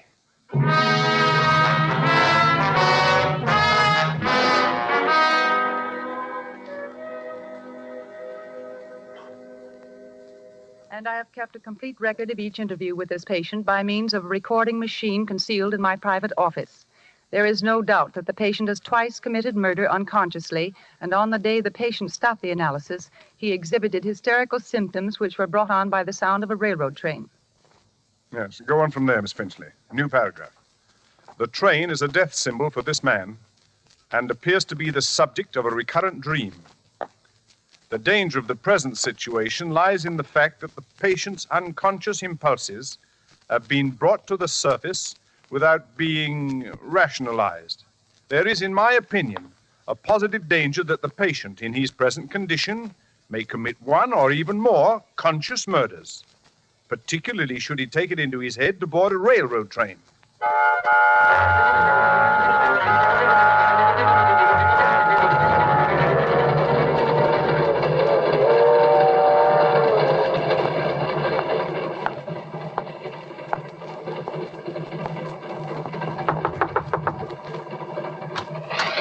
Yes, sir? Pardon me, but I noticed you were traveling alone, too, and I wondered if you'd like to join me in a little game of cards. Oh, well, that's a great idea. Come on in. Thank you. Railroads are my line. Edgar Lowndes. Not E.J. Lowndes? Uh-huh. Oh, well, this is in the nature of an honor, sir. You're something of a tycoon, Mr. Lowndes. Thanks. My name's Ellis. Neckwear is my line. Mr. Ellis, say, I could use a couple of neckties. Got any samples with you? Oh, sure thing, Mr. Lowndes. Right here in this case. There you are, sir. Take your pick. Compliments of the Swilligan Cravat Company. Now, this one strikes my fancy. Well, go ahead. Take it. See any others you like? Well, let me think. Oh, hey, there's another tray under there. Say, hey, look. What? Out the window there. You see it? I don't see anything. What are you doing? Come on. So his line was neckwear, was it?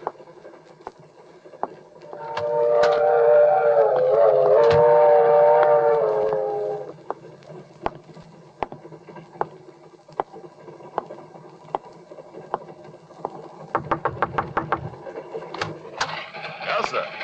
Pardon me. But I noticed you were traveling alone, sir, and I wondered if you'd like to join me in a little game of cards. Oh, that's a good idea. Come in. My name's Jenkins. Cutlery's my line. Knives, scissors, and surgical instruments. What's your line?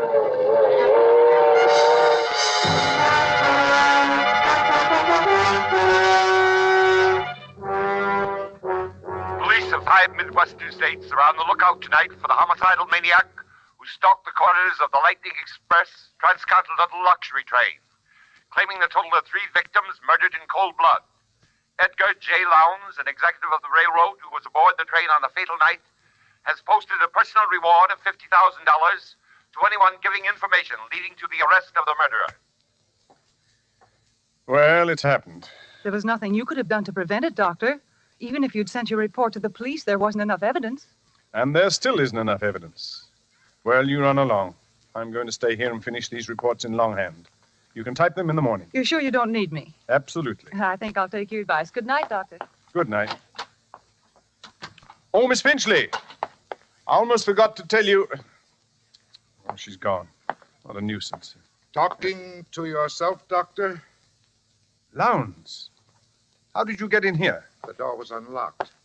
Would you rather I'd come back during office hours? Why, yes. I'd rather you did, Mr. Lowndes.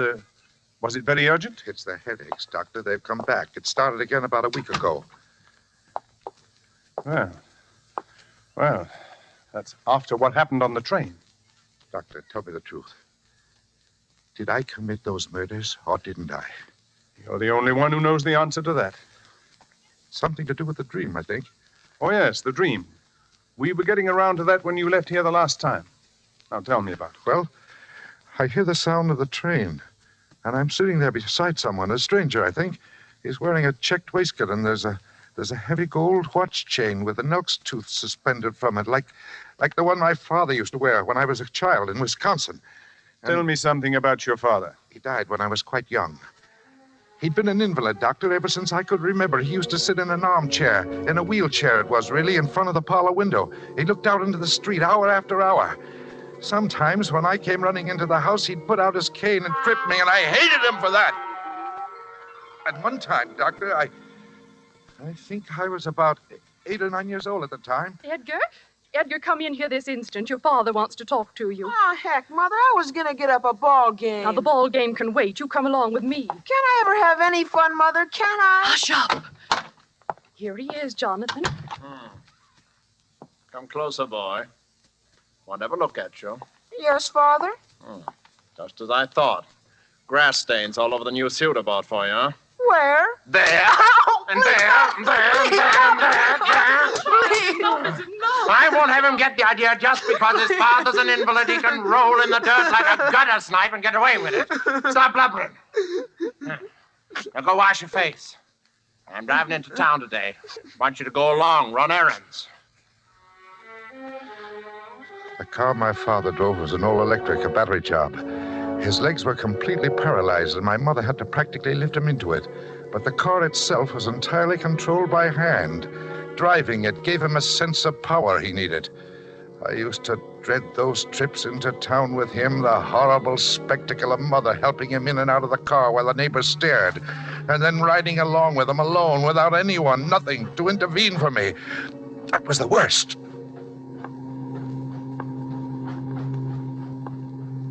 Well, speak up, boy.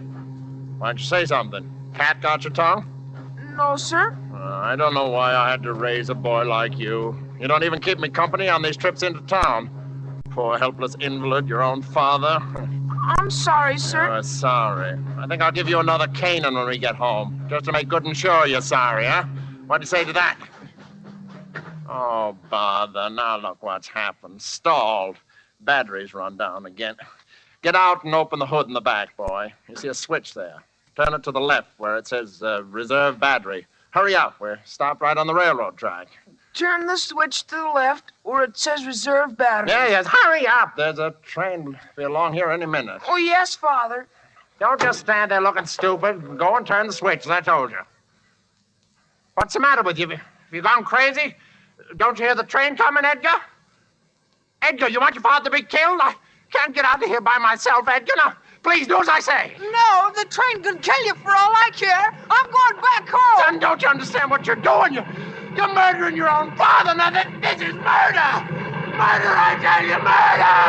Murder. Murder.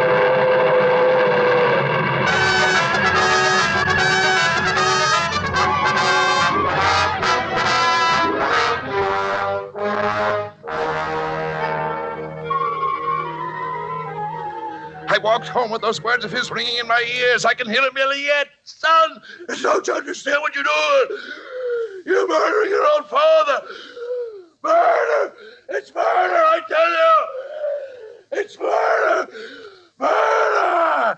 But I never felt a qualm. Those words were like sweet music to me, Doctor. Well, that's the end of the story. But it's only the beginning. When I walked into this office for the first time, I was a man suffering from headaches, seemingly brought on by grief over the death of a loved one.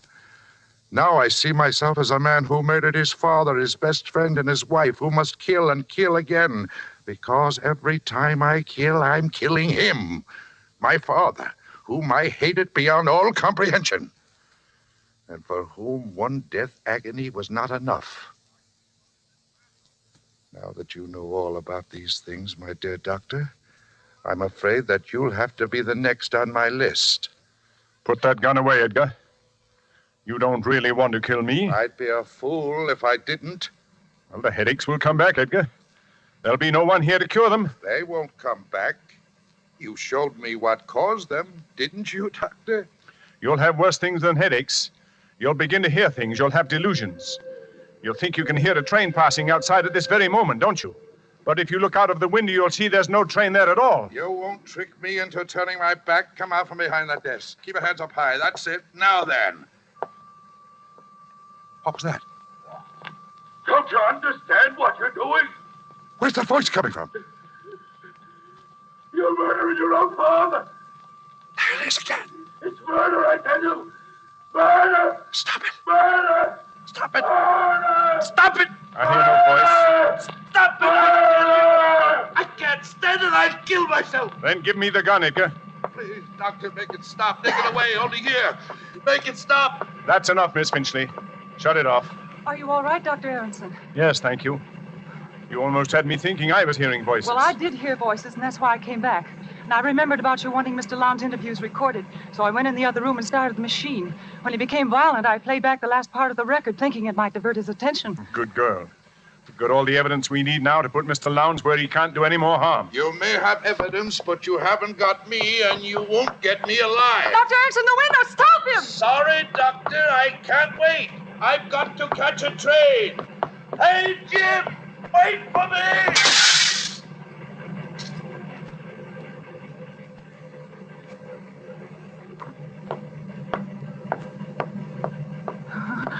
21 floors to the street. Or is it 20? Do they skip 13 in this building? Well, it doesn't matter to Lowndes. He's back with his friend Jim Bascom on the old nickel plate line. Listen. It's just crossing the divide.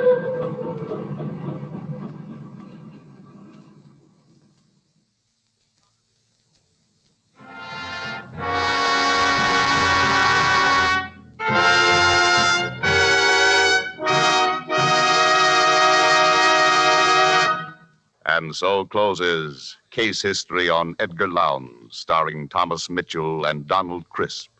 Tonight's tale of Suspense. Suspense is produced and directed by William Spear. To every woman listening tonight, I want to say a special word about making every dinner or supper you serve taste better.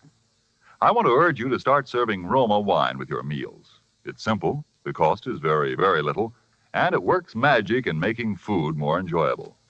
You can serve Roma wine with any meal or any time in any kind of glass you wish. Serve it chilled. Try different kinds of Roma wine until you find those you enjoy most of all. Try hearty red Roma California Burgundy or the delicately delicious Roma California Sauterne. The cost is mere pennies a glassful, but you'll find even a pickup supper tastes like a banquet. Get Roma wines today, and if your dealer is temporarily out of them, please try again soon. Just ask for R-O-M-A, Roma Wines, America's largest selling wines, made in California for enjoyment throughout the world. This is Donald Crisp. I'm sure I speak for both Mr. Mitchell and myself in saying how much we've enjoyed appearing this evening as the guests of Suspense, which I'm sure must be one of your favorite programs, as it is one of ours. Next week's stars of Suspense will be Geraldine Fitzgerald and Richard Wolfe, who appear in one of the most extraordinary stories by that most extraordinary writer, James Thurber. Thomas Mitchell will next be seen in the 20th Century Fox production of Wilson. Donald Crisp will be seen in the coming Metro-Goldwyn-Mayer production, National Velvet. Next Monday, same time, you will hear Geraldine Fitzgerald and Richard Wolfe in Suspense. Presented by Roma Wines, R-O-M-A, made in California for enjoyment throughout the world. The following message from our United States Treasury is brought to you by Roma Wines. The invasion is on, the biggest in history, and it needs backing that is equally big. So back the attack. Buy war bonds. Buy more than before.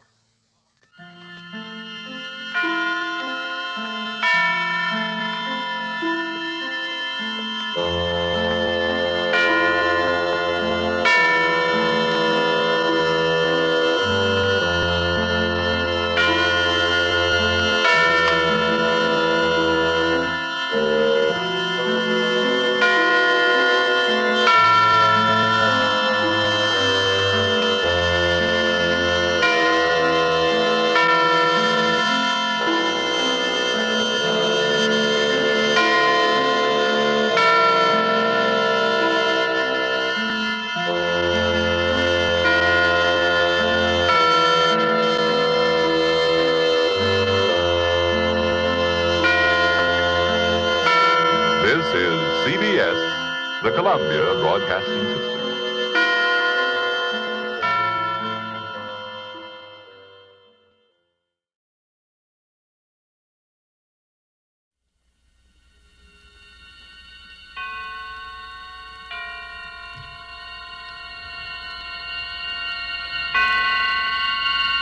Roma Wines present Suspense.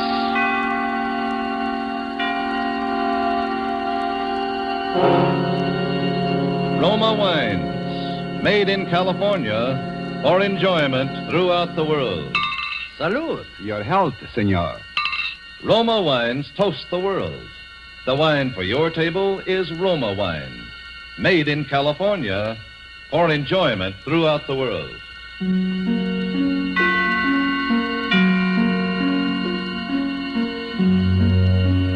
This is the Man in Black, here for the Roma Wine Company of Fresno, California, to introduce this weekly half hour of Suspense. Tonight from Hollywood, Roma Wines bring you a star, Mr. Paul Muni. And so through Cecil Fletcher's play for broadcasting called The Search for Henri Lefebvre, and with the performance of Paul Muni, we again hope to keep you in suspense.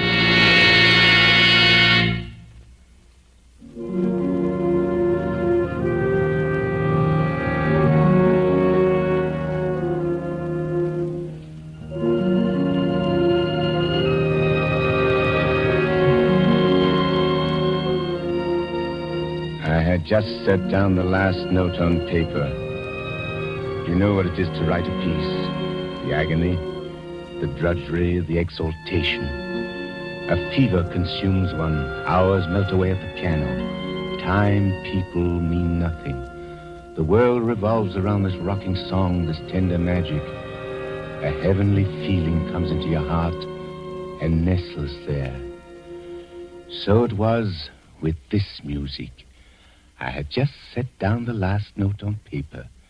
I was happy and weary and full of peace. I lay down on the sofa to relax before Suzette brought my supper. There's a radio near the couch. That night I turned it on.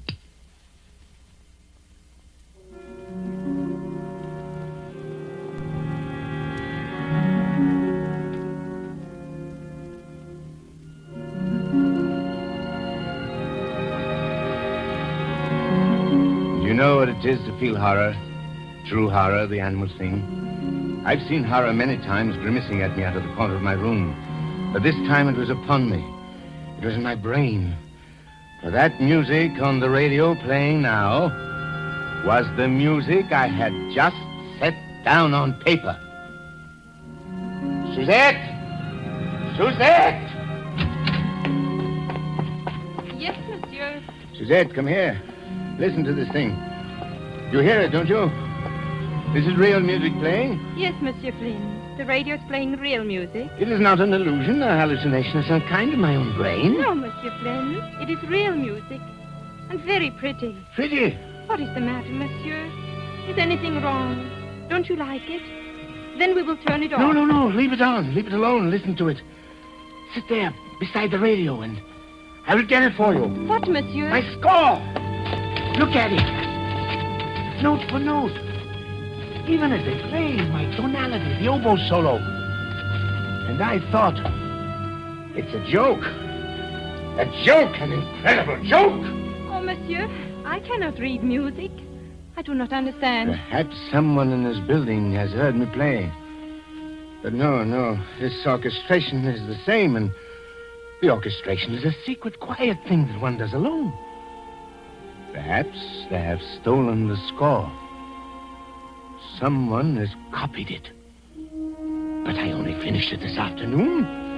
It has been here in a drawer and on the piano. Unless someone else. There is someone else, someone like me. With my brain, my soul. A kind of double. It is over now, monsieur. Do you want me to turn it off? Oh, no. See what they announce. So concludes another... See what they dare to say. Series. You've been listening to the Elegy for Orchestra, Opus 42, by Henri Lefebvre. Henri Lefebvre! Henri Lefebvre! Calm yourself, monsieur. Henri Lefebvre! Why, I'd never heard of the man. He's an imposter. And they're liars. Get me the broadcasting station at once. She slipped out of the room, and I sat there staring at the freshly written pages.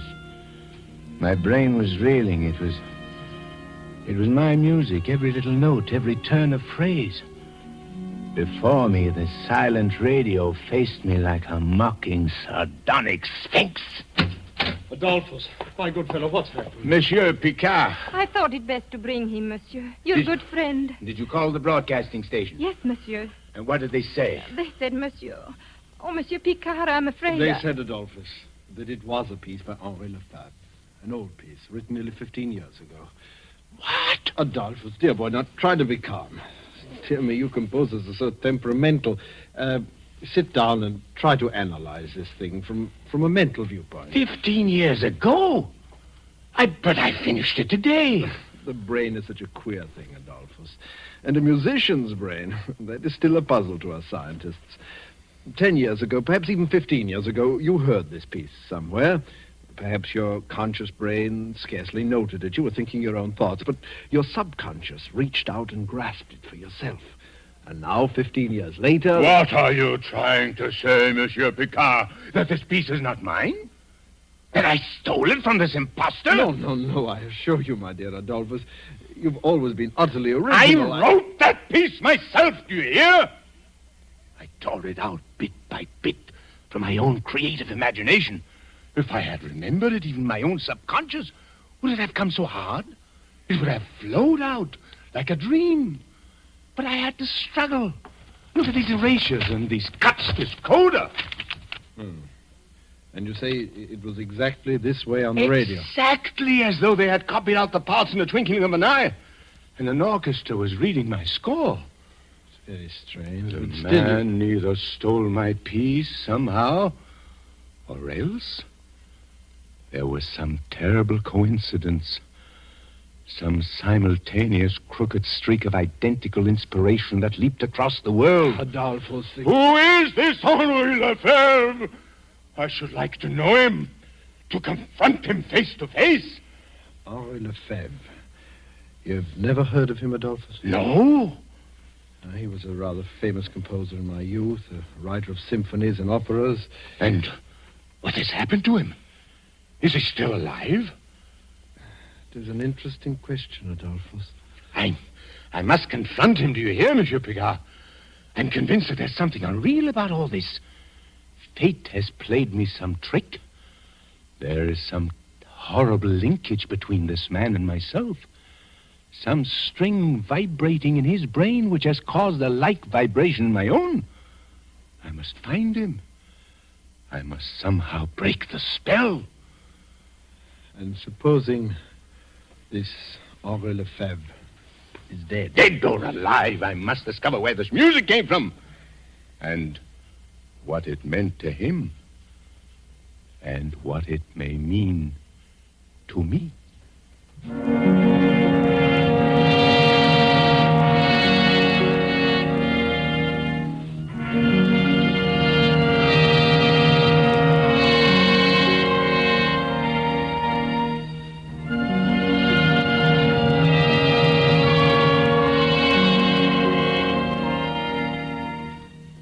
Tonight, Roma Wines are bringing you as star Mr. Paul Muni, whom you've heard in the prologue to The Search for Henri Lefebvre, tonight's study in suspense.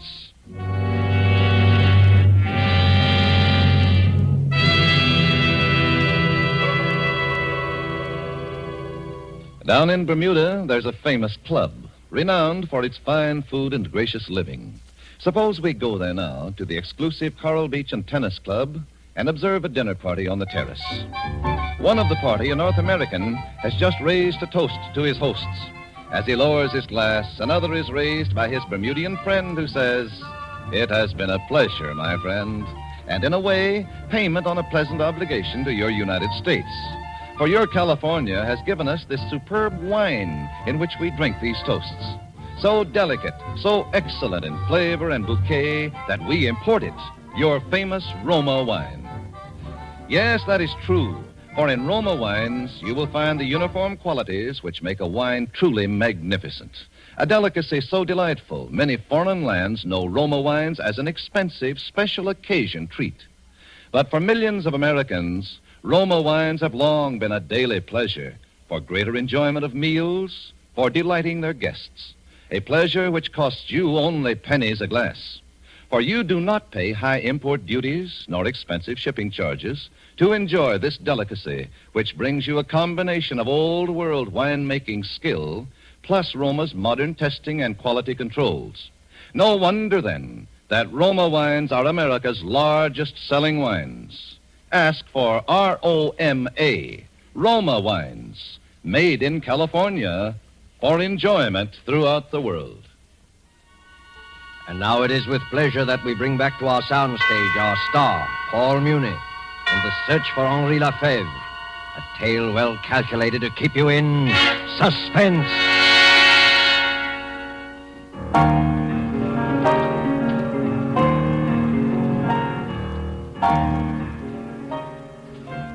Henri Lefebvre, born 1885, Rouen, France. Educated at the École Normale, fellowship student in composition, the Paris Conservatoire. Won Prix de Rome 1908 with piece entitled Étude contrapuntale. Studied under Saint-Saëns for 2 years. Made first great success with performance of opera Ectat, which was presented at the Paris Opera in... Do you want me to go on, monsieur? No. These dictionaries tell you nothing. They make everything smell of dust and corruption. Has the mail come in yet? No, monsieur. Only the package of music from the library. His music? Yes, monsieur. Then what are we waiting for? Give it to me. Henri Lefebvre. Elegy. Opus 42. Incredible to think of all those years. Look, Suzette. The paper is already turning yellow. The engraving is old-fashioned, and yet it's exactly... Adolphus. Yes? I have a letter from his publishers. He is still alive. Thank God. But there is some mystery about him. They would not give me his present address. What do you mean? They say they've not heard from him in 10 years. His musical output has ceased. He submits nothing, does not answer their letters. Well, then how do you know he's still alive? They occasionally hear from Madame Lefebvre. Madame Lefebvre? He has a wife who's been living in Rouen. Good! We will write to her at once. That will not be necessary, Adolphus. Now, calm yourself. This is the best news of all. Madame Lefebvre has arrived now in this very city. In fact, I brought her here to see you. Bring her up at once. Adolphus, I beg of you. Now, calm yourself. You'll frighten her. You must not be too hasty. I will not frighten her. I will only find out where he is. Or perhaps even seeing her. Sometimes reality shrivels everything. The truth becomes drab, commonplace. This way, Madame Lefebvre. Over here. Yes, madame, this door.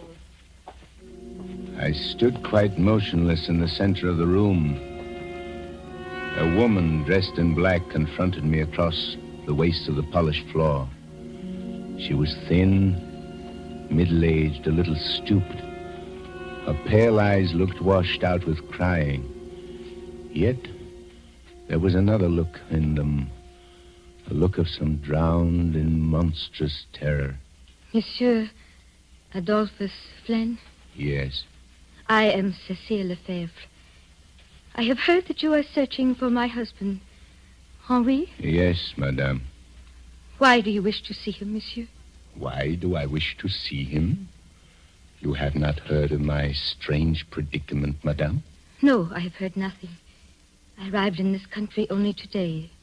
You arrived alone? Yes. And your husband? My husband remained in Switzerland, monsieur. Switzerland? Yes, monsieur. He has lived there for many years. But why? I thought they said your home was Rouen. Rouen was my home, monsieur. My husband and I have been estranged for the last 10 years. Oh. But there is much I know about my husband's work. If it is about that you wish to know. 10 years. You have not seen him for 10 years? No, monsieur. You know his Opus 42, his elegy for orchestra? Yes, monsieur. When did he write it? About 15 years ago. Yes, I remember the piece well. I copied out the parts for him myself. Then you would know the music when you see it. Is this the piece, madame? Yes, monsieur. I wrote this music, madame, a month ago, out of my own head. Impossible, monsieur. Impossible, but I tell you it is so. How could it be? This is my husband's piece. I remember the night he wrote it. Hot midsummer night. The windows were open. We could hear the bells of Rouen ringing the hours. He could not sleep. Our little daughter had been crying. Your little daughter? Does this distress you, monsieur? No. Please go on. He wanted to call the piece Pavin for Louise. after our little daughter. But I wouldn't let him. It was too sad, I said, and I made him call it just elegy. But he said it was her piece, that he had been thinking of her crying all the time he set it down. It was as though all the sadness that was in his love for her had gone into the melody. But I still don't understand. I wrote this music out of beauty, out of spring, sunshine, and happiness. He could never understand why it was so popular. He didn't want to publish it. He hid it away, saying it was like a premonition. It had come to him like some hideous omen from another world. And he was right, monsieur. How do you mean? Our little daughter, Louise. She died a little while later. Madame Lefebvre? Yes, monsieur. I beg your pardon for crying. I do not want to see your husband or hear this music ever again. My search is ended. Do you believe in ghosts, madame? No, monsieur. I've been through too much to believe in poor, sad ghosts. But I do. I believe that neither your husband nor myself really wrote that piece. There is some further horror, some demon force at work in this music. It captured him, and it has captured me. Tell me, Madame Lefebvre, did your husband write any music after he wrote this piece? Not much more, monsieur. You mean it racked his brain as it has racked mine? Leaving him without inspiration? No, it was not that. He continued to write. He still writes. But nothing he has written for 10 years has had any meaning. What do you mean? Monsieur, have you not already guessed the truth? My husband has gone mad. He has been mad for the last 10 years, shut up in an asylum in Switzerland. Oh. I have told very few people. It is a form of horrible neurosis. Work neurosis, the doctors call it. He seems to have lost his heart. The events of his past life are meaningless to him. He has even forgotten our little dead Louise. How terrible. And now he sits in a bare room and writes music all day long. He's become a slave, a machine. They tell me that his shelf is packed with scores, but all of them are only an endless jumble of notes. Notes such as a child might scrawl across the paper. And it was the music? The ghost music that did this? Who knows, monsieur? Yes. There were seeds of madness in this thing. Even from the beginning, there was something uncanny. Why should that radio play that music just after I had finished the piece? Why should you, a perfect stranger, have come here and found me? Perhaps I, too, am destined to go mad. Monsieur, believe me, people do not go mad so easily. To be destroyed as my husband was destroyed, one must have deep sadness and love. One must have human ties, a wife, a beautiful little child. You have no such ties, monsieur. No. I have no ties. My husband went mad because he loved too much. When our little Louise died, he thought that he had killed her. She died of simple pneumonia, but he could never understand. He became insane with grief. He thought he was her murderer. Don't you see, monsieur? You who live here alone, whose life is so quiet. Madame Lefebvre. I beg your pardon, monsieur. I have seen you before, Madame Lefebvre. Hi, monsieur. I have met you somewhere. I have heard your story. You have come here before? No, monsieur. I have never come here before. Then why should your face seem so suddenly familiar? And your words? There's something uncanny about this thing, madame. For a moment, I thought I knew. Knew what, monsieur? I thought I knew you and your husband and Louise, and that I had lived. Monsieur! Perhaps it was only in one of my nightmares. But somehow... Try to remember, please. Remember... The little house in Rouen. The stone house. The tree in the garden. The coffee on Sunday afternoons. The Bechstein piano by the window.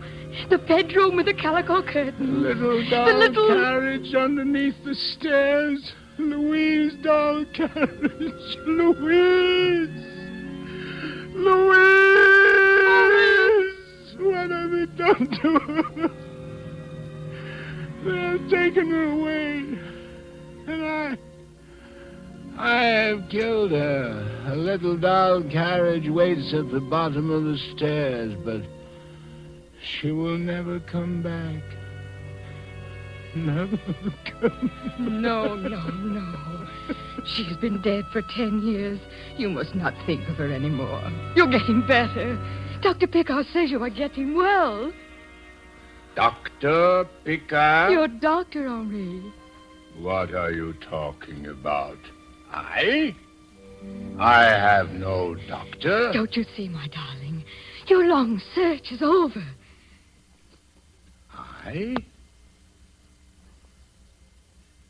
I am Henri Lefebvre? Yes, darling. I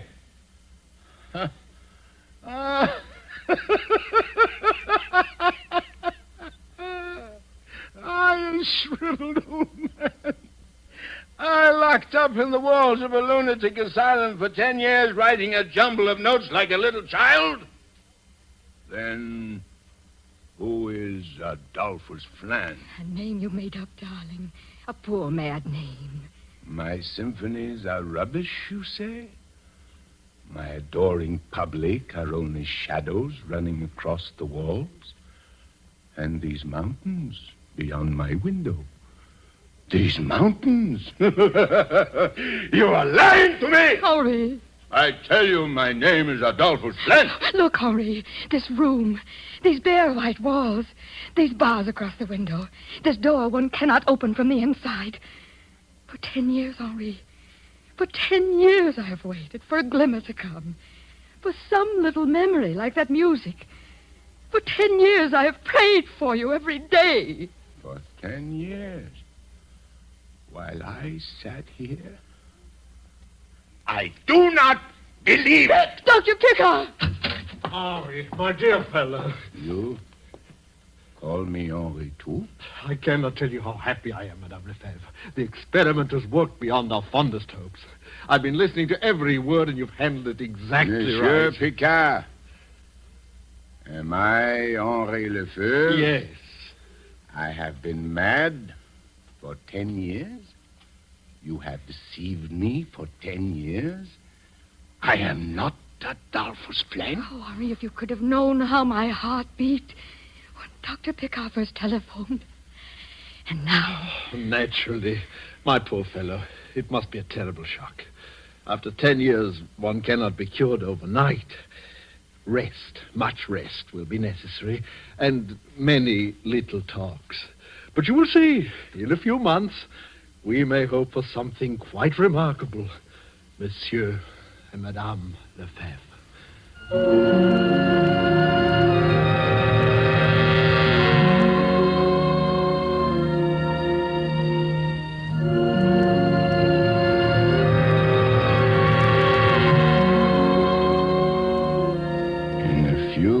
He said, in a few months I would be able to go back. I would take up the threads of my own life as Henri Lefebvre. I'm still here in this room with its bare white walls and its door that locks from the outside. I'm still here, although I know now for sure that my name is Henri Lefebvre. A sadness is in my heart. An unutterable pain that I can never conquer. War has come back. The stone house, the little doll carriage underneath the stairs. And my arms ache with longing for a little dead child with long honey-colored hair. There's no music in me now, no music save that one tune which sings in my head all day long. My pavane for Louise. If I could only get it out of my mind, I might be able to work again. I might be happy as I once was happy. I might look out of my window and find a symphony and a sunset on the mountains. That is why I will not go back. I will not leave this room until I find him again. Until I find Adolphus Fleur.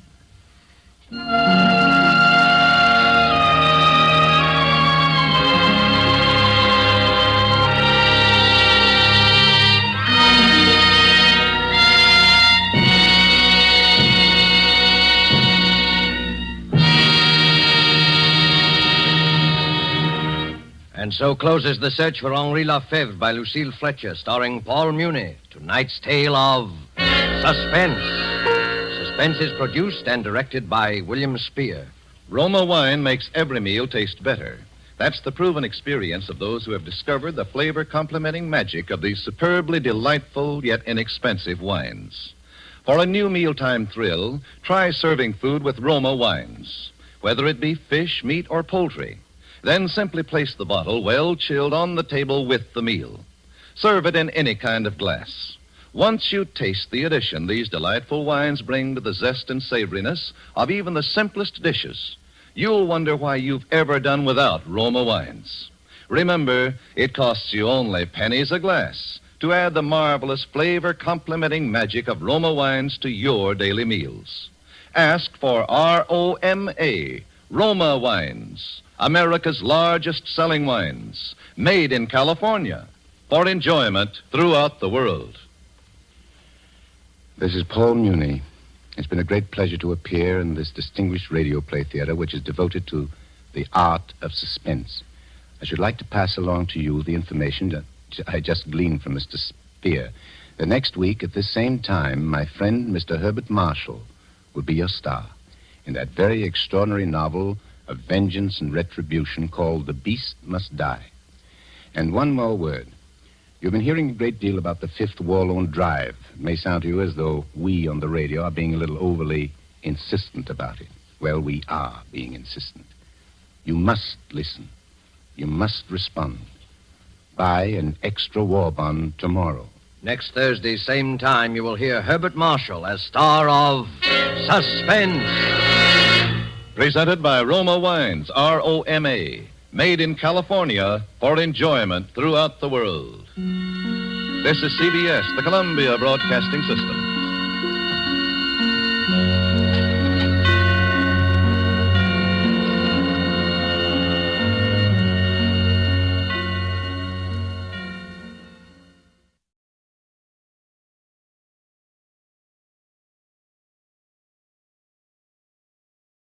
Now, Roma Wines present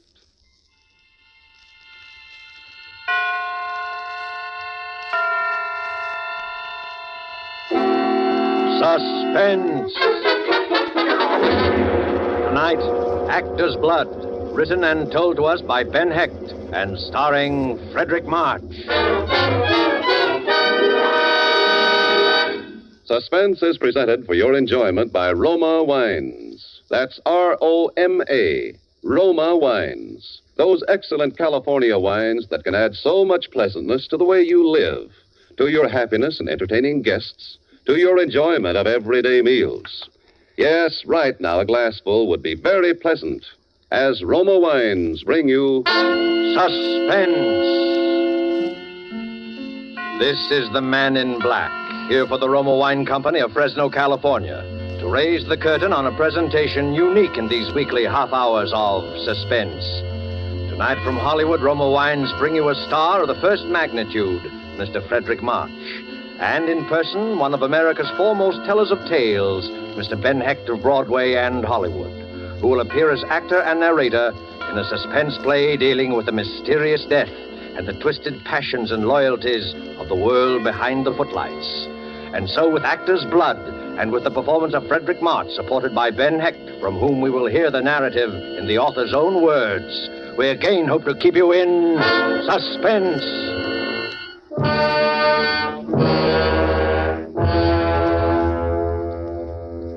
Do you remember Maurice Tilliou? Probably not. Only students of the theater or people old enough to have applauded the heyday of Mrs. Leslie Carter and John Drew and the theatrical didos of the divine Sarah would be likely to remember. During the years I knew him, I saw him in harness but 3 times. Once in a revival, once at a benefit, and the 3rd time was the occasion of the anecdote I've set out to relate. By that time, his only claim to fame was the fact that he was the father of Marcia Tilliou. On a summer night in 1927, Marcia made a final exit worthy of the Tilliou tradition. For weeks after it happened, old Tilliou went around like the ancient mariner, holding with his baleful eye and his mournful song whoever crossed upon his path. But after a while, he too seemed to drop out of sight in the wake of his glamorous daughter, and like her was forgotten. Then late one night, as I was getting ready for bed, the bell to my apartment rang.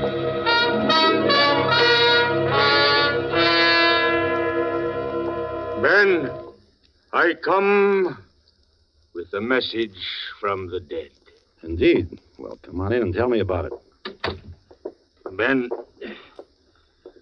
do you believe in ghosts? I've got nothing against them. Good. I have just come from a miserable modern dress caricature of that greatest of the Bard's plays, Macbeth. You will scarcely credit what these upstarts have done to Shakespeare's masterpiece. They haven't altered the text, have they? You recall the 4th scene of the 3rd act? Oh, yes. The scene in which Banquo's ghost appears. Just so. In the folio edition of the play, the stage directions clearly read, "The ghost of Banquo enters and sits in Macbeth's place." In the foul production which I have just witnessed, the ghost does no such thing. It is an empty chair to which Macbeth shrieks his guilty line, "Thou canst not say I did it. Never shake thy gory locks at me." An invisible ghost, eh? That's not so illogical. Yeah, but what drama is there in it? How can we feel Macbeth's terror if it's an empty stool at which he shouts, "Avaunt and quit my sight! Let the earth hide thee! Thy bones are marrowless, thy blood is cold. Thou hast no speculation in those eyes which thou dost glare with." The way you read those lines, sir, I have no trouble seeing this ghost. Thank you. And now listen. I am going to produce that scene in modern dress. It's not going to be a namby-pamby production such as the one I witnessed tonight. I am going to give a banquet at my home, and there is going to be a place set at the table for my daughter, Marcia. Look, Maurice, I'm very fond of you. You are wondering why, aren't you, my boy? Like Hamlet, I am but mad north-northwest. The empty place at the table will be purely symbolic, I assure you. And no apparitions will appear, not to you and me, at any rate. I cannot guarantee what my daughter's murderer will see there. Marcia's murderer will be there? They will all be there. All who loved her, all who hated her. And woe to the hand that shed this costly blood. But if you know who the murderer is, why don't you tell the police? Police? My daughter, sir, would not have wanted so crude and sordid an epilogue to her life story. Like her father before her and my parents before me, she had actor's blood in her veins. She shall be avenged, my friend. But it will be no affair of handcuffs and policemen. I'll not go whining on Marcia's behalf among the cigar butts and cuspidors in some precinct station. No. Her murderer shall be unmasked at a mighty banquet. On Friday next, at 8:30. Curtain time, my friend. I'll see you there. Yes, I'll be there.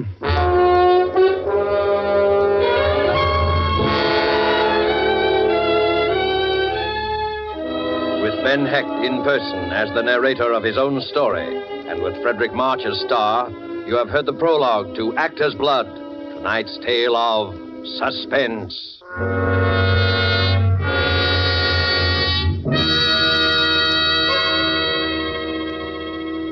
And now, in this brief intermission, let us picture a scene beneath a radiant Caribbean moon at the fashionable Hotel Nacional de Cuba in Havana.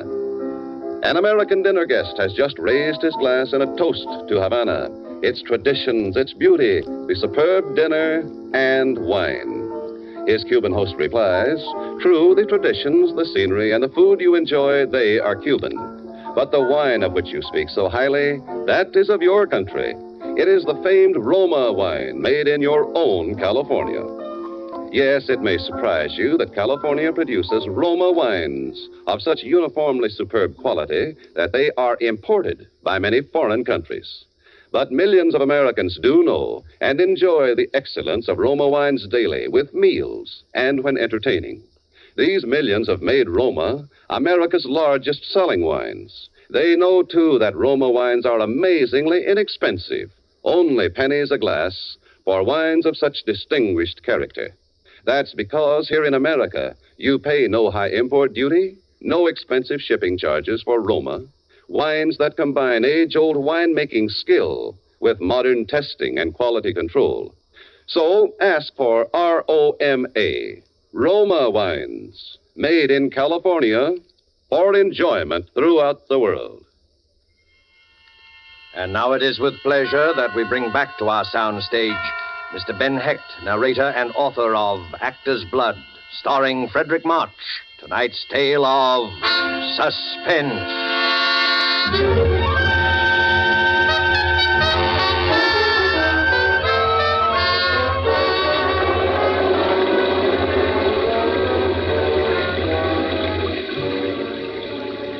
It rained on that Friday night. Thunder rolled in the sky. And the streets were full of that picnic-like confusion which storm brings to the city. Waiting under the hotel awning for a taxi, I turned over in my mind the strange invitation that had brought me out into this wild and stormy night. I was rather thrilled at the prospect of old Tilleyou's dinner, for his intention was plain, to assemble a company of suspects in the murder of his daughter Marcia, and he was obviously going to climax the evening by some formal accusation of guilt. I knew pretty well who the suspects were, and I suppose I was one of them. Alfred O'Shea would be there, of course. Alfred O'Shea, the man who had written Marcia Tilleyou's first successful play and their last. Broadway had its own private joke about the title of the last. It was called Forgotten Lady. It was after the final curtain of the last performance of Forgotten Lady that Alfred O'Shea chose to tell her. Marcia told the story at the time as a joke on herself. Hello, Marcia. Oh, why, darling, you waited for me in my dressing room. Like old times, I'm touched, really touched. Look, sweetheart, you're off stage now, so cut the Bernhardt. You know why I'm here. I do? All right, I'll say it again. I'll say it for the last time. I want a divorce. I want to marry Rena Kratznoff. I want to marry Rena Kratznoff. Oh, it's such a bad line. And from such a great playwright. No, dear Alfred. Not for her.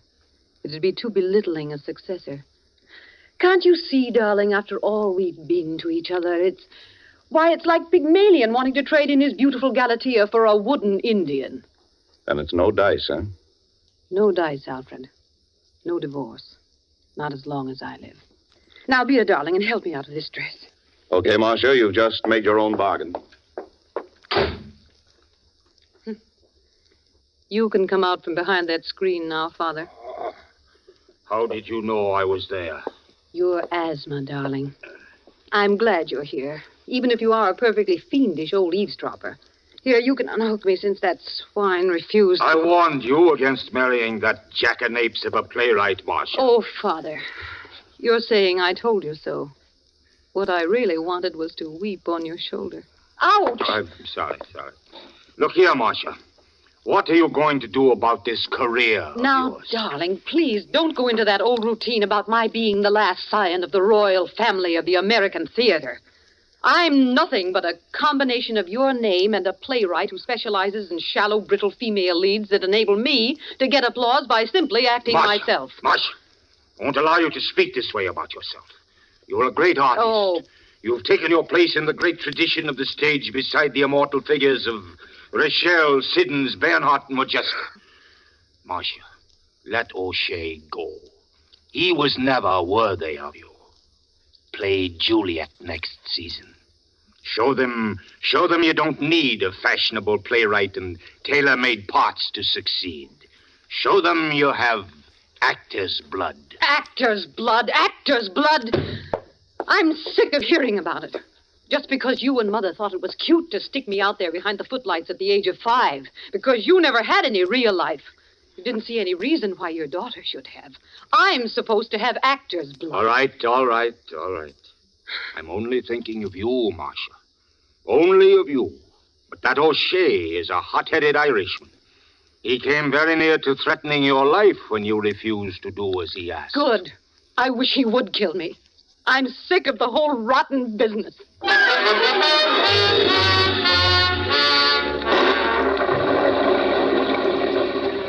Yes, O'Shea was a suspect.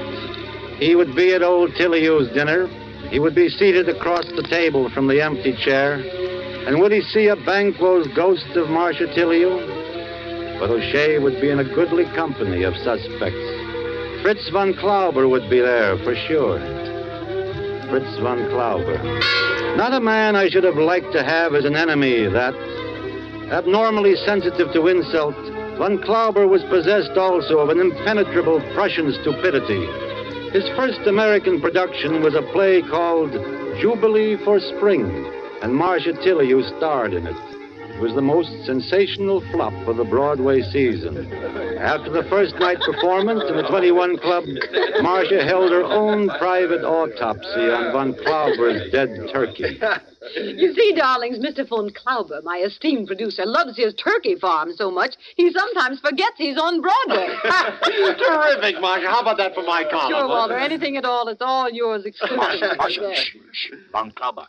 He's over there at the next table. He's heard every word. Good. Let him hear. He's going to hear from me in the morning anyway when I start looking for a new producer. Go ahead, my sweet Marcia. Go ahead. Rag me in public. I could kill you for this. Do you hear me? I could kill you. Oh, you could, darling. Well, if my beloved husband doesn't do me in as he keeps threatening to do, perhaps I'll ask you to oblige. I may yet be spared the nuisance of doing the job myself. Marcia, I forbid you to talk like this. Sorry, Father. Must be the actor's blood cropping up again.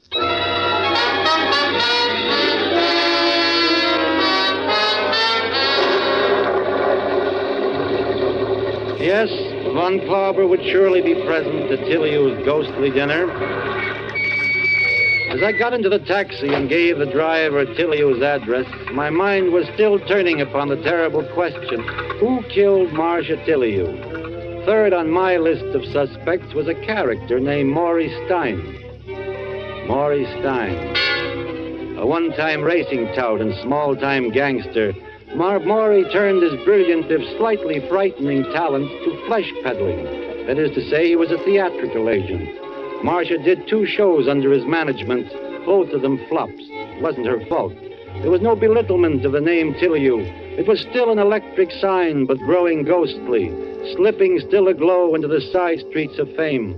Maury Stein was Marcia Tilleyou's last substitute for love. Maury, will you stop staring at that door? Let's get out of here. Oh, relax.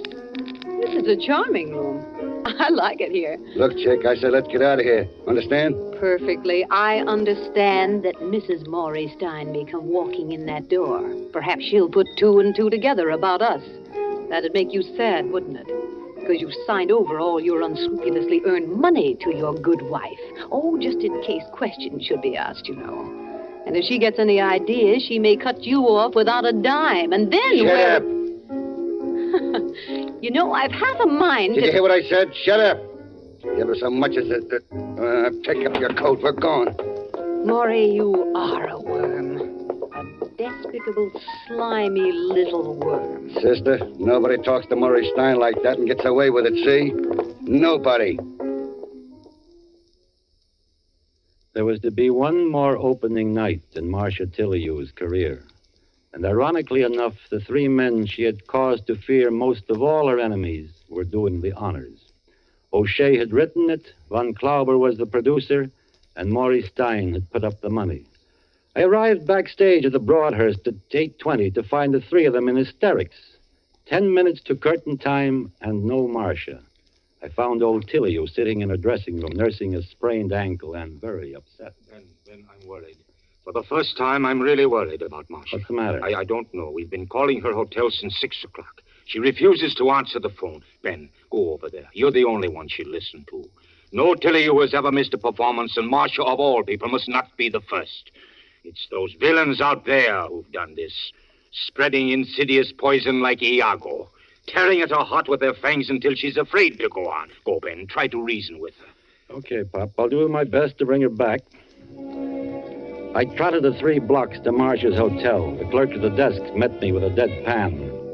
No, Mr. Heck, Miss Tilley hasn't come down yet. No key in her box. I took the elevator up. I turned left and walked down the corridor. I knocked on the door. No answer. Tried the knob. Door opened. And then it all added up.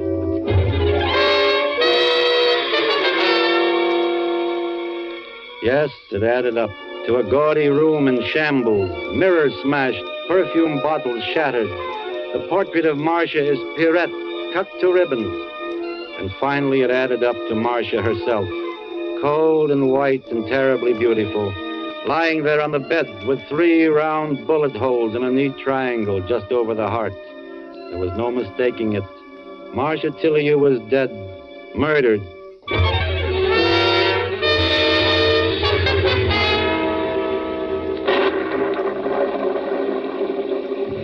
That was the sum total of the addition I was doing in my head as I rode in a taxi the 20 blocks from my hotel to old Tilley's house on West 84th Street.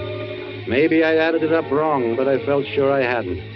I was even more certain when I saw old Tilley standing there at the head of the table to greet the guests he had assembled on the promise of revealing the identity of Marcia's murderer. Promptly at 8:30, he made his entrance. He had brought a stranger into the room with him. Thank you. Thank you, all of you, for waiting so patiently. I trust you found your mutual company not too tiresome. I should like to introduce my guest of honor. May I present Mr. Carl Schuttler of the District Attorney's Office. Now, if you will all be seated, the place cards are plainly marked. Please do not disarrange them. Thank you, Alfred. I see one short. And who, may I ask, is that empty place for? Banquo's ghost? That, my dear Mr. Von Glauber, is for a beloved guest known to all of you. Beloved guest, huh? Well, let's see now. Well, hey, listen to this. This seat has indeed been reserved for one known to all of us. Who is it? It's been reserved for Marcia Tilley. What the... Oh, please, I'd like to change my place. Come on, sit down, Rita. Marcia was never... She was too sensible to play ghost. I am an old actor. With the audience seated and the curtain up, I find it hard to wait. Art is long, but time is fleeting. And there is one who bids me speak. Love, hear thou. How desolate the heart is ever calling, ever unanswered, and the dark rain falling, then as now. You are wondering if I really believe my daughter Marcia is present in this galaxy of her friends. It may be the wandering wits of an old man, but I see her sitting there, tragic and beautiful. About her the sound of rain and of sweet bells jangling out of tune. Forgive me. You have not come here tonight to hear a doting father spread his miseries before you, but for a sterner business, which from your courtesy or attentiveness, I feel sure you have guessed. Mr. Schuttler asked me to tell him this matter privately, but I refused. For you are all her friends, her honorable friends, and I wanted you present. Who killed my daughter? Who took her life?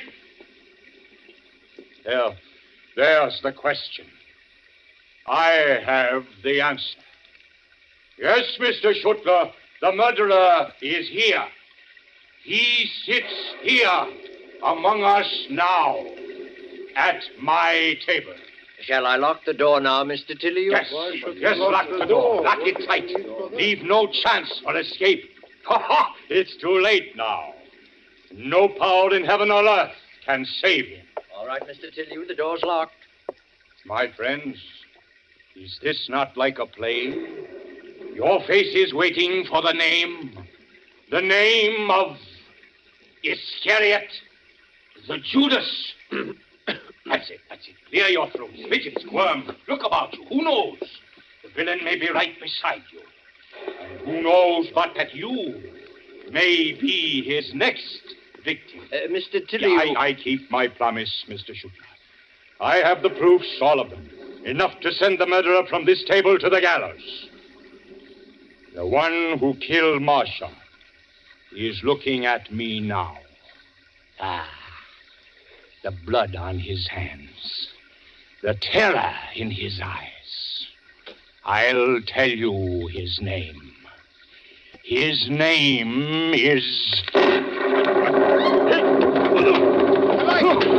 me go! He's killing you! Everybody stay where you are! Not down! Not that! A knife! Oh, my God! Delio! Where are you? He's killing me! He's...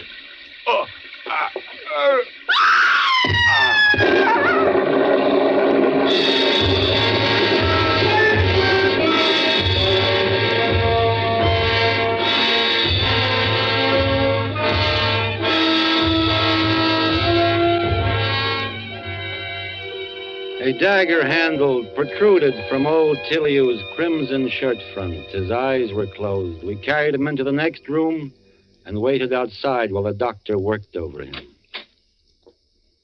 Mr. Heck? I'm Ben Heck, Doctor. Oh. Will you come in, please? He's asking for you. Doctor, is he... The knife pierced the heart. He hasn't much longer. Ben, is that you, Ben? Yes, it's me. Who did it? Here, lean over so I can see your face. There, satisfied? Something fell out of my pocket. Wait.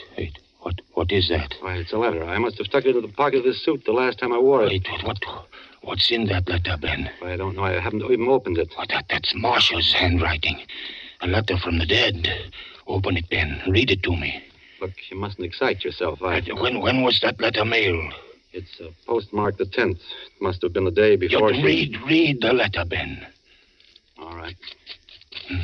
What does it say, Ben? Read it.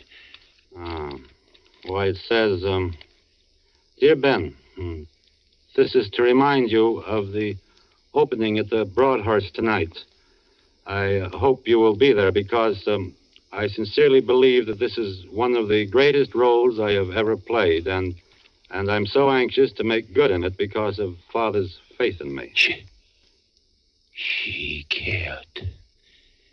She really cared. What I thought. Sure she did. She'd have been proud of your performance in there this evening, too, Pop. You were great. Thank you, Ben.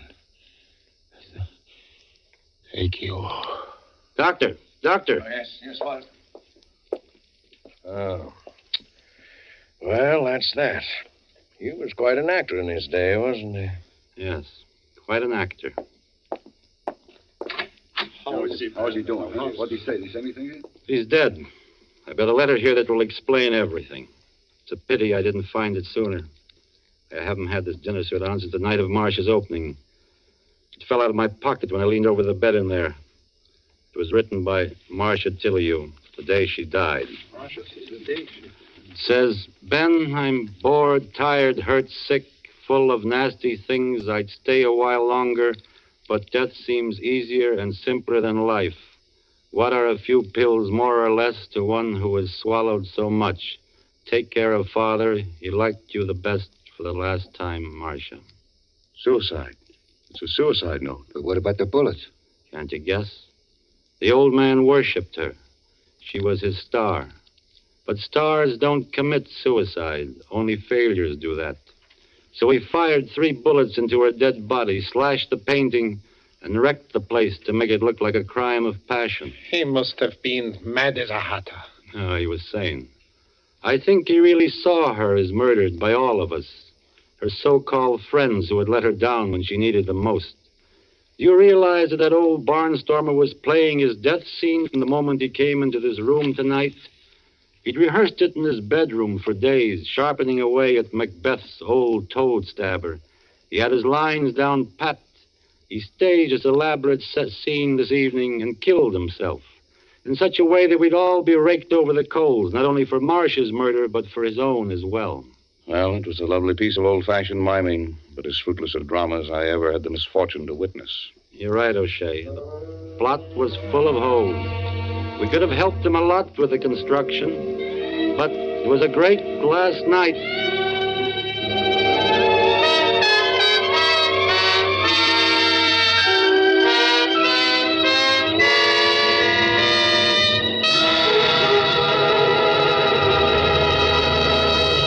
And so closes Actor's Blood, written and narrated by Ben Hecht and starring Frederick March. Tonight's study in Suspense. Suspense is produced and directed by William Spear. Have you discovered, as thousands have, how much Roma wines add to the enjoyment of your meals? How their superb flavor makes special occasion feasts out of everyday meals? Well, find out for yourself. Start off the meal with that delightful appetizer, Roma California Sherry. Then place on the table a well-chilled bottle of Roma California table wine, delicate Sauterne, hearty Burgundy, or tart, tasty claret. You'll be amazed at the tremendous difference Roma wine makes in the enjoyment of your foods. Don't overlook this easy, inexpensive way to add thrilling, extra enjoyment of everyday living. Remember, Roma wines cost only pennies a glass.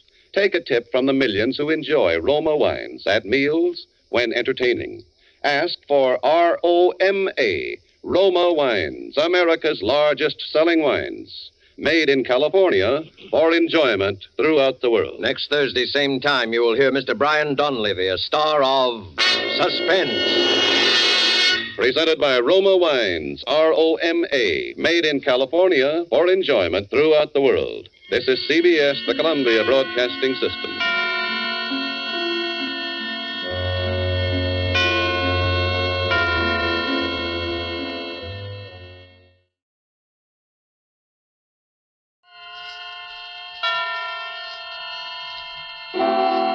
Suspense.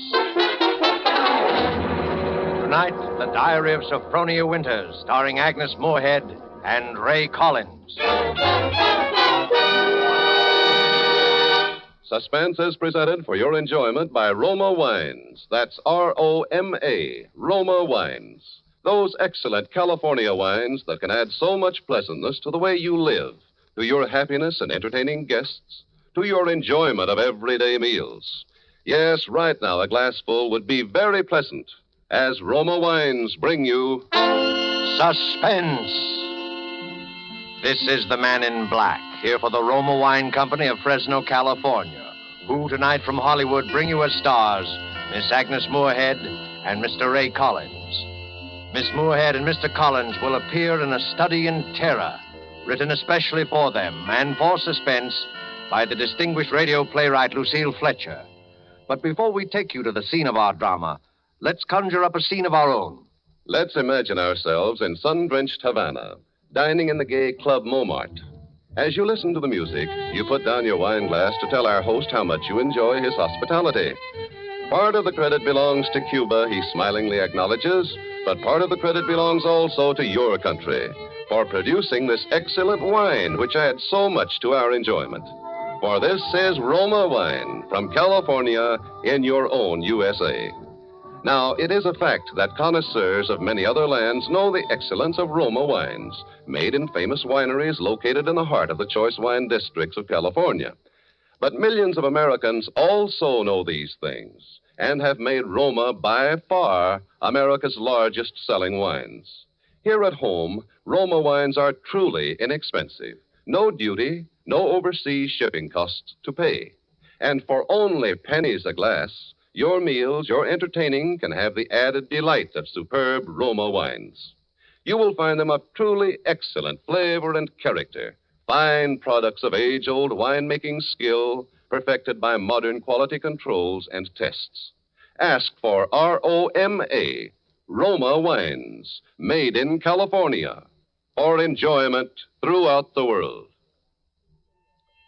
And now with the diary of Sophronia Winters, and with the performances of Agnes Moorehead and Ray Collins, we again hope to keep you in suspense.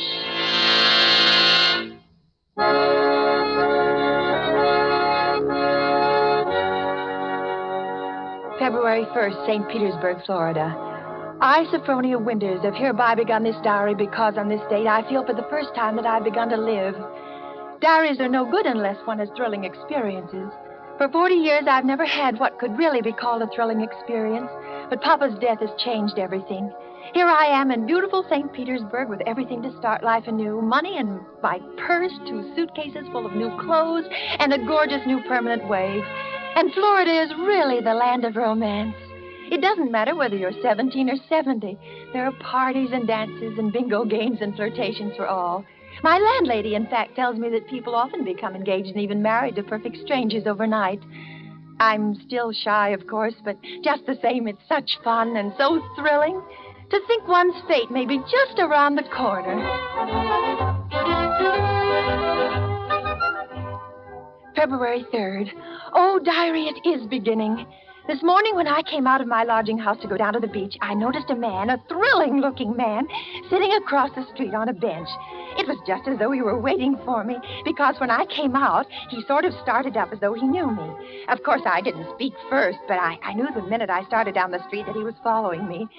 Well, I got to the beach and sat down with my magazines, and suddenly there he was, strolling toward me with a broad smile. Well, sitting out here all by your lonesome? Oh, yes, I am. Been down here at St. Pete long? Oh, just 3 days. 3 days? That's a long time. It's a wonder I didn't spot you before. Mr. Johnson's the name, Johnson. Hiram Johnson. I came from Green Harbor, Maine. Run a big hotel up there summers. Well, that's my whole history in a nutshell. Oh, my name's Sophronia Winters. Sophronia? Yes. Well, you know, that's quite a coincidence. My sister-in-law's name was Sophronia. Oh. Sophronia Johnson. You ever heard of her? She looked quite a bit like you, too. Sophronia Johnson? Mm-hmm. No, I'm afraid I haven't. Who was she? Someone very famous? I'm so ignorant about these things. Well, that's all right. Say, look at that sun, will you? I'd say it was pretty nearly time for lunch. You know, Sophronia, it's kind of mysterious, us finding that 9-point starfish on the beach together. My sister-in-law, Sophronia, used to collect 9-point starfishes. To think your name's Sophronia. You find a 9-point starfish with me. Well, it kind of draws us together, huh? Diary, darling, he is wonderful. Strong, kind, warm-hearted, so generous. I feel as though I knew him completely, as though I'd known him all my life. What's the good of waiting, Sophronia? I've got to be back at the hotel in a week. We may never see each other again. Oh, Hiram, don't say that. I couldn't bear Then it. let's do it right away, tomorrow. There's a parson out on Coral Avenue who'll do the job for us. We could take a nice moonlight drive out to the alligator farm. Afterward, have a nice shore dinner. Then climb on board the Orange Blossom tomorrow night for Maine. Maine. Oh, it's all so wild, so mad, so thrilling. But what would your family think? Wouldn't they be shocked? Well, my family's all dead. I'm my own boss. I'd have to help you run that big hotel. I wonder whether I could do it, meeting all those people. Oh, don't worry about that. Just think of Maine. The big, dark pine woods, the sand, the bay. The two of us alone together. The two of us, alone together.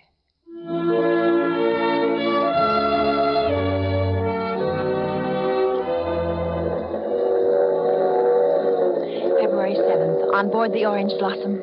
I was married in a wedding dress of Alice Blue Moray, with a frill of white organdy at the collar and wrists, and a rhinestone belt buckle. Hiram sent me talisman roses. I'm pressing one precious flower between the pages of this diary for luck.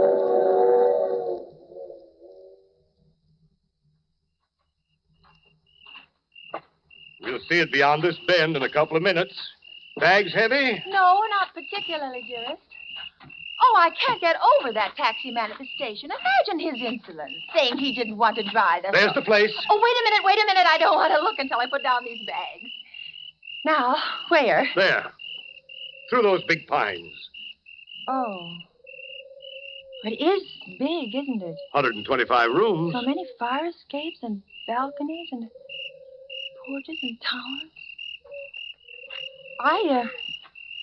I stayed in a hotel like that once, years ago, with Papa. It was very fashionable and... My grandfather built that place 50 years ago. It hasn't been changed much since. No. Of course you put in modern plumbing. Not yet. Well, here we are. Walk in. What's that? Just a foghorn out in the bay. Fog? We get it almost every night in this kind of weather. What are you locking the gate for? Why not? There's nobody coming in after us. Or going out again for a while. But I thought you said the hotel... The hotel's empty. Empty? Hiram? What is it now? Hiram, darling, I know it sounds silly, but let's not go in there tonight. Let's wait until morning. Why? Oh, just because it's so dark and empty. There's not a light in the whole place, and no one's expecting us. What'll we eat, and where'll we sleep? Let's stay in the village just for tonight. I've got things to eat and a place to sleep. Come on. Oh, my arm, Hiram! Hiram! You remember my telling you down in Florida about my sister-in-law, Sophronia? Well, that's her, over there on the wall. Take a look at her. Hiram, darling, just now you hurt me. Do you realize that? You twisted my arm. I said take a look at her. Tell me what you see. Well, the glass is very dusty. She must have died many years ago. Her face is sweet. It's very sweet. Her eyes, something very sad and wistful about her eyes. She was a murderess. She was hanged in Portland 25 years ago for the murder of my brother Ephraim, here in the lobby of this hotel. She murdered him in cold blood with an axe, that fire axe hanging over there on the wall. It was a summer day. There were guests sitting on the front porch in the rockers. It was just after lunch. My brother Ephraim was sitting at the desk counting his loose change. My mother was crocheting an antimacassar in that old wicker rocking chair. Sophronia came downstairs, humming a hymn. Oh, don't, Hiram. Please, don't tell me anymore. Why not? Well, it makes me nervous to hear it like this in this big, shadowy lobby. And your eyes, Hiram. Hiram, you're acting so strange. What's the matter with you, Hiram? I know it was a terrible tragedy, but it happened 25 years ago. Don't touch me, Sophronia. Don't touch you. Do you remember what I said to you in Florida? What did you say? You said a million sweet and wonderful things to me, Hiram. I said you resembled my dead sister-in-law. Look at her again. Look at her closely. Sophronia. Why?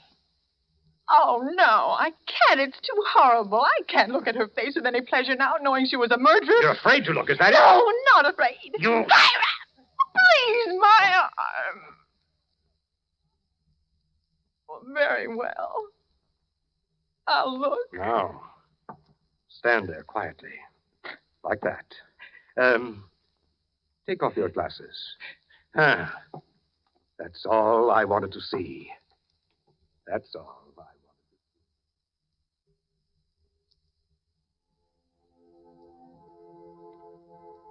February 12th, Green Harbor Hotel, Maine. I cannot understand it. I try to fathom it, but my head aches and my heart is heavy. The hotel is deserted, unchanged, and apparently uninhabited for 25 years. Wash bowls and pitchers still stand in the empty rooms, covered with spiders and cobwebs. Dust is everywhere, and the printed regulations on the walls are tattered and yellow with age. A row of broken rocking chairs on the front porch faces emptily out to sea. Can he mean this to be my home? He's downstairs now in the shabby parlor off the lobby, playing the harmonium.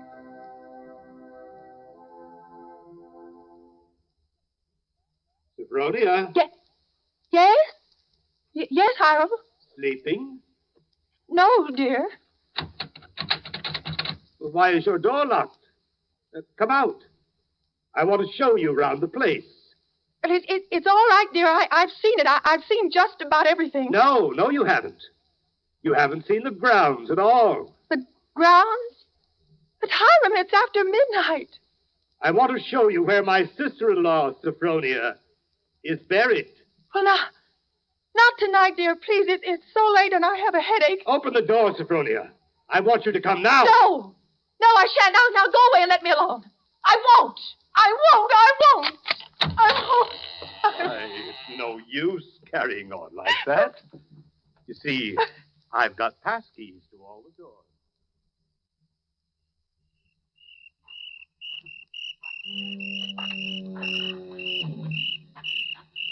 And beyond, where those 4 birches are standing, is where my sister-in-law, Sophronia, was laid away 25 years ago. It was the biggest funeral in the neighborhood. Folks crowded outside the gate by the dozens trying to get a look, but we wouldn't let them. Buried her ourselves, without a service, out here by herself on the grounds.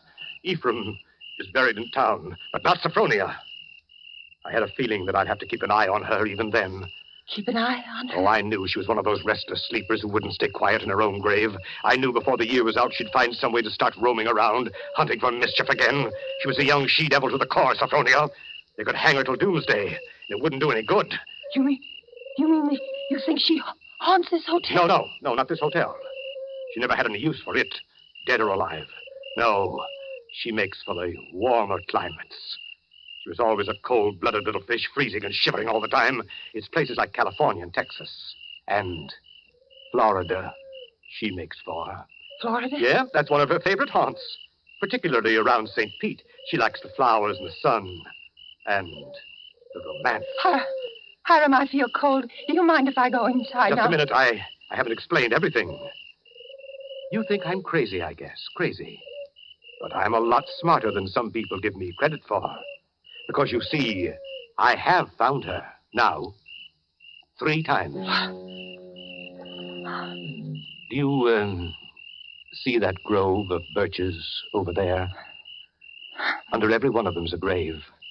I've found her wandering the earth in disguise 3 times. And I've killed her 3 times. And it still doesn't do any good. She's still restless. You mean you've killed 3 different women? So now I keep another grave to remind her. It's waiting now. Would you like to see it, Sophronia? No, Hiram, no, please. Are you afraid to see it, No, Sophronia? Hiram, you don't mean to say that you think just because my name happens to be Sophronia and that I look a little like... Think what, Sophronia? Nothing.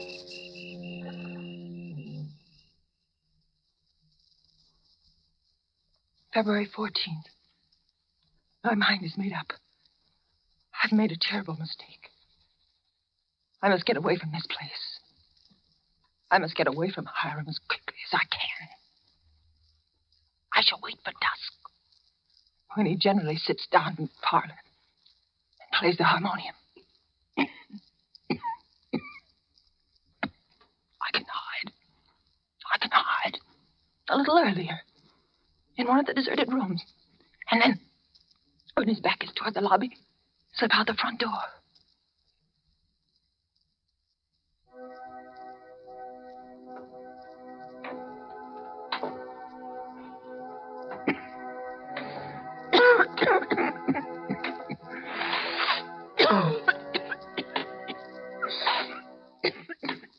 Sophronia! Sophronia! Oh, there you are. Why, what's the matter? Anything wrong? No, Hiram. You didn't want anything outside, did you? Because if you do, you'll have to ask me to get it for you. You see, I always keep this front door locked. Yes, And yes, Hiram. the back door, too. And all the doors leading out into the porches and the fire escapes, and a good many of the windows. It makes one feel safe from thieves and peeping Toms. Oh, you've got a cold. Oh, that's too bad. Yes, I must have caught it last night, outdoors. The den. You ought to be in bed, a good one. The only good bed in the house is in my sister-in-law Sophronia's old room. Oh, no, Hiram. I'm all right. I'm all right. It's just a little head cold. Oh, little head colds often develop into pneumonia. It's too bad I didn't think of that before. You might have slept in it from the very beginning. Here, up these stairs. Why, what's the matter? Are you so weak? No. No, I'm all right. This room's the cleanest in the hotel, too. I've always had a sort of suspicion about that. Yeah, you see? I've kept everything as it was. What's the matter? Nothing. Nothing. It's just... Seems kind of familiar. Oh, no. It's just that seeing it so clean. Seeing it as though someone were living there, as though they'd only just stepped out for a moment. It's just as she left it that afternoon when she walked down to murder my brother. You see her needlework on the table with a needle sticking in it? Her hymn book still open? She was very fond of singing hymns, Sophronia was. Had a nice voice, too. I used to accompany her. Oh. I'll turn down the bed for you. Then you can get undressed while I go and make you some hot tea. No, I don't want any. Here's the closet. You can put on one of Sophronia's dressing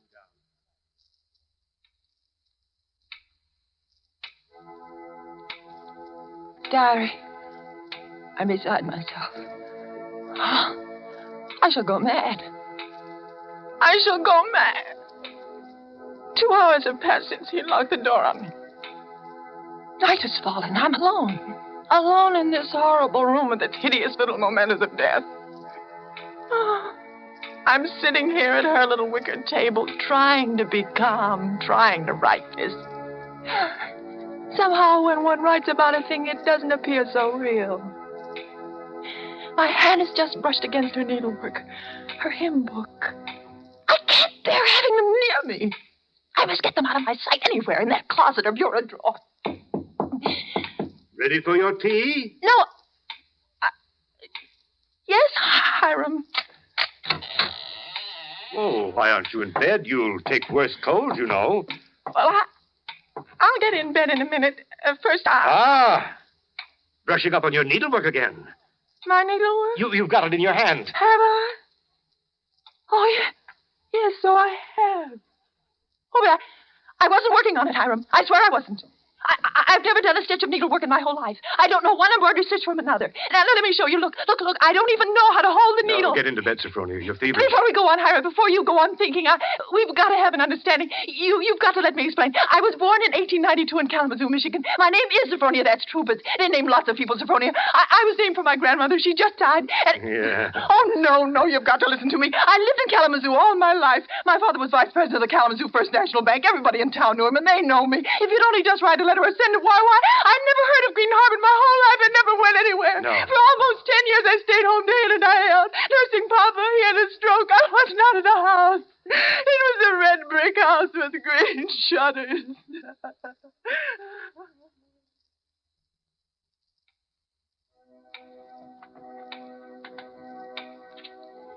February 15th. Now I live only from moment to moment, listening to each creak upon the stairs. Oh, my cold is growing worse. I've been in bed all day. It's night now. The foghorn has begun to blow again.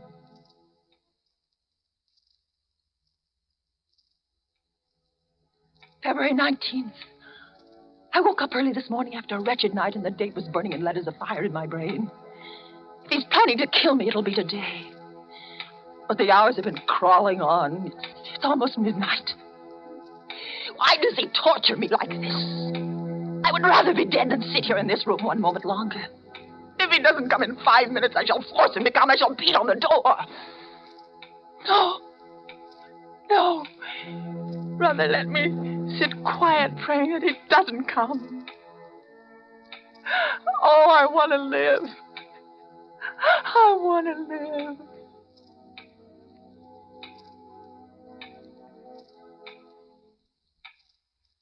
Sophronia! It's come. Sophronia, come downstairs. I want you to sing me a hymn. Sing. He never asked me to sing for him before. But she sang. I can't sing, dear. I told you that long ago. Did you? Well, I've forgotten. And besides, how can I come downstairs when my door's locked? It's unlocked. Try it. Unlocked? Oh, no. How could it? Oh, it is. It is, and I never knew it. I never knew it. Coming? Oh, you unlocked it sometime while I was just sitting. Why didn't I try a few more times? Sophronia! Yes. Yes, Hiram. I'm coming.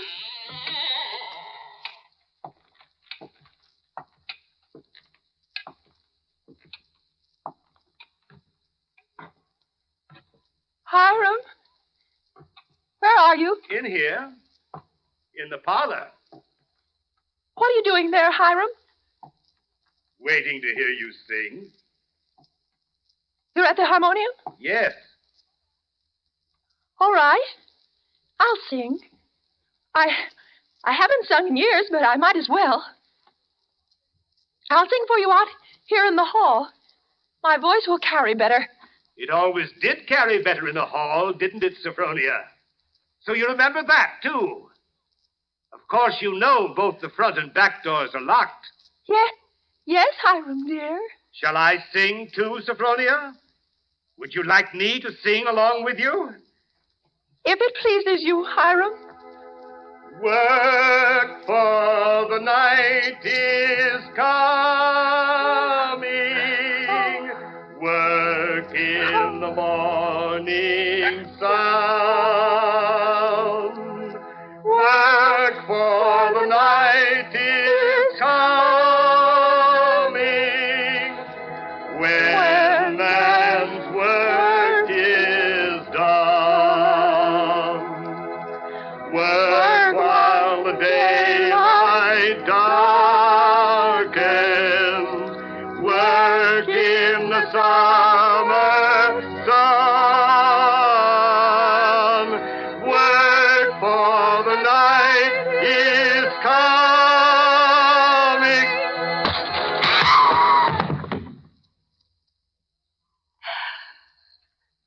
Well, man's work is done.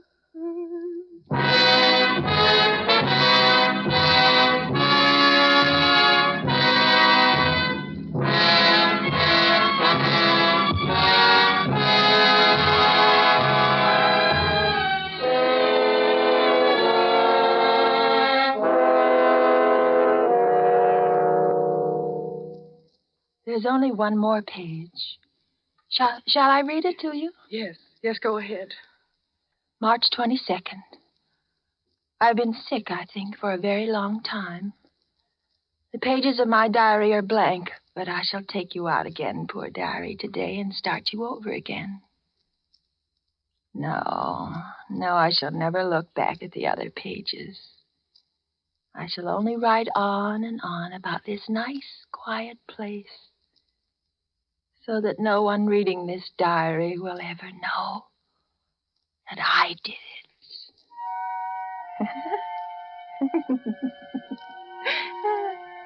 But I did do it, diary. I was smarter than he. When I opened that door at the head of the stairs and heard the music, when I saw the fire axe still hanging on the wall.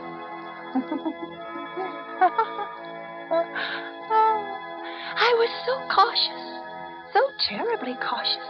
I tiptoed like a little mouse, even as I sang the hymn into that room where he was playing.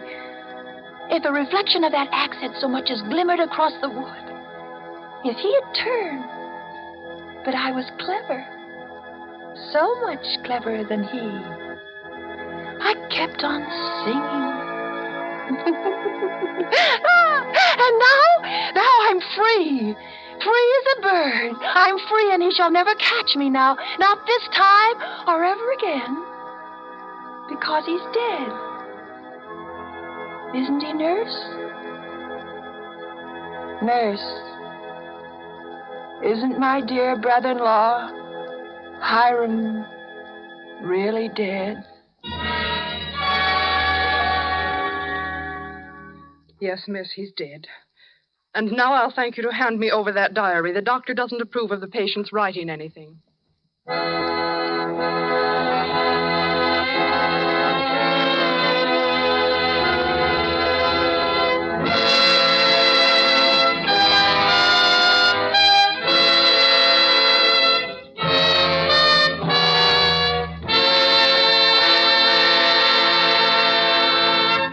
And so closes The Diary of Sophronia Winters, starring Agnes Moorehead and Ray Collins. Tonight's study in Suspense. Suspense is produced and directed by William Spear. It's my job, it's my privilege to tell you how much pleasure and enjoyment you can add to everyday living by serving Roma wines with meals, when entertaining, or any time. And in hot weather, let me suggest Roma wine cooler offers. Just put ice cubes in a tall glass, half fill it with your favorite Roma wine, then fill it up with sparkling water. For a sweeter drink, just add sugar and stir. Ah, that, my dear people, is really something. And it's so simple, so good, and so inexpensive. It's a fact. The cost of Roma wines is only pennies a glassful. Get Roma wines today. Enjoy them regularly. If your dealer is temporarily out, please try again soon. Just be sure you ask for ROMA, Roma Wines, America's largest selling wines, made in California for enjoyment throughout the world. Agnes Moorehead appeared through the courtesy of Metro-Goldwyn-Mayer and is currently being seen in their production, Dragon Seed. Next Thursday, same time, in an unusual feature performance, Suspense will bring you, in his first appearance as an acting storyteller, the noted American novelist and playwright, Mr. Ben Hecht. Sharing honors with Mr. Hecht as star of the performance will be Mr. Frederick March. You won't want to miss hearing Frederick March and Ben Hecht in Actor's Blood, which will be next week's tale of Suspense. Presented by Roma Wines, ROMA, made in California for enjoyment throughout the world.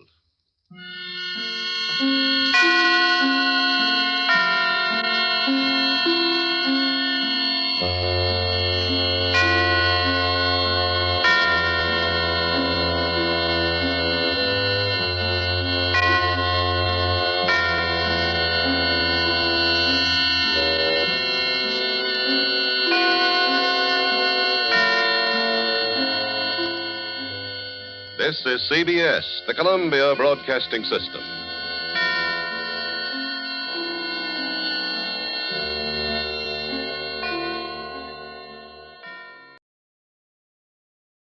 Now, Roma Wines present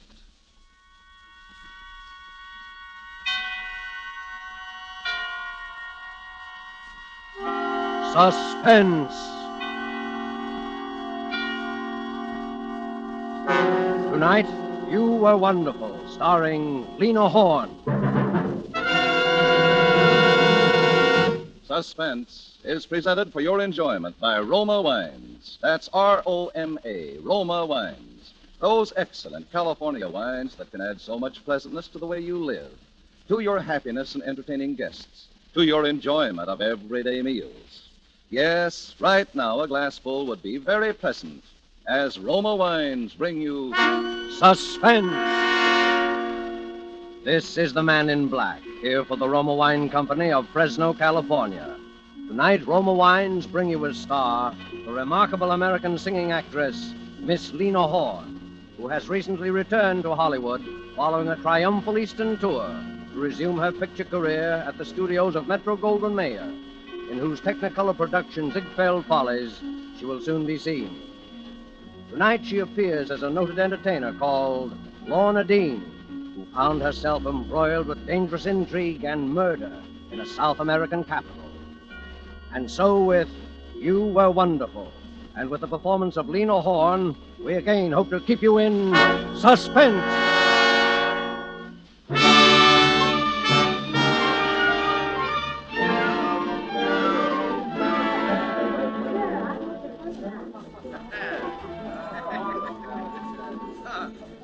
Hola, Johnny. Huh? ¿Qué hay de nuevo? ¿Qué hay de nuevo, Johnny? Oh, sure. Sombrero. Here. Yeah, check the sombrero.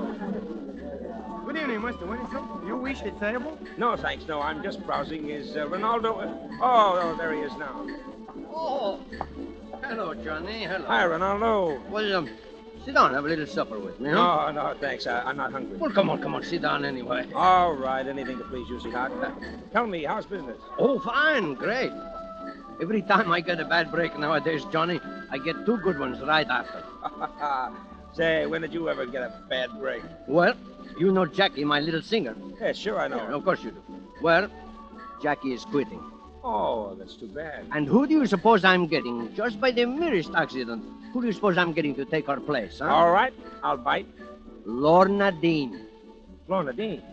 Oh, you're kidding. No. What do you think of that, huh? Very good, huh? Well, if you'll excuse the aspersions, Ronaldo, I think, what does a dame with an international reputation like Lorna Dean want to be singing in a third-rate cabaret like this for? Oh, no. Second rate, maybe, but third rate, no. All right, second rate. But you can't pay her a tenth of what she's used to getting. And what is she doing down here in Buenos Aires anyway? Oh, now, what you want to ask a lot of questions for? She's going to sing. That's good enough for me.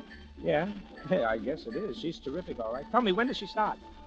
2 weeks from tonight. Why did Jackie quit? It's kind of sudden, wasn't it? Oh, I don't know. She's nervous lately. She wants to go back to the States, I guess.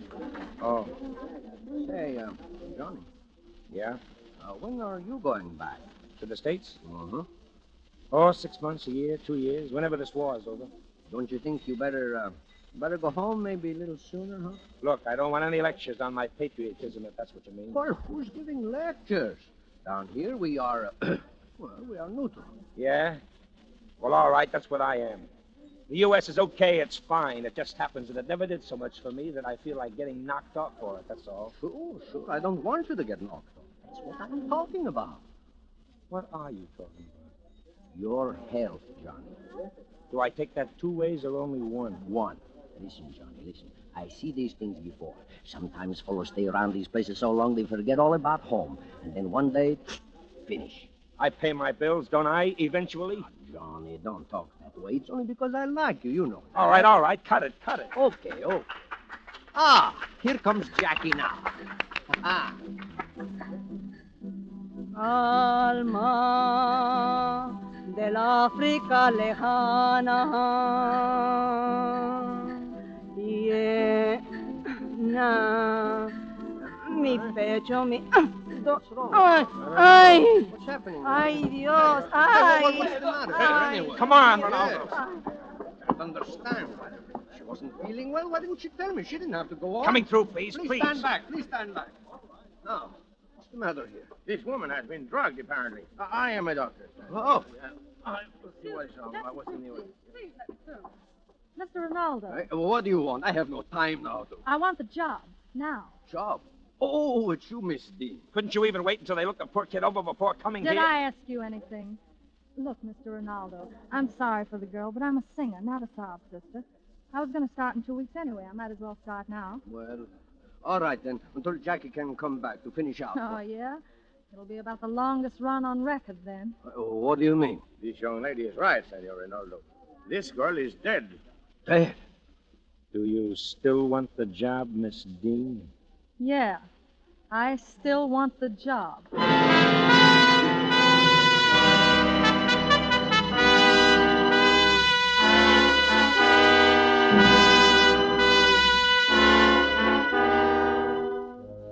Tonight, for Suspense, Roma Wines are bringing you as star Miss Lena Horne, whom you've heard in the prologue to You Were Wonderful by Robert L. Richards. Tonight's tale of Suspense.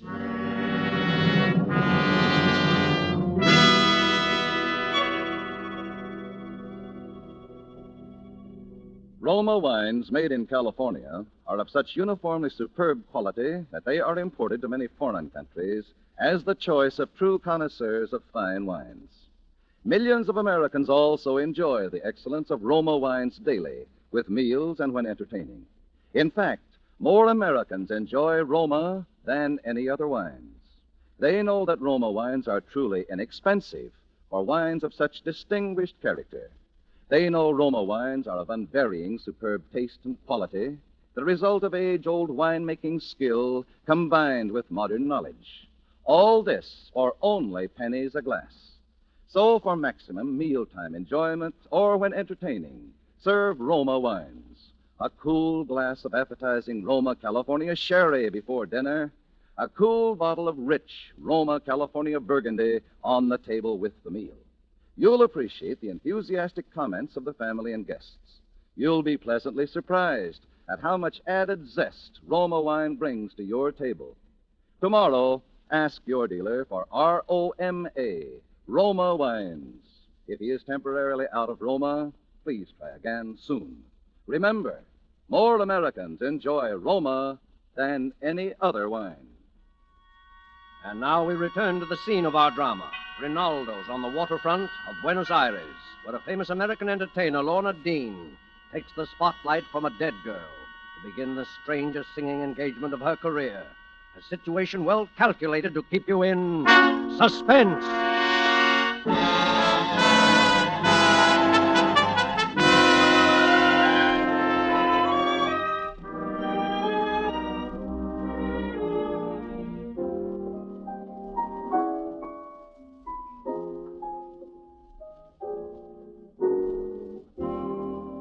Embrace me, my sweet embrace of you. Embrace me, my irreplaceable you. Just one look at you, my heart grew tipsy in me. You and you alone bring out the gypsy in me. I love all the many charms about you. Above all, I want my arms about you. Don't be a naughty baby. Come to your mama, do. My sweet embraceable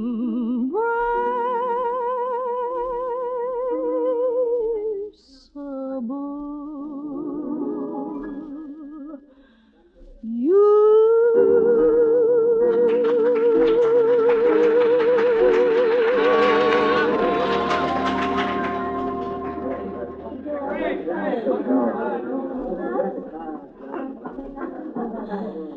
Gee, how was it, Johnny? You ask me that question every night. Don't I always give you the same answer?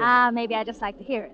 All right, all right. You were wonderful, okay? Okay, we artists, you know, gotta hear that thunderous ovation. Hello there, Johnny. Oh, friends of yours? Well, business acquaintances, you know 'em? Well, that tall one's been giving me the glassy eye all through that monocle the last 3 nights. They're coming over. Maybe you want to talk to them. Well, Johnny. Oh, please don't go, Miss Dean. Oh, that's all right. I've got to argue with Ronaldo about a baby pink spot. You know, we artists. See you later, Johnny. Okay. Sit down, Mr. Harmon. Hi, Stingle. Good evening. Terribly attractive girl, what? My favorite singer, too. Oh, by the way, before I forget, Johnny, here's your remittance for the week. Oh, okay, thanks. And in that connection, old boy, I'm afraid I must tell you that we're not too satisfied with your work. Well, maybe I'm not too satisfied with the job. Oh, if you're not, it doesn't require such enormous intellectual powers that we couldn't find someone else to do it, you know. Oh, keep your pants on. I didn't say I was quitting, did I? Now, look here, old boy. All we ask you to do is report their names when they enter the harbor And they're saving time when they leave. Now, that's easy enough, isn't it? Yeah, sure. Only to find out those things, the guy has to ask questions. And when you ask questions, people ask questions back. Don't forget that. Oh, you have been reading too many spy stories, Johnny. After all, even if there's a war, some of us are still in business. And when you're in business, sometimes it helps to know when your competitors are shipping their goods. Yeah, okay. A guy likes to know what he's working for, that's all. About Miss Lorna Dean. I didn't know you were a particular friend of hers, Johnny. Oh, not particular, just friends. She took Jackie's place, huh? Yeah. And there's a couple of questions that nobody has ever answered about that, either. I suppose there are. Too bad. Yeah. You know, I'd rather like to have a talk with Miss Dean. What about? Singing. I didn't know you were such a particular lover of music. Oh, rather. I'd go for American folk songs. Primitive, you know. Stir the blood. What? Yeah? Well, here she comes back, and if you want my advice... I didn't ask for your advice, old boy. Now, you just run along for 10 minutes. What for? I want to have a little private talk with Miss Dean. And you don't know enough about music. Okay. Hey, Johnny, guess what Ronaldo said? Hey, Johnny! I'll be back when I'm wanted. Oh, please, Miss Dean, do sit down. Well, what was all that about? Let him go. All the better for me, you know. Now I can talk to you. Lance, perhaps you better not. No nonsense. It's quite all right. Well, Miss Dean, it's nice to see you again. I'm still wondering why America's favorite thrush is singing here. Oh, I sort of like the place. I wanted to help Ronaldo out of a jam. Jolly good. I must confess I have a weakness for the place myself. Oh, have you? And how do you think Buenos Aires stacks up with Rio and all the other gay capitals of South America, eh? I like it. My tour didn't take me here, but I just couldn't leave without seeing it. Yeah. You know, I've always been a great admirer of yours, Miss Dean. I've heard you sing, I don't know how many times. Oh? Have you been in the States often? Oh, no. England. Shortwave, you know. Your voice carries very well over the wireless. Oh, you're English.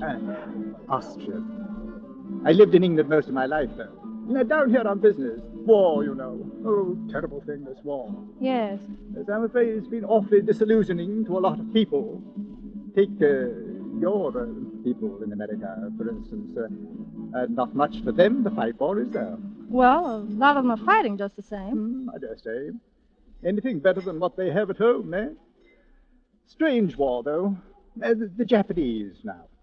I understand that they have certain very progressive policies towards the colored races. Except toward the Chinese, I suppose. Yes, well, Chinese, backward people, you know, always have been communists and so on. Confusing just the same, isn't it? All this race business. I suppose it is to some people. Now they're the Nazis. Cute devils. All this talk about a master race. They don't mean a word of it, you know. Can't we talk about something else? Oh, yes, of course, my dear. Now let's talk about your music. You know, I'm really quite a fan for American music. A bit unbalanced on the subject, actually, I suppose. Oh, really? Yes. There's so much so that I think I might have a little financial proposition that would interest you. Hey, you. Are you speaking to me? Yes, go on, get out of here. You know what you're saying. What possible reason can I you don't know anything. I don't have any reason. I just can't afford to get into trouble myself. Maybe I just don't like your face. Now, go on, get out. Now, see here, get Ronaldo. out and don't come back. Oh, very well. Come along, Stengel. Good night, Miss Dean. Good night. Ronaldo, you're making rather a bad mistake, my lad. That's what you think. That's what I know. Good night. Well, giving my pals the bum's rush, eh, Ronaldo? Johnny, why do you want to hang around with guys like that? I don't hang around with them. I just do business with them. Sure, fine business. What do you know about it? I don't know anything yet, for sure. I just smell a couple of rats. Now you go home, too, Johnny. We're closing up. Go on. Okay, Ronaldo. Say, Johnny, you left in sort of a hurry, didn't you? Well, maybe I had orders to leave in a hurry. I kind of thought that might be it. Oh, I guess it didn't matter much. You seem to know the boys pretty well. Oh, I meet a lot of people in this business. Oh, sure. What'd they want? How did you know they wanted something? Because they generally do. What was it? Oh, they just wanted to make me a sort of proposition. What kind of a proposition? Well, I don't know, But what? I think it had something to do with singing. Uh-huh. You gonna take it? If there's money in it. Don't you care if money you earn has blood on it? No. Do you?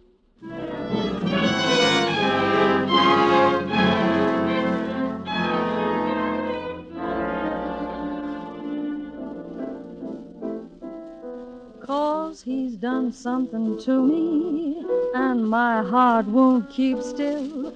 Give me 1,000 roses, put my heart in beside them, and send them to the one I love.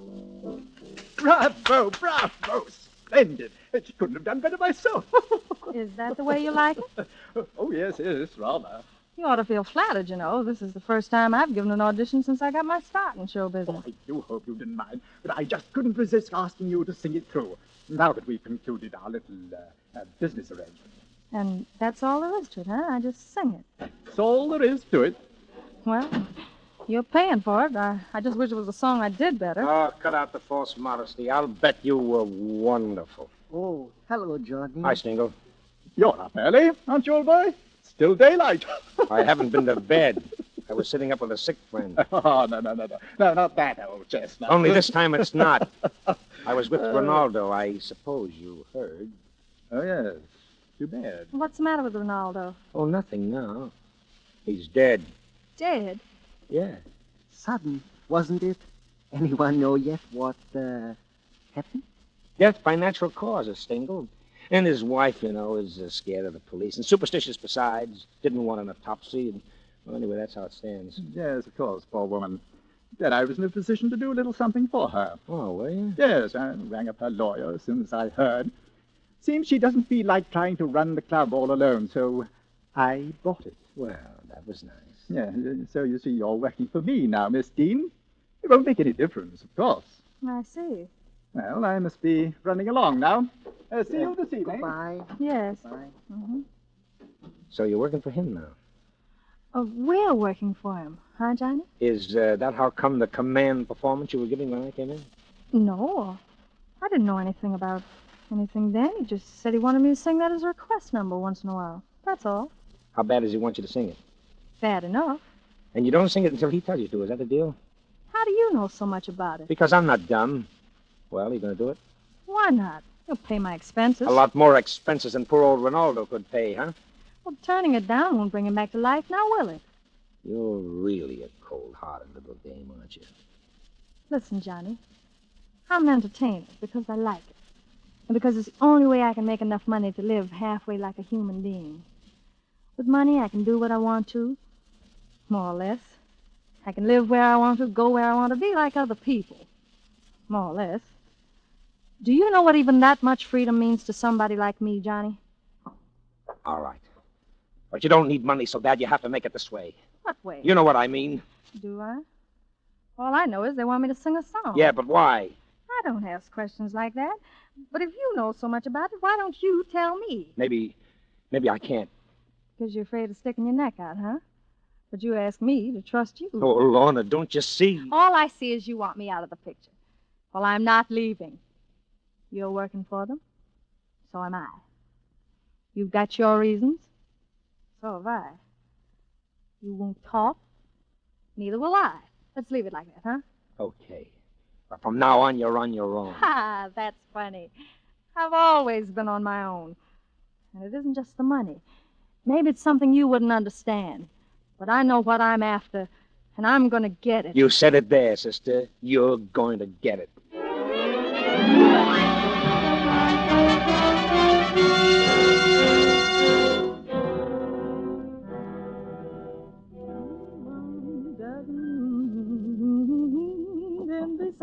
Who is it? It's me. Ah, come on in. Hi, Lorna. Practicing? Oh, not specially. Oh, I thought maybe you had your orders. What orders? Oh, to sing that song tonight. Yes. How did you know? Oh, a little birdie told me. Look, I got your present. What is it? A little portable radio. It's a good one, too, made in the States. You know I don't speak enough Spanish, so that thing will do me any good down here. Aha, but don't forget the short wave. Short waves, wireless, what? Okay, Johnny, what's the gag? Oh, just something I want you to hear. You probably won't be able to understand it, but fortunately, in me, you have an accomplished linguist. Anyway, I can tell you enough. Rote Rosen, wer die 5, wer die 5. Alles bereit hier? Warte Nachricht von euch heute Abend. Warte Nachricht von euch heute Abend. Und Rosen. Well, quite a little gadget, the wireless, huh? That wasn't Spanish. Right. And I'll give you 3 nice big guesses what it was. Johnny, wouldn't it be easier if you just up and told me what you came here to tell me? Don't play innocent with me. Don't try to tell me you don't know what this is all about. Well, maybe I just want to know how much you know. I know. You said I was afraid to stick my neck out. Well, all right, listen to this. That guy you just heard talking is the captain of a German submarine about 15 miles outside the harbor. How do you know? Because I saw it. And there's a convoy that leaves this harbor regularly to take stuff from South America to our guys in England. And they're leaving tonight. And all that sub-captain out there is waiting for to plow into that convoy and sink every ship in it is the tip-off. And the tip-off is you. Me? Oh, stop it, will you? What do you think Harmon wanted you to sing a particular song at a particular time for, and a song that's at least 2 years out of date at that, if it wasn't to tip off somebody? You know your stuff is broadcast. Come on, use your head. Listen, Johnny, if you know all this, why didn't you tell me sooner? That's my business. Maybe I wasn't sure until now. Business. Yeah, business is just about the right word for it, isn't it? Okay. I didn't expect any thanks for it. But they're just using you for a fall guy, that's all. Oh, listen, Lorna, listen. You've got your life ahead of you, a great career back home, popularity, everything in the world to lose. And the stuff in those ships is going to save the lives of Americans. Coming from you, Johnny, that's real cute. All right. All right, so I don't have a country anymore, but you do. Johnny, listen. You remind me of a preacher I used to know back home.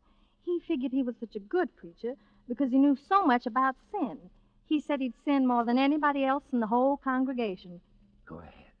Laugh. Laugh, but I'm telling you for your own good. Get out of town. I can't, Johnny. I've got a date to sing tonight, remember? Shh. Who is it? It's Harmon. We're about ready for you, Miss Dean. Oh, time for me to go on, huh? Okay, I'll be right there. Right you are. Okay. That's it. But I hope you know what kind of a spot you're in, because if you sing that song, as far as the public in the States is concerned, you'll be washed up for good. Who's going to say anything, Johnny? Oh. It's a sure thing you won't. Well, it'll get back somehow. And you know what happens if you don't sing it. What? Remember what happened to Jackie? What did happen, Johnny? She tried a double-cross. And the same night she was dead. Now laugh that off. I haven't forgotten. By the way, Johnny, suppose I tell you that I knew all about that submarine out there. What? Now you laugh that off. You better get out there and listen with your friends. Your table's ready.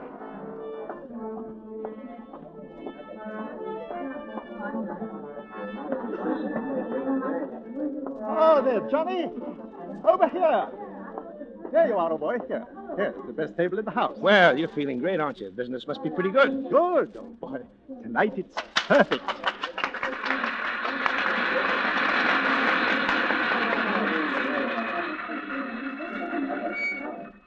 Thank you. Thank you very much. Tonight, I want to sing a song. I want to sing something that's been made a special request. It's a song that's very popular in my own country, and I'm sure it is with many of you down here. My country is of thee, sweet land of liberty, of thee I sing. Land where my fathers died, land of the pilgrim's pride, from every mountainside, let freedom ring.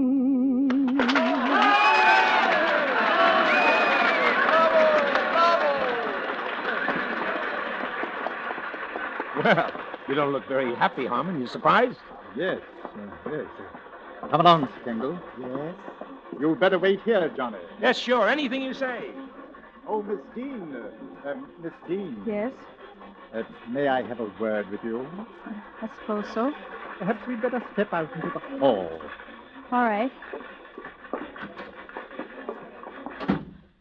Well? That was very naughty of you, Miss Dean. Was it? Yes. That wasn't the song I asked you to sing tonight. That's right. And by the way, don't waste any time looking for that submarine of yours out there. Submarine? Unless you look awful deep. Because when I found out what you boys were doing, I arranged a little tip-off of my own, and what you heard me sing tonight was it. I see. All right, Stimple. You'd better get it over with. No! Johnny! Come on, let's get out of here. What about... They won't make anybody any more propositions. Well, where are we going? The American Embassy. Well, are you with the government? It had to be an undercover job. The authorities down here couldn't very well get mixed up. After all, it's a neutral country. But how did you know I wouldn't... cut the wires. It wouldn't have gone out over the air, even if you had. What was your angle? I knew Jackie. She told me she was in trouble with him. She never had time to tell me what it was about. I came down to talk to her about it that night. She was calling this morning. Ronaldo's wife told me that he'd found out about the submarine out there. That's why they had to kill him. You were taking an awful chance playing a lone hand like that. Why did you do it? Oh, just to get in my licks at the master race. Johnny? Yeah? How was I? You were wonderful.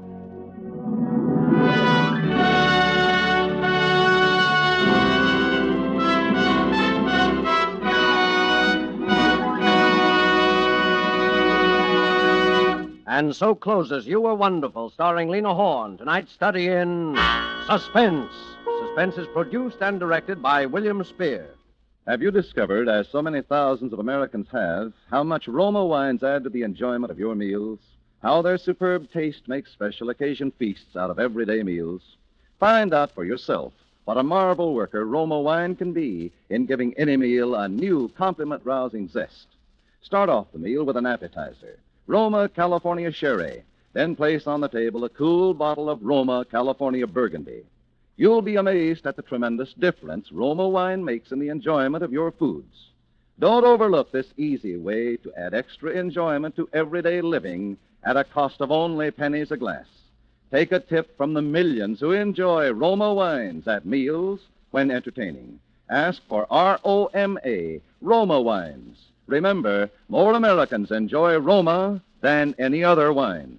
Next Thursday, same time, Mr. Robert Cummings will be your star of Suspense. Presented from coast to coast and by shortwave through the Armed Forces Radio Service to our troops overseas by Roma Wines. Made in California for enjoyment throughout the world. This is CBS, the Columbia Broadcasting System.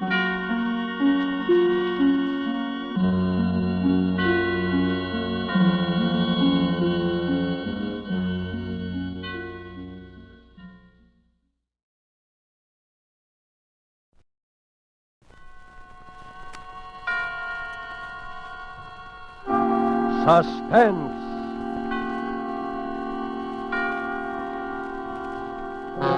Tonight, The Singing Wall, starring Van Johnson.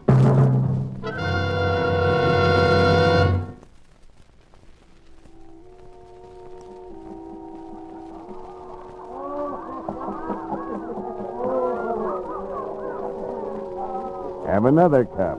Another nice hot cup. Yeah, it's that special cream makes it taste so good. So a guy named Joe brought you, huh? You come up here from Joe's place. From Joe's place.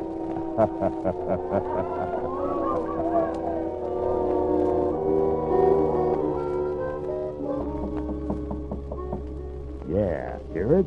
Ain't that pretty? Yeah, that's right. It comes right out of the wall. Singing walls. We got hot and cold running water here and singing walls, yeah.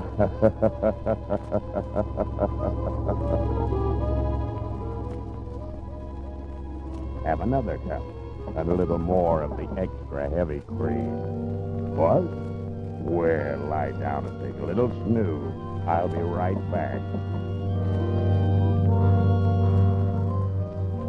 Hey, look at you.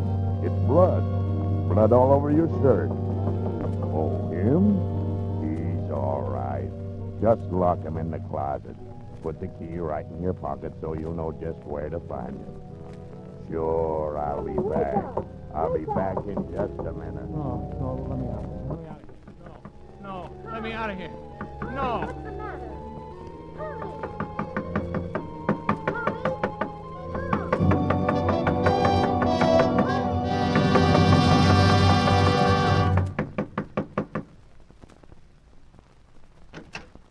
Tommy, wake up. What? What is it? I've been knocking at your door the longest time. You were having a dream or something. Yeah. Gee. What time is it? It's way afternoon. You came in pretty late. I did, huh? Toss me my bathrobe, will you, sis?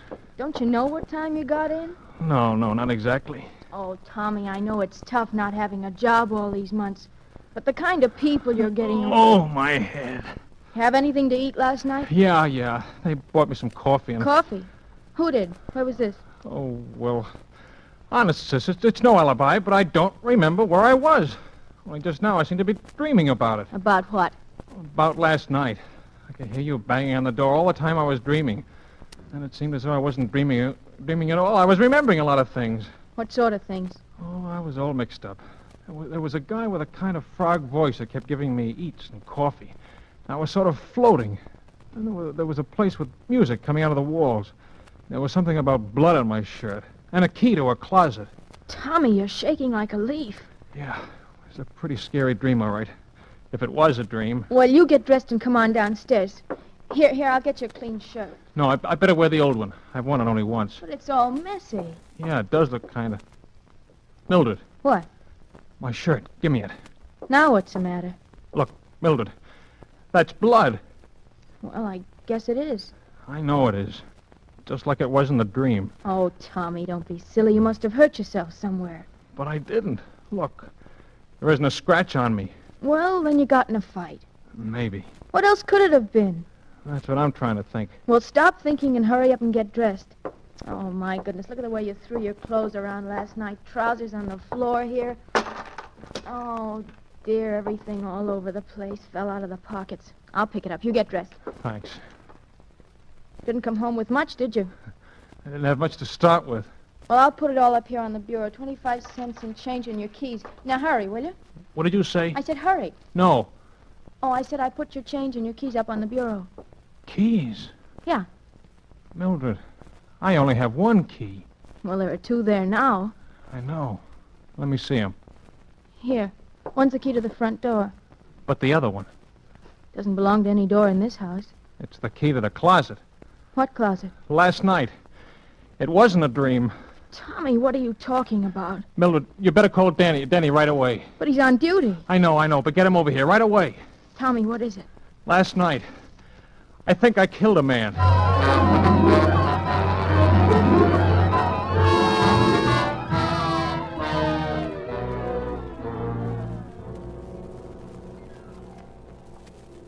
Yeah.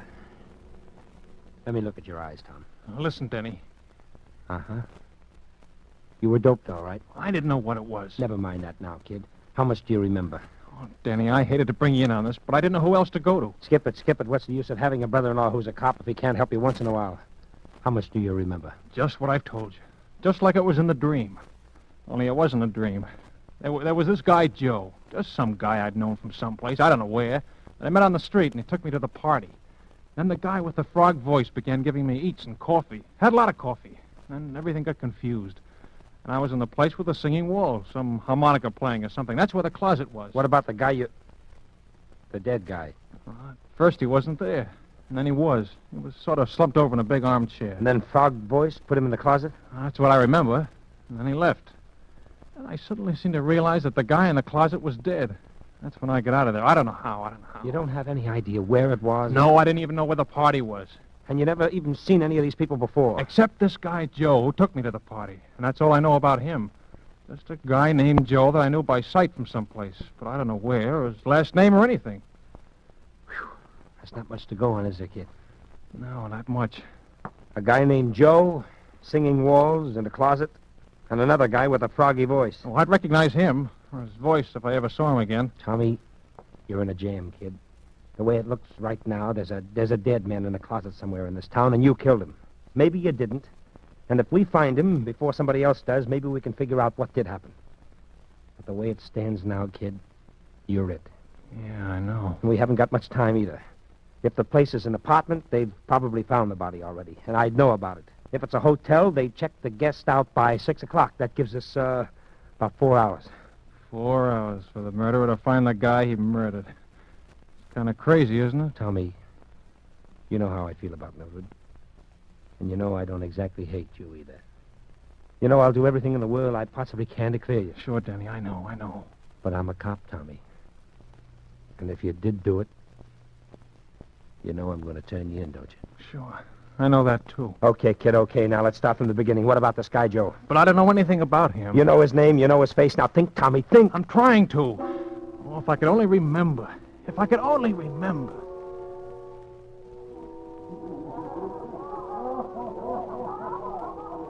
So a guy named Joe brought you, huh? You come up here from Joe's place. Joe's place.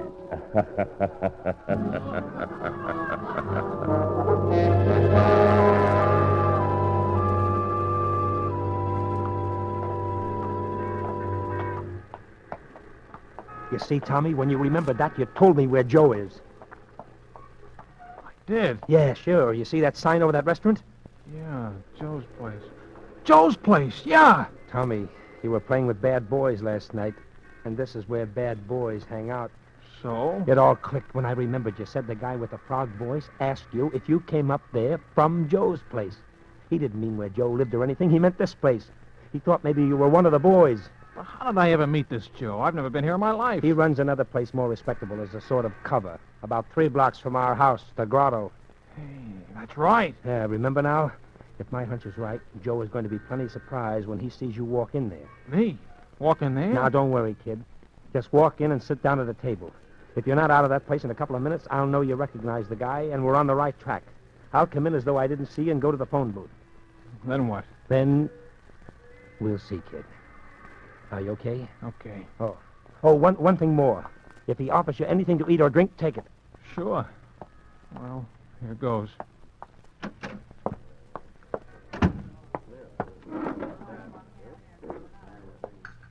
What'll it be, Mac? Orange juice. Right. Well, what do you know? Hello, Tommy. Well, hi, Joe. What are you doing down in this part of town, kid, huh?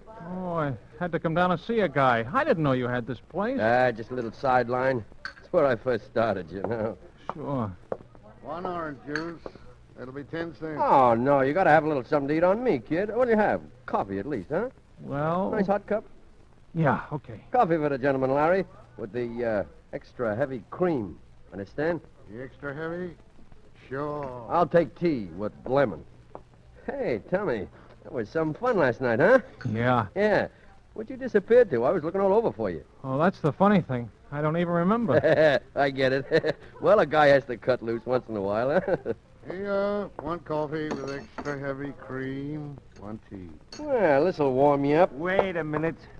Hey, who are you? Oh, this is my brother-in-law, Denny. This is Joe. Say, you must have got things mixed up. You never drink coffee, Tommy. You only drink tea. Yeah, that's right. Here, you take the tea, give Joe the coffee, and I'll take the orange juice. I don't like coffee. I never touch it. Okay, I'll take it. Thanks.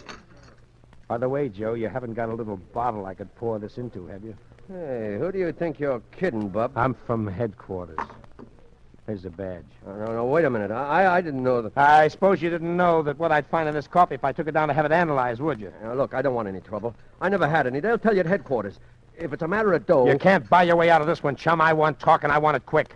What kind of talk? Where did you take Tommy last night? Oh, it was just a little party, a card party. Just coffee and cake. Yeah? And they slip things in people's coffee there, too. I don't know anything about that, honest. I hardly know the people. Who's the guy with the frog voice? Voice? I don't know any guy with a frog voice. Look, I don't want no trouble. They'll tell you at headquarters. Listen, there's a narcotics rap on this for somebody, and it could be you. Come on, where was the party?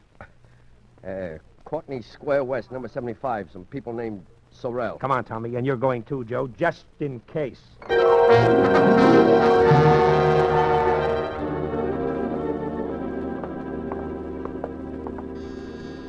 Sorrell, A.J. Does this look like the place, Tommy? Yeah, it looks like it. It could be. Everything's been so confused since last night. This is it. It better be. Mrs. Sorrell? Yes? I'm from police headquarters. Oh. You mind if we come in and look around? Oh, why, no.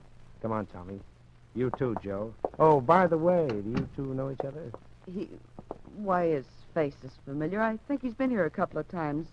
We play a lot of cards. All kinds of people wander in and out. Is that what the trouble is? It might be. You know anyone with a foggy voice? No. Not that I can remember. Okay, let's look at the apartment. Well, this is the hall, of course. And here's the living room. Joe, you stay here in the hall, and you better be here when I get back. I'll be here. So, this is the living room. Uh-huh. This is the bedroom. Looks kind of messy now. See anything? No. Over here's the kitchenette. I see. That's about all there is to it. Denny, that closet. Oh, there's nothing in there. Just a lot of old odds and ends. Open it. Well, it's locked. All right, unlock it. I'm not sure where the key is. Then, lady, you'd better find it. Well, I'll try. Is this it, Tommy? There was a closet like that. And a window just over there where that one is. And the armchair and bed. Don't you remember? I can't, Denny. Let me have that key. Wait a minute. Here she comes. I think this is it. Try it. It sort of sticks sometimes. I'll help you. There it comes. See? Just a lot of old junk. Uh-huh. Come on, Denny. You sure? Sure. Come on. Well, I guess that's all, Mr. Sorrell. Thanks for showing us around. That's all right. Hello, Joe. Still here? Yeah.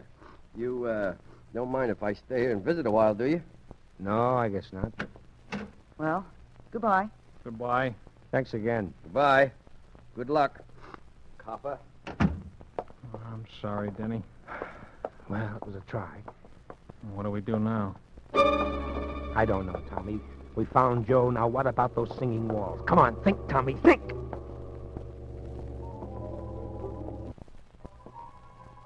Yeah. That's right. It comes right out of the walls. We got hot and cold running water here and singing walls. Singing walls. Denny. Yeah? Listen. What? That's it. The singing walls. The music I heard last night. You sure? Sure. I remember the piece and the harmonica and everything. It's coming from around here someplace. Denny, it's coming from their apartment. The one we just left, Sorrell's. Come on! This must be the place, Tommy. The closet and now the music. They must have been pulling a fast one on us. Well? All right, quit stalling. Come on, Tommy. Stalling? Yes, you heard me. You two brushed us off pretty slick, didn't you? Listen, I don't know what this is all about, but... Where's that music coming from? Well, from the radio. The radio? Yeah. I turned it on the kitchen just now when I started to fix dinner. It's a little portable. In here. See? Okay. I don't get it. What did you mean by... skip it. Well, Tommy, here we go again. I don't care. That was the music I heard, and that's the same number. Sounds like the same band. Hey, wait a minute. Now what? Where's your phone? On the desk. Denny, look and see what station that's coming over. It's WBTA. Thanks. Hello, operator. Get me station WBTA, a radio station. I don't know what the number is. Tell him it's a police call. Yeah, it's a police call. Thanks. I may be wrong, Denny, but I got a hunch. Hello, WBTA? What's that band you've got on now? I don't care if it's an electrical transcription. What's the guy's name? What? Turn off that radio. Now, what was that name? Yeah. Uh-huh. Well, where can you get a hold of this guy? Where does he hang out? I see. 5 nights a week. That include tonight? Thanks. Well? He's a small-town band leader. Harmonica Hal and his Harmoneers, he calls himself, and he plays at a place called the Silver Slipper out in the concourse. Come on. You better get on that phone, Joe. Ah, you dumb. You would have to turn on that radio.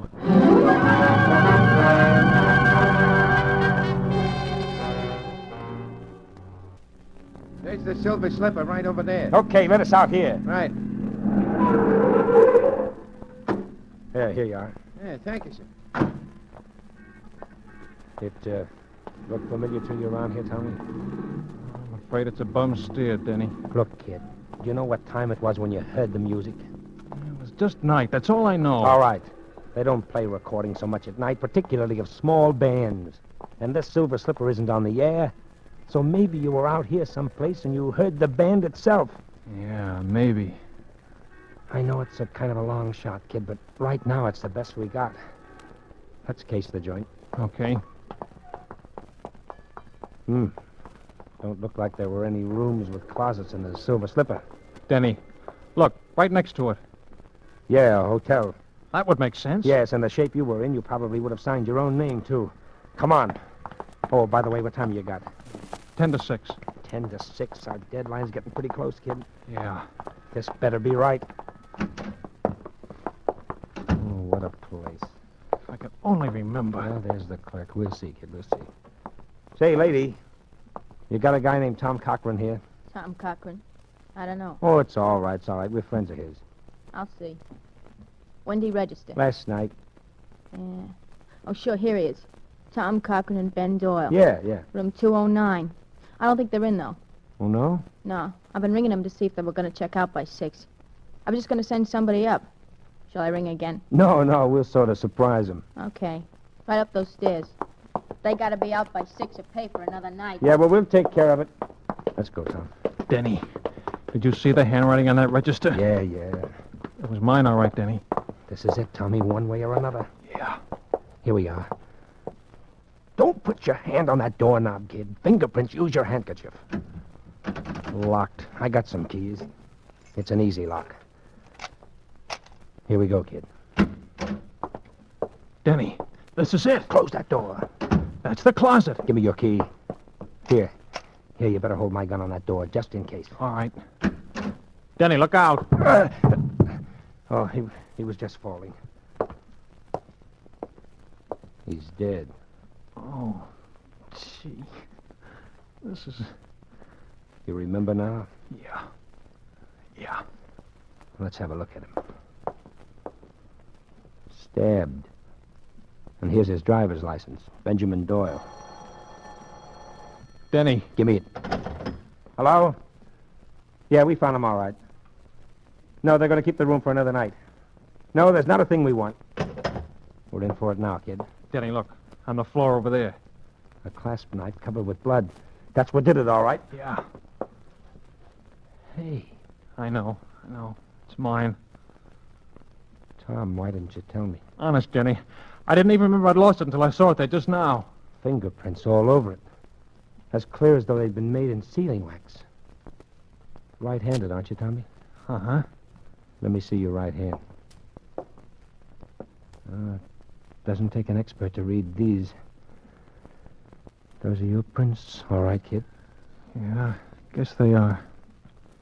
And you still don't remember? Honest, Denny, I don't. Can you think of any other explanation? No. There's the guy with the frog voice. I must have just dreamed him up. I don't know. Well, kid? You did all you could, Denny. But don't feel bad. We can plead insanity or something. Maybe we can prove you were doped. Maybe. You better call headquarters, Denny. Let's get it over with. All right. Where are you going? I don't want to phone from here. That clerk will listen in. There's no use getting all the wolves on us before we have to. Aren't you afraid I'll... No. I won't. I'll just have him send a detective car, kid. You won't have to go in the wagon. Thanks. Oh, you better let me have my gun. Huh? Oh, yeah, sure. I'll be back, kid. Lie down for a couple of minutes. You look kind of sick. I am. Oh.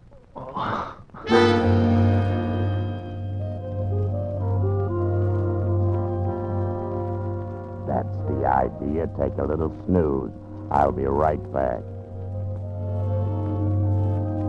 Hey, look at you. Blood. Blood all over your shirt. Him? Oh, he's all right. Put him in the closet. Yeah, lock the door. Key right in your pocket. Sure, I'll be right back. Be right back. Be right back.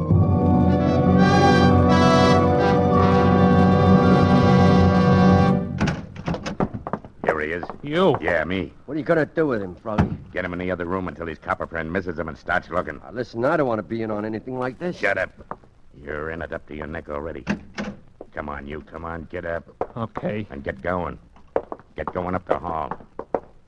Open the other door, Joe. Sure. Get in there. That the guy, Frog? Yeah, Listen, Froggy, this don't look so good. There were people who knew you were getting ready to give it to Doyle. Sure, that's why I framed this guy. Oh, the trouble I went to. Doped him and brought Doyle in there while he was out. Planted the key on him, bloodied him up. Put the knife in his hand. I still don't see how he ever come to in time. Yeah, but he did. So what?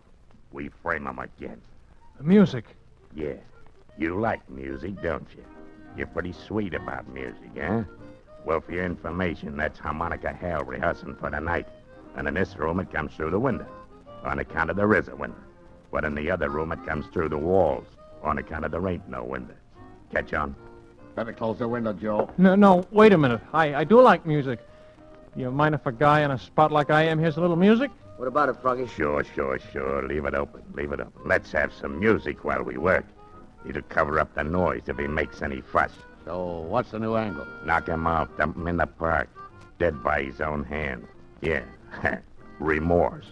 We leave the gun beside him and plant some of Doyle's stuff on him. I got it. All right, get going. Tie him up. Put a handkerchief at his mouth and a coat around him. He's sick, see? We're taking care of him. Okay. Where's the car? It's around the back. Come on. Nobody will see us going out that way. You ready? Yeah. Take a look out the door. Okay. All clear? Yeah. Well, let's go. Lock the door after we go out. Okay. Down the hall to the back. All stairs. right. Hey, what the... Got those guns and put them up. Cover them up, you guys. I got him. Hey, what is this? You'll find out, Graziani. Get the gag out of the kid's mouth and untie him, Mike. Yeah, sure. Denny. Yeah, kid, I heard the music. I hoped you would. I asked him to leave the window open. I heard the conversation, too. Enough. Okay, boys, okay. Take them down. Right, All right, come on, but you don't need to tell me it's okay. Boy. Who are they? Graziani's a mobster. Doyle was one of his boys who double-crossed him. How you feeling, kid? Okay, I guess. It's kind of close.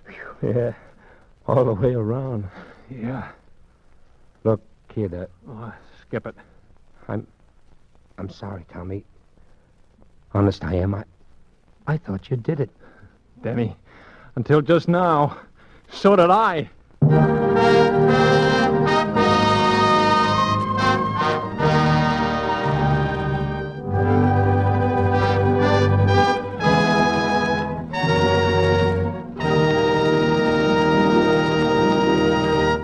And so closes The Singing Wall, starring Van Johnson. Tonight's study in Suspense. Suspense is produced and directed by William Spear. And now, further to intrigue you, we of Suspense present a special preview of our next exciting tale. And here it is, a tantalizing glimpse of our next adventure in Suspense.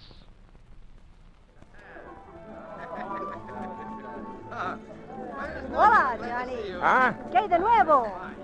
¿Qué de nuevo, Johnny? Oh, sure. Sombrero. Yeah, check the sombrero.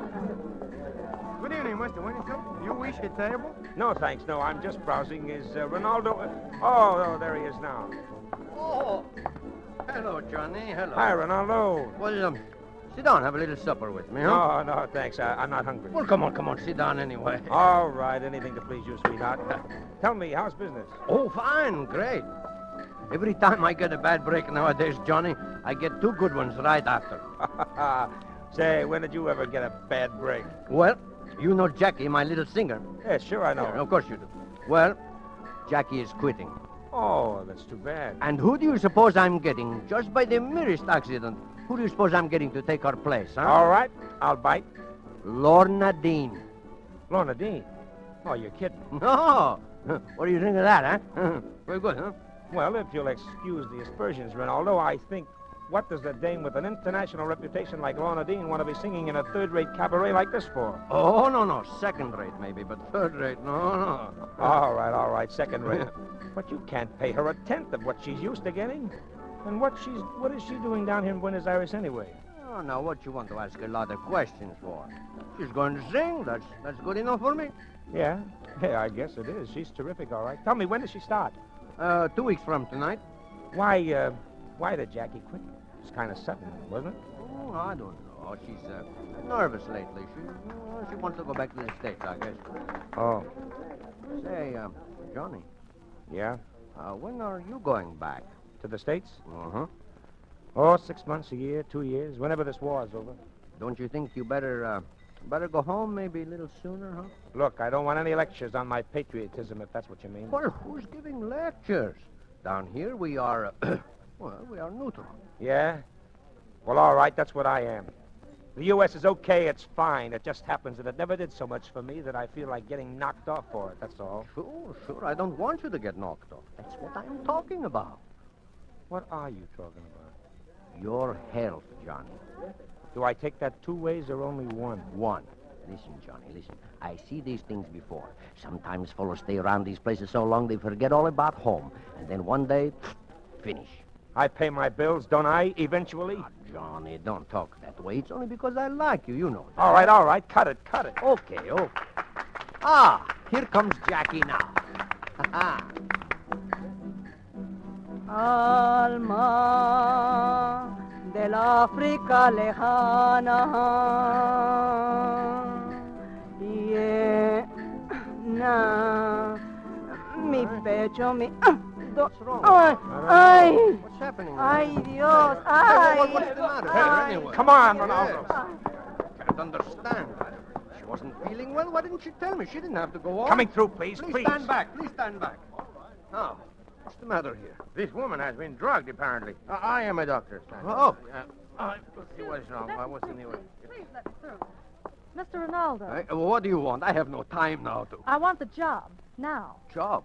Oh, it's you, Miss Dean. Couldn't you even wait until they looked the poor kid over before coming Did here? I ask you anything? Look, Mr. Ronaldo, I'm sorry for the girl, but I'm a singer, not a sob sister.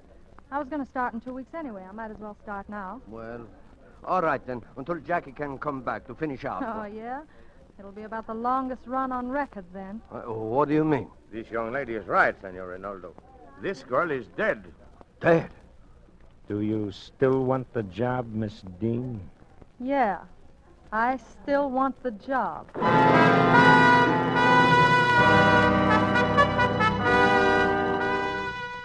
And so until our next performance, when you will hear the rest of this exciting tale, we keep you in suspense.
This is the Armed Forces Radio Service.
Now, Roma Wines present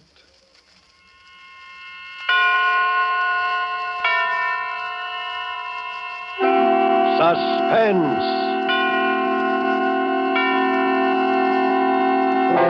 Tonight, The Bluebeard of Balak, starring Merle Oberon.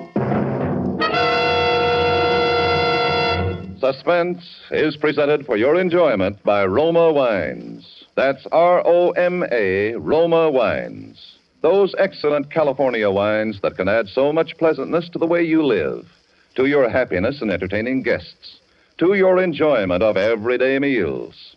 Yes, right now, a glassful would be very pleasant as Roma Wines bring you Suspense. This is the man in black, here for the Roma Wine Company of Fresno, California, who tonight from Hollywood bring you a star, Miss Merle Oberon, and a suspense play inspired by an actual recent news item from occupied France. And so, with the Bluebeard of Belloc, and with the performance of Merle Oberon, we again hope to keep you in suspense.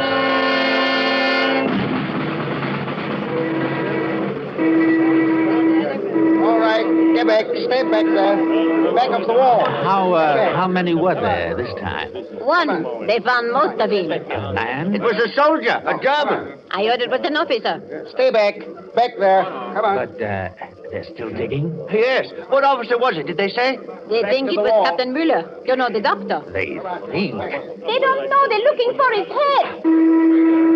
1, 2, 3, 4. It's an announcement. How about this?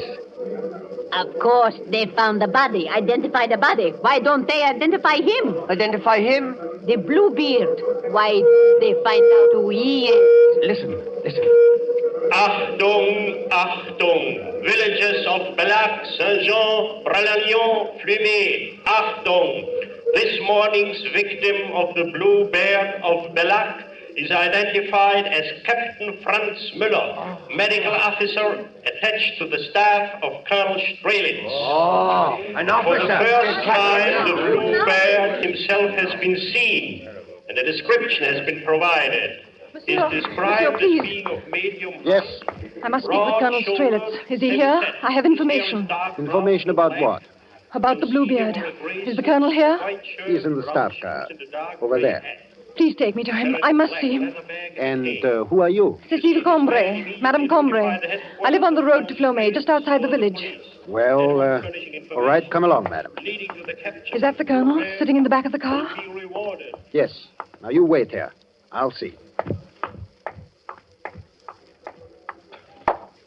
Oberst Strelitz, Corporal Brecht. Corporal? Herr Oberst, das ist eine Frau von dem Dorf hier, eine Madame Combray. Sie hat angeblich Informationen über den Blaubart. Naja, wieder so ein hysterisches Frauenzimmer, Herr Oberst. Was können wir da machen, Kreuzer? Das ist eine Möglichkeit. Wo ist sie? Dort drüben, Herr Oberst. Ich habe ihr gesagt, sie soll warten. Ordnung. Frau herkommen. Jawohl, Herr Oberst. The Colonel will see you, Madame. Oh, thank you. Das ist Madame Combray, Herr Oberst. Madame? This is my aide, Lieutenant Kreutzer. It was kind of you to let me speak with you, monsieur. Kind? Naturally, madame. When we were told you have information about the Bluebird. Yes, I have. Can't overlook anything. Now that he's killed one of my own officers. I know. And I am next. So? The Bluebeard is going to kill me. He's going to kill me tonight unless you help me. Unless you come home with me and stop him. This is your information? Yes. Why, every woman in Belloc believes she's next on the Bluebeard's list. But I know. Madame, the Colonel's time is valuable. We thought you had real information. You don't expect us simply because you hysterically believe that... No, please. I know Colonel Strelitz. How can you know? Because, monsieur. Because the Bluebeard is my husband. Why? Your husband... Dr. Pierre Combray. Yes. He's the man you're looking for. I've known it for a long time. He is the Bluebeard.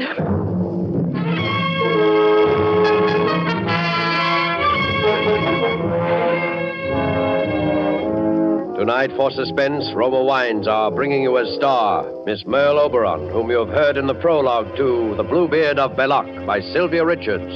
Tonight's tale of suspense.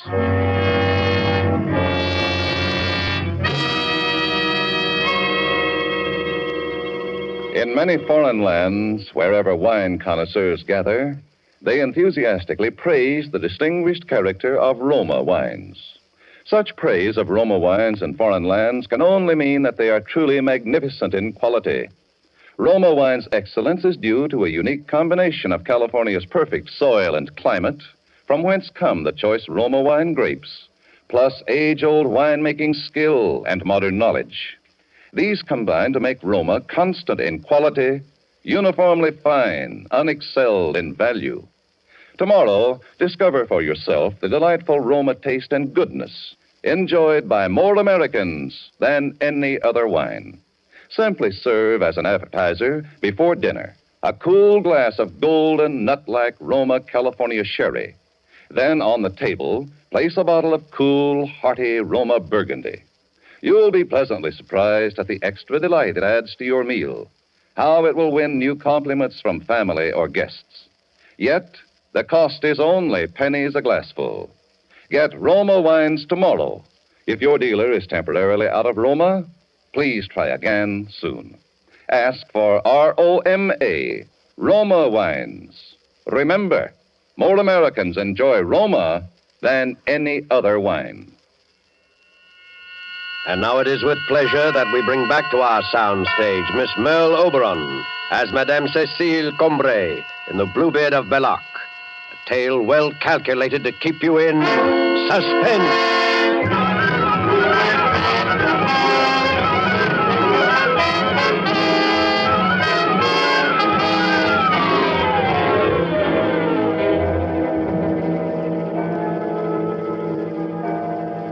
11 o'clock. He'll be here in an hour. And if you had not come here with me... You have nothing to fear, madame. The house is well guarded. But won't the guards frighten him away? The instructions are to let him through. They will come in only when we have him trapped. And we are armed. Yes, and he does not carry a gun. You know he uses a knife. Madame Combray, why didn't you come to us before if you knew your husband was the Bluebeard? First, I wasn't sure. Then, when I was sure, well, he was still my husband. Then why now? Because now he will kill me, and I'm afraid. I knew when he went away with the body of Captain Muller yesterday. So you saw the captain? Yes, I saw it. And when Pierre looked at me, I knew he'd kill me. Tonight. Yes, he may try. It's been weeks of fear. And the night, the endless nights. Have you been married long, madame? Long? No, less than a year.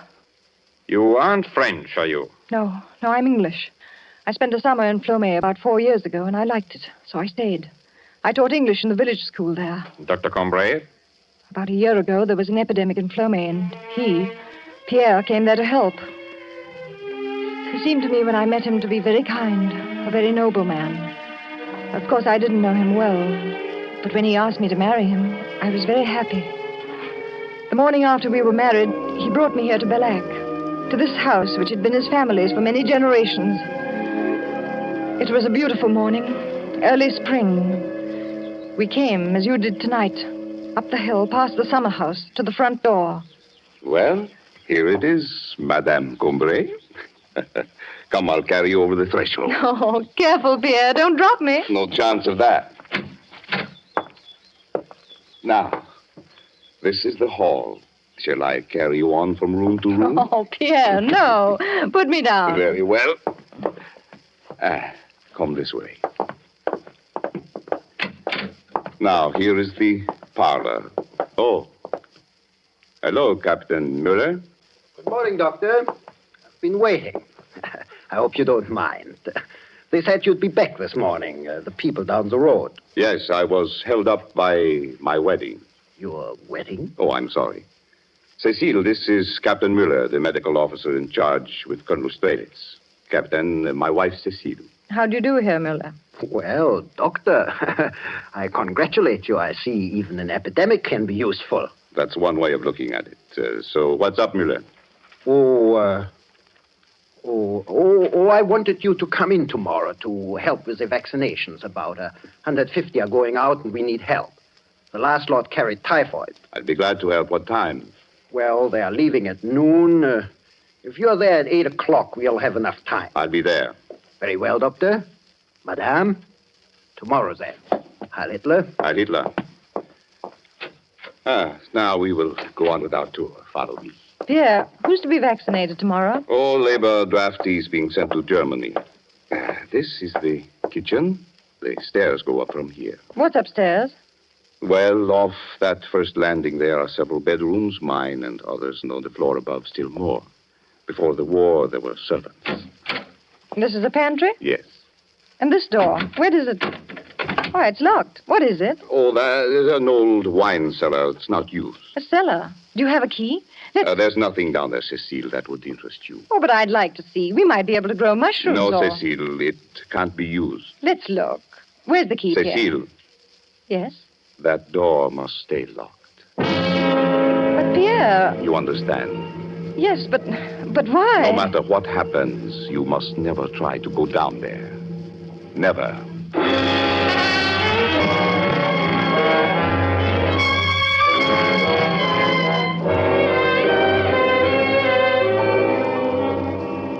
You see, monsieur, it was a small thing. Just a room I must not enter. He told me the room was used for his experiments, and I believed him. I was in love. But there were other things, and they added up to fear. Just the taste of fear. A shadow so light I didn't know it was there. There was first of all the gossip I heard in the village when I went to market. Good morning, Madame Cambrai. You're late today. Pierre worked late last night. Is there any milk, Madame Bourget? I can let you have a little. A pint. Oh, if that's all. Does the doctor work often at night? Quite often in his laboratory. I could not bear a man who pottered around after dark. But it's his profession. Maybe, but I would not sleep a wink, not with this blue beard around. No, I like a man who is steady, so I know what he's up to. Oh, how can you bear to live in that big, depressing house? Oh, but I love it. Well, you're young. I suppose it's romantic to you. It's no place for a woman to be alone. The first Madame Cambrai, you know, she died there. Yes, Pierre told me. But I know he did everything he could. Oh, yes? It was very sudden. Typhoid can be very sudden. Yes, its certificate said typhoid. That's why your coffin was sealed. Oh! Hey, Jean! Jean, what is it? What is it? What's happened? Everyone's running. There's an announcement, madame. They know who one of them is. What? Of whom? There were 3 last night. One of them was a man. 3? Why, the Bluebeard, he killed 3 in one night. Cut them to bits. Oh, how terrible. All sliced up and scattered around, Madame Cambrai. You should have seen. Oh, no. Where were they? In the meadow north of the church. Why, that's near your house. The meadow?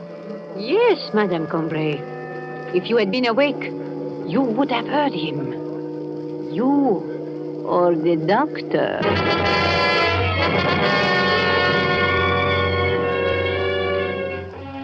Yes, if I'd been awake, I would have heard. And one night, I was awake. My husband and I had gone to bed early, and I slept well. I'd worked in the garden most of the afternoon. But shortly after 11, some sound woke me. It may have been only an owl screech. I lay in the dark and listened. I didn't hear it again. Then I heard another sound. And I saw there was a little moonlight, that my husband was out of bed and that he was dressing. Pierre. Oh, did I wake you? Pierre, what is it? Nothing, Cecile. Go back to sleep. Is someone ill? Did someone come for you? I have to go out. Go back to sleep, Cecile. I won't be long. Something woke me. I heard a sound. I'm sorry. Did someone come for you? Was it Captain Muller? No. Who is it, Pierre? Who's ill? No one you know. Where are you going, Pierre? Do you have to go far? Go back to sleep. I won't be long. But Pierre... I'm sorry I woke you. You didn't. I'm sure I heard a... Cecile, it's best that you go back to sleep. I just wondered. It's best for you. Good night, Cecile.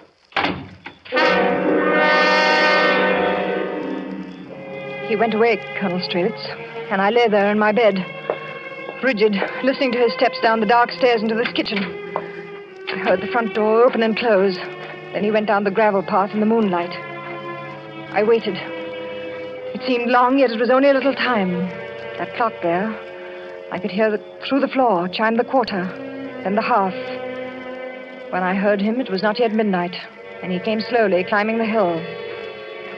I slipped out of bed and went down the stairs to the landing there, from where I could watch him come into the kitchen. When he came into the kitchen, I could not speak, for he was not alone. Over his shoulders, he carried a body. A man, I think. And he was stooped under his horrible burden.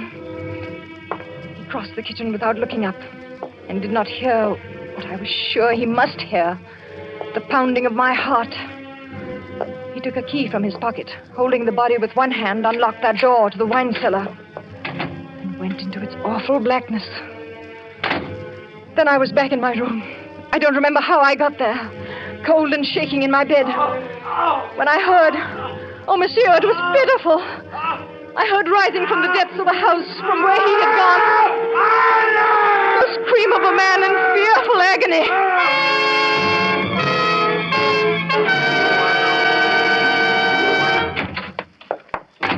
Cecile, Yes.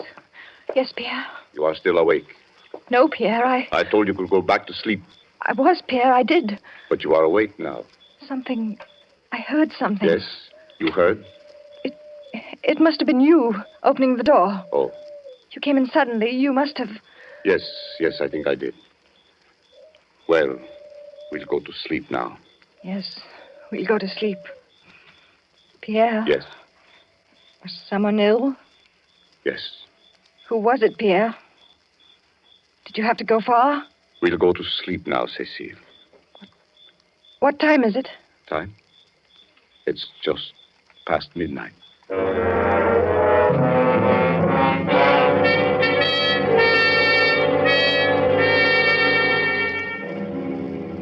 Midnight was usually the hour, his hour. He always came back soon after. And the following day, there were always the announcements on the loudspeakers in the village. Bodies, pieces of bodies. It was the day when your men found Odette. It was so horrible for me, because she was so beautiful and still only a child. And you remember the body was yet warm. So the whistles were blown, calling all the village to the church square. Because the Bluebeard might still carry his knife or have blood on him. Or he might not get there and be known because he was missing. I was in the village and I ran to the square with the mayor. And we stood in line with the others. Everyone was there. Everyone except Pierre. What terror I felt. Monsieur, when you began to call the names. Felix Armand? Here. Paul Arden? Here. Yvette Barthélemy? Madame Cambrai, are you ill? It's just the sun. It's so warm, yet I feel chill. You're very pale. Here, Charbin? Here. Why, I don't see Pierre. Cambrai? Here. Oh, he's probably with Captain Muller. He'll be here. Pierre Cambrai? Here, I'm here. Oh, well, Don't look at me like that. You'll attract notice. You're out of breath. Where were you, Pierre? Doesn't matter, I'm here. But your hands, your clothes, they're wet.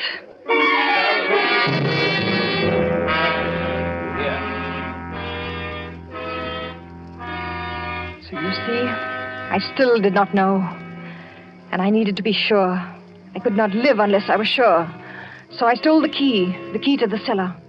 Yes, it was that easy. While he slept, and the next day he went to the village with Captain Muller and left me alone with the answer in my hand. I opened the door and went down those steps, carrying a candle. We will go down there in a moment, Colonel Strelitz, to wait for him. And you will see there is a little room, bare and damp by the candle's light. I saw there was something on the table.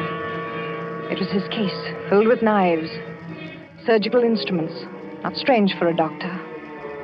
There was blood on them, fresh blood. And there was more on the table, on the floor, and much blood on a sheet which I found thrown into the corner. I found the strength to get out and to lock the door again. I put the key back that night. So again, I did not know. I did not really know until yesterday. I was sewing in the front parlor, and Pierre was walking up and down because he had an appointment with Captain Muller. The captain was late. Devil, what's keeping Muller? Perhaps he got orders. More soldiers came into Belac yesterday. Many more. Yes, I know, but that shouldn't keep him. There's something going on. They're getting ready for something. Yes, but why would Muller... Do sit down, Pierre. Your walking makes me nervous. I've spoiled the seam and have to rip it out. Oh, I'm sorry. Some of the soldiers were searching houses yesterday. I don't know what they were looking for. Did they come here? Oh, no. At least not while I was here. I was in the village most of the afternoon. That's when I saw the soldiers. And there's nothing here to look for. Is there, Pierre? That's it, of course. Why didn't I think he's down there?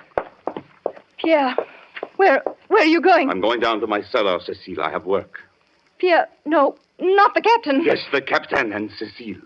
I don't want to be disturbed.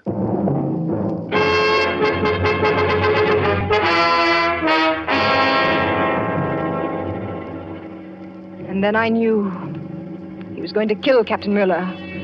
He was going to kill a German soldier. Worse, an officer. I knew then, Colonel Strelitz, that if he would go that far, he was no longer a man I could even attempt to reason with. His insane urge to kill might turn on anyone. Even me. I had to stop him.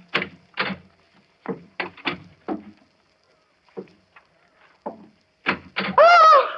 Cecile!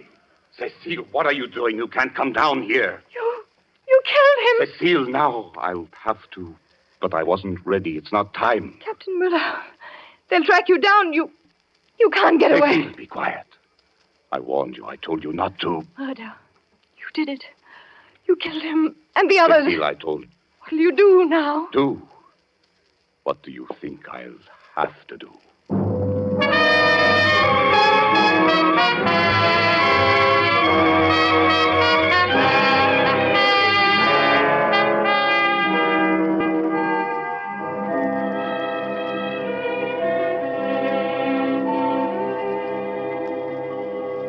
And now you know, too. And in a few minutes he'll come, and then it will all be over. It's almost midnight. It's a remarkable story, madame. So he made no attempt to harm you last night? No, Colonel Strelitz. It wasn't time. Not time? He kills only when he feels the need. And he'd already killed one, so the need was gone. And it was daylight. He left then? Yes. I haven't seen him since. He looked at me. It was a terrible look. And he went. And I knew by the look that I would be the next. Tonight. And Captain Mueller? He took the captain's body with him. Come, we must go down to the cellar now, before midnight. Very well. Lieutenant, will you bring the lamp? Yes, I'll bring it. You see, it's unlocked, as he left it. Close the door behind you, Colonel. Very well.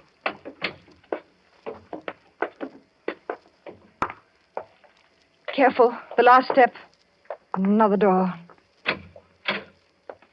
Oh, it is small and damp. Is that the table where he... Yes. Set the lamp there, Lieutenant. You can see the stairs. They're quite dry by now. I see. And on the floor. Sit down, monsieur. There, where you can watch the door. I will stand here at the back if you don't mind. You're right. It's safest for you. Listen. I heard the clock strike. And, yes, listen. It's a door. Have you your guns? Quiet. Yes, but we want to take him alive. You can. He's coming down.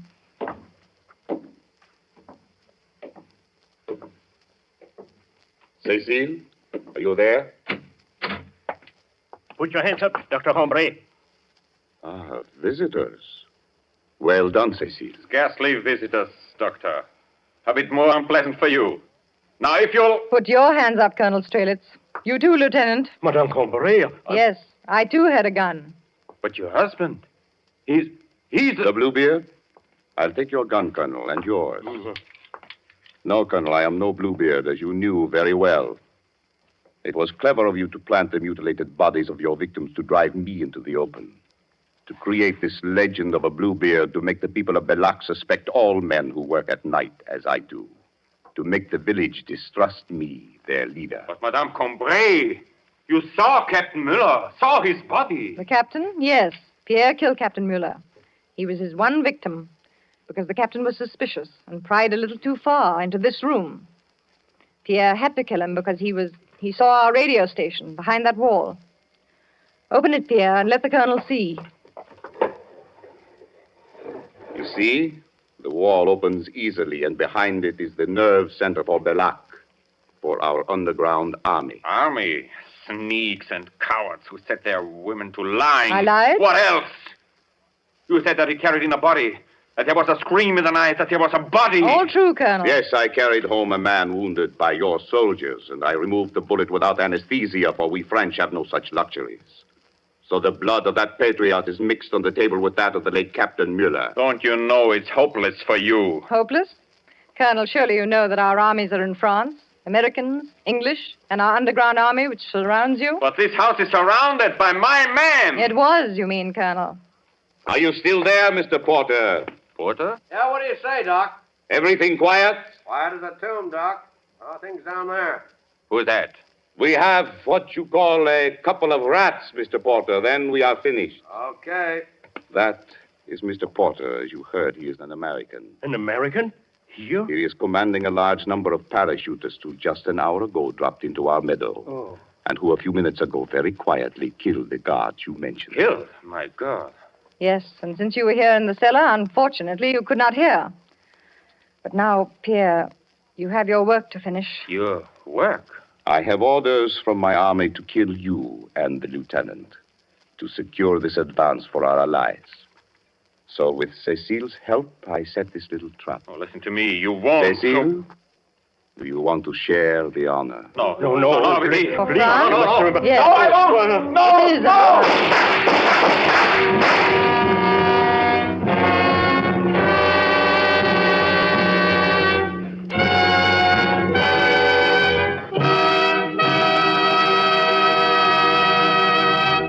And so closes The Bluebeard of Belloc, starring Merle Oberon. Tonight's study in Suspense. Suspense is produced and directed by William Spear.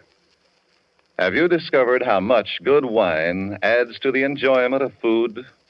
How Roma wine makes even the simplest, most inexpensive meals really exciting events? Well, all you need do is place on the table with the meal a cool bottle of hearty Roma California Burgundy. Serve it in any kind of glass. You will find it delicious with any food.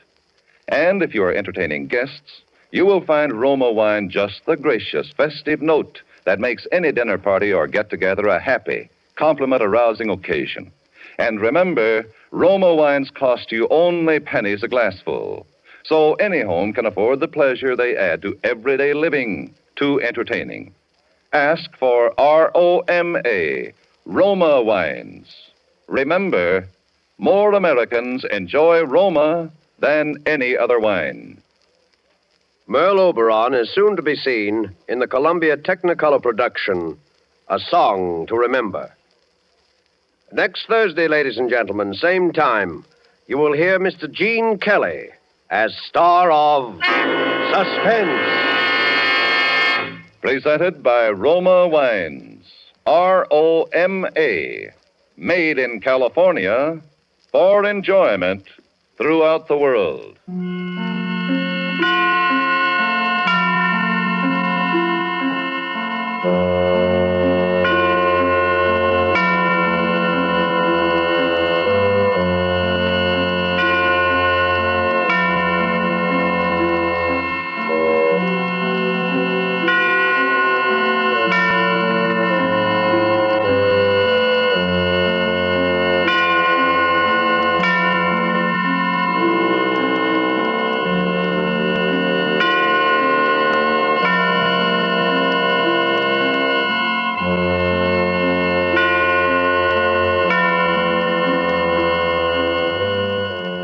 This is CBS, the Columbia Broadcasting System.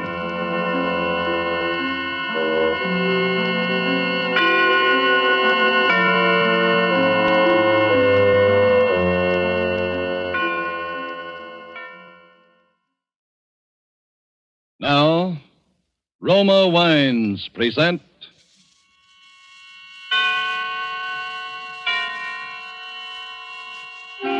Suspense.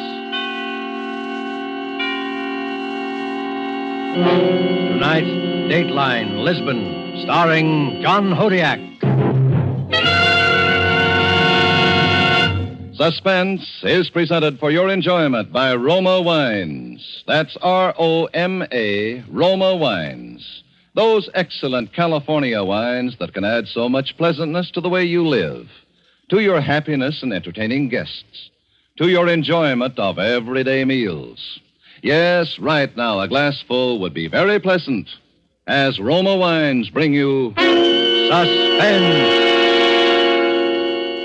This is the Man in Black, here for the Roma Wine Company of Fresno, California, who tonight from Hollywood bring you a star, the rising new film personality whose performance you admired in Lifeboat, and whom you will soon be seeing co-starring with Lana Turner in MGM's Marriage is a Private Affair, Mr. John Hodiak. For our suspense play this evening, we ask you to project time into the not-too-distant future.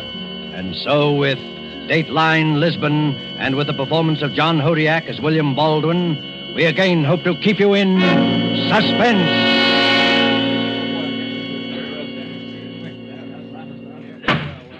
Your name?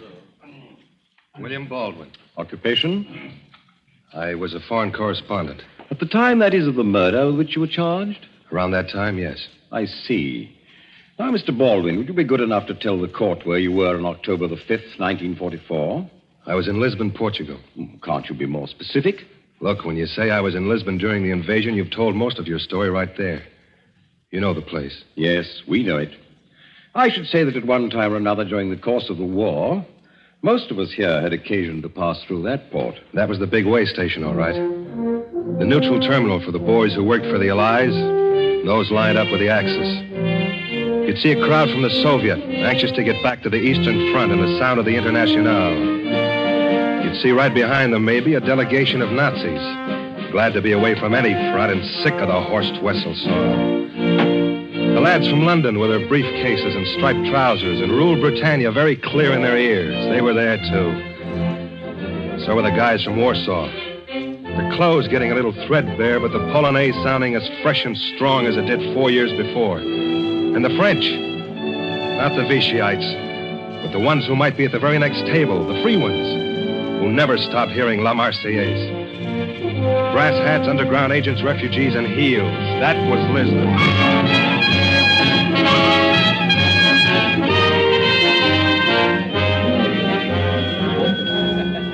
It was about 5 or 6 in the evening when I walked into the lobby of the Hotel de Gama. You know the place, right in the center of town. Anyway, I happened to glance up and I saw this girl standing about midway on that big marble staircase that leads down from the mezzanine. She had a Leica camera up to her face and was drawing a bead on the whole lobby. No, pare, señorita. Suddenly, a little fella yelled up to her to stop. And as he did, a fat guy standing at the desk whipped around. He spotted the girl, too. The next second, he was the scaredest-looking character I'd ever seen. He whirled back, away from the camera, but she'd already clicked the shutter. In another second, I got a shock myself. The girl lowered the camera from her face and... yeah, it had to be her. She came down the staircase, winding up the film in the Leica, then started across the lobby, and I was sure it was Terry. I hadn't seen her since I'd left New York, but you couldn't mistake that stride, not even after all those years. I walked across the lobby to her, but the little guy, the one who yelled, had a head start. If you say so, senor. But I haven't the faintest idea what you're talking about. Ah, American. 3,000 pardons, Mrs. I simply wish to apologize for my outburst. Clearly, it was... Outburst? I'm sorry, senor, but I don't get it, even in English. It was when you were on the staircase. He yelled at you. At me? But what on earth for? I don't think he wanted you to take that picture. Are you serious? Why should... No. Hello, Terry. Bill Baldwin. It must be... 12 years. I didn't mean that. I mean, since I've even heard about you. I've heard about you, though. You've been doing all right. I've been busy. Terry Moore covers the Burma Front. Terry Moore turns candid camera on Allied leaders. Terry Moore shoots Parade Magazine Picture of the Week. You've been getting more publicity than Hitler. I work for a better concern. Bill, what on earth are you doing here? There's so much... We're being rude to your little friend. Oh, excuse me, senor. You objected to my taking the picture? Oh, no, Mrs. Not at all. That is the point I wish to clear up. Oh, permit me. I am Don Luis Fernando Sanchez Jesus de la Castellano Cristobar, the third. How do you do? But my friends call me Mosca. I can understand why. Yes. Mrs., I should very much like to buy that picture. Buy it? Precisely. Well, that won't be necessary. I happen to have a developing outfit upstairs in my room. I'll run you off a copy myself. That's in case you can't wait till you see it in the magazine. The magazine? This picture you took, will be published? Oh, yes. Simply a shot to display the color of the city, the hotel. Oh, I see. Mrs., this may at first appear to be a somewhat extraordinary request. The fact is, I am a great admirer of your work, and I wondered if perhaps... You could have the original, the negative. Well, yes, senor, I did have that in mind. Oh, do not be concerned. I'm quite prepared to go as high as, let us say, $5,000 in cash. Oh, come now. Well, then let us say 10. What is this, a rib? Oh, no, Mrs. It is an offer. $10,000? You know something, senor? You're insane. But I'm not, and I'll take it. Wait a second, Terry. I don't think I'd do that. Forgive me, but my proposition was the Mrs. only. You could have put it more plainly. Now, listen, you don't think he wants to pay a silly price like that for just a good view of the lobby? He could get that on one of those penny postcards around here. I don't care what he wants it for. All I know... You don't care what he wants it for because you don't even know what's in it. For all you know, you've got the hottest picture of your whole career right in that camera of yours. Mrs., it is necessary that we complete the trade without any further discussion. $10,000 in exchange for the negative. That is correct. If you don't mind, senor, perhaps I had better think it over for a while. Oh, I'm afraid that will not be possible. The offer is good only now. Then, adios, senor. Well, let us trust you are making no mistake. Hasta la vista, Mrs. Buenas noches, senor. Well, was that stupid enough to suit you? $10,000 right down the drain. How'd you like to make 50? What? I said, how'd you like to make $50,000? There's another guy around here who'd go for that negative. A fat fella. He was standing over there by the desk, right in the center of your camera when you clicked the shutter. I never saw any... I did. And I saw him try to dodge. From where I was standing, it looked like a $50,000 dodge, too. Why, you rot. You were holding out for a bigger price, a bigger cut for you, I suppose. Do you believe that? Oh, I don't know. After all, I haven't much to go on, have I? 12 years is a long time. How do I know what you're like now? What you've become? I mentioned the fat man, Terry, because I think that picture's more important than you'll be willing to believe. Bill, listen to me. I want to know what happened to you. Your articles, your pieces about Europe, they just stopped. So did your letters. Well, there's something you've got to understand, Terry. Your pardon, please. Senorita Moore? Yes, I'm Terry Moore. Yes, you are wanted at the front desk, please. Front desk? What for? I do not know, senorita. If you will follow me. Want me to hold your camera? Thanks, but I think I'll feel better taking care of it myself. Okay, Terry. Hurry back. I'll be right here waiting for you.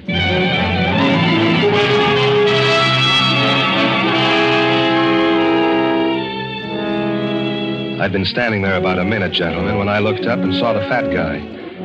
He stepped out of one of the lobby phone booths and headed for the cocktail lounge. I didn't want to lose track of him, so I followed.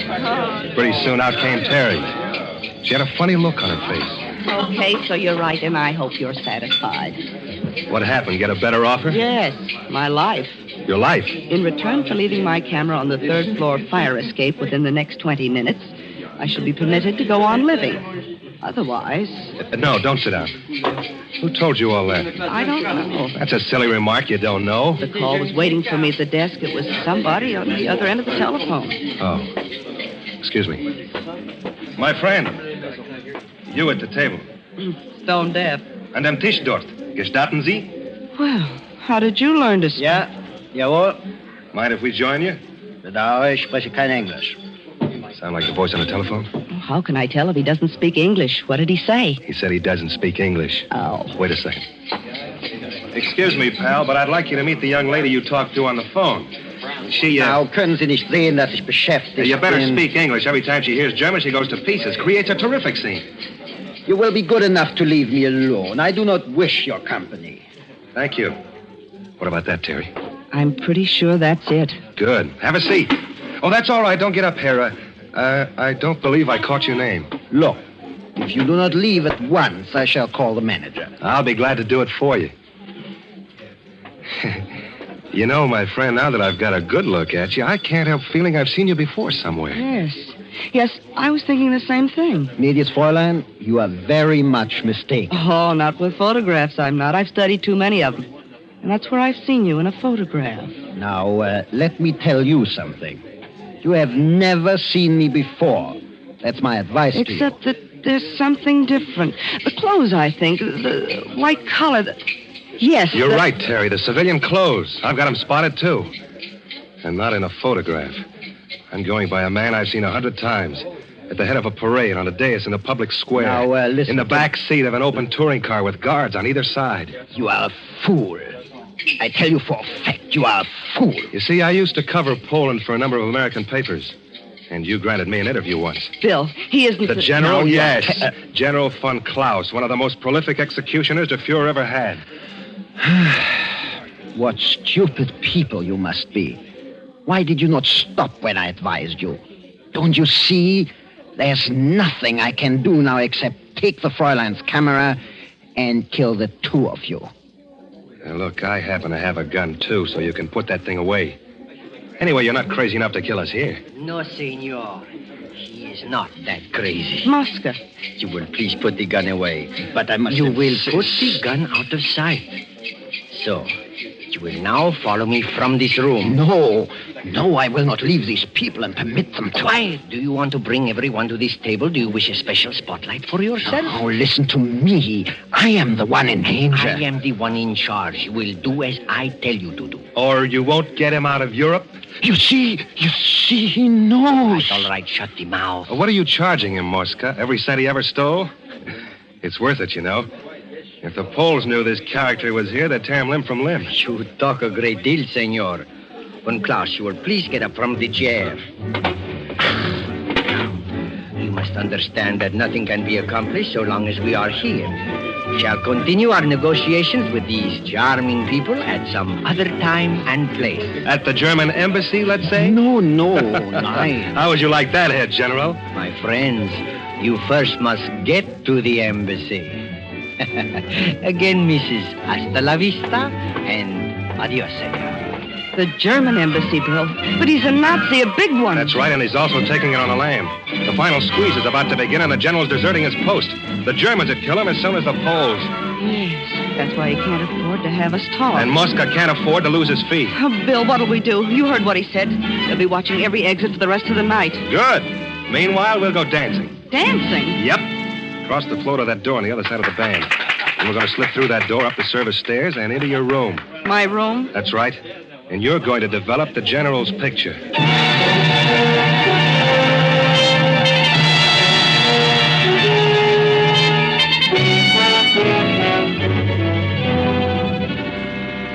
Tonight for Suspense, Roma Wines are bringing you as star Mr. John Hodiak, whom you have heard in the prologue to Dateline Lisbon by Harold Medford.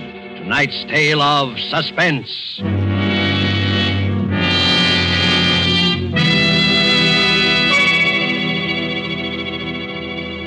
Yes, it is true that our own wonderful vineyard country in California produces in Roma wines that discriminating people in many foreign lands esteem as an imported delicacy. Yet you here at home can enjoy these distinguished Roma wines for mere pennies a glassful. Daily with your meals or when entertaining or any time, you can delight yourself and your guests with the wonderful taste that comes from age-old winemaking traditions perfected by modern knowledge. For a treat you are certain to enjoy, place on the table with dinner tomorrow night a cool bottle of hearty, rich red Roma California Burgundy. It doesn't matter what the meal is or what kind of glasses you use to serve Roma. It's good in any glass with any meal. Your family, your guests, will find new pleasure in even the simplest foods, for Roma wine makes any meal a feast at only pennies a glass. Try it yourself tomorrow. Ask your dealer for R-O-M-A, Roma wine. Remember, more Americans enjoy Roma than any other wine.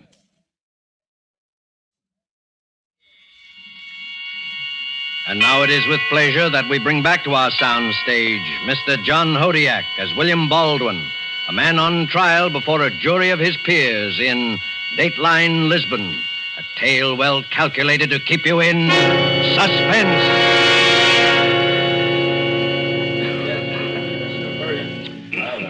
You were testifying, Mr. Baldwin, that you and the young lady started up for her room. That's right. The rear way, up the service stairs. I see. Mr. Baldwin, since you've already admitted the murder, are you sure there's a need for such detail? I wanted you to have your record straight.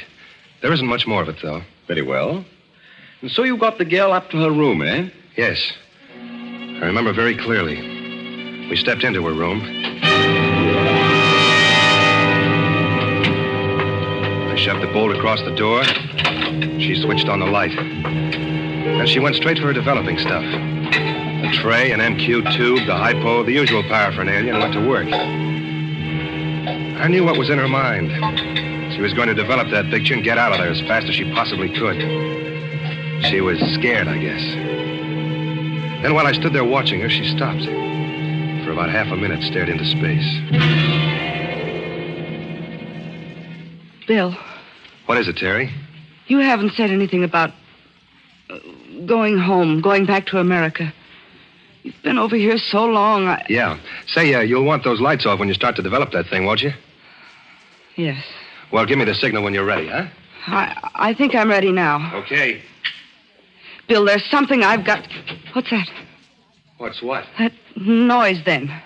Oh, I was just trying the door to be sure it was locked. Little jumpy, aren't you? I wouldn't be. There's not a soul who can get to you, Terry. So just relax. You were asking me something. Yes, Bill. What are you doing here? In Lisbon? Yes. I'm waiting. I've been waiting for months. You mean to get home? I can't go back to America, Terry. I'm on the list. I was surprised you didn't know that. Oh, no. Yeah, I've been waiting for a chance to escape. Your hunch is right. I stayed over here too long. I lost the feel of my country and the sense of what she was. And when they got around to repatriating the correspondence, I elected to stay behind. I'd been inoculated, Terry. I had the germ. So help me, I went for that spiel about the new order of things. But you could... You don't mean you worked for them? I worked for them. There were 1,000 things a guy in my position could help them with. And now that the heat's on, now that the walls are beginning to melt, you're making your getaway. That's right. Before the courts come to session and the sentences are handed out. A traitor. A coward. You and Von Klaus, you're cowards, both of you. You're two of a kind. Yeah, we ought to make fine traveling companions. South America, I imagine. Oh, he and Mosca don't know it yet, but that's how it's going to work. You see, the way I look at it, if Mosca can arrange an escape for Von Klaus, he can certainly arrange one for me. You got the money to pay for it, huh? No, but I've got the picture. Your picture. If that thing's published and if the story gets out, the Senor's Underground Railroad is dead. He'll make a deal for that picture, all right. Let's not worry about that.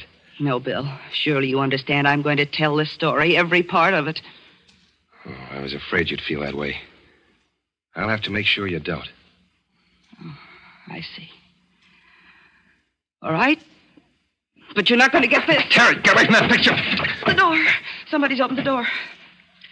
Baldwin, the picture. Do you have it? Von Klaus. It's safe, General. And put away. You'll find the light switch there by the door, left side. And Mosca. But that door was locked. How did you open it? We didn't, Mrs. We opened this door. The closet. Then you were there all the time. You were listening. We were there when you entered the room. And you've already heard my proposition. What do you say, Mosca? Is it a deal? But of course, senor, of course. And now, if you will turn over the photograph. Yes, senor? You get the photograph when I'm on my way with Von Klaus with the right kind of passport and tickets. Incidentally, how soon can you get me those? I'm in something of a rush. I understand, senor. Would tomorrow... Let's say tonight, in about 30 minutes, in the lobby. Look, why the hesitation? It's very simple. I've got the photograph and I've got a gun. What'll it be? You must know the answer, senor. It is a deal. Okay. You can leave now. I've got some work to do. Very well. It shall be as you say, senor. 30 minutes from now in the lobby. Von Klaus? There's just one thing unsettled. Yes? The Fräulein. Now, for the sake of security of all, I must insist she be silenced at once. You don't have to insist. I'm taking care of it myself. Now, you understand, Herr Baldwin. In my present situation, I must be very sure of things. Yeah, sure. Meanwhile, I told you to clear out of here. Not till the Fräulein is silent. Don't be stupid. This isn't the time for that or the place either. We can't... No? Then why did you select this time, senor? And also select this place? Yeah. We heard you only a minute ago, preparing to shoot this girl. No. Then why do you delay her, Baldwin? Why do you not proceed? That gun again? Come on, General, put it away. For what reason? What does it matter whose weapon we use? And, why don't you make me put it away? She has no weapon. Bill. He has no weapon. I think you better make sure. Go on, he's covered. Your arms, senor. Hold them away, so. There's nothing there. And now I like to know, Herr Baldwin, how you expected to kill the Fräulein if you did not have a gun. Very simple. He did not expect to kill her. Nothing in that pocket. Then why did he say... Why? Because he heard the noise from the closet and he knew that we were here. You remember the moment, Mrs., he said he was trying the door? He knew we had guessed you would come to this room. He knew we were here to finish you both. He was playing for time. He was bluffing. And about the Nazis, about escaping... Lies, a stupid fable to hold us off. Is that not so, senor? Is not everything I say the truth, huh? You're an awfully little guy to talk so big. Oh, I can afford to talk big, senor. I am sure now that you have no gun. You are, huh? What is it? What are you doing? Turn loose of him, Baldwin. I'll fire. Go of me. That's it. Just face Von Klaus. There. You see, right in his hand. There's my gun, senor. Okay, General, go on and fire. No, wait. Go on. And the way I'm lined up now, your bullet will go straight through Mosca first. Stop moving, Mosca. He will seize the gun. He will... Now listen to me. Listen, I'll say to you now, Baldwin. If you do not release him in exactly 5 minutes, I shall shoot the Fräulein dead. Go on. Meanwhile, I'll work on Mosca. It'll take not quite more than 5 minutes to strangle him, and you'll have plenty of time to fire. But the chances are great you'll hit him. And he's your only means of escape. Take your hands from his throat. Your one single lifeline, Von Klaus. He's the only guy who knows the ropes, and his time is running out. Now, wait, listen. We can make some arrangements. All right. All right, Von Klaus, put your gun on the table. We'll go on from there. No, the gun, no. Your life's going fast, Von Klaus. The one man who can save your neck's getting pretty limp. Put your gun on the table. Whatever else you listen, money, what is it, your prize? How much? Oh, my God, stop. There. It's on the table now. Let him go, Baldwin. Please, let him go. Terry, the gun. Yes. Here, Bill. Here it is. Thanks. He'll be okay in a minute. But the gun, what are you? Never mind that. Just tell me your full name. I do not understand what... Answer the question. What's your full name? Maximilian Reinhard von Klaus. Occupation? What do you know? Occupation, I said. What's your occupation? I was divisional commander of police for the district of Warsaw in Poland. At the time, that is, of the slaughter. The, slaughter? The mass executions of May 9th in the year 1940. When your men at your order went into the homes of those who weren't cooperative enough and machine-gunned the women and children. What is this? You're standing trial for murder. Standing trial for... You are mad. There can be no trial. There's no judge. I'm the judge, Von Klaus, and those two the jury, Terry Moore and Mosca. But our arrangements, you said if I put the gun on the table... I turned loose of your little pal. Well, I did. That was our only arrangement. And now I want to know how you plead, guilty or not guilty, for the execution of those families. Those families? How would I know those families? You wouldn't know, but I would. That's been my business all these years. Gathering the names of victims. Keeping records on murderers like you. Baldwin, wait. Give me a chance. A chance? Those Poles didn't even have a trial. You had them shot in cold blood without even passing sentence. But you're getting all of that, Von Klaus. You're really getting the works. But you must understand, those measures are... Look, I will show you. It's a matter of administration. Did you or did you not have those people killed? I'm trying to explain to you. It was military expediency, the entire procedure. It's part of the war. It had to be done, I'll tell you. In other words, you did. Yes, but That's all I wanted to hear. Your verdict, Terry, what is it? I say the man is guilty. Mosca's not able to vote right now, so I'll have to do it for him. And I say you're guilty, Von Klaus. So for the crime of multiple murder, I sentence you to death. No! Then may No, God have please. mercy on your soul.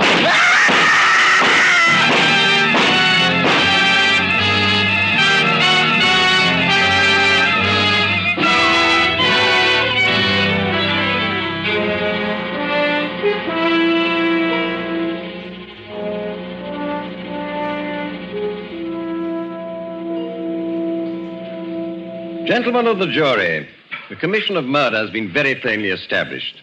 So in the case of the world democracies versus the defendant, William Baldwin, what will your verdict be? Your Honor, we find the defendant guilty and direct that he be freed at once to receive the court's commendation. Thank you, gentlemen. In view of the somewhat irregular circumstances, we see no reason to dissent. There is, however, a question. We know, of course, that this Moscow has been imprisoned since the collapse of the Axis powers. But that picture, Mr. Baldwin, Terry Moore's photograph of von Klaus, whatever became of that? Oh. Well, ever since we've been married, it's the one thing I don't dare mention. She's pretty touchy about it. Yes? But you did develop it finally. Oh, sure. And it was, well, sir, the thing was just a blur.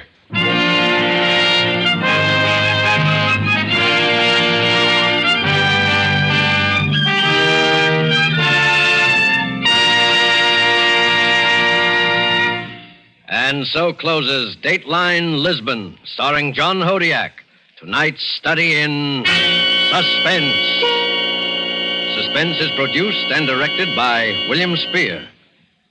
If you are one who does not yet know how much and how delightfully Roma wines can add to your meals, well, let me urge you not to miss out any longer on such a treat as this. There's nothing complicated about it. Just get and serve Roma wine with meals or any time in any kind of glass you wish. Try the many different kinds of Roma wine until you find those you like best of all. Try Roma California Sherry with its wonderful nut-like flavor as an appetizer. Then hearty Roma Burgundy or the deliciously delicate Roma Sauterne with the meal.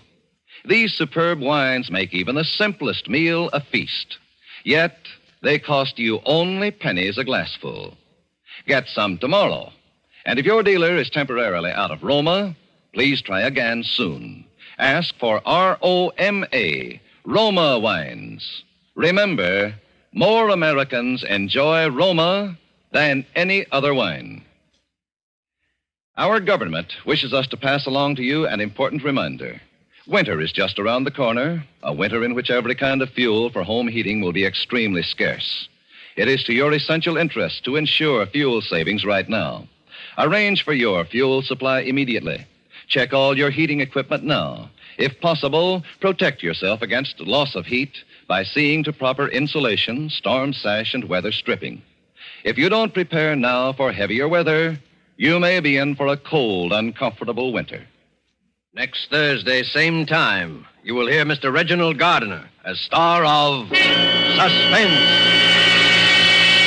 Presented by Roma Wines, R-O-M-A. Made in California for enjoyment throughout the world.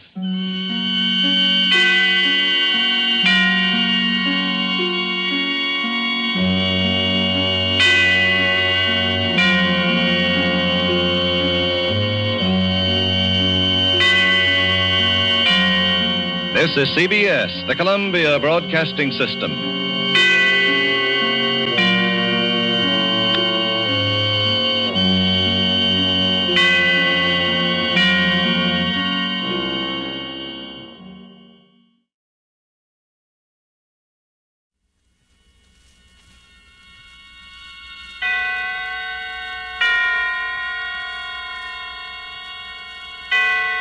Roma Wines present Suspense.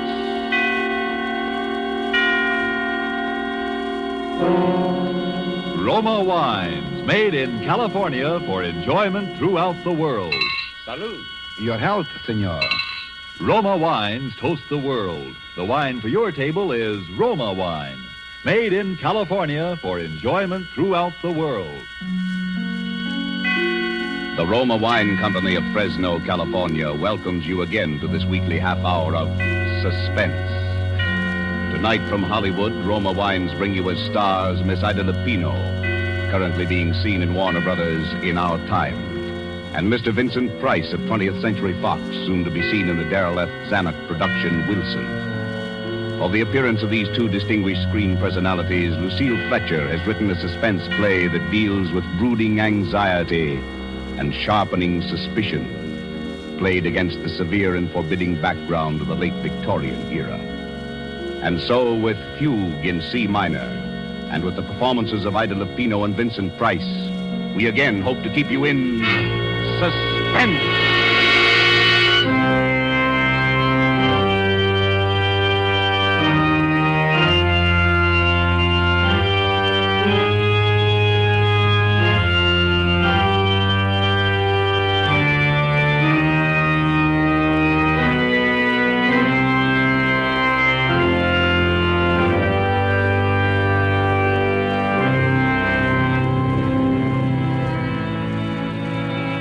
April 1st, 1900. Dear Bessie, this is just to let you know that I arrived in Pilotsville. Lizzie met me at the station. She's heartbroken about Papa's bankruptcy and for some reason feels that it's up to me to remedy the family situation. I told her I'd been offered a job, but she swept away that idea in horror. A girl with your looks, Amanda Peabody, doesn't have to get a job. There are too many rich husbands floating around for that. Furthermore, she says she has a rich husband already picked out for me right here in Pilotsville. Don't you remember? I told you about him at Christmas time. He's a Mr. Evans, rich as Croesus, charming, cultured, a lonely widower with 2 dear little children. And besides that, he's just your type, a real intellectual. You should hear him play the pipe organ. And you know, Bessie, I've met so few interesting men lately. And all you'd have to do is lift your little finger.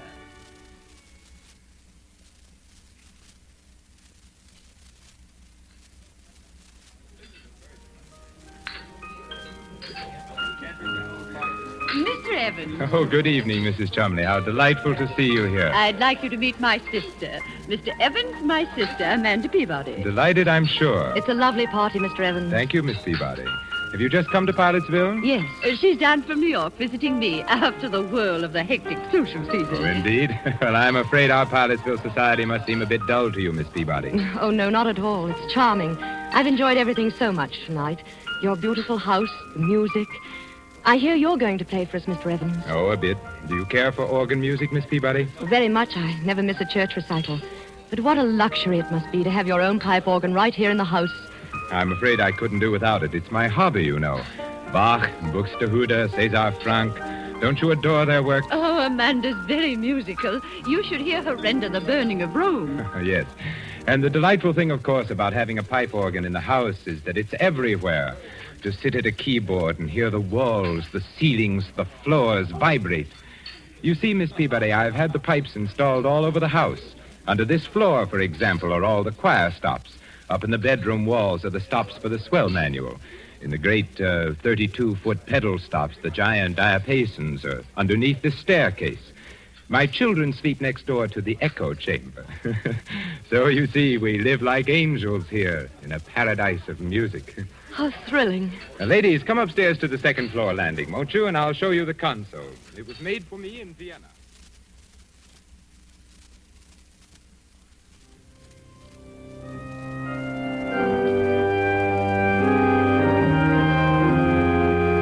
April 7th, 1900. And Bessie, dear, to tell you the truth, I really find him fascinating. I wish you could hear him play. It sweeps you off your feet. There is such wildness to it, and at the same time, such dignity. And to hear the sound all through that marvelous house, rolling through those gorgeous rooms with their beautiful tapestries and potted palms. I could sit and listen to him all night. You have the most amazing eyes, Miss Peabody. What are you thinking about? The music. Oh, please don't stop. It's so beautiful. Well, you seem to be as mad about music as I am. Your sister says you play, too. Oh, no, only a little. My appreciation of it is all inside, I'm afraid. That's plenty. If one can't play, it's better just to enjoy the music of others. I can't bear this sentimental drumming, can you? I shouldn't think you would enjoy it. The idiotic tunes people play nowadays. Give me the old stern classics. They have strength and power. Give me something with life to it, something that will flood the whole house with sound.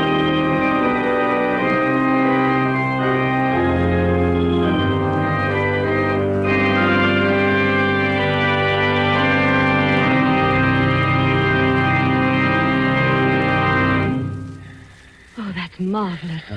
You're a very unusual girl, Miss Peabody. Quite unlike the run of girls down here at Pilotsville. Yes, in what way? Oh, it's rather hard to explain. Some more tea, Amanda? No, thank you. A muffin? No, thank you. You have an excellent cook, Mr. Evans. Please call me Theodore. You know you promised. Theodore. Amanda. And your house is beautifully run, too. You must have an excellent housekeeper. Everything always looks so charming and quiet. I haven't even heard a peep out of your children. My children? Oh, yes, the children have been away at school.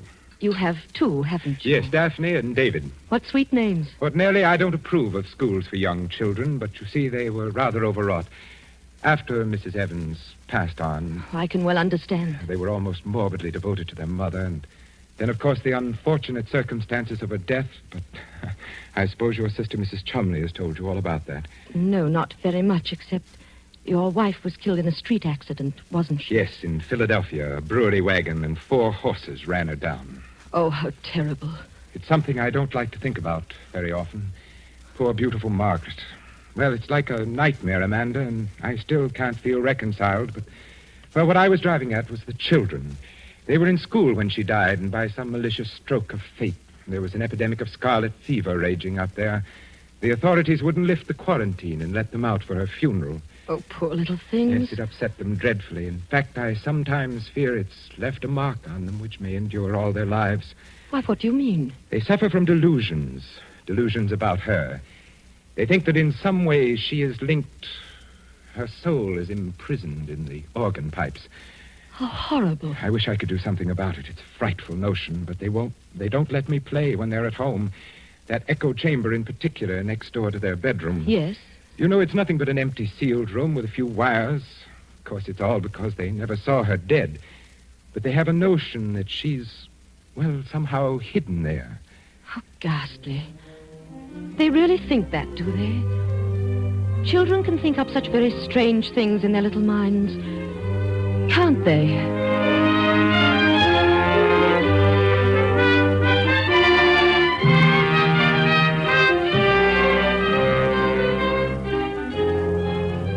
Tonight, for Suspense, Roma Wines are bringing you as stars Miss Ida Lupino and Mr. Vincent Price, whom you have heard in the prologue to Fugue in C minor. Tonight's tale of suspense.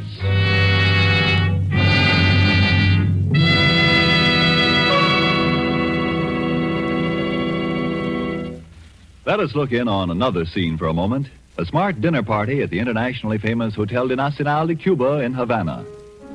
One of the guests, a world-traveled American, sets down his wine glass and remarks that a truly fine wine always carries the unmistakable flavor of the particular vineyards from which it comes. Well, then, laughs his Cuban host, you must be homesick for California right now. For the wine you are enjoying so much is from America, from California. It is Roma wine. Yes, it's true. Our own wonderful vineyard country in California produces in Roma wines that discriminating people in other lands esteem as an imported delicacy. Yet you here at home can enjoy these distinguished Roma wines for mere pennies a glassful. You pay none of the expensive overseas shipping charges and duties. Daily with your meals or when entertaining or any time, you can delight yourself with the wonderful flavor that comes from age-old winemaking traditions perfected by modern quality controls and tests. Yes, only pennies a glassful for a treat you are certain to enjoy. For remember, Roma wines are America's largest selling wines. Roma, made in California for enjoyment throughout the world. And now it is with pleasure that we bring back to our sound stage Ida Lupino as Amanda Peabody and Vincent Price as Theodore Evans in Fugue in C minor. A tale well calculated to keep you in suspense.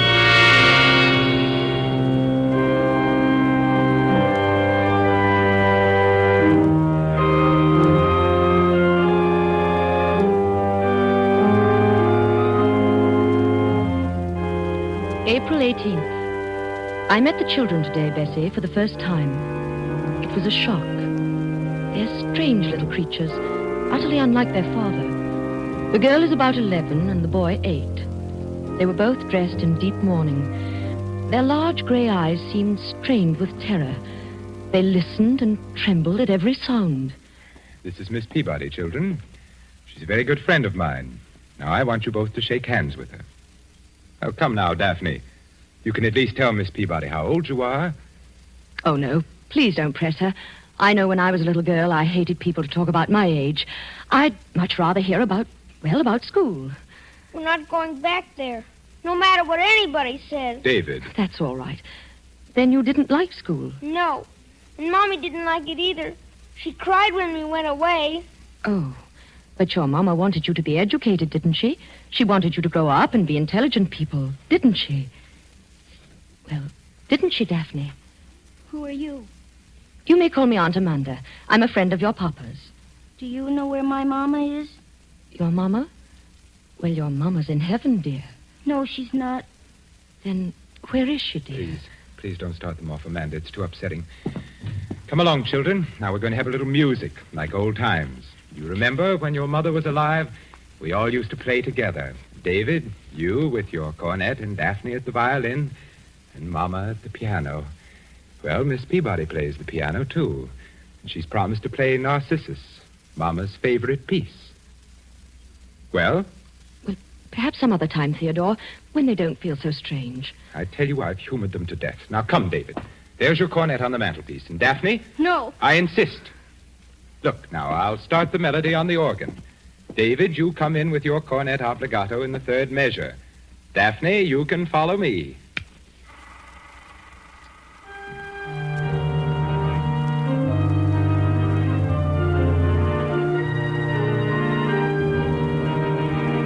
What's that?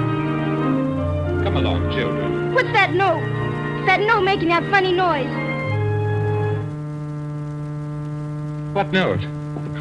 Oh, you mean that? Oh, that's just a cipher. A wire must have stuck somewhere. One of the pipe valves. It's Mama. That's where Mama is. She's calling for Now, us. don't be silly. I'll just hit the key a few times and it'll stop. You've heard these ciphers before, haven't you, Miss Peabody? Well, I don't know much about pipe It's organs. a common technical occurrence, but very annoying, of course. What is she doing in there? Why doesn't it stop? That's where she is. She's in the pipe and she can't get out. Daphne, stop that nonsense. Oh, hush, dear. Your Papa will fix it. No, he won't. He can't. She won't let him because he killed her. Daphne, what did you say? Oh, she didn't mean it, I'm sure. The poor little thing's hysterical. We should never have tried to persuade them. Oh, Amanda. Just because they never looked upon her face, because they never saw her lying there in the coffin. Hush, hush. My own children believe that I am a murderer. Theodore, you're making them both sick. So I who loved their mother so much, who was so devoted for 12 years, do I look like a murderer, Amanda? Do I? No. There it is again. It's Mama. It's Mama. Shh, dear. I'll take them upstairs for you, Theodore, while you try and fix it.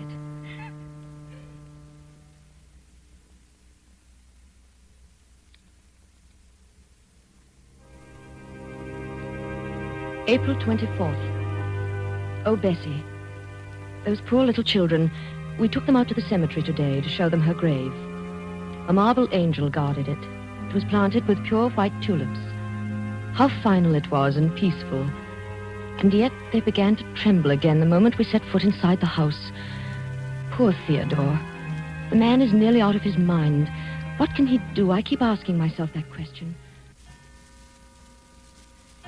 She died in Philadelphia, you say? Yes, on May 15th, just a little less than a year ago. You weren't with her? No, she went there to take a piano lesson. There was a new teacher she'd heard about. She was always so self-conscious about her technique. But she never reached his studio. They notified me at midnight from the city morgue. And no one in Philadelphia saw her? No one except the attendants at the morgue, of course, and the people who picked her up after the collision. It was such a brutal accident. There'd been no one from among them who could speak to the children, explain to them? Oh, no. Oh, it's so horrible, so sordid. Oh, I know, my dear. I hate to make you suffer. But if we could find some way, if they could just believe. When you brought her back here to Pilotsville, there was a funeral. Yes? And Was there anybody then who saw her? Oh, no, I couldn't bear it, Amanda. I didn't think at the time. She'd been so beautiful. Her lovely, sweet, gentle face and her eyes. The horses had completely trembled. Oh. Even if the children had been able to come home, I wouldn't have let them look. The coffin was sealed when I left Philadelphia. I didn't want to see her again myself. But there was a funeral. People came. There were flowers, an undertaker. Yes? Well, if they could believe that, if there was one witness, perhaps my own sister Lizzie.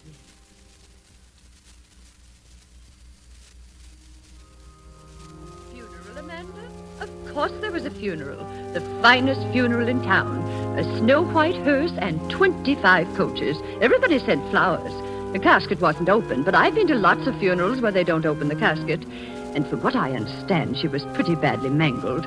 But it was a beautiful funeral. Mr. Evans played the organ himself, the finest selections, all the sweet old pieces his wife liked. There was Narcissus and Mighty Like a Rose and Goodbye Forever.